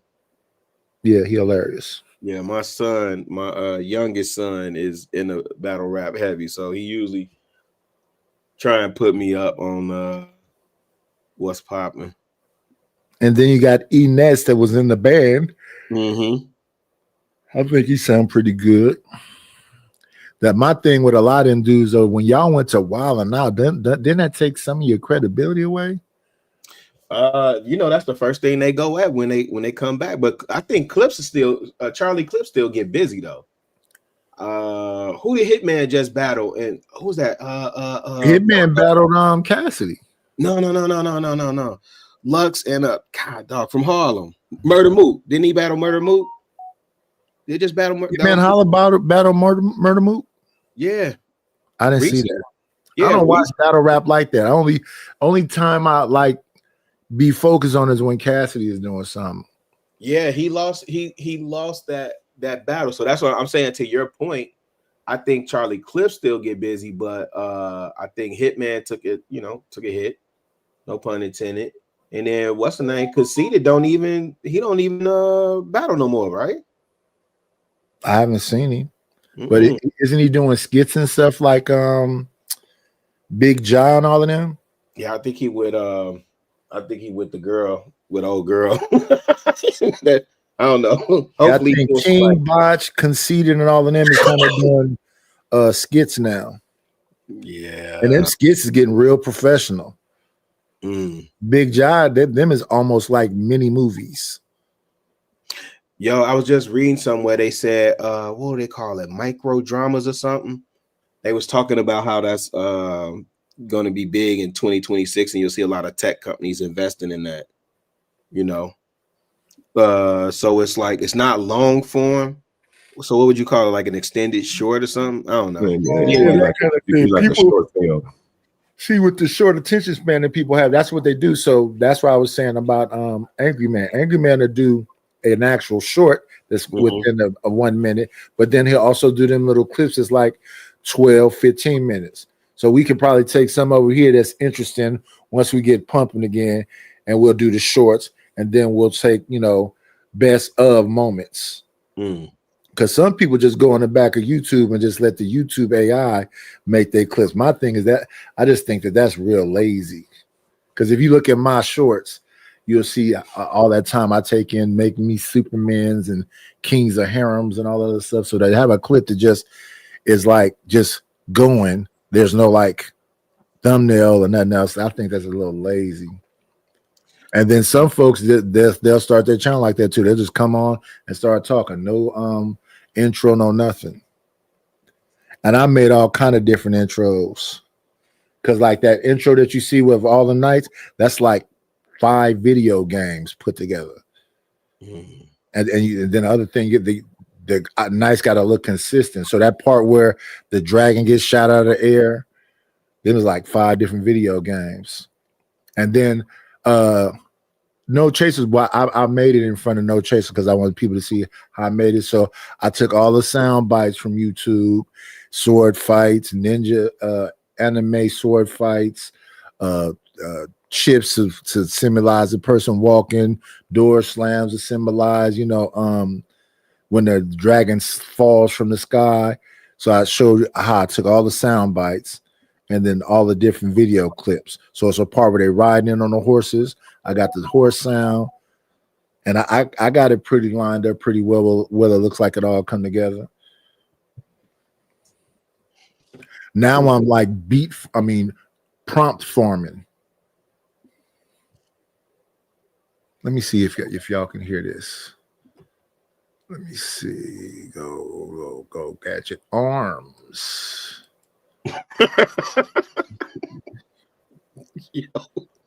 Hit with that Inspector Gadget. Yeah.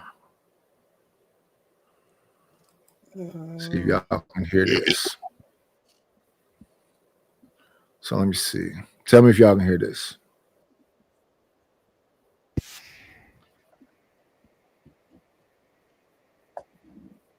Nothing yet. You can't hear it? Nope. Okay, so let me see. Let me try this then. Let me try this. Stop this one. Grab this up.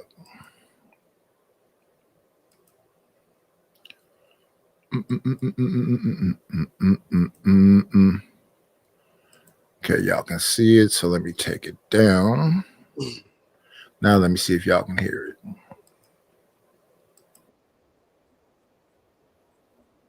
Nope. Can't hear now either? No. Can't hear nothing. Okay, so I guess I gotta bring it up. I put an overlay over it. Let me see. Do. Now let me see if y'all can hear it.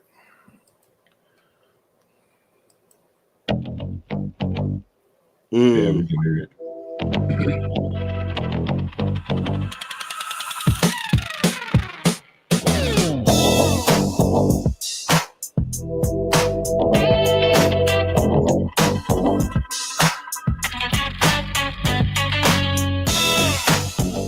Okay, let's skip that one.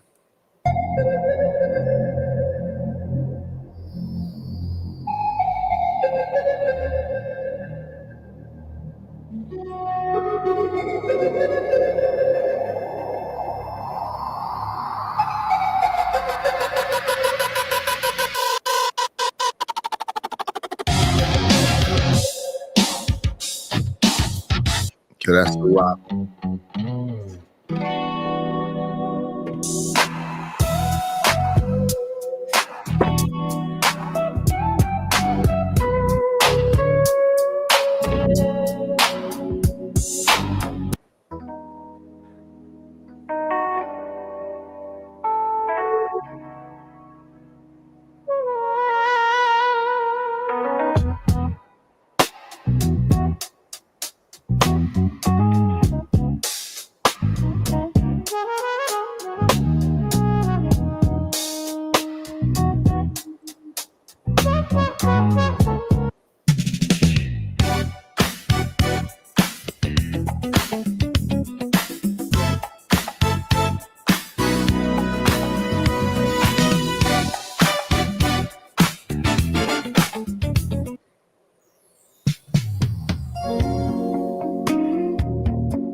So yeah, the music be all over the place. Rock music, rap music, depends on what kind of sound somebody want. So I just find the sample, we go through the sample, see what kind of sound it is, then we write the song, then we listen to different versions. So that music was all over the place right there. But that's not stuff you created. That's yes, prompts I made. Yeah. Oh, okay. And I just say the prompt, so then we go to whatever before I make something like this one right here. I think I'm gonna re-edit this one now. You know what it is. So we heard this a second ago. This was an R&B prompt, and then I made this song, but I'm gonna edit this some more. Yeah. It's toxic, baby. I still want you. Every time I say I'm done, I come right back. Got me scrolling through your page, heart under attack. You know that mouth cut deep, but that love cut deeper. You my poison and my healer, my dream and my reaper. I'm tired of the fights, but I can't let go. Cause when you touch me, girl, my pride moves slow. We crash, we burn, we still run it back too. Yeah, we toxic, but I'm fiending for you. We toxic, girl. We toxic, boy. We toxic, boy. But I'm fiending for you. We ain't shit, we ain't shit. I don't wanna talk to you, but I can't stop calling you. Even though it's bad, it's true. We ain't shit, we ain't shit. I'm still fiending for you.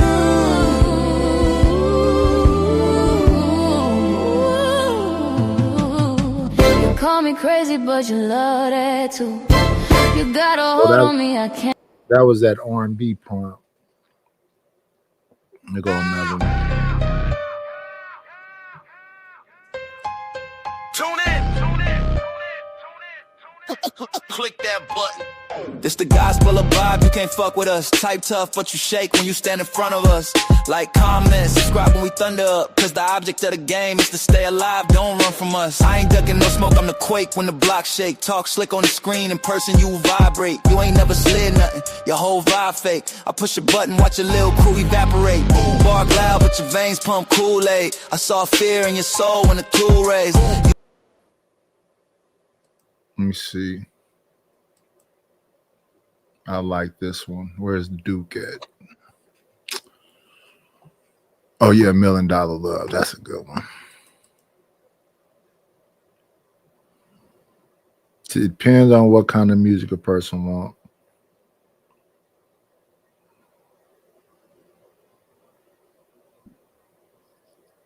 Solid. That boy Natish out here putting in work, man. Yeah, hopefully it pays off. I'm finna throw this stuff on DistroKid. I've been dragging. See what happens on DistroKid since it distributes to a bunch of different places. Yeah. That's smart. But even with that, you got to keep the DistroKid. I don't know. I forget how long it is. Is it like $40 a month or something? Then you got to keep the Suno too. But hey, whatever.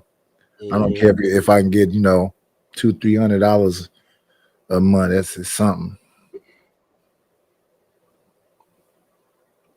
But then how they count streams and all that other stuff, all the technical intricacies of it is a trip.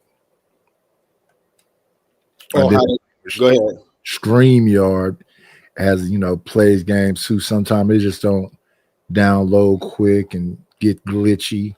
Let's see, $1 Million Baby. You was about to say something? No, I forgot it. I'm old now. I forgot it now.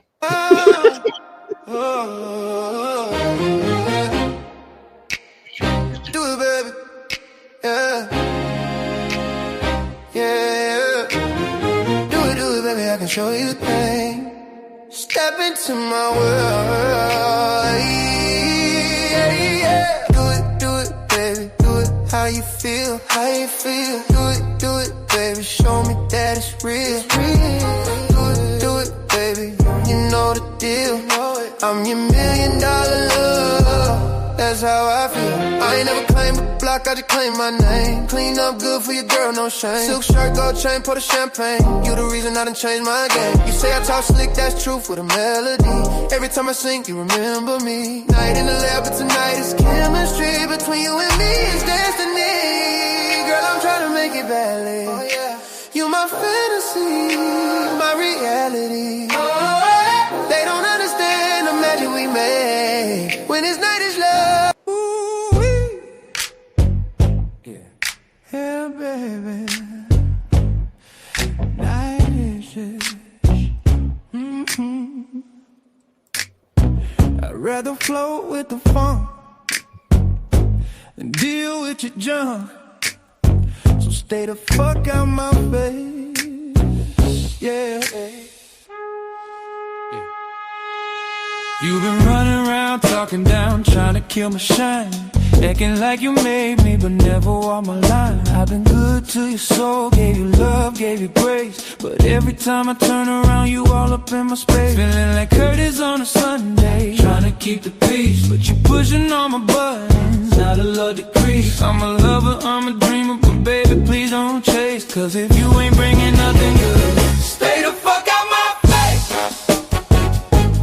Don't bring me bad vibes, don't bring me no hate. Stay the fuck out my face. I'd rather be with the funk, riding low through space. Stay the fuck out my face.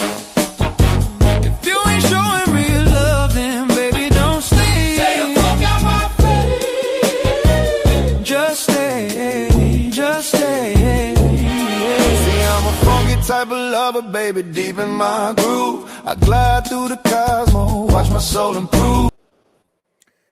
Yeah, it depends on what kind of music somebody wants. Do they want blues or they want country? Here's a risky song I made.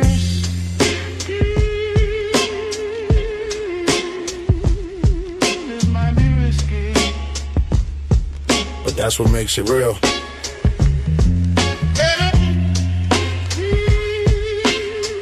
Tell a friend to tell a friend.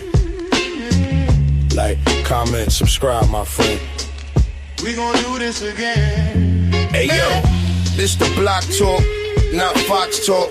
The type of convo make the algorithm pop off. Hard truth, no script, just scars and real spit. Hampton basement bars, we built for this grit. Camera rolling, no cut, keep it genuine. Panel full of soldiers, every one of them men again. Controversy clicking like a switchblade open. Risky on the screen, in the chat, stay smoking. Tell a friend, to tell a friend, my friend, we gon' do this again. This might be risky. Say that again. Tell a friend, to tell a friend, my friend, Well, up. we gon' do this again.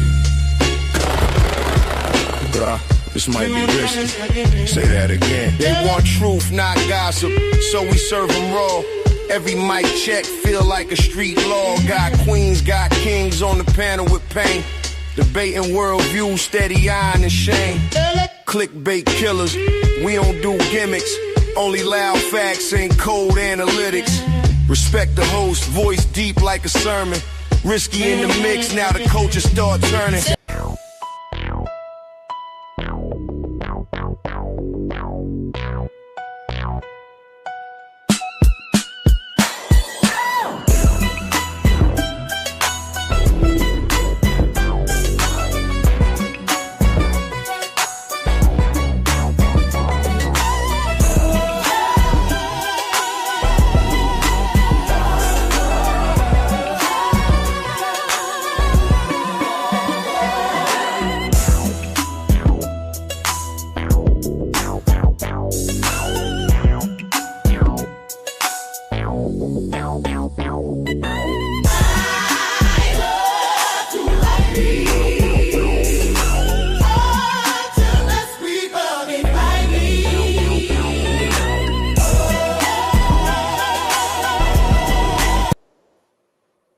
Yeah, I guess it goes all over the place. Oh, I know what I like.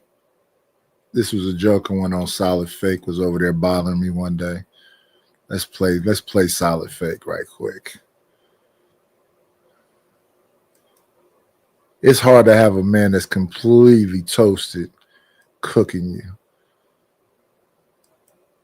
and loud. Let's see. Here we go. Solid Fake. Oh yeah, then I got a Mo Love song too. I like Mo Love song. Listen close. He was once a strong man, had a plan, had a glow. Now he's rolling with a bottle and a pack of smokes. Every night he screams at the wall, talking loud to the air. Eyes red, veins pop, but nobody's there. He's lost his way. Used to pray, now he plays too rough. Can't tell if it's love or love, but his body's saying enough's enough. You're about to stroke out. Stop that drinking, stop that shout. You're about to stroke out. Your heart can't take no more doubt. You're smoking, you're drinking, you're screaming. Lord knows what you're thinking. You're about to Don't stroke out. Let me see. Mo Love. Who knows about that 211? He do. Bruh. Don't blend in with them. You were made to stand out. They chasing clout. I'm chasing the crown. They follow trends. I follow Christ. This ain't for light, this for life. Hey, turn it up a notch. In a world filled with hate, show more love. Hey, hey, keep your faith, don't fold. Rise above. Hey, don't lose your light, trying to blend in with the dark. Stay true, stay bold, let Christ lead your heart. Hey, show more love. I ain't perfect, no, but on purpose, yeah. World cold, but His grace still working, yeah. Too many voices, gotta mute that static, yeah. Fade beat a filter when the world's so graphic. They talk cash, I talk kingdom currency. Love over hate, yeah, that's urgency. Cap when I rap, just facts and faith. Bass hit hard like it's grace in place. Hey, I ain't tryna blend in no more. Got my light too bright, I glow. Keep my soul on 10, let the spirit flow. If you know, then you know. In a world filled with hate, hey, show more light. Yeah, yeah, keep your faith, don't fold. Rise above, yeah, yeah. Don't lose your light, tryna blend in. Gospel 2. Yeah, that one fire. That was my favorite. Probably my favorite one. I'm gonna have to talk to Mo, see if I can get a collab on that one. That's your music, Native? This AI music. Okay. So it's copyright free. You don't have to worry about playing it. Yeah. There's a lot of that, like the blues. I like the blues. They got the 50 Cent mini man. Whatever. It's insane. It's more so about having a discussion about what you wanted to say. Is it for the YouTube channel, everything else? Because see, I made one. I made one for T. I made one for Mo. T Mo.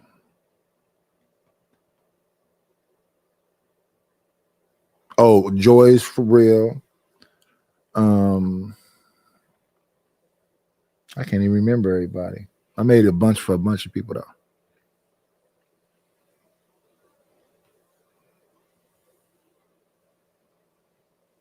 Let me see. Yeah, Mo, T, Joy's real. Oh, Izzy. Let me see.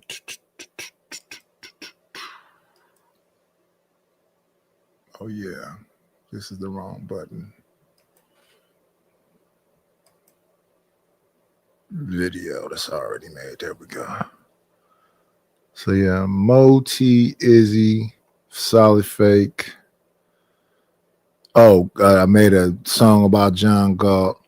Oh, I made this song for the I like. Yeah. I ain't even know her like that. But I heard the stories. Some women don't love, they haunt you. They say she emotional, dangerous and delusional. Dangerous and delusional, dangerous and delusional. Play with hearts like jewelry, play with hearts like jewelry. Cold but beautiful, cold but beautiful. Every man think he the one, every man think he the one. Till he find out what she'll do to him. Till he find out what she'll do to him. Yeah, emotional. Yeah. She the type that cried and curse your name. Type that smile through pain. Type to post a quote online.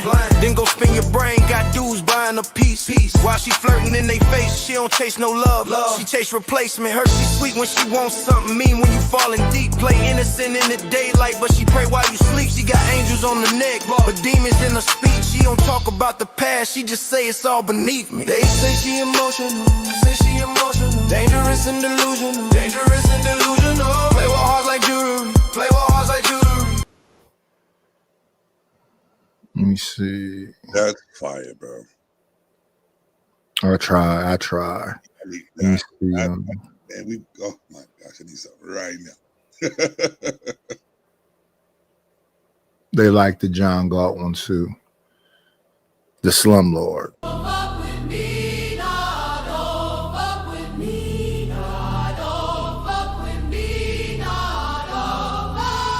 Don't fuck with me, no.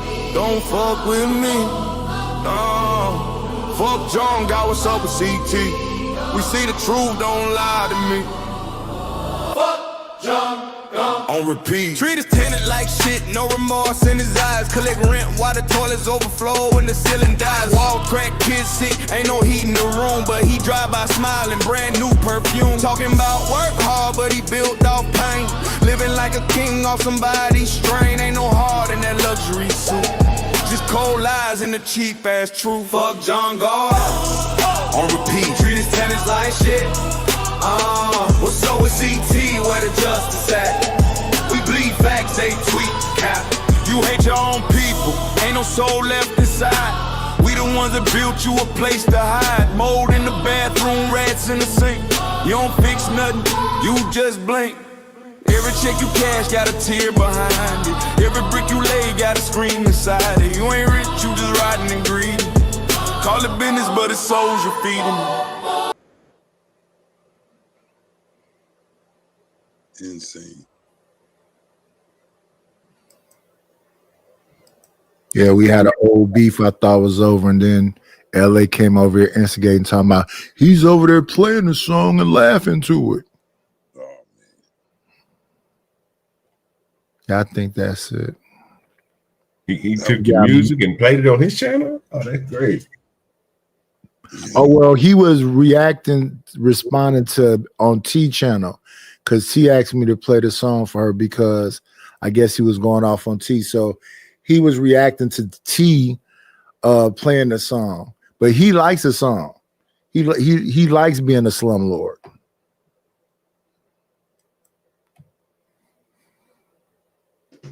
I'm down for it. You can. So LA told me react to his last show, and he's over there laughing about it. So hey, if he ain't tripping, it's all good. Yeah, he said he loves it. That man is off. Now God is going after Angry Man and after Izzy Bands. I don't know what he be going off for though, but hey, it is what it is. Let me see. I think I got the clip of him going off on me. Grab that up right quick. Where is he at? Where is it at? There it go right there. Get him the fuck out of here. I don't want that fat fucking nigga on the scene with me. Get that fat fucking lazy motherfucker came on my channel like a fucking nigger after I gave that nigga all that good advice. This fat fucking son of a bitch. Keep that. How much it cost you to get that fat fucking nigga? Whatever you send over, man. I'm kind of getting tired of nights, by the way. I hate that fat fucking lazy son of a bitch. Whatever you send over. Yeah. Too much passion. Crazy work. And that was just a little clip of it. It went on for a minute. Shout out to the shout outs.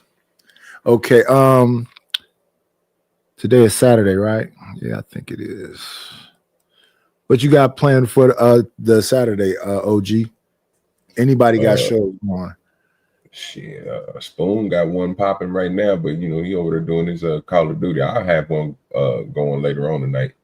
Gonna be probably around by 7 my time, Okay. Central Time. So you know what I'm saying?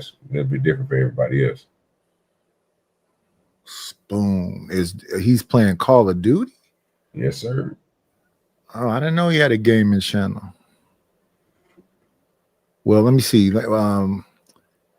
Can you put his channel in the back so I can tell people to put this in the chat? Yeah, I got you. Give me a second. Or you can put it in the chat, period. I don't have to do it. You can put it in the chat. Everybody can go there and watch, I guess, and play Call of Duty. I gave y'all 8 hours today. I need to watch hours. So, you know, shout out to the shout outs.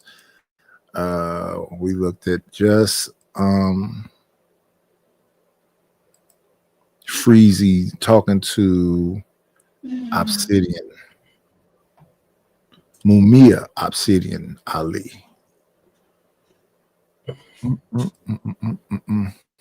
Okay, no, hold on, take that back. Give me a second. I gotta go to your shit. Oh, Izzy is on. Yeah, he is. Who else? Oh, Stanley is on. Stanley went live. Yeah.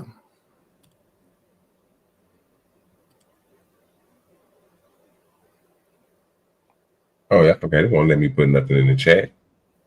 Oh, I put it in the back for you. Why It's is in the back. Put it in. Let's see. Ryan. My auntie Ryan. I put it in the private chat for you. Yeah, I forgot I ain't got a wrench over here. So but I don't even see you typing. Yeah, I'm in there. Let me see, Ryan. I see my auntie low key is the last thing I see. Ryan, auntie low key. It's showing up on mine, but it's not. Oh, maybe I refresh it to make a difference. Or are you on the vertical, or are you on the landscape? Oh, I'm on the horizontal. Yeah. Go on the landscape. Yeah. I said you typing in the wrong chat.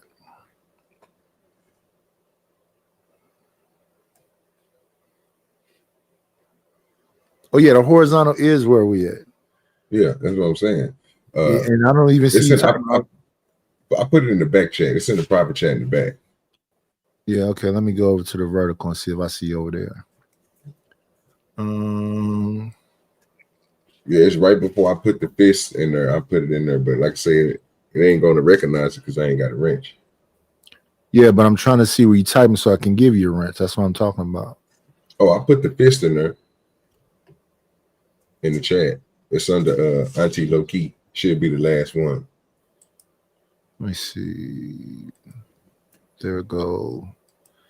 Spoon. Okay, I see Monty Low Key. I see Ryan Barber. I see Ryan. I see Monty Low Key. I see Ryan. I see Monty Low Key. I see Monty Low Key. I see Ryan. I see Monty Low Key. I see Ryan. I see Monty Low Key. Monty Low Key. Ryan. I see Monty Low Key. Monty Low Key. Monty Low Key. Ryan. Monty Low Key. Monty Low Key. Sin 7 Sin. Ryan. Lord ADS. Yeah, I don't see. Give Now the thing after I just put this in is Ryan. I'm about to push that. Let me see. Refresh.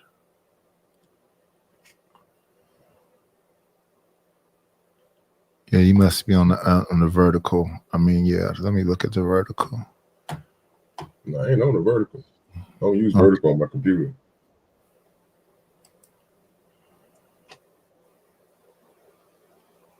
Okay, on the vertical, I see Stanley. I see Myla M. Stone. I see Sugar Bum. I see the Lockhart Perspective. I see Joy is Real. So yeah, I don't know why it's not coming out. Shit, don't worry about it. Oh yeah, it's just easier to give you the wrench while you're right here. But I guess I can go in the back and write it in. Yeah, we're gonna wrap this up. We down to 18 people. Thank you for the 18 people that are remaining here, but we're gonna call it a day. Hopefully I get some people on IG or in the Discord. Well, I see you back here. I don't see you on the front. Yeah, why is that? Because I see you inside here. Let me see. Can I give you a wrench from in here? Delete, put, ban. Nope, I cannot. Show on the screen. There you are right there, but you're not on the front. Why is that?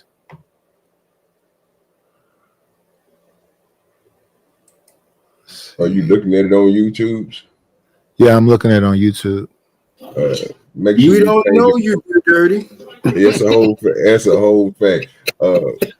Switching from top chat to all chat, you should see me if you're on YouTube looking at it.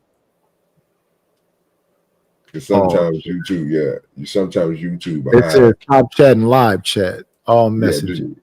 Yeah. Okay, there you go. Yeah.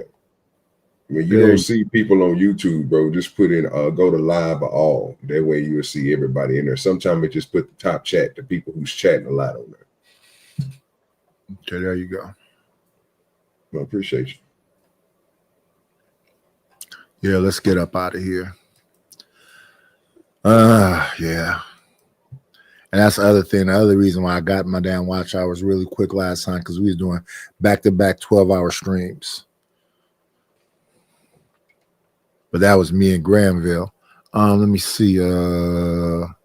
Yeah, let's hit him with the like we always do at this time.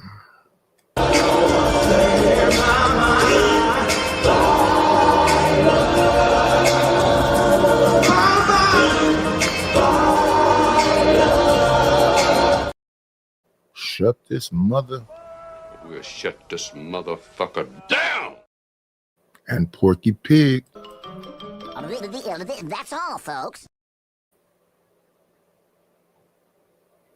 Do. Peace.